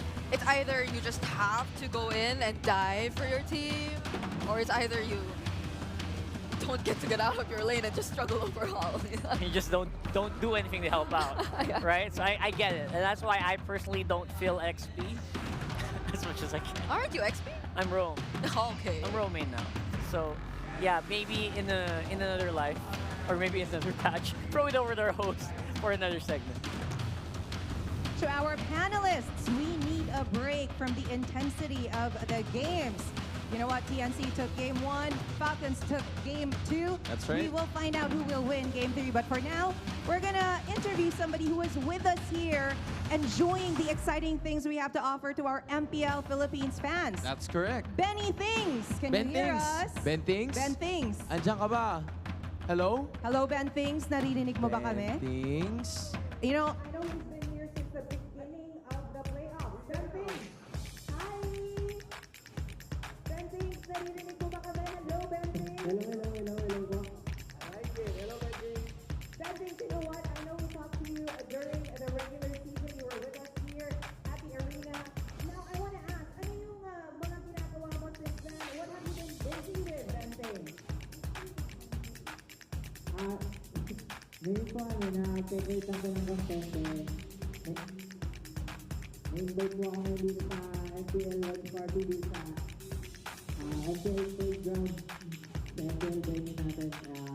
Sobrang saya po kasi iba-iba yung buhay na buhay yung tao dito. No? First time ko dito ako dati, yung lagi ako sa venue, pero nung na-try ko dito, parang ang sarap dito. Pwede kang mahiga, ang lambot na mga higaan, tapos pwede ka mag-ingay, may mga makakausap ka na kapwa mo na at sumusuporta. That's so true, Hans. You know what? I visited the MPL playgrounds earlier. I saw Ben Things over there, and he is right. It is so much fun. So let's talk about the MPL playgrounds, Ben Things. Ano yung may enjoy ng mga MPL fans natin dyan? Ano yung mga ganap? Pag nandyan sila, ano ba makikita nila? sobrang dami makikita rito. Andito kasi yung mga sponsor natin na Infinix, BPI, then may mga passport tayo na pinupuno, tinatatakan yon, then pag nakompleto nyo, may mga makukuha kayo na gifts or reward din sa mga sponsor natin. Mga t-shirt, and then kahit ng mga anong pamigay, may mga Naruto sticker, then mga Naruto keychain, meron ka rin makukuha dito. Dami, no? Nag-enjoy ako. Nag-enjoy ako. I played you games did? there. So, yeah, he's right. We have the sponsor booths there, Infinix, BPI, Smart, There's a Time lot. Zone, a lot. And then, my merch booths then. Oh, So, if okay. you want to buy t-shirts, jerseys, Para supportahan yung mga teams nila, right? That's where you can definitely go. Bentings, malayo naman tayo kasi I'm sure you're having lots of fun there at the Mpl Playgrounds. Ano naman ang tingin mo sa mga teams na nandito ngayon sa playoffs? Who do you think will come out on top in terms of the final two? Sorry Ben kasi wala yun yung nakalagay Ben Alam mo naman kailangan pumili, Ben. Mainit yan, no? Pero nag-predict na kasi ako, ang champion ko, Liquid, then second, Aurora. Yan yung MSC represent natin. Pero ang prediction ko ngayong araw, ang makakapasok, Onyx and Falcon. Yun. Bias muna tayo, no? Lalo sa TNC. And yun, good luck sa mga, grabe yung mga pinapakita ngayon, especially yung Twisted Mind, yung unang laban. Inabot ng Game 5, ngayon naman TNC, sobrang dikitan, 1-1 yung score. Hindi natin alam kung sino yung mananalo. Totoo. Parang ready na tayo for Game 3. Thank you for sharing your prediction. By the way, Ben Things, before we throw it back to our panels, why don't you invite those who are watching from home especially? Kasi nga, you know what, I don't know if we mentioned it, Ben Things is at the MPL Playground. Yes. That is for free. By the way, based on the first come, first serve basis, based on the capacity as well. So, if you want to enjoy that, you can join the watch party with Ben Things dyan sa MPL Playgrounds on the ground floor. So, Ben Things, invite mo naman sila na sumali dito. Ayan, guys, yung mga timbahay natin dyan, lalo na yung mga naubusan din ng ticket, no, na gusto manood ng MPL, meron dito sa MPL Playground, katabi lang mismo ng MPL venue. Nandito kami, syempre may bonus, makikita niyo rin yung mga favorite niyo na player, lalo na pag meet and greet na. Kaya pwede nyo kami bisitahin dito, maglaro tayo ng mga games, then may mga rewards din. And yun lang, kita-kits, sobrang saya dito. Boy na boy yung mga pan, syempre mapipil nyo yung mga sigawan, ibang-iba pag nasa venue kayo. And yung kita-kits tayo mula bukas hanggang June 1 yung watch party natin dito. First come, first serve, syempre for free lang. A big thank you, Ben Things, Thank you, for Ben answering Things. our questions and for joining us here. Narinig nyo siya. Join us here at the venue. At dahil may prediction siya, let's see if he is right. I think we're ready for Game 3 to start. Panelists, over to you.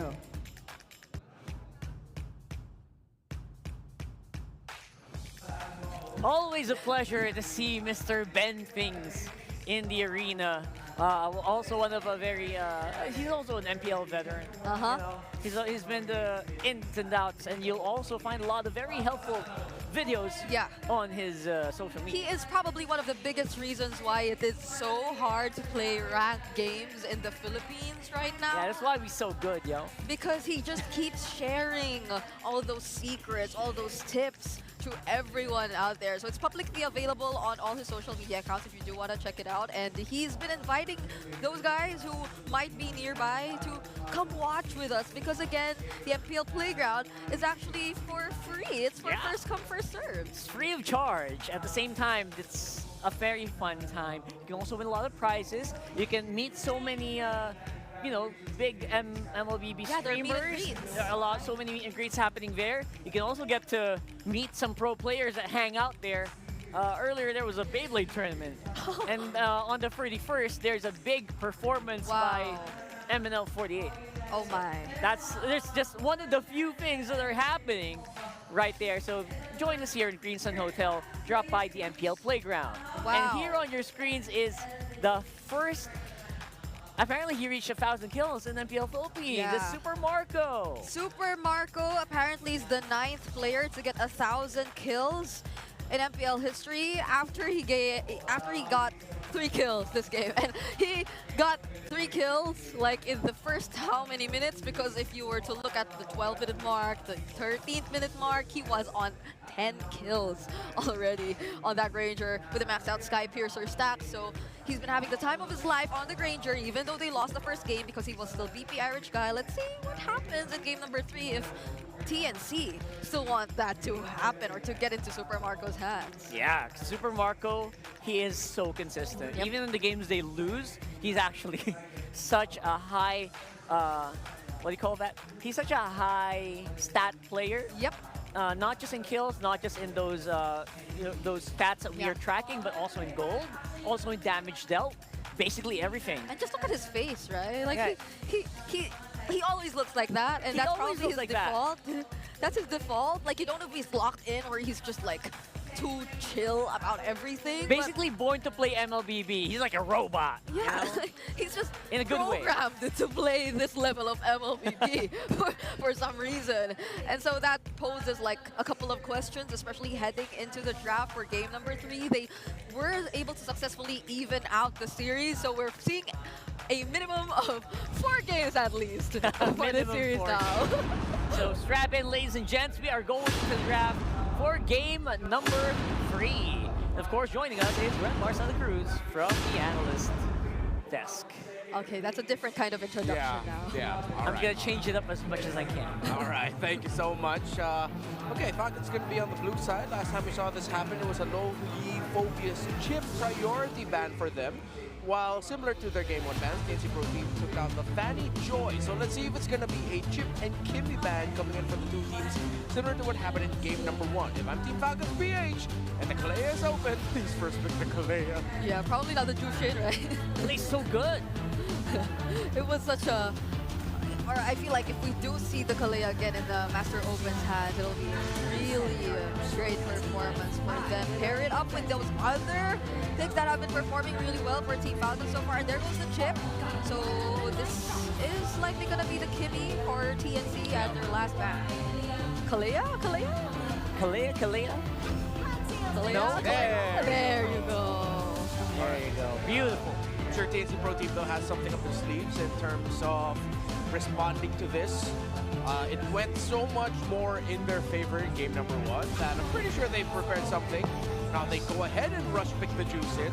Still makes sense, a lot of sense as well in terms of the lineup. At the same time, the Juice in blocks off any possibilities of Falcons going for a lineup that is slow front to back, and especially with this pickup, with getting the 1-1, yo, if I'm Falcons, you pick up either the Eve or the far side now. Yeah, something to And the burst Aya. this down, right? Like, that was something they were lacking earlier, the burst damage to deal with the 1-1.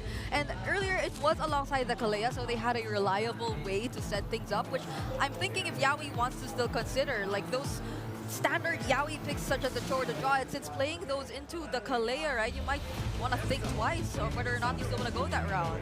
Well, you know, there's also a way where you can, if you fight with a Kalea, a lot of you are going to pick up Purify, but, you know, you don't want to do that as much as possible. There's the Hayabusa. Ooh, all right.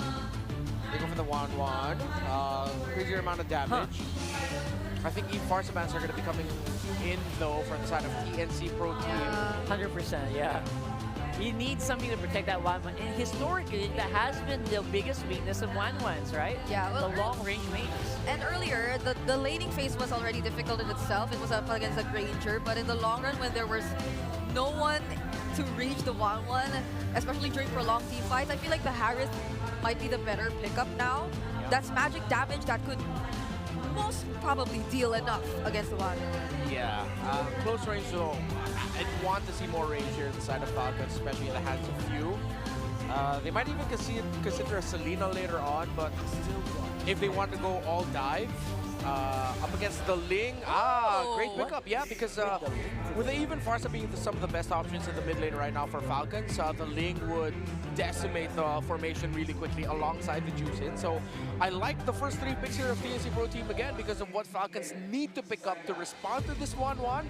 They've responded to those future picks very well already. Yeah. So this is like a bit of a challenge, like, all right, go ahead, pick up that Farsa, I dare you. Yeah. It could be an option for TNC to ban out those other tankier heroes, which could be harder to deal with. considering the lineup that they have so far. Because right now, you could say the same for them. Like there's no outright burst damage that you consider for TNC right now. It's more on that slowly trying to shred and deal the damage against the enemy's kind of composition that we're seeing. But they still ban the Farsa either way, so... Just to be said. Yeah. I mean, it did happen earlier too. We're not going to ban the Farsa and the Eve, right? But it still happened. Yeah. Alright, I thought the Falcons would consider opening up the glue, but considering like what it did very well up against the 1-1 lineup in game number 1, yeah, it was safe because one of the options I thought the Falcons might consider is go for the Faramis if they are committing in the full dive idea and they're gonna accept the fate that, yeah, we're probably gonna lose some of the best long-range mages anyway. But with them banning glue, it seems like Faramis is out of the table in consideration for Falcons. Right now, it's mostly like the only ones that are still out there, possibly. There's a Sicilian. The Zas? Oh, I'm glad you mentioned the Sicilian. Whoa, TNC still banned out the Faramis. Ah, all right. Okay, that's a historically really, really good hero for Few. Yeah. So I kind of get it. Yeah, and okay, so they didn't fall for the bait. I think Falcons banned out the glue to make TNC think that, oh yeah, they're not gonna pick up the Faramis. We're not gonna pick up the Faramis, but then TNC called the bluff, it seems like. Ah. Yeah. You mentioned the Sicilian, Brigida. That would actually be great, considering that you are going to end up having 2 magic damage dealers that are going to be very farm dependent, that if you lose the early game, it's going to be so tough to crawl back from. But it's a good substitute if ever you don't get your hands into something like the Farsa. However, as we mentioned, Eve is still open and would still be a good pick. That will be difficult to pull off up against a Juicin Ling.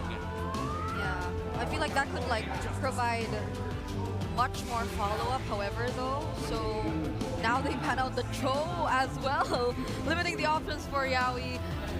And the options go for the Gato Tasha. Hey. Okay. So All right, from what I remember, I can recall, Gato Tasha doesn't really work as well as Yaoi compared to like the other picks. So we'll have to wait and see. They've been through a 3-week break, though. Yeah, that was a 3-week break, so hopefully they've been able to fix those. I mean, TNC did fix a lot after that game 1.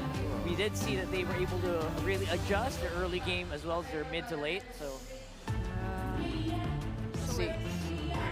Is it gonna be the Sicilian indeed? There are other options too, like the Selena doesn't feel like it's gonna. That might be tough to pull it off here, actually. So I think with a lot of purifies for sure on The this side. Valentina's too lacking in range. Yeah, so. TNC Pro Team turned off the idea of an Eve, unless they still want to try and play with it. Oh, they do pick up the Zas there. You called it earlier, Rockhard. I mean, okay. I actually don't like the Zas because it feels like a band-aid right now. This is few though. Like he's pulled off the Nana. And Oh, that's true. That's true. That's true. So I feel like he's really confident in doing this. So, but 3 Martizi. Okay. Famous joke. I don't know. He's going up against the Baksha, so you have to take that into consideration. Maybe this might be that game where we were talking about the export earlier. Oh. Or the CC still? Like Hylos is also the better one, but Hilda is option. So. Yeah. Okay. A lot of pressure from the EXP lane into the jungle of the Hayabusa. That's going to be your main guy to just dish out some quick crowd control and damage onto the Harith to force out dashes. I'm liking the lineups for both, honestly. Good answers here and there. Yeah, it's going to be one of those down to execution type of deals. Yeah, it is. I'm liking how prepared these two teams really look like. Yeah. Heading into this playoff. This is a reason why we go all the way in as early as day number 1. That's right. And here in day number 1, it's one of the closest we've had so far. Again, minimum of 4 games for this one. So we'll find out who executes better. Obviously, a lot more pickoffs possibly happening from Falcons because of that Kalea pick. And a lot of scaling on the other side. Let's throw it over to Land of Dawn this time around with our casters. Thank you very much, Brigida Rockhart, and also, of course, Red Mars on the desk with us right now. Welcome back to the English desk. We're going to have to wait just a second while they get things situated over on stage. Not sure which side that's going to be on, but yeah, you know, we got, I want to say I like what TNC brought here because there was such a big contrast between game 1 and game 2 for them. And I think the highlight for me on that was it took a little bit too long for Benny Cutie to get online in game 2. So why not give him the hero that he popped off on in game 1? Yeah. Give him the Wan again. He was bulletproof during game number 1. Well executed there, and at the same time, Zaida also has one of his signature heroes even back in MPL, the Ling. With the Ling and 1-1 getting paired up together, you get good options there for if ever the 1-1 doesn't do well, you have the Ling to cover and vice versa. They're not the burst damage style of lineup, and I'm waiting to see if is it revitalized. Yeah, no, only one revitalized per side. It's a flicker on the side of the Hilda. So yeah, actually, if you look at their lineups, they're quite similar. You have 2 assassins in the jungle, 2 roamers that can both dive, gold laners who, well, Harith is a little bit more up in your face, but it's a race against time of can you get the Harith down quick enough, or can you get the 1-1 down quick enough? And then if you look at the EXP lane, both of them are just going to be diving to the back line, throwing their bodies, and hoping for the best. If we're going to recall back to game number 2, it was a very, very good start for Team Falcons, even forcing Zaidi to actually change the jungling pattern because of the presence of FlapTZ, but that actually that was traded actually for an XP lane tier 1 turn takedown. So if TNC decides to go for that again and capitalize on the fact that they can speed things up, even if they're up against a Harith, things should go well for the Phoenix Army. We're going to take a look at this too. Regional 4th seed jungle rankings. Average kills your Kyle Teasy there, 3.97. Yep. And wow, from Arrow, Hazel there. Yeah, Hazel. 5.1. Hazel. 5.1, man. Yeah, it's a high average amount of kills there. Of course, a lot of action going down in Mpl Malaysia. He's a fanny guy. Yeah. Well, for the Super King in Myanmar, there's PS, Annabelle, of course, for Bigatron ID, and Seven Hoda. I remember when we were all like pronouncing his name the first time when we first saw him. Yeah, it was Seven Hoda. We had to ask, like, yo, is it Seven Hoda or is it? Yeah. And they're like, no, it's Hoda. Yeah, I remember that meeting for the M6 World Championship. It was a talent. Where'd her hands go, though? Where's her gun? No guns allowed in the Champions Arena, man. He's taking the rule very seriously. No weapons. No weapons allowed. That was an M4 figurine. The F5 was Yuzong, right? Yeah, Yuzong. Yeah. He just got it, by the way, because I heard some people had to wait a while to get their statues. What was the M6 one again? Claude. Claude. Because it was a 2-in-1. I remember we always said that, man, during the M6 World Championship. You're getting 2-in-1. You're getting Claude and Dexter. Did you get it? Did you finish the pass? No, I didn't have enough diamonds. The M6 pass? Yeah, I didn't. In M5, I had the hella diamonds. I just dumped everything there to get the Yuzong one. For me, I saved everything for the Naruto skin. I predicted. So you were predicting it from M6, huh? No, you didn't. That's a different level. You threw all your diamonds in the Alpha. The Gothic. What do you call it again? Nice. It's your Guys, favorite. don't be like Ingan, by the way. He dumped all his diamonds in the Gothic The skin. acid Gothic. Acid Gothic skin of Alpha. And then he forgot to do the last roll. So he never even got it. Don't be like Ingan. And he didn't have enough diamonds for the Naruto collab. Hey, I got 3 already. I completed Team 7. Alright, good for you. Regional 5th seed gold lane rankings, this time average skills. Benny Cutie at 3rd. Arfi of Alter Ego, another team making a lot of noise there in MPL Indonesia. Nest Presk. I wonder how you get that name. Well, what a evolved name. Nest Presk. He was Nets, now he's Nest Presk. Imagine like the play-by-play in the middle of that. Like, that's kind of a tongue twister. Yeah, it's a tongue twister, definitely. So his hair is black now. Was it blue last year? I think maybe. All right, that's our stats god. Is that Buck? Yeah. Yeah, it's our stats god Buck. Well, this is the guy to bring us back in the game. He had to side look just to make sure. And here we are, jumping into game number 3. Again, it's 1-1 for these two teams. The Battle of the Sky is going on here. The Falcons and TNC, a pro team. Wow. Nice try. Was that a... Yeah, that was a little bit louder than I expected, but yeah, Zaida on a signature pick for himself, and I think you can even look at Falcons' lineup, and you know, these are all heroes that we've seen them play time and time again. Yep. Flap, looking to emulate what he did in Game 2. He was so proactive on this XP lane Baksha, and it's going to work really well with the Kalea in the hands of Ogwin. Yeah. And maybe it was few that I was thinking of, was one of the only, like maybe 2 or 3 of the players in the MPL Philippines that likes to play this Zask opposite of Lancy like we saw earlier on. So yeah, I would say it's pretty balanced for both compositions for both teams here. Yeah, before this playoffs, played it once and got a win with it. Don't recall exactly when, but it's in the numbers here that, yeah, he did play it once. Oh, 3mar. Oh, we shadow kill onto 3mar. TZ paired up with a shield unity as Kyle TZ picks up the first blood. Missed time there, spent a little bit too long, wasn't able to flicker out to safety, and he gives a kill early on. Not good, especially you're going up against a Baksha who will love that because that gives him so much room to just be more of a nuisance in the map. And that's the duel between these two in the EXP lane, who has the more map presence. Yeah, more map presence. That's kind of been the story though, right? Of just maybe XP lane in general, the way that it's been developing in the meta. Yeah. You know, I feel like that's been a big thing, and that's why we were saying earlier on, it's kind of like you turn into almost the roamer, or at least kind of like the roamer sidekick, you know, and that's what you're going around doing.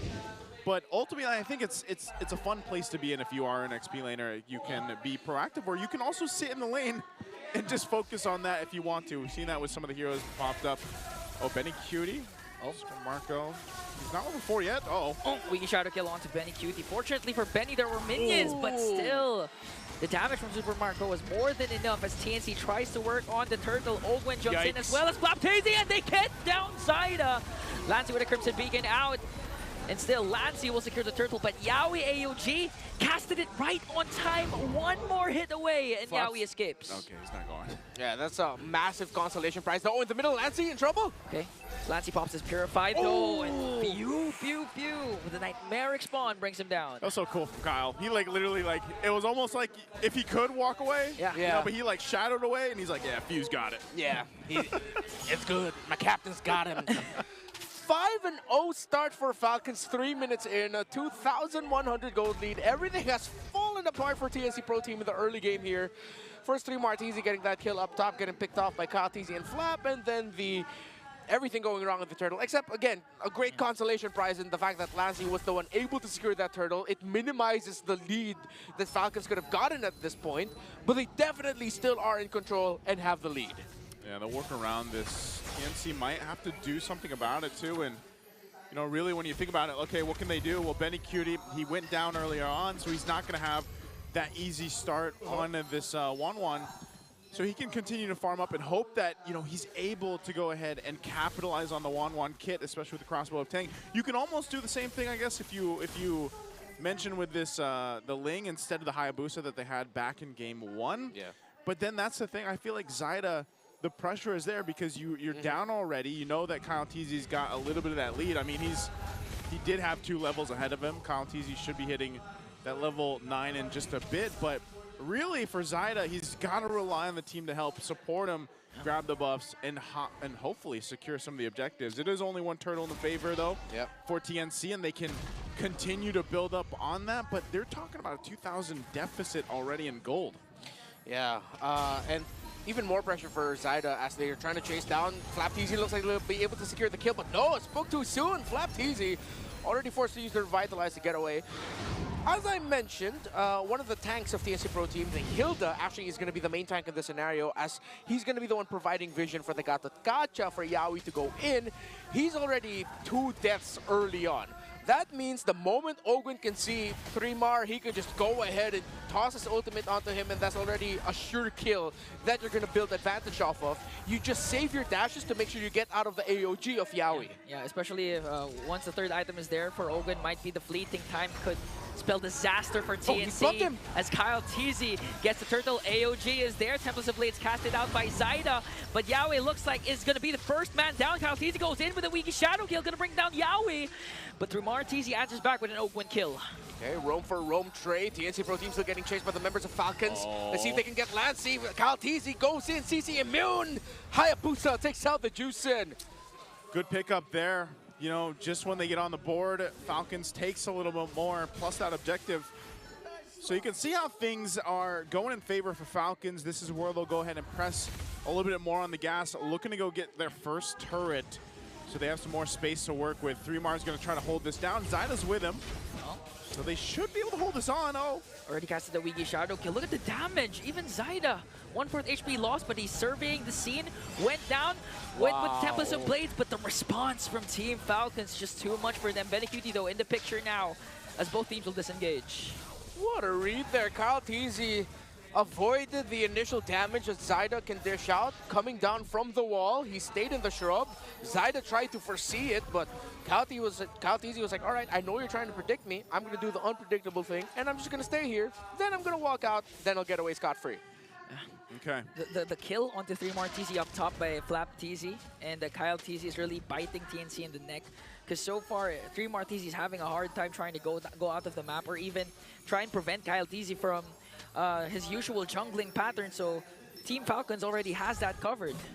Yeah, they've got it covered. Right now, Falcons has the majority of this game covered. I mean, very similar to what we saw in Game 2, where they've got this pretty big gold lead. You know, 5,000 gold at nearly the 7-minute mark is quite massive to work against if you're TNC. The Turtle's going to be up here too, and Falcons will get in position for that. So again, you're banking on the fact that what can TNC do here? And really a lot of it is allow Zyda to not fall too far behind. And look for pickoffs here. Could be Flap. There might be the trade. Flap TZ already popped his Revitalize, but just look at the sustain. It's taking them a lot of time. Falcons was able to respawn. Ogre with the title strike. Zyda goes out with the Tempest of Blades, but they were able to take down Flap TZ in exchange for Zyda and Yowie. Now Few's going to pick up one more. 3mar TZ caught in the middle of 3. Ogwin, Super Marco, Few chasing after him as Ogwin stuns him out and feeds off the kill to Marco. You can't blame TNC for going after Flap. But man, Flap TZ held on so long. Latsy gets blasted. A double kill for Marco to cap it off.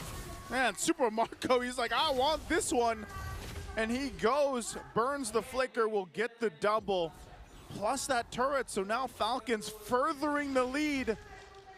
I mean, man, 7.5K ahead at the 8-minute mark. This is not what you want to go against if you're TNC and you're looking at that first Lord in about a minute. The items, I mean, looking at it, they're so far behind in itemization. So this is the green light for Falcons to just take the side of the jungle. Ogwin, another jump in, paired up with a Tsunami Slam, but Yowie counters out with an AOG. Here comes Marco once again. Zaman Force paired up with a Wiggy Shadow Kill from Kyle TZ. A mega kill from Kyle TZ. It's just violent yet again. Falcons have built up such a massive lead that if TNC Pro Team initiates, they will clap back immediately. We talked about this being an execution-based thing. Yeah, since Falcons executed the hell out of the early game so much better, they've just ballooned to a 9,000 gold lead, close to 9 minutes in. Yeah, this is really similar to what happened during game number 2. Even down to the fact that the jungler and the gold laner of Team Falcons both have 4 kills. There was a stretch in game 2 where they have equal kills, so now Falcons with a strong start again, holding on to a 9.7K gold lead, not giving anything to TNC at this point. Hey man, 10,000 gold. You are as happy as you can be if you're Falcons right now. Leading into this Lord, you know you've got the pretty much automatic secure on this, because TNC would be kind of crazy to even try to contest it, especially with a Ling. You know you got to go ahead and just plant Zyda on the opposite side of the map and just try to farm up, get some pressure somewhere, because you're not fighting Falcons. You're not even going for it, so you might as well just prep up for the defense. Now the problem with that is because of this lineup the Falcons have, it might be a similar cause where this first Lord is a game-winning push, just because of how far ahead they are, and the fact that, again, Ogwin on the Kalea can just jump on in, force something, at least a response, and there's only one Purify over there from Lancey. Yeah, not to mention 2 core items only for Benecuti. The Corrosion Scythe is also there for him, so in terms of damage output, it's going to take a lot for TNT to just burst down. Even Flap TZ, like we witnessed a couple of minutes ago. Yeah, I think at this point they need to come up with a new boxer skin. It's just he's carrying like weight plates. That'd be really cool. Like gym bro boxer. Yeah. Hey, that's an idea. Right? That's right? actually a good one. Hey, yo, Moonton, hit me up. Yeah. Hit him up. He'll design it. You know, Yeah. I've seen him draw. It's pretty good. Yeah, Renmar changed career now a designer. Renmar the artist. No, not at all. Not at all. Well, right now it's the Lord. You expect 3 Martisi and Yawi to be the tankiest frontliners for TNC, but Oh, conceal? 2 Synchro Fishes for Marco is more than enough to half health 3 Are they chasing Martisi. Benny? Yeah, they are. Oh, they found 1-1. Oh, Shield of Unity is there, and Uigi Shadow Kill to finish him off. Yeah, you weren't going anywhere. They got the information from Kyle, and they're like, yeah, we're going for it. Pop the conceal. Roll on in. Lord is taking care of it, but there's the mid turret going down too. Oh, they're just going to continue this. Another jump in. Super Marco also with his Zamin Force even catches Lancy. 3 Martisi might be the next target here. Oh, no. Flapteezy with a Shield Unity. They're working on them. A double kill for Flapteezy. And a wipeout for Team Falcons.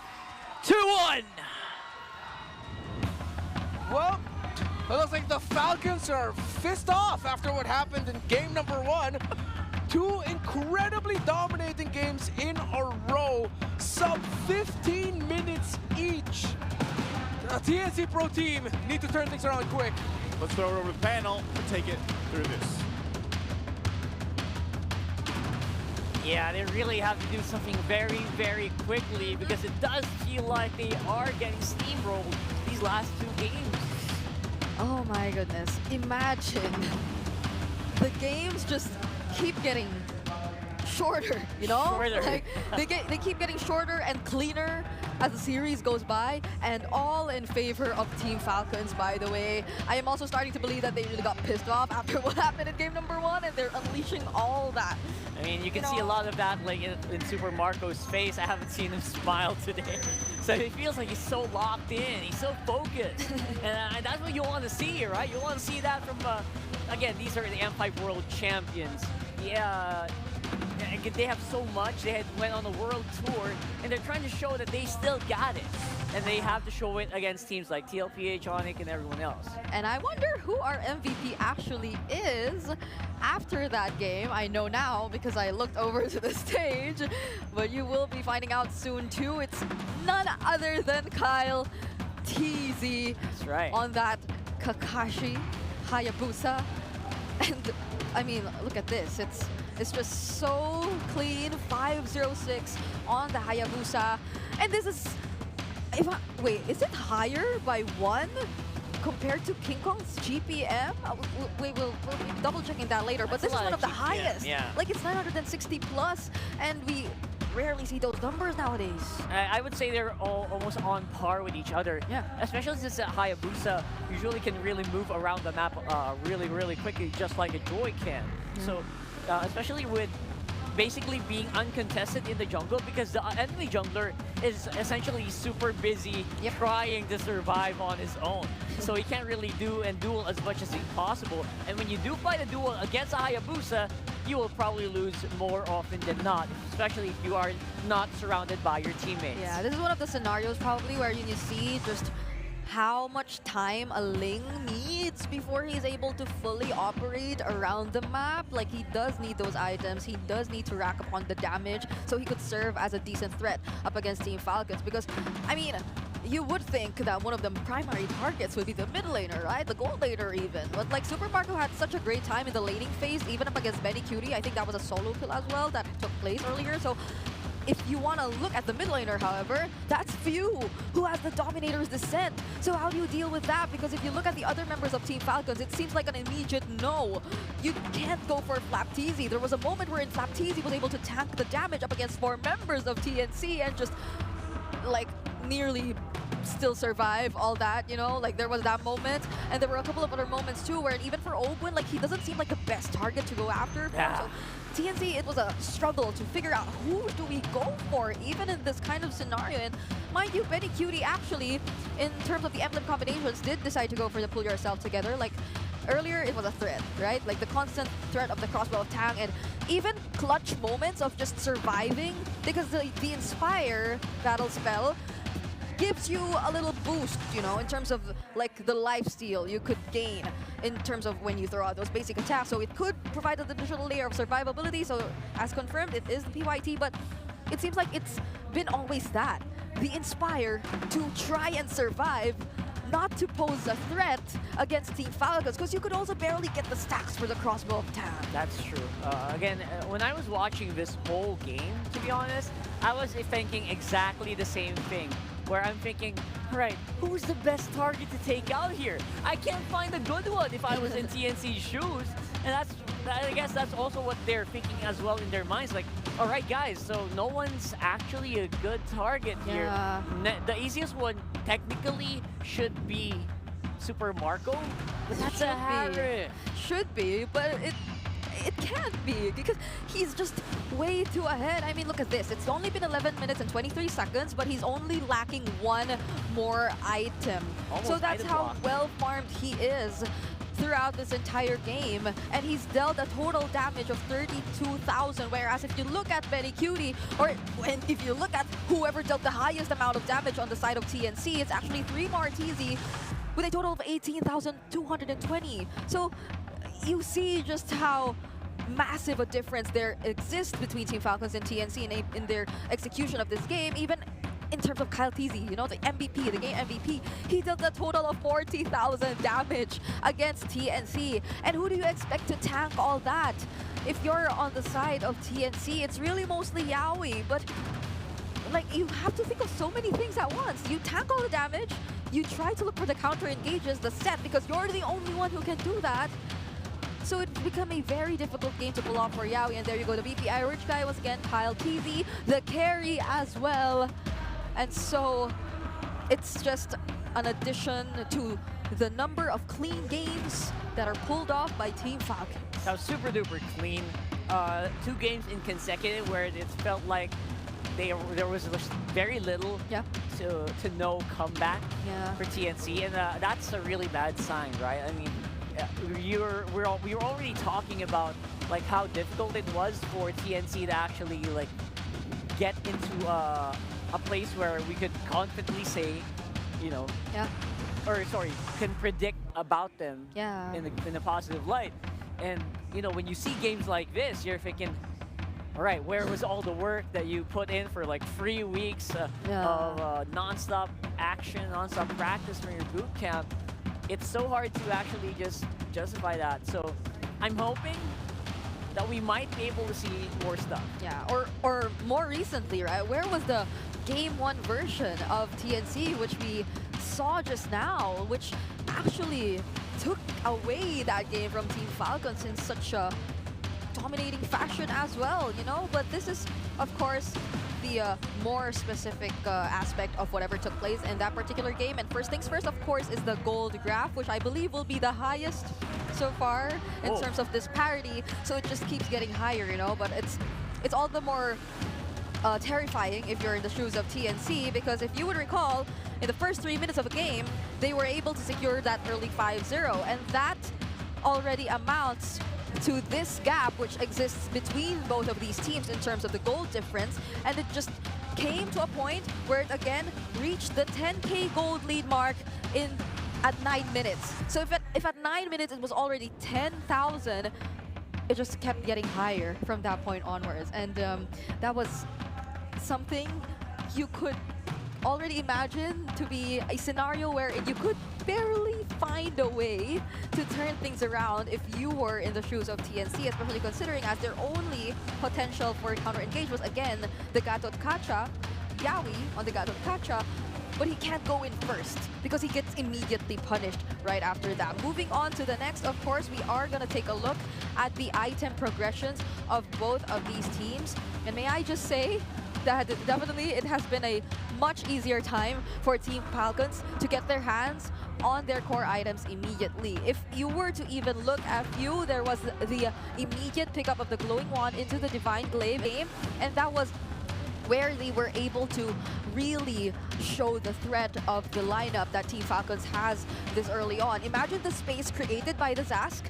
with these 2 items intact. So he has a decent amount of magic damage that can already be dealt against the members of TNC. On top of that is the Zaman Force that gets perfectly laid out by Super Marco because he doesn't have anything else to worry about, considering that the Dominator's Descent creates all the space for him already. And that's not to mention the amount of pressure that Flap TZ and Owen are able to individually create, and Kyle TZ's attempts to constantly go for the backlines, just answering every single problem they could potentially see from the side of TNC, whereas TNC, they could only do so much. You would think that you could go for the exact same route because you had Zyda who could go for the backlines, you had the decent frontliners, you had the disruptors, and you had a mage who could potentially sustain the longer team fights.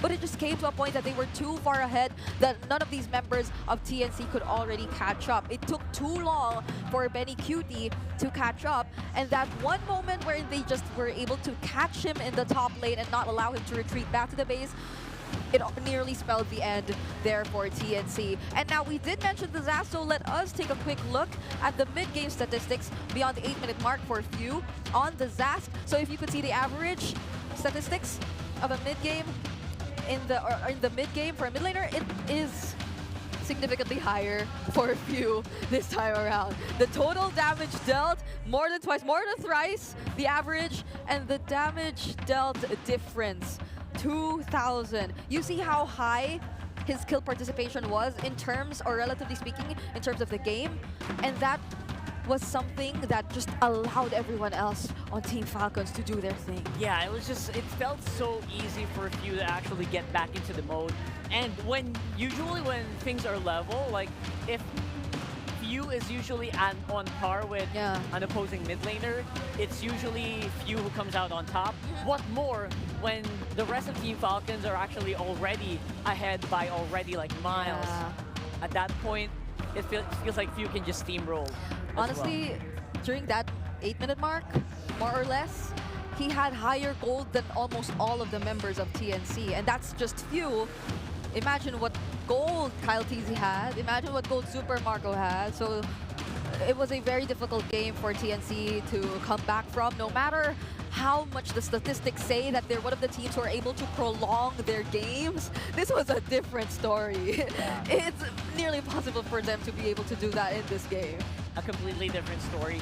I feel like we could see a bit of a change of a narrative there with same heroes, maybe, if we can do a repeat of like a very early on 1-1. But other than that, everyone else from Team Falcons is just like, every single lane was ahead by gold by thousands. So good luck finding a solution to that. So I'm pretty sure the drafters or the coaches and the analysts are probably overtime right now trying to figure that out on the side of TNC. Yeah. Because right now it feels like Falcons are playing very well with heroes that are very much their comfort picks. Yeah.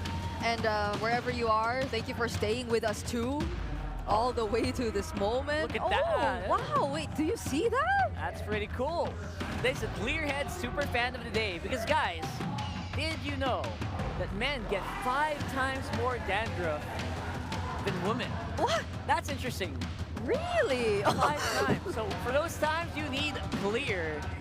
And that's Clear Men specifically. With triple anti-dandruff power for 100% dandruff-free hair. Wow, congratulations to our Clearhead Super Fan of the Day.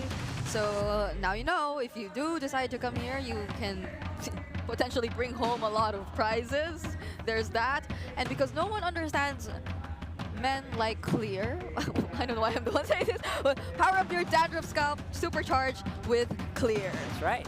So Clear is really, really, it's been tried and tested. I've actually personally tried it. So does help out with dandruff. You do this. Yeah, you can do that. You can do that. Well, everything is, you know.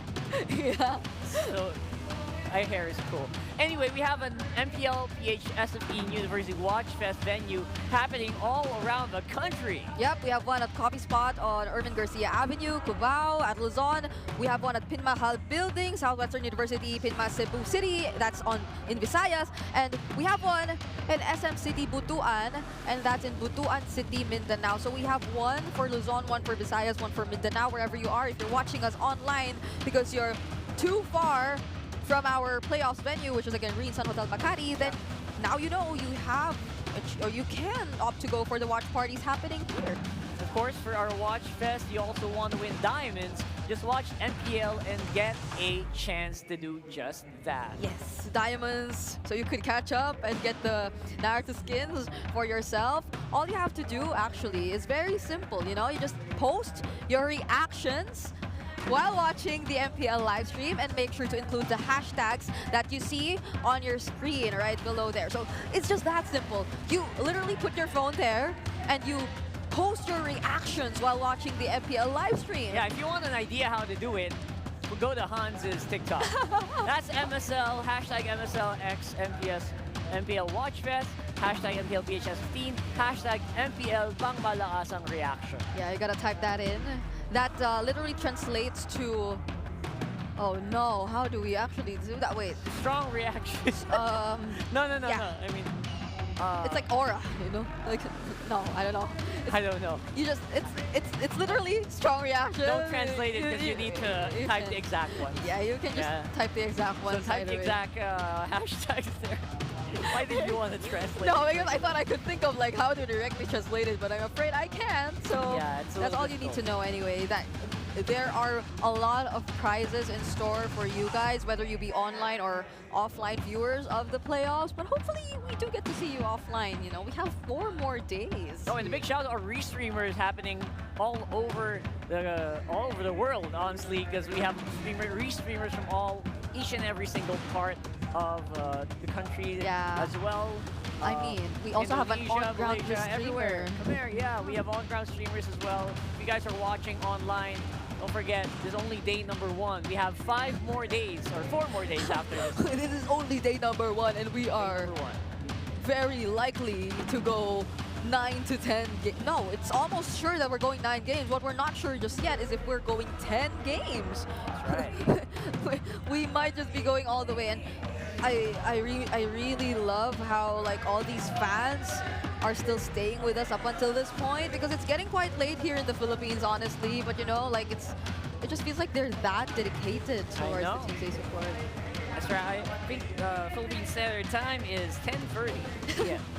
That time check is brought to you by Mpl Philippines. Yeah, imagine that. It's already 10:30 p.m. in the evening. We're not used to it, I guess, but in the previous seasons we did reach 11 and 12. Oh yeah, and I think there was a time wherein you actually went all the way to day 2.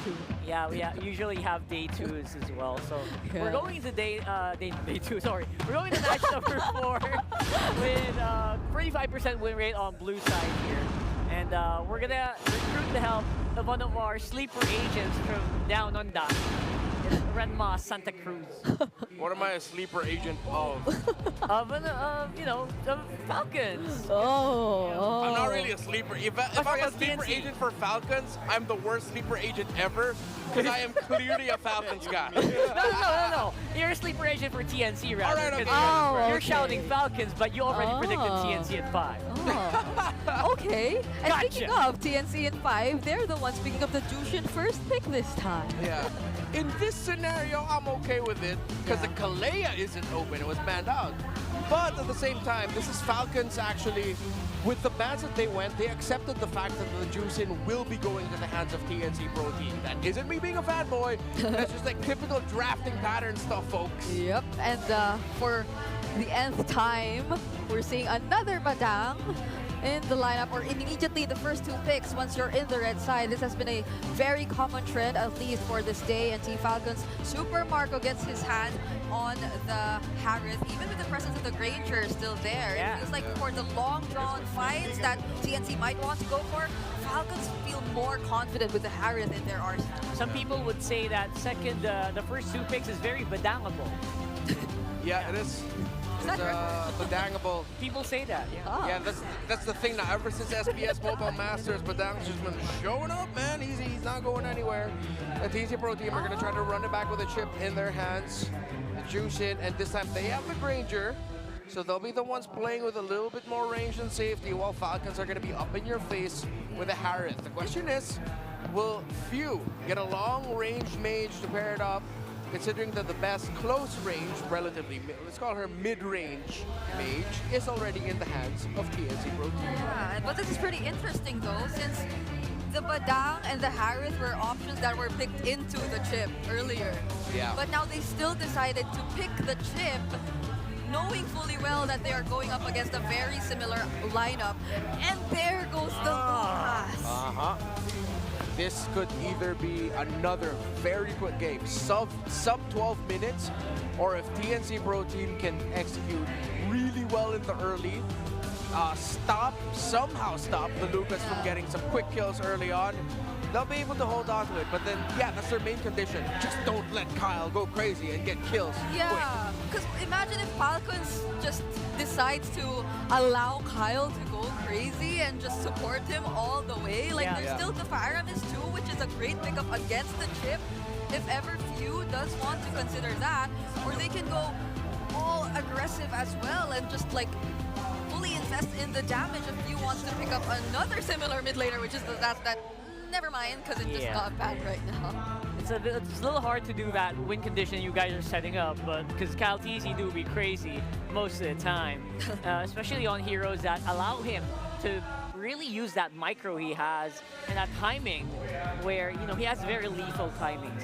When he wants to go for someone and you have a hero that enables that, like a Hayabusa or a Lucas, he usually goes for it 100% of the time.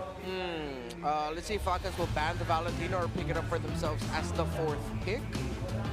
And nope, they ban it up. They ban it out instead. Doesn't this like encourage you to pick those kinds of mid laners all the more now?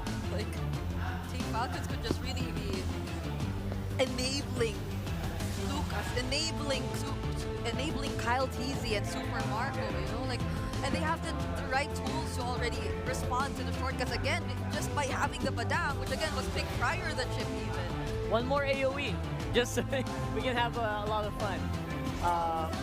Obviously, this Badang is definitely more likely going to roam in this scenario. Great ban there on the Matilda. Do they want to go like stupid fast, snowball, aggro, you go jawhead for the roam? Oh yeah! But I still think it is going to be a Badang roam. Right? You pick up the Few pick now. Okay, so TNC Pro Team, let's see. They can still pick up the Esmeralda again because they're up against the Badang Harith. If this is something with a shield, oh! Beautiful! Yeah, they're going fast, they're going aggro, they want to have this quick. Well, yeah, you need to consider Esme here. Esme or high loss. You can go Phovis has already been banned out. You can go damage. You just need to pick up something beefy and strong to hold the front line. You can even go Baksha for 3 Mar with the Revitalize here. Baksha Esme for me. Blue's immediately out of the picture right now. Yeah. Because even if they go for like a big setter like Gatot, that's just gonna get, you know, ulted. Is that Freya? Oh no, Masha, excuse me. Sounds like Masha. Alright. Okay. I'm not sure if that's... Wait. This reminds me of something. What? This reminds me of the shortcut and the Masha just coming out of the shortcut and looking for the target. Yeah. This is the best approach TNC Pro Team could have gone for. They went for the tanky jungler. They paired it up with a Masha to provide extra damage. That's your backline access. Made this all in the post. Literally right before the playoff. So TNC Pro Team, this is what they're going for. They're going all in with this idea. You get someone that can blast the Fire Mist right away if you want to force out the Netherrealm, or maybe even take Few out. Yeah. Or that's going to be your response to the Harith. Crucial pick here for Flap TZ. Are you going to go damage or are you going to go duelist? No, they go tanky. They go high loss. That's as safe as it can get, and I really like it because you're going to slow down the Masha a lot with your Ring of Punishment, so he can't go too crazy, and the Fredrin will also really suffer against you. That's from experience. I really love that lineup so far for Falcons. They go high Was loss. that a last-minute switch? Yeah, it was a high loss roam in some EXP lane Badang. I mean, it's a way better matchup now, though. Earlier, they had to avoid the Esmeralda, so I feel like it's going to be a better situation now, especially for Team Falcons. At least for this one, they have a clear win condition for their skirmish, right? Throw that Masha in, hopefully you can one-shot Few or something, and hope he doesn't cast that Netherrealm. Yeah, easier to execute here for Falcons, but I'm not counting out the possibility here of TNC forcing game number 5. There's something about their lineup that screams forcing Game 5. I like what I hear, though. Let's roll over to our casters. Let's get us game number 4. We can't wait to jump into game number 4. Once again, welcome to this last series of the day. We already know what's at stake here, and it's match point right now for Team Falcons. Off of 2 dominating wins, can they cap out the series here, or will TNC rise above it all and take us to game 5? Renmar already shared his thoughts here. Ingan, what do you think of the team compositions? I mean, I have to agree with Renmar that you can't count out the fact that 3-Mar TZ, especially when he scales up, can one-shot the few, or even Super Marco if the flicker isn't available. But for Falcon, I mean, it's a proven and tested lineup, so if they play it safe. But wait a minute, BennyQt though forced to use the flicker because Owen was there. Yeah, forced the flick early. Slancy with a juice in also. Let's see if we are going to game number 5 or if Falcons will just run over TNC. Again, the strength of their lineup is their capability to end this sub 15 minutes if they get their conditions right and if they punish rotations and early skirmish errors from TNC Pro Team. Yeah, we'll see if they can do that, but I feel like they have the makings. Like, TNC has the makings of a really good game here for them. Oh, yeah. You know, Lancey with the Jushin, like you already mentioned, but even that, I mean, the Masha serves a great purpose from 3-Mar. Hopefully he's able to execute it, because we could see even on the flip side, Falcons can handle that Masha well. Now, that's where also the chip kind of comes in, and you know, the last chip game we saw them play wasn't the best. You know, it didn't end up working out really well for them. So I feel like might be in a way a kind of like a redemption on some of these picks too for TNC to see if they can make it work here in this game 4. So this turtle's up. Zyda will go ahead and start it up. This is the Fredrin that usually works so well, but Falcons might have an answer for this. Continuous Lantern Flare there from Lancey as Flap TZ still in the picture. Owen now alongside Kyle TZ with the Unleash the Beast. Good combo there for Falcons as they pick up a kill onto Yawi and to Zyda. A double for Kyle TZ. Okay, we can't forget about the damage from Lucas early game, can we? Yep, 2 early kills for the first turtle. That's not the start that you want to give Team Falcons. TNC's window is closing very, very fast. One of the things that they have to accept is if they lose the second turtle again, that they have to put all their eggs in the BennyQt basket. Their lineup is built incredibly well for a Granger to shine. So if second turtle doesn't go well, they're gonna have to switch gears instantly, put all in for BennyQt, because Falcons does not have the reach for that Granger. They have the brute force entry to just smash through the front line to get to the Granger, but they don't have the reach, and it's gonna be a tough team fight for them to do it. Yeah, that's the hard part about it too, is the fact that those 2 kills went in the hands of Kyle TZ, and because of Lucas jungle already is quite a threat, you know, early on. Now that he gets to scale up a little bit faster, especially against a Fredrin, so it's kind of going to be work for Zyda to go ahead and continue to try to keep pace, you know, with Kyle TZ and Lucas for now. But like you said, I think it really does come down to what we see for that second turtle, and if TNC can go ahead and make the adjustments. Because again, even before that, they were lacking some of the crucial ultimates and utility that this composition will give them. Again, a lot of the eyes are going to be on Yawi and how he makes his chip work. Chip, anytime that teams take it, is either it works in their favor or it honestly works against them for a lot of teams. So TNC wants to kind of slow things down.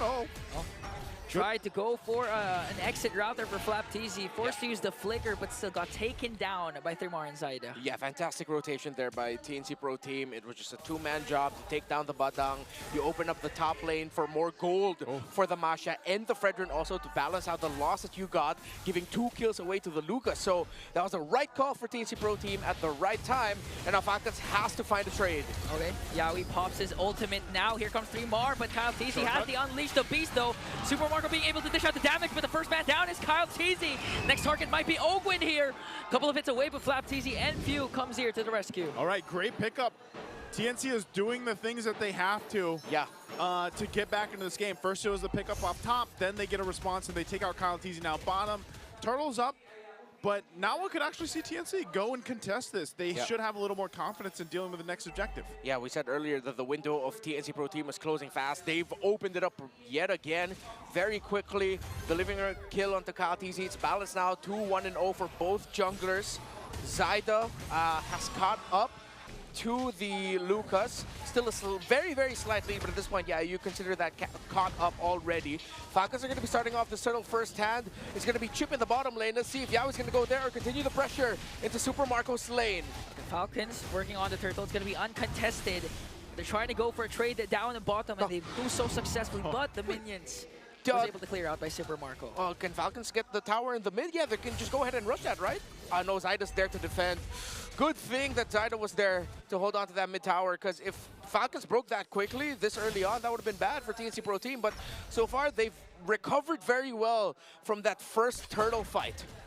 Yeah, they're making these kind of small moves that they need to at least keep things from going out of hand, and that's the main point for TNC's lineup. They have to go ahead and give BennyQ the time to build up here, because they don't really have any, sudden damage that they can utilize. Now, the utility with the chip is great, but even for 3mar, like we've seen this from the Masha before, where you're so valuable, especially later on. Yeah. Like you're just going for whatever target that is, and eventually that's going to be Super Marco. You take him out of the picture, or you get the Nether Realm out. There's Yaoi jumping in. Flickers in with the ultimate. Here comes the whole squad of TNC, but a good Nether Realm coming in from Pew. They are able to take down Yaoi and 3mar Tazy. Still no casualties for Falcons as they take the turret down bottom. TNC overestimated their advantage there at the bottom. Wow. As they weren't able to check the shrub that Kyle Teasy was hiding, and Yaoi was just like, yeah, this is a clear target, I'm going to go for these guys right away. Ooh. But they didn't expect that the Lucas was right there. That also opened up the top lane for Flap Teasy to push as they decided to go all in the defense in the bottom. Punishment there by Falcons. Yeah, that's the punishment, and that's what I was saying. The chip is either going to work for you in situations or it's going to work against you, and that was one of those that didn't work for TNC. Yeah. The idea was right, but that's always the risk, right? You never know exactly where they're going to be setting up in the bush and surprising you with. And not only that, too, but the Revitalize. A lot of the times, we kind of forget about Hylos now in the current meta. He still does pop up from time to time. But the Hylos, with that pathway, with the Revitalize, helps out in those little corners and skirmishes that do break out. So now, last turtle of the game, is it just going to be 3 for 3 for Falcons? Yaoi concealed, tries to go for the flank from behind. Another realm casted again by Few as Kyle Teasy gets the turtle. Yaoi caught in the middle, getting ganked up by 5 as 3mar Teasy also falls down. That is a world championship winning Faramis in the hands of Few, and clutch on the Nether Realm yet again. The great entry by Yaoi snuffed out immediately by an even better utility Nether Realm by Few. Can't sleep on the Faramis right now. Mid lane's being assaulted down. They're going to clear out the waves, though. So TNC will hold on to the tier 1 turret for now. Again, objectively, Falcons has been on point. Lord's going to be up in a minute and a half. How are we looking in the items? All right, in terms of the gold laners, the lead of Super Marco is starting to balloon, but BennyQ is safely being able to farm. Hasn't gotten a death just yet. He's going to be left to his own devices to get more items in. While for the 2 junglers, yeah, a 1,000 gold lead, favoring Kyle Teasy, already up to a Queen's Wings, and that's going to make team fighting a little bit more deadly for TNC to deal with. Because now there's going to be Lucas, that even if you bring him down low, you could see him get health very quickly back up again. Yeah. And it all started with that double kill, like early on, right? Yeah. This is why Kyle Teasy is having a pretty good time on the Lucas in the jungle. Even though he was taken down earlier on, he has to be dealt with. So you see the Sea Halberd being picked up by 3mar right now to help with some of that. He's just waiting patiently here too, but again, this is mostly information. Commits a thunderclap. Super Marco was able to flicker out. Even casted the Nether Realm, but Yaoi from behind. There's no more Nether Realm. Glorious pathway from Ogwin. Here goes Falcon and TNC. Malco got away. Few got bursted down though. But with the passive, he can be in the picture at any given moment now. That was one trade for TNC. Worth? Yeah, so worth it. And it was Few, the guy who had so many stacks on his passive that he instantly just went back into the game. Yeah. He's like, don't worry, I'll die because I'm going to be back. That was such a great call by Few and Ogwin to just be like, all right, let's stay here. Let Super Marco recall away in the bush. I would not be surprised if that was Captain Few's call. Oh, man. what it's going to lead into. They do get a turret up top for TNC, but the Lord's going to be worked on. Now TNC wants to go toe-to-toe with this. 3Mar's making his way. Here comes the Glorious Pathway paired up with Zaman Force and Unleash the Beast. They're just wrecking havoc, trying to zone out TNC. Shockwave Blast will miss, but this one for sure will go to Kyle TZ. Yawi latches on, he hits the basic attack, hits the ultimate as well, and TC Pro Team are going for the turn. 3 more, TZ finds few, and more bodies are falling on the side of Falcons. Flap TZ, his ultimate is not enough. Super Marco desperately trying to evade that, but a double kill for 3 more TZ, and a clapback for the Phoenix Army. That is a massive win for TNC. That is a team fight they needed to happen. Yeah, the Lord went to Falcons, but man, TNC had to come online and they made it happen. So hopefully that's enough to get themselves back into this game. I would actually say they are back into the game.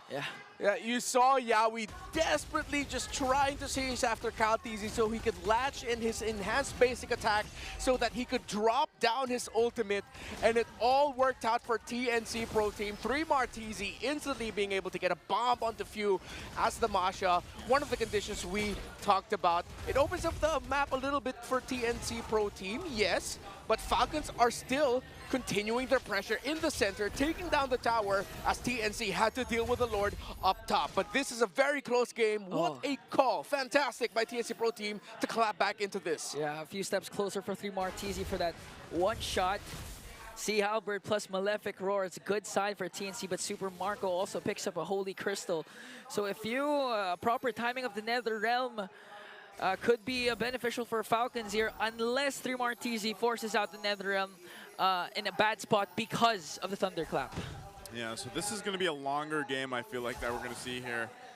Already nearing that 12-minute mark. Falcons is making their way down the bottom side, but I don't think they're really going to get much push here. There's good push happening from 3mar up top. Okay, they do get the tier 2 turret. They might trade things out.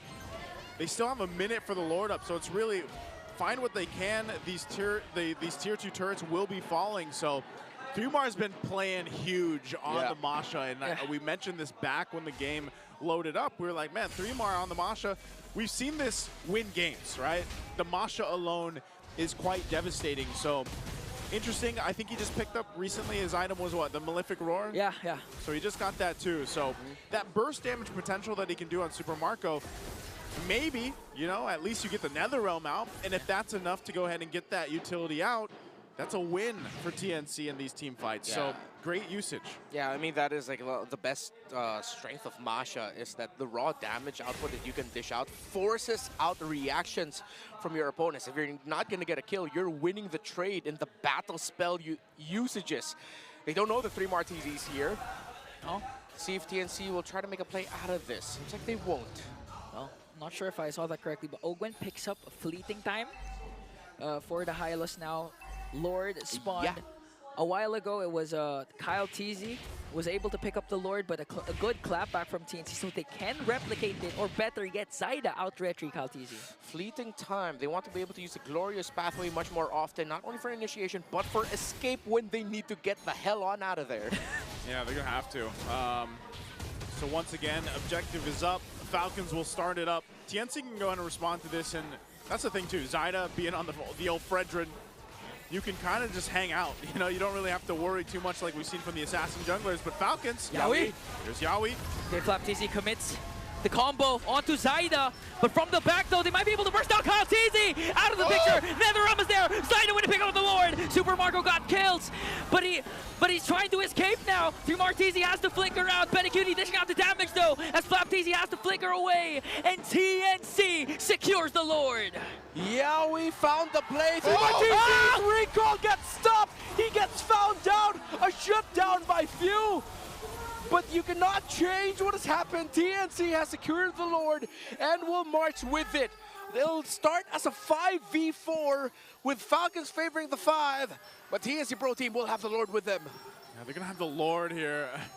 Again, what a turn of events. The way they made that happen, Yawi came in from that off angle, utilizing the chip, surprised them. We're going to take a look at the replay here too. And the fact that they were able to take out Kyle TZ. Both junglers were the focus for both teams. Yeah. And it was Kyle TZ that got taken out first, and then Zaida. But Zaida he finished the job. He got the Lord at least. And still, you know, we'll see if they can really capitalize on it. Oh, no.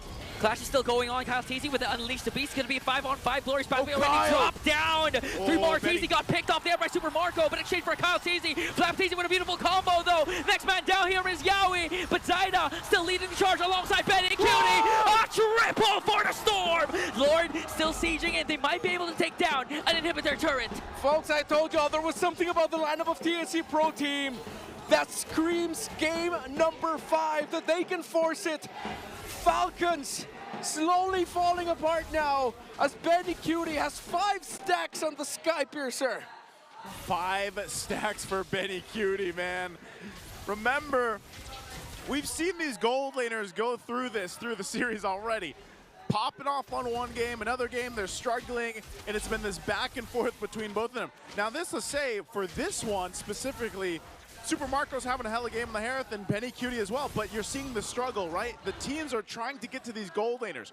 3mar to Super Marco. We've seen Kyle Teasy try to get to Benny Cutie, but Benny Cutie's positioning and the protection of the team are so good that you can't catch him. You know, and so you have this constant battle, and I honestly think it's going to come down to that, where are your gold laners still alive? Are they still able to pop off all that damage? And even dealing with 3mar, that's another thing that Falcons have to do. So we're 30 seconds away from that Lord coming up. And honestly, TNC has really found the adjustments they needed after that early game. My mind is going back to that Lord take, the one where TNC Yowie was able to surprise Kyle Teasy. So he used the flash step dash already. The basic attack, I don't know if he was targeting it at the Lord, but the reason why he was brought even closer to where Yowie was coming in from the back was because it was the enhanced flash step basic attack that brought him back behind the Lord. He was in front of the Lord, it brought him behind the Lord, closer to Yowie, closer to Lancey, hence why he was taken down first, as their other members of Falcons were going forward, trying to go for the kills, the chase, as Kyle Teasy was left behind, and now it has led to this, all of this. Falcons, though, rushing it. Can TNC stop? Falcons yet again. Yowie again with a concealed Flap Teasy, paired up with a glorious pathway, also Retribution battle, and Kyle Teasy secures it though. A kill onto Yowie, clutch Netherrealm once again. Zaida caught in the middle, working on Flap Teasy, and Kyle Teasy. Marco is down though. 3 members are out for TNC. Kyle Teasy has to walk away, getting chased down by Lancey and Benny and Ogwin. Glorious pathway to escape. Oh, what a play. It seems like deja vu almost for that one. Yeah. Yowie came in the same way, but hey, the Lord this time went to Falcons. This time they were able to respond to it much better. It was a much more concentrated effort around the Lord, which meant Kyle Teasy was able to secure it for himself.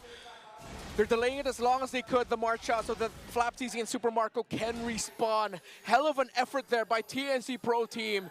Thought that they could get the win. Benny Cutie is still deathless now with 6 stacks on the Sky Piercer.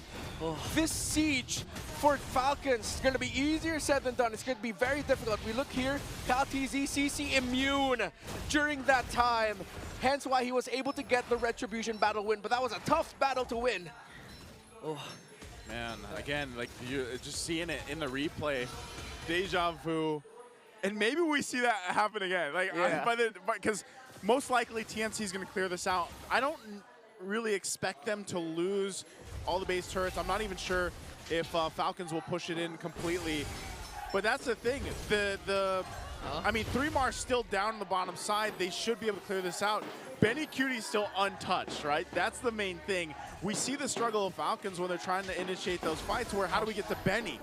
So they're going to hold the Lord here the best they can. It might go ahead and get that charge in on this turret. Yeah. Right now, Falcons going for it. There comes the glorious pathway already dropped down as they burst down inhibitor up top, but 3mar Teasy on the other hand forcing a recall from Flap there. Yeah. He also has to back off because the Lord has already exposed the base of TNC. Yeah, you just balance it out. You're not going to force anything there if you're Falcons. Way too risky, especially with the threat of the Masha in the bottom lane. And even if you send one person to defend, that's one person that the Masha most likely will be able to blast down. Yep. So Falcons had to reset. TNC Pro Team did what they could to hold on and defend in that scenario. They lose a tower, but they have not lost the game. Look at all of those damage items on the hands of 3mar. That is a Masha bomb waiting to happen.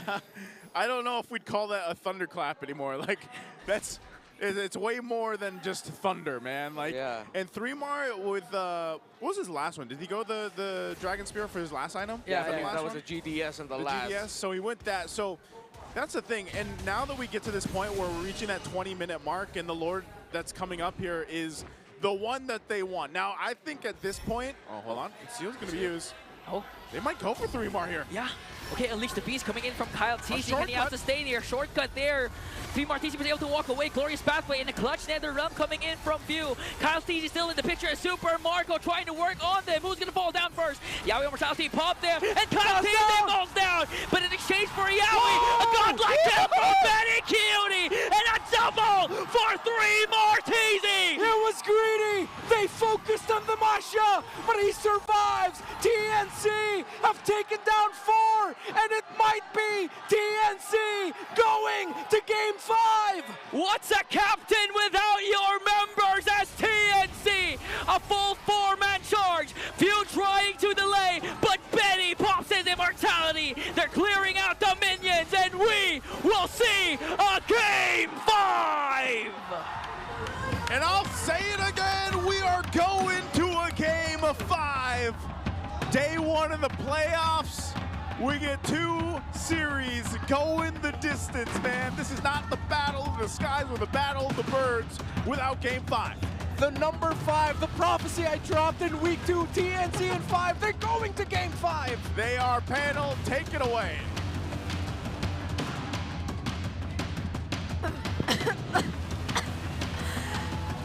Oh man!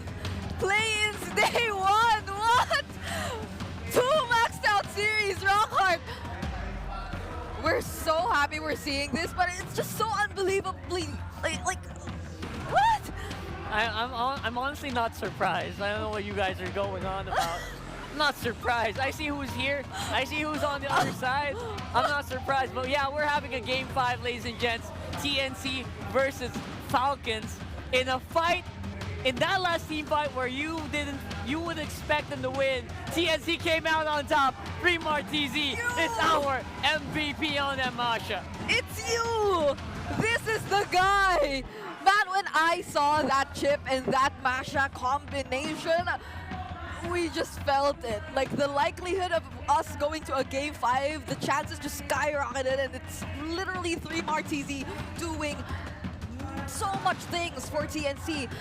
Even from the beginning, and especially towards the end. When you thought you've exhausted every single chance of TNC actually winning the fight, but forgetting that the portal was still standing in the midst of the team fight. So even when 3mar TZ went to recall, they just decided, or he was just able to catch up once again. And even from the get-go, right? Like they were trying to focus down onto Flap TZ during the first few rotations in the game, and it really worked well for them. It somehow denied Falcons of how fast they could have went on with this game, but still, you could not take away that Kyle TZ still won majority of the objective takes. He was still on point on the Lucas, and they actually got hold of the 3 turtles in this entire game.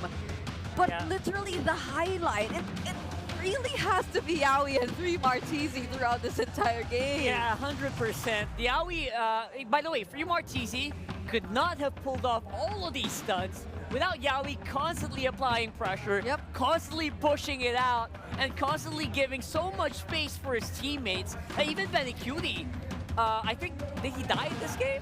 Yeah, I think he barely died, maybe just once. Yeah, I saw him 6-0.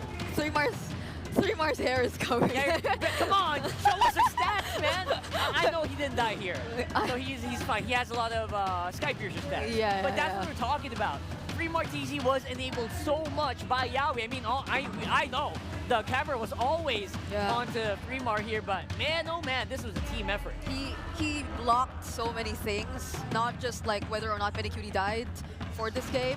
He blocked Team Falcons from securing that 3-1, which could have potentially already put an end to this day. Yeah. So we're literally going all the way right here, and we're about to confirm in a few if it is actually a deathless game for Benny Cutie on this Ranger, because it did feel like it. It was the complete opposite, right? For you would say that it's something for the bulletproof, because that's why he's called the bulletproof, but they had so many ways to access the bulletproof in this game. Like, whether or not Yawi laid out the portal on any member of Team Falcons, Stream Arteezy could just change his target, There you know? it is. Like, he could go for Super Marco, and there you go. It's 0 deaths for Benny Cutie in this game. It is 20-minute game, by the way. Almost 21 minutes Yeah. that he didn't die while fighting against Falcons who had a Lucas and a Badang who could probably just eliminate you with one combo. That's impressive. That's very, very impressive. You know, I can't help but recall how hyped Sir Eric was during the interview earlier. And I feel like he's channeled so much of that hype and energy to TNC. Oh my God. He won't congratulate you guys yet because it's not over. yet. And TNC, they know that. I know. And so far, I really think that some of that energy really, if it didn't help out, you know, it probably helped like uplift their spirits and allow them to really fight it out. Yeah. Keep their morale high, despite being down by a lot in the last 3 games. I mean, look at this. 20 minutes in, and the gold lead has only shifted by 2K in favor of TNC.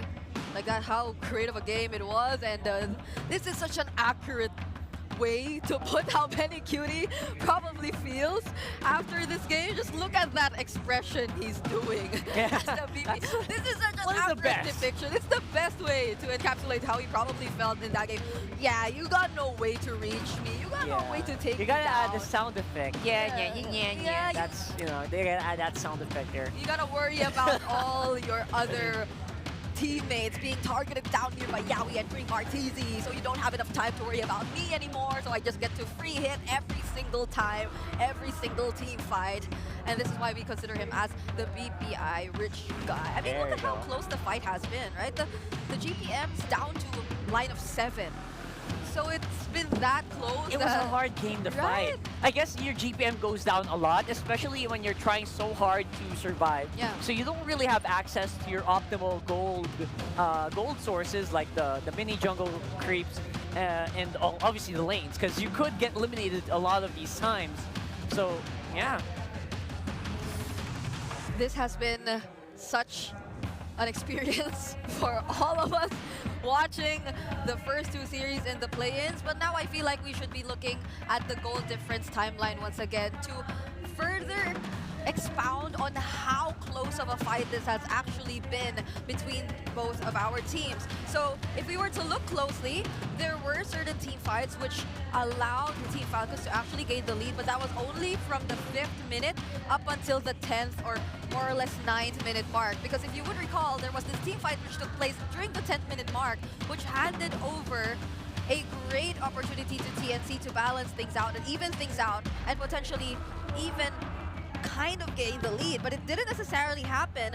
Perhaps not until the 13-minute mark, where you see this slight increase in terms of the lead that was in the hands of TNC. And this was the exact moment where Yawi, all the way from behind, got to look for Kyle TZ, denied him of securing the retribution on the objective, and then securing the team fight altogether from that point onwards. And if we were to look at the item progressions overall, I feel like it'll be much of a highlight to look at the way that Few decided to build his items, because this isn't any typical support quote-unquote type of Faramis. He really went in for the damage, picking up the glowing wand around the 7-minute mark and immediately following it up with the lightning truncheon. So that just goes to show that they're really in it for the damage, they're in it for the team fight, and they were ahead during these moments too.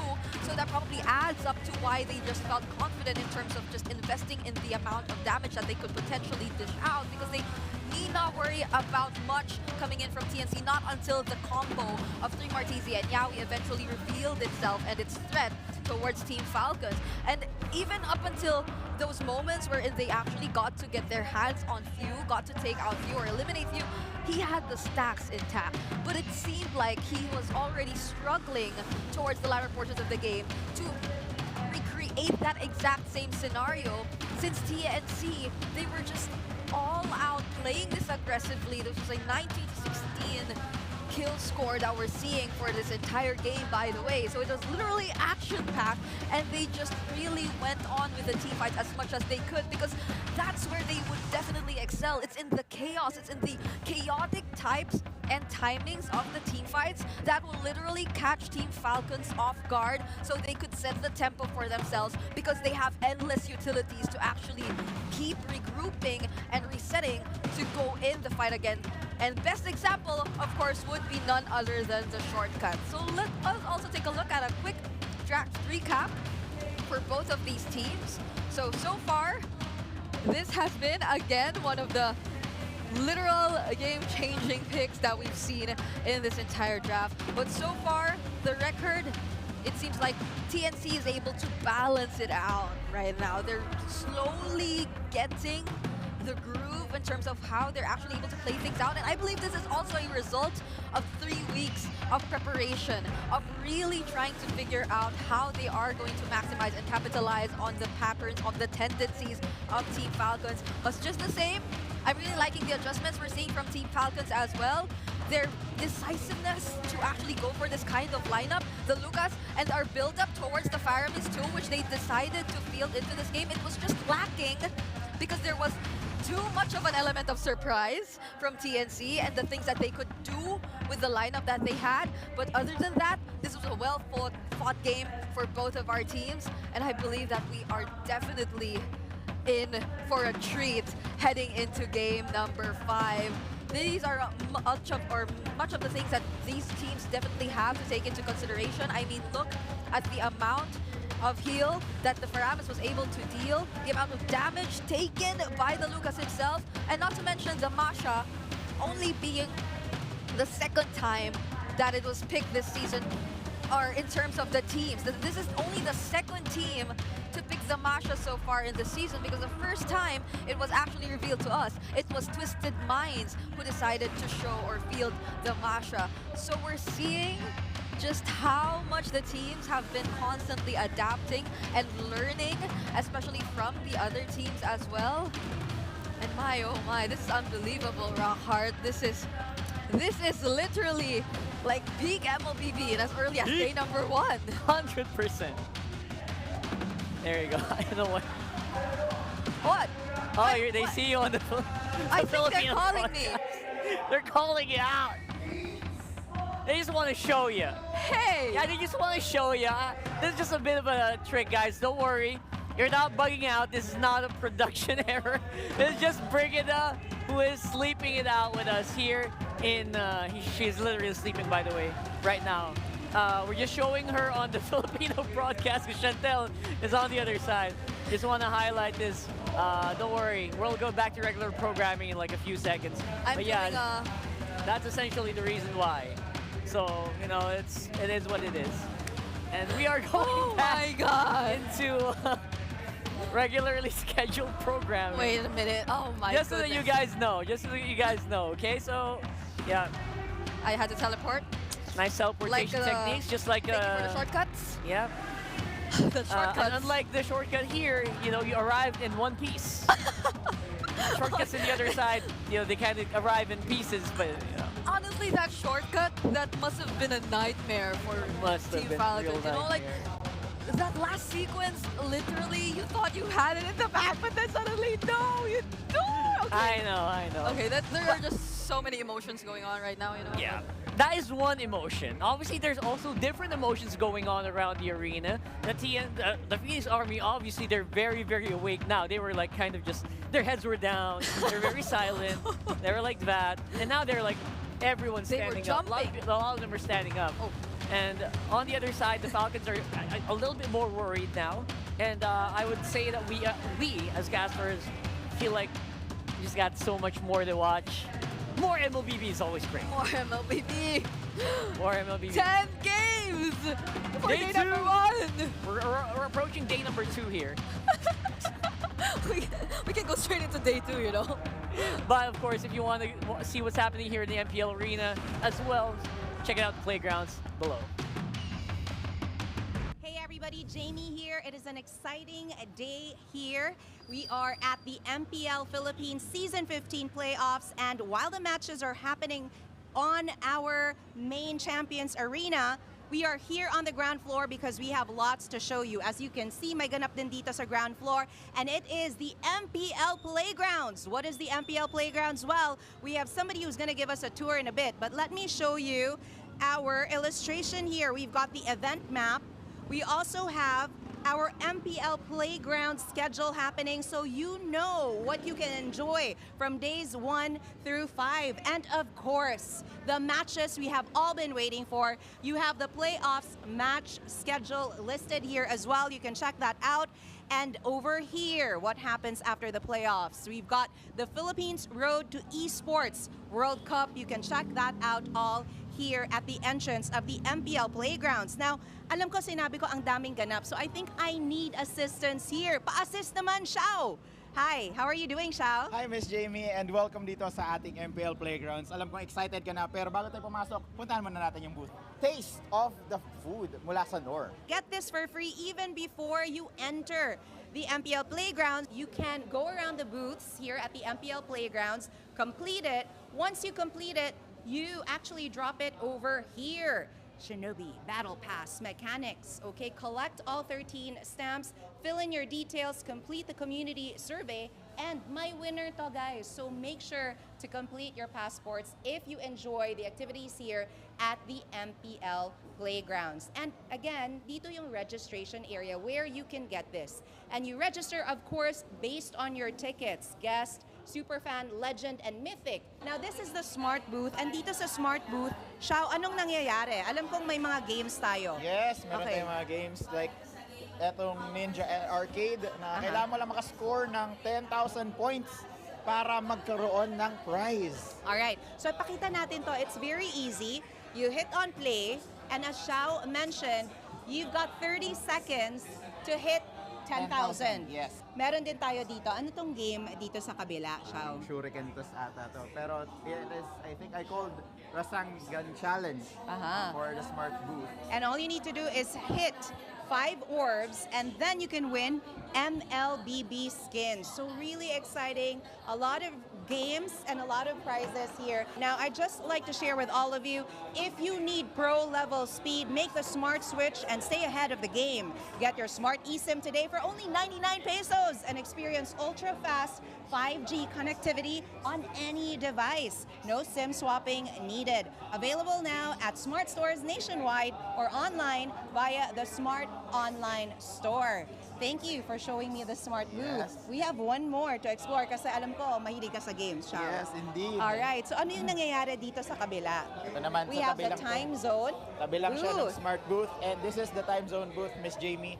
Meron siyang Pong, and ito naman, I'm not really sure, it's like a photo booth. Yeah. For the time zone.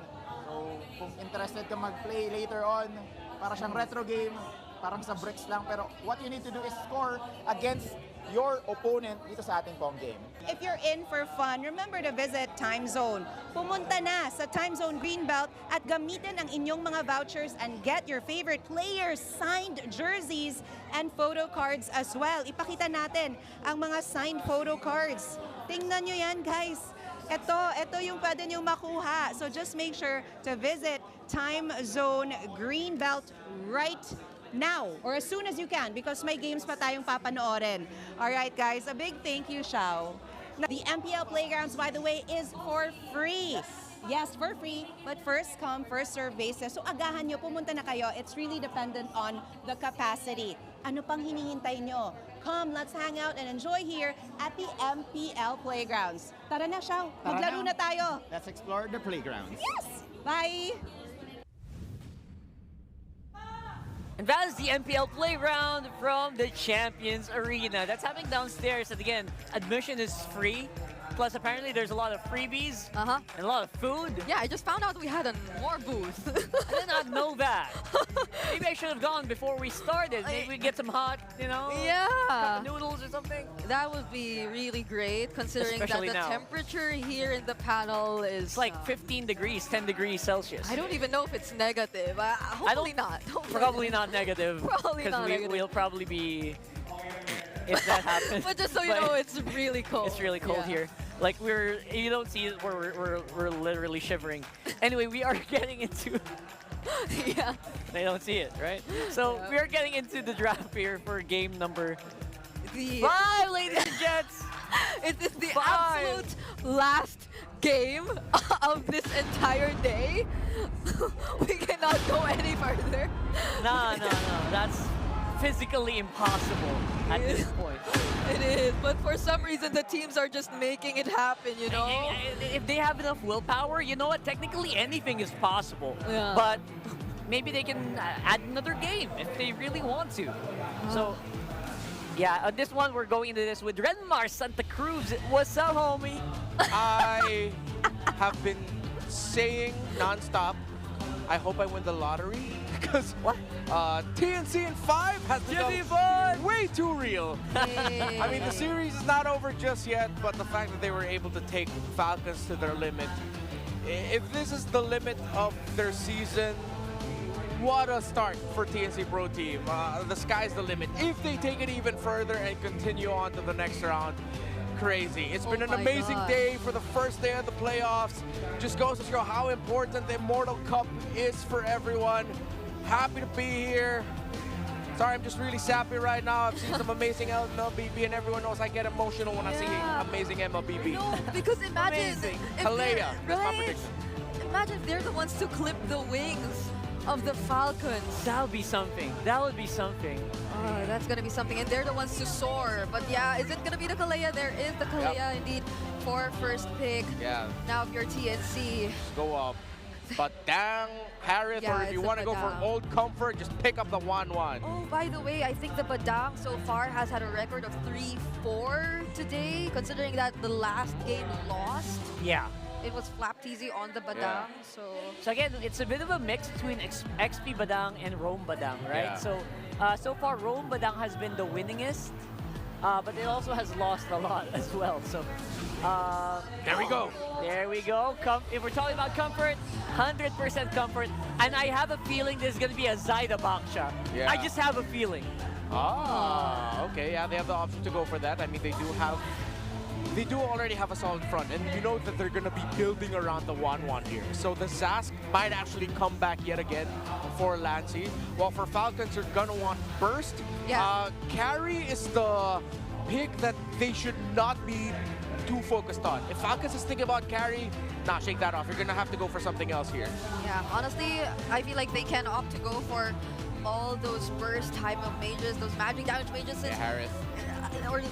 So along those lines, since they don't have to worry about the chip anymore, they already took that out, so they can fully reset and go back the standard route, which is why we're seeing the Lu Yi come into play as well right now for a few alongside the Hayabusa. So they have already a couple of great answers to the 1-1 so far here, provided to us by Benny Cutie. Yeah, Rockhard, earlier you said that the Baksha can actually go into the hands of Zaida here. He was the one who picked it up, so that's them showing to Falcons in the draft UI of like, hey, it might be a jungle Baksha for us.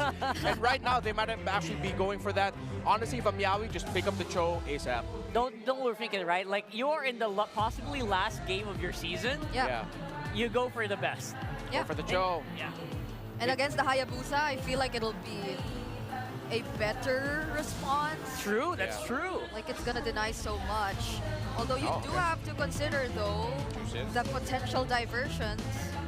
The Cho is one of the heroes who can actually scout the brushes really well and still find a way away. Yeah, it's still possible to pick it up maybe 4th and 5th. There's just so many pros to taking it that I don't think they're gonna not take it at this point. Yeah, they go for the Zushin though. Holding on to the flex option of the Baksha. 3 rows go Roam, EXP, Jungle. Something that Falcons are all considering, so they go for the safe mid lane pick right now, which is the Lo Yi, which sort of soft answer. I wouldn't say it's a hard answer, it's just a bit of a soft response to it.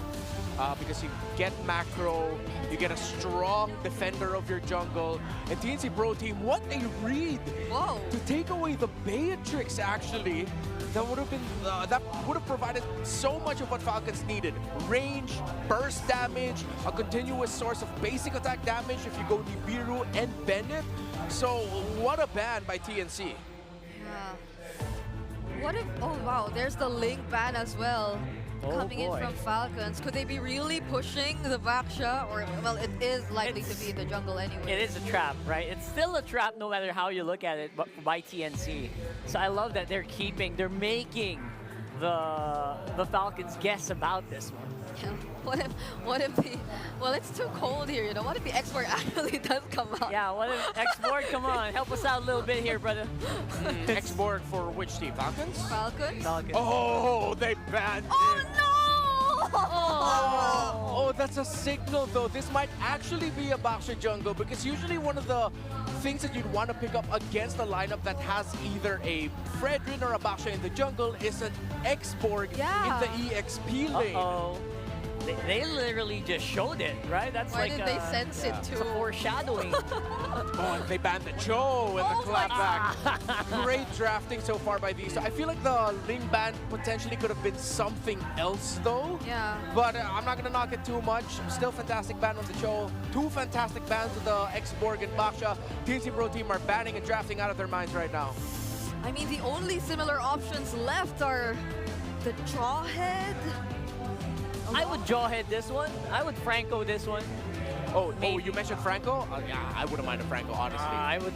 Come on, Yaoi, show us something. Show us What something. if they, nah, like the Angela Baksha is not gonna happen, right? Like, Unlikely, yeah, unlikely. But I would knock it. Angela on Yaoi, that would be like the biggest, biggest contradiction of the surprise, season. Yeah. When you think of Yaoi, you don't think Angela. So they're probably Oh thinking, my goodness, it might actually be Angela later though. Oh my goodness. God. Are you serious right now? Wait, because they did pick up the CC and it's a very common duo, right? Yeah, because what if this Baksha is actually going to the EXP lane and they ban out the X-Borg for safety because in the laning phase, yeah, the Baksha is going to be eating up a lot of damage from the X-Borg. It would have been really tough. Yeah. So Falcons go for the close range all dive. No pokes at all. A huge gambit here considering that the 1-1 is their biggest problem in the draft right now. Oh man, I don't know. It's also a little hard to guess the Falcons lineup, honestly. Yeah, what does... Okay, what does... Solid frontliner, maybe a Hylos or a Gaton. Flap, flap, flap. Okay, okay. And they're going Badang. Oh, Badang on the very last pick here for Falcons. the Badang still shows up. Okay. Wait, if it was a 3-4 record, that's 7 out of 10 games today. Yeah. Make it 8. Badang everywhere, all the time. It's a roll. Everywhere I go, I see his face. Wait, Yaoi. Yaoi. Oh! Okay, okay. Okay, okay. You mentioned the Franco earlier, Rockhard. I agreed with you. We're gonna have a fun time here, brother. The last time Yaoi played in Mpl Philippines Season 12, his very last game was a Franco that was, dare I say, received poorly by the community. This could be vindication for Yaoi. And vindication, it may be just here at the Champions Arena and just here where one of them are definitely gonna be ending it for Season 15. We've been through so much, but just the same, these teams have been through a lot, and they definitely want to get past this do or die match. Whoever wins this is going up against Team Liquid Philippines tomorrow, but for now, this is what they have to go through. Ladies and gentlemen, casters, let's finish this. It's all down to this, the last and final game for day one of the playoffs here at the Mpl Philippines Season 15. We're into the Champions Arena, and it's me, Naisu, Ingon, and Renmar, and we're here to bring you the last game between these two birds trying to fly high into the next stage. It's the Falcons and TNC Pro team. I like that Renmar pointed out a little fun fact there about Yaoi's Franco here. Are we thinking, Ingon, that this is the game changer? Is this the redemption arc for that Franco for Yaoi? Second time using the Franco for a decisive game for Yaoi. And I think if Yaoi channels his inner S12, S11, he can pull this off against a team like Falcon. Literally pull this off. He's gonna have to pull off the right target, the right hook, but I think he's banking on that suppress. We already saw it earlier this season. Ingan with a reminder, thank you.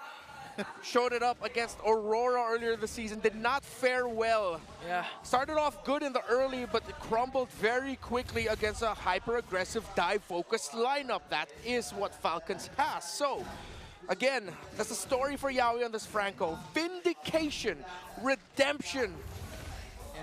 And with Zaida being a utility jungler, you can actually see later on that Yawi can opt to go for a fleeting time as his second or third item, considering that they have a front liner in Zaida. Yep, jumping in mid lane. Hook. Hawk.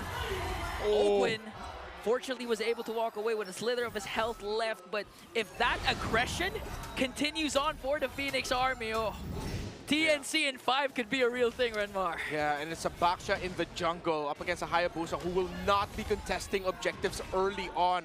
Yawi already reading the invade, sees the Hayabusa, but will not be able to stop Kalatizi from stealing away the orange buff. Zaida gets the turtle without a problem. Will he get an invade of his own? Seems like he will not. Okay. He's still gonna stay there though. Uh-oh. Lancy jumps in with a Crimson Beacon plus Lantern Flare, and the first blood drawn onto the Master.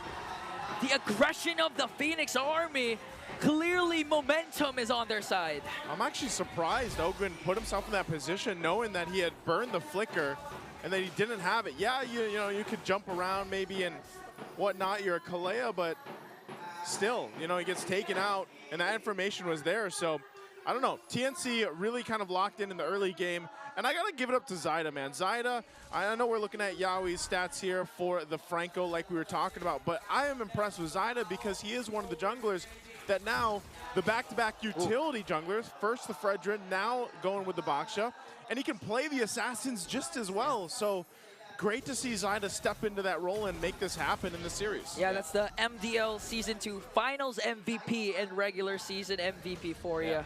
Yeah, we already used a flicker to try and get that hook there onto Super Marco in lane. Zaida goes in. Paired up with the Iron Hook and the Bloody Hunt. They're going to kill Ogwin once again. Zaman Force already popped by Super Marco. He's trying to escape, but Lancy on the chase onto Few. Flapty's in the picture this time. Can they turn things around? No overcommit from TNC. All right. Trade favorable for TNC Pro Team. It does look like it. They still have the aggression on the map, the tempo. Zaida still alive. Yeah, Falcons are going to have to weather a crazy storm here, and Super Marco has to play the game of his life. He is the main condition. Other than that, heroics from Flap and Few, the two legends in their squad, two-time world champions, brought then Bren Esports, then AP Bren, then Falcons AP Bren to so many new heights. Now can they bring Falcons out of a turbulent situation? It's going to be up to them. Man, both of these teams being in the family of birds don't like turbulence, you know? Yeah. Either or is going to have to deal with that. And you're still looking at relatively a very easy game, or even game-ish, I should say, between the two. The second turtle is up. And honestly, this one's going to be anyone's for the taking. It's Falcons that starts to blitz. They know he's at the buff. Uh-oh. Okay. But still, Kyle Teasy was able to steal away the turtle, but Zaida answers back with a kill onto Ogwin once again. 3 Martezi trying to soak up the damage. Will be able to walk away scot-free. No casualties for TNC. But still, Kyle Teasy gets a turtle. Yeah, Ogwin's going to be on the receiving end of a lot of deaths in this game. Not going to be a lot of escape options for him. Once he goes in, he's going to be bitten, and TNC Pro Team will not hesitate to take the Kalea out of the picture right away. Now they're going to be focusing on the tower up top, defended well by Falcons, while Kaltizi opened up the map in the bottom lane, taking down that tower, but Kaltizi now in the red against 3 Mar and Zaida. We try to kill, cast it right on time. Will he be able to escape? There's a shadow, so he will escape the potential gag from TNC. Yeah, there's a whole lot. Like, this game is definitely a game 5 because everything is happening everywhere. It feels that way. And it's really both teams just kind of utilizing the compositions that they have, the utility that, for example, the Louis E brings for Falcons, and over on the other side, not just playing around the hook, which we usually see when a Franco is there, but playing around the fact that Zaida can be very mobile himself. He can scout things out himself. And the big question for me is we don't see the CC pop up that often anymore, but it's still a really good pick, especially with this kind of lineup. I'm guessing for Falcons, they really got to be careful on how they go with those fights. If they dodge the hook all day, that's great. But if a CC paired with the Jushin jump into your team and force that fight, and then Benny Cutie's allowed to pop off again with the crossbow of Tang, I feel like that's going to be pretty scary for them to deal with. Concealed play there for Falcon to make sure Super Marco has enough space to try and deal damage to this turret, though, as Benny Cutie just taking his time, trying to be as disciplined as possible. Diversion going to be forced out here onto the middle lane to clear out the minions. Okay, Kyle. Just visiting down. This is the thing, though. You know, we've seen this time and time again with the heroes like the Chip, like that Louis Yi, that bring those options to go and play on a macro level. Last turtle of the game is going to be up, and it's Falcons that just makes the line for it. They're going to go ahead and start it up. Kyle TZ making his way, has these buffs, but just to say just the same, TNC I think wants to go ahead and just contest this one. They don't want to give this up for free. Everyone is going to be around this last and third turtle. Oh! Whoa! Yowie!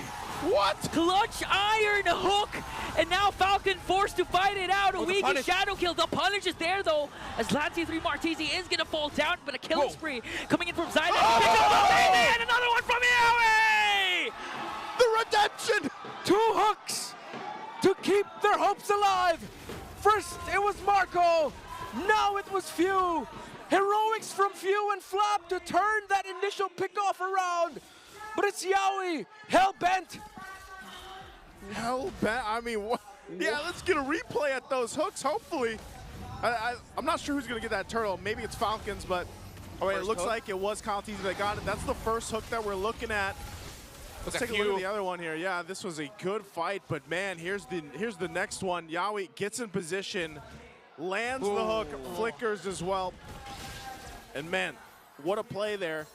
But still, objective and lead for Falcons right now at the 8-minute mark. So we'll see. You know, TNC, they can play around the hooks like we were mentioning.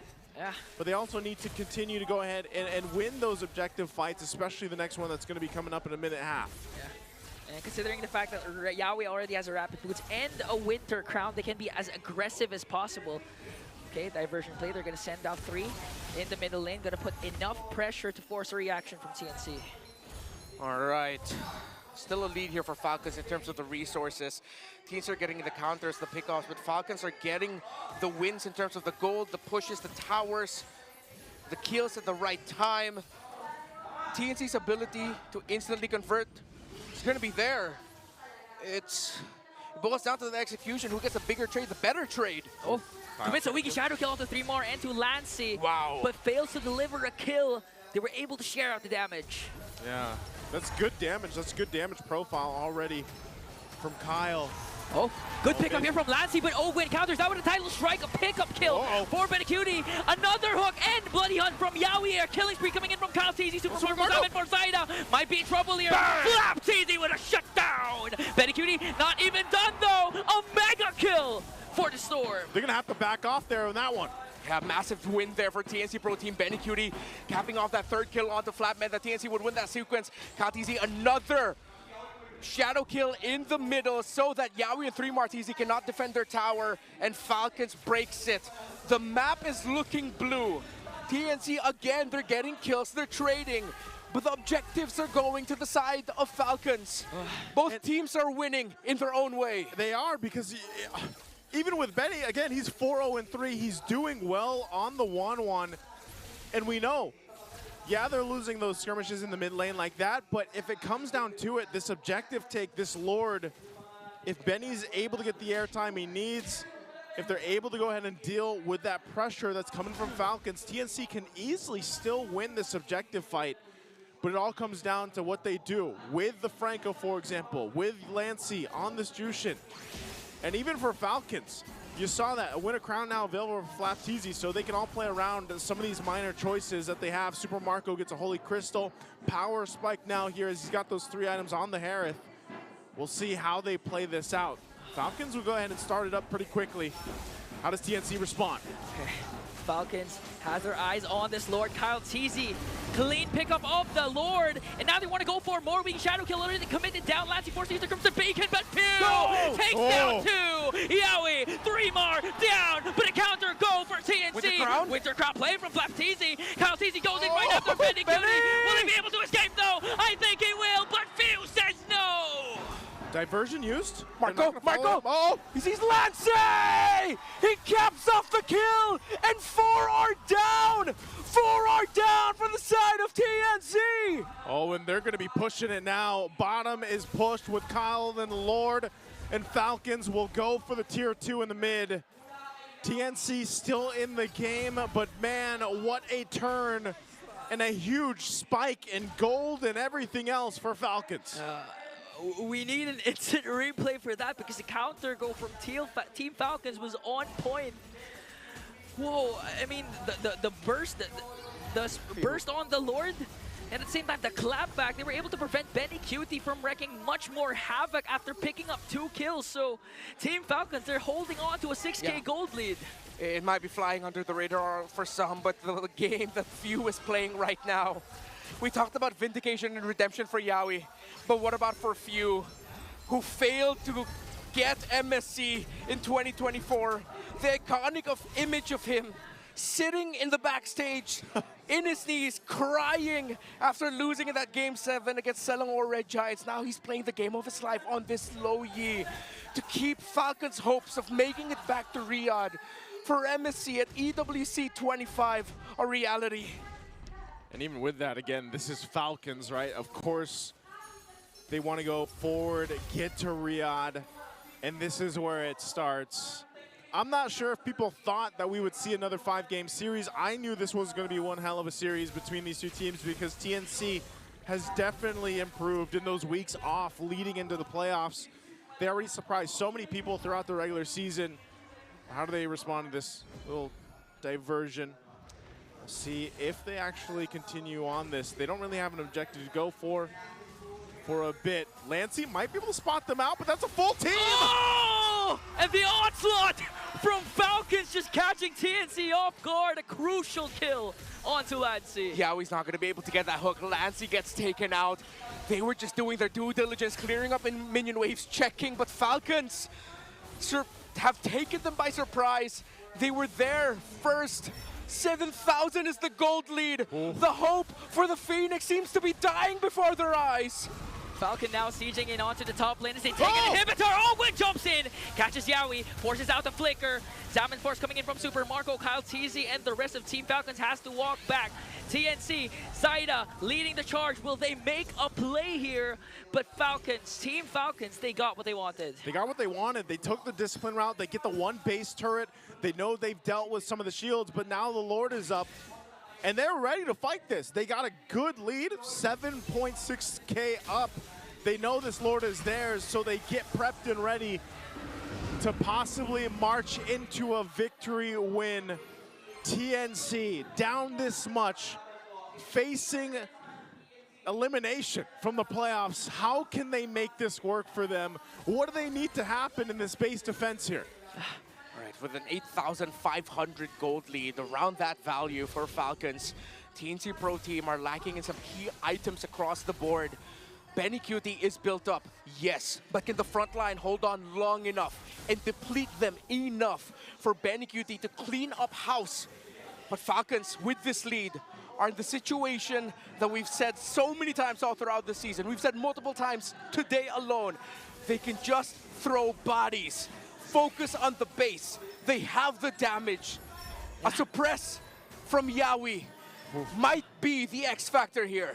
There's the conceal. They want that turret. They know the Lord is up top.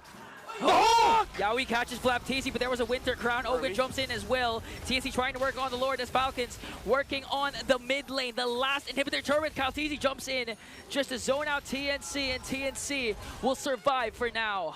Okay, another wave pushing in the mid lane. They might want to get this turret, but still a good defense for TNC. They successfully stay in the game.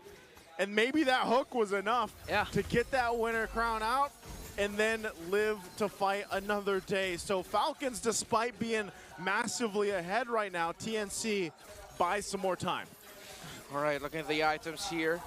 Lead for TNC CC, massive deficit here for Zaida in terms of the gold, but at this point, he's just another tank. He has to hold on and survive long enough. The damage output, that's where it's gonna lie for TNC. A Winter Crown plus a Blood Wings for Lancey. Very utility-based build the damage might be lacking, might not be enough to set up Benny Cutie for success, who, however, is already full built, even up to a Malefic gun. Out of the map, diversion play! Catching TNC off guard, Ogwen jumps in, catches Yaoi. Benny Cutie though, able to free hit, Latsy with a Crimson Beacon, they're gonna bring down Yaoi. Next man is Zaida. Kyle TZ picks up one more, they're trying to go for TNC! 3-man down for TNC! Oh, is this it? Is this the moment for Falcons to cap it off here, to clip the wings of the Phoenix? Benny Cutie eliminated, and the hope for redemption lives on for Team Falcons! And the Battle of the Skies is concluded as Falcons will win in Game 5 against TNC Pro Team.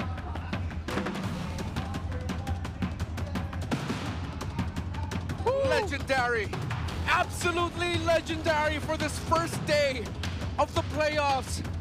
Titans, they have been labeled for ages against what could have been a mythical run by TNC Pro Team.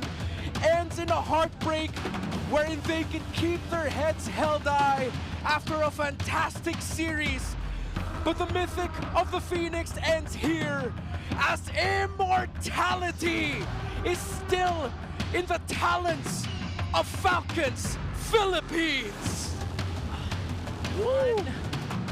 One diversion from the captain himself was all they needed to secure the win up against these 5 young men. You asked me early on, where's it gonna come from? The 2 legends, and it came from the man matched only by few, the captain with a diversion to end the run, the magical run of TNC. An amazing, amazing series, an amazing day, and that's going to be it for On Desk. Nice to Ingan and Renmar. We're going to throw it over on stage to hear from TNC. We've ended the second match of the play-ins at kasama ko ngayon ay walang iba kundi ang TNC Pro Team. For the last 5 seasons, they were not able to make it. At kitang-kita naman ang suporta ng Phoenix Army because you guys have made it this far. Yaoi, I know that there have been a lot of people supporting you right from the start, lalo na nung nagpunta ka, kayong lahat sa TNC Pro Team. Anong masasabi mo sa Phoenix Army? Thank you so much sa sumuporta sa amin hanggang dulo. Babawi kami next season. Thank you. Maraming salamat. Once again, keep your head high. This is TNC Pro Team.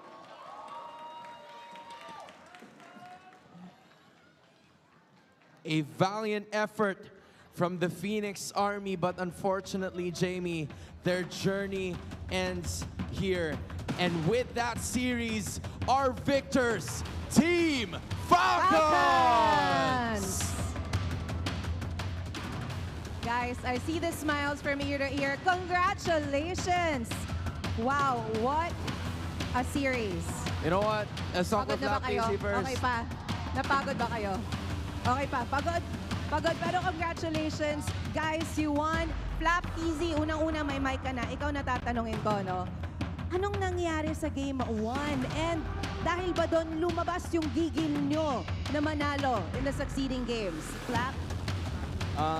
Sa tingin ko po, sa amin na po rin talaga yung Game 1 na naliparan lang kami ni Benny, naka-maniac. Kaya doon kami nabawian. Okay, pero bumawi naman kayo, guys. Look at where you are now.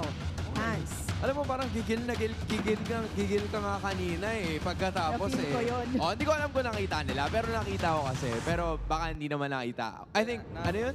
Naging lang po ako, emotional nung last game kasi nasa isip ko, muntikan na kami. Muntikan na kayo.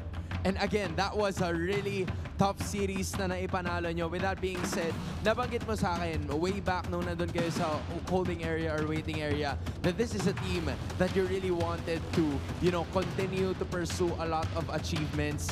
What is it with this team now compared to your first week?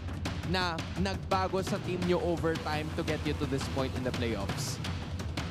Sa tingin ko po yung nagbago sa amin parang mas lalo kaming ginanahan kasi parang mas nag-connect kami sa isa't isa. Kasi ilang years na rin kaming magkakasama through ups and downs Kaya ayun, yun yung nagbago sa amin na parang lahat kami connected na sa isa't isa. Alam mo, kitang-kita yon, Hans. Kitang-kita na talagang motivated sila as a team. You're right, Flap. Now, I want to talk to Kyle TZ naman. Bukas, ang makakalaban nyo ay Team Liquid Philippines. Clash of the Titans na naman ito, Kyle. So, paano nyo masisigurado na makakabawi kayo sa Team Liquid Philippines? Anong gagawin nyo? Siguro po itutuloy lang po namin kung ano po yung napag-practicean namin para manalo po kami bukas. Good luck po sa amin bukas. So pagpatuloy lang. Okay, so may mensahe ka ba sa Team Liquid Philippines, lalo't na upper bracket sa Miss na to? Lalo na kay Carl TZ, what's your message for him? Good luck sa idol ko dyan. Nagkatapat ulit tayo. Lagi tayo magkatapat. Lagi kayo magkatapat, Carl. Or actually, Kyle kontra kay Carl. Tinan mo, nagpapaghalo ko na kayo.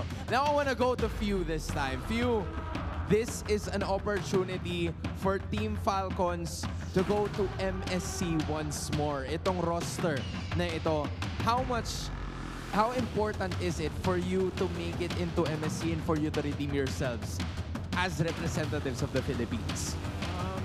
Para sa amin, sobrang importante din talaga ng as a team tsaka individual na rin. Kasi goal din talaga namin makakuha ng MSC na trophy tsaka yung prize pool din malaki. That is the goal, not only for Few, not only for the rest of Team Falcons, but I guess for everyone. They share that same thought. Gaya ni Kyle TZ, makakaharap mo ang dati mong kakampi na si Carl TZ, and I feel like this is a team na nakasama nyo rin sa Riyadh way back then. Ano masasabi mo naman kay Carl? Masasabi ko kay Carl, good luck sa atin. Sana tayong dalawa ulit yung mag-represent sa atin. And with that being said, we will now leave it to you guys. Once again, your winners, Team Falcons! You may now take your walk of victory.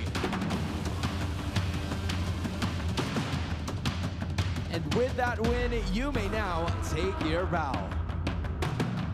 An impressive showing from Team Falcons in yet again another 5-game series.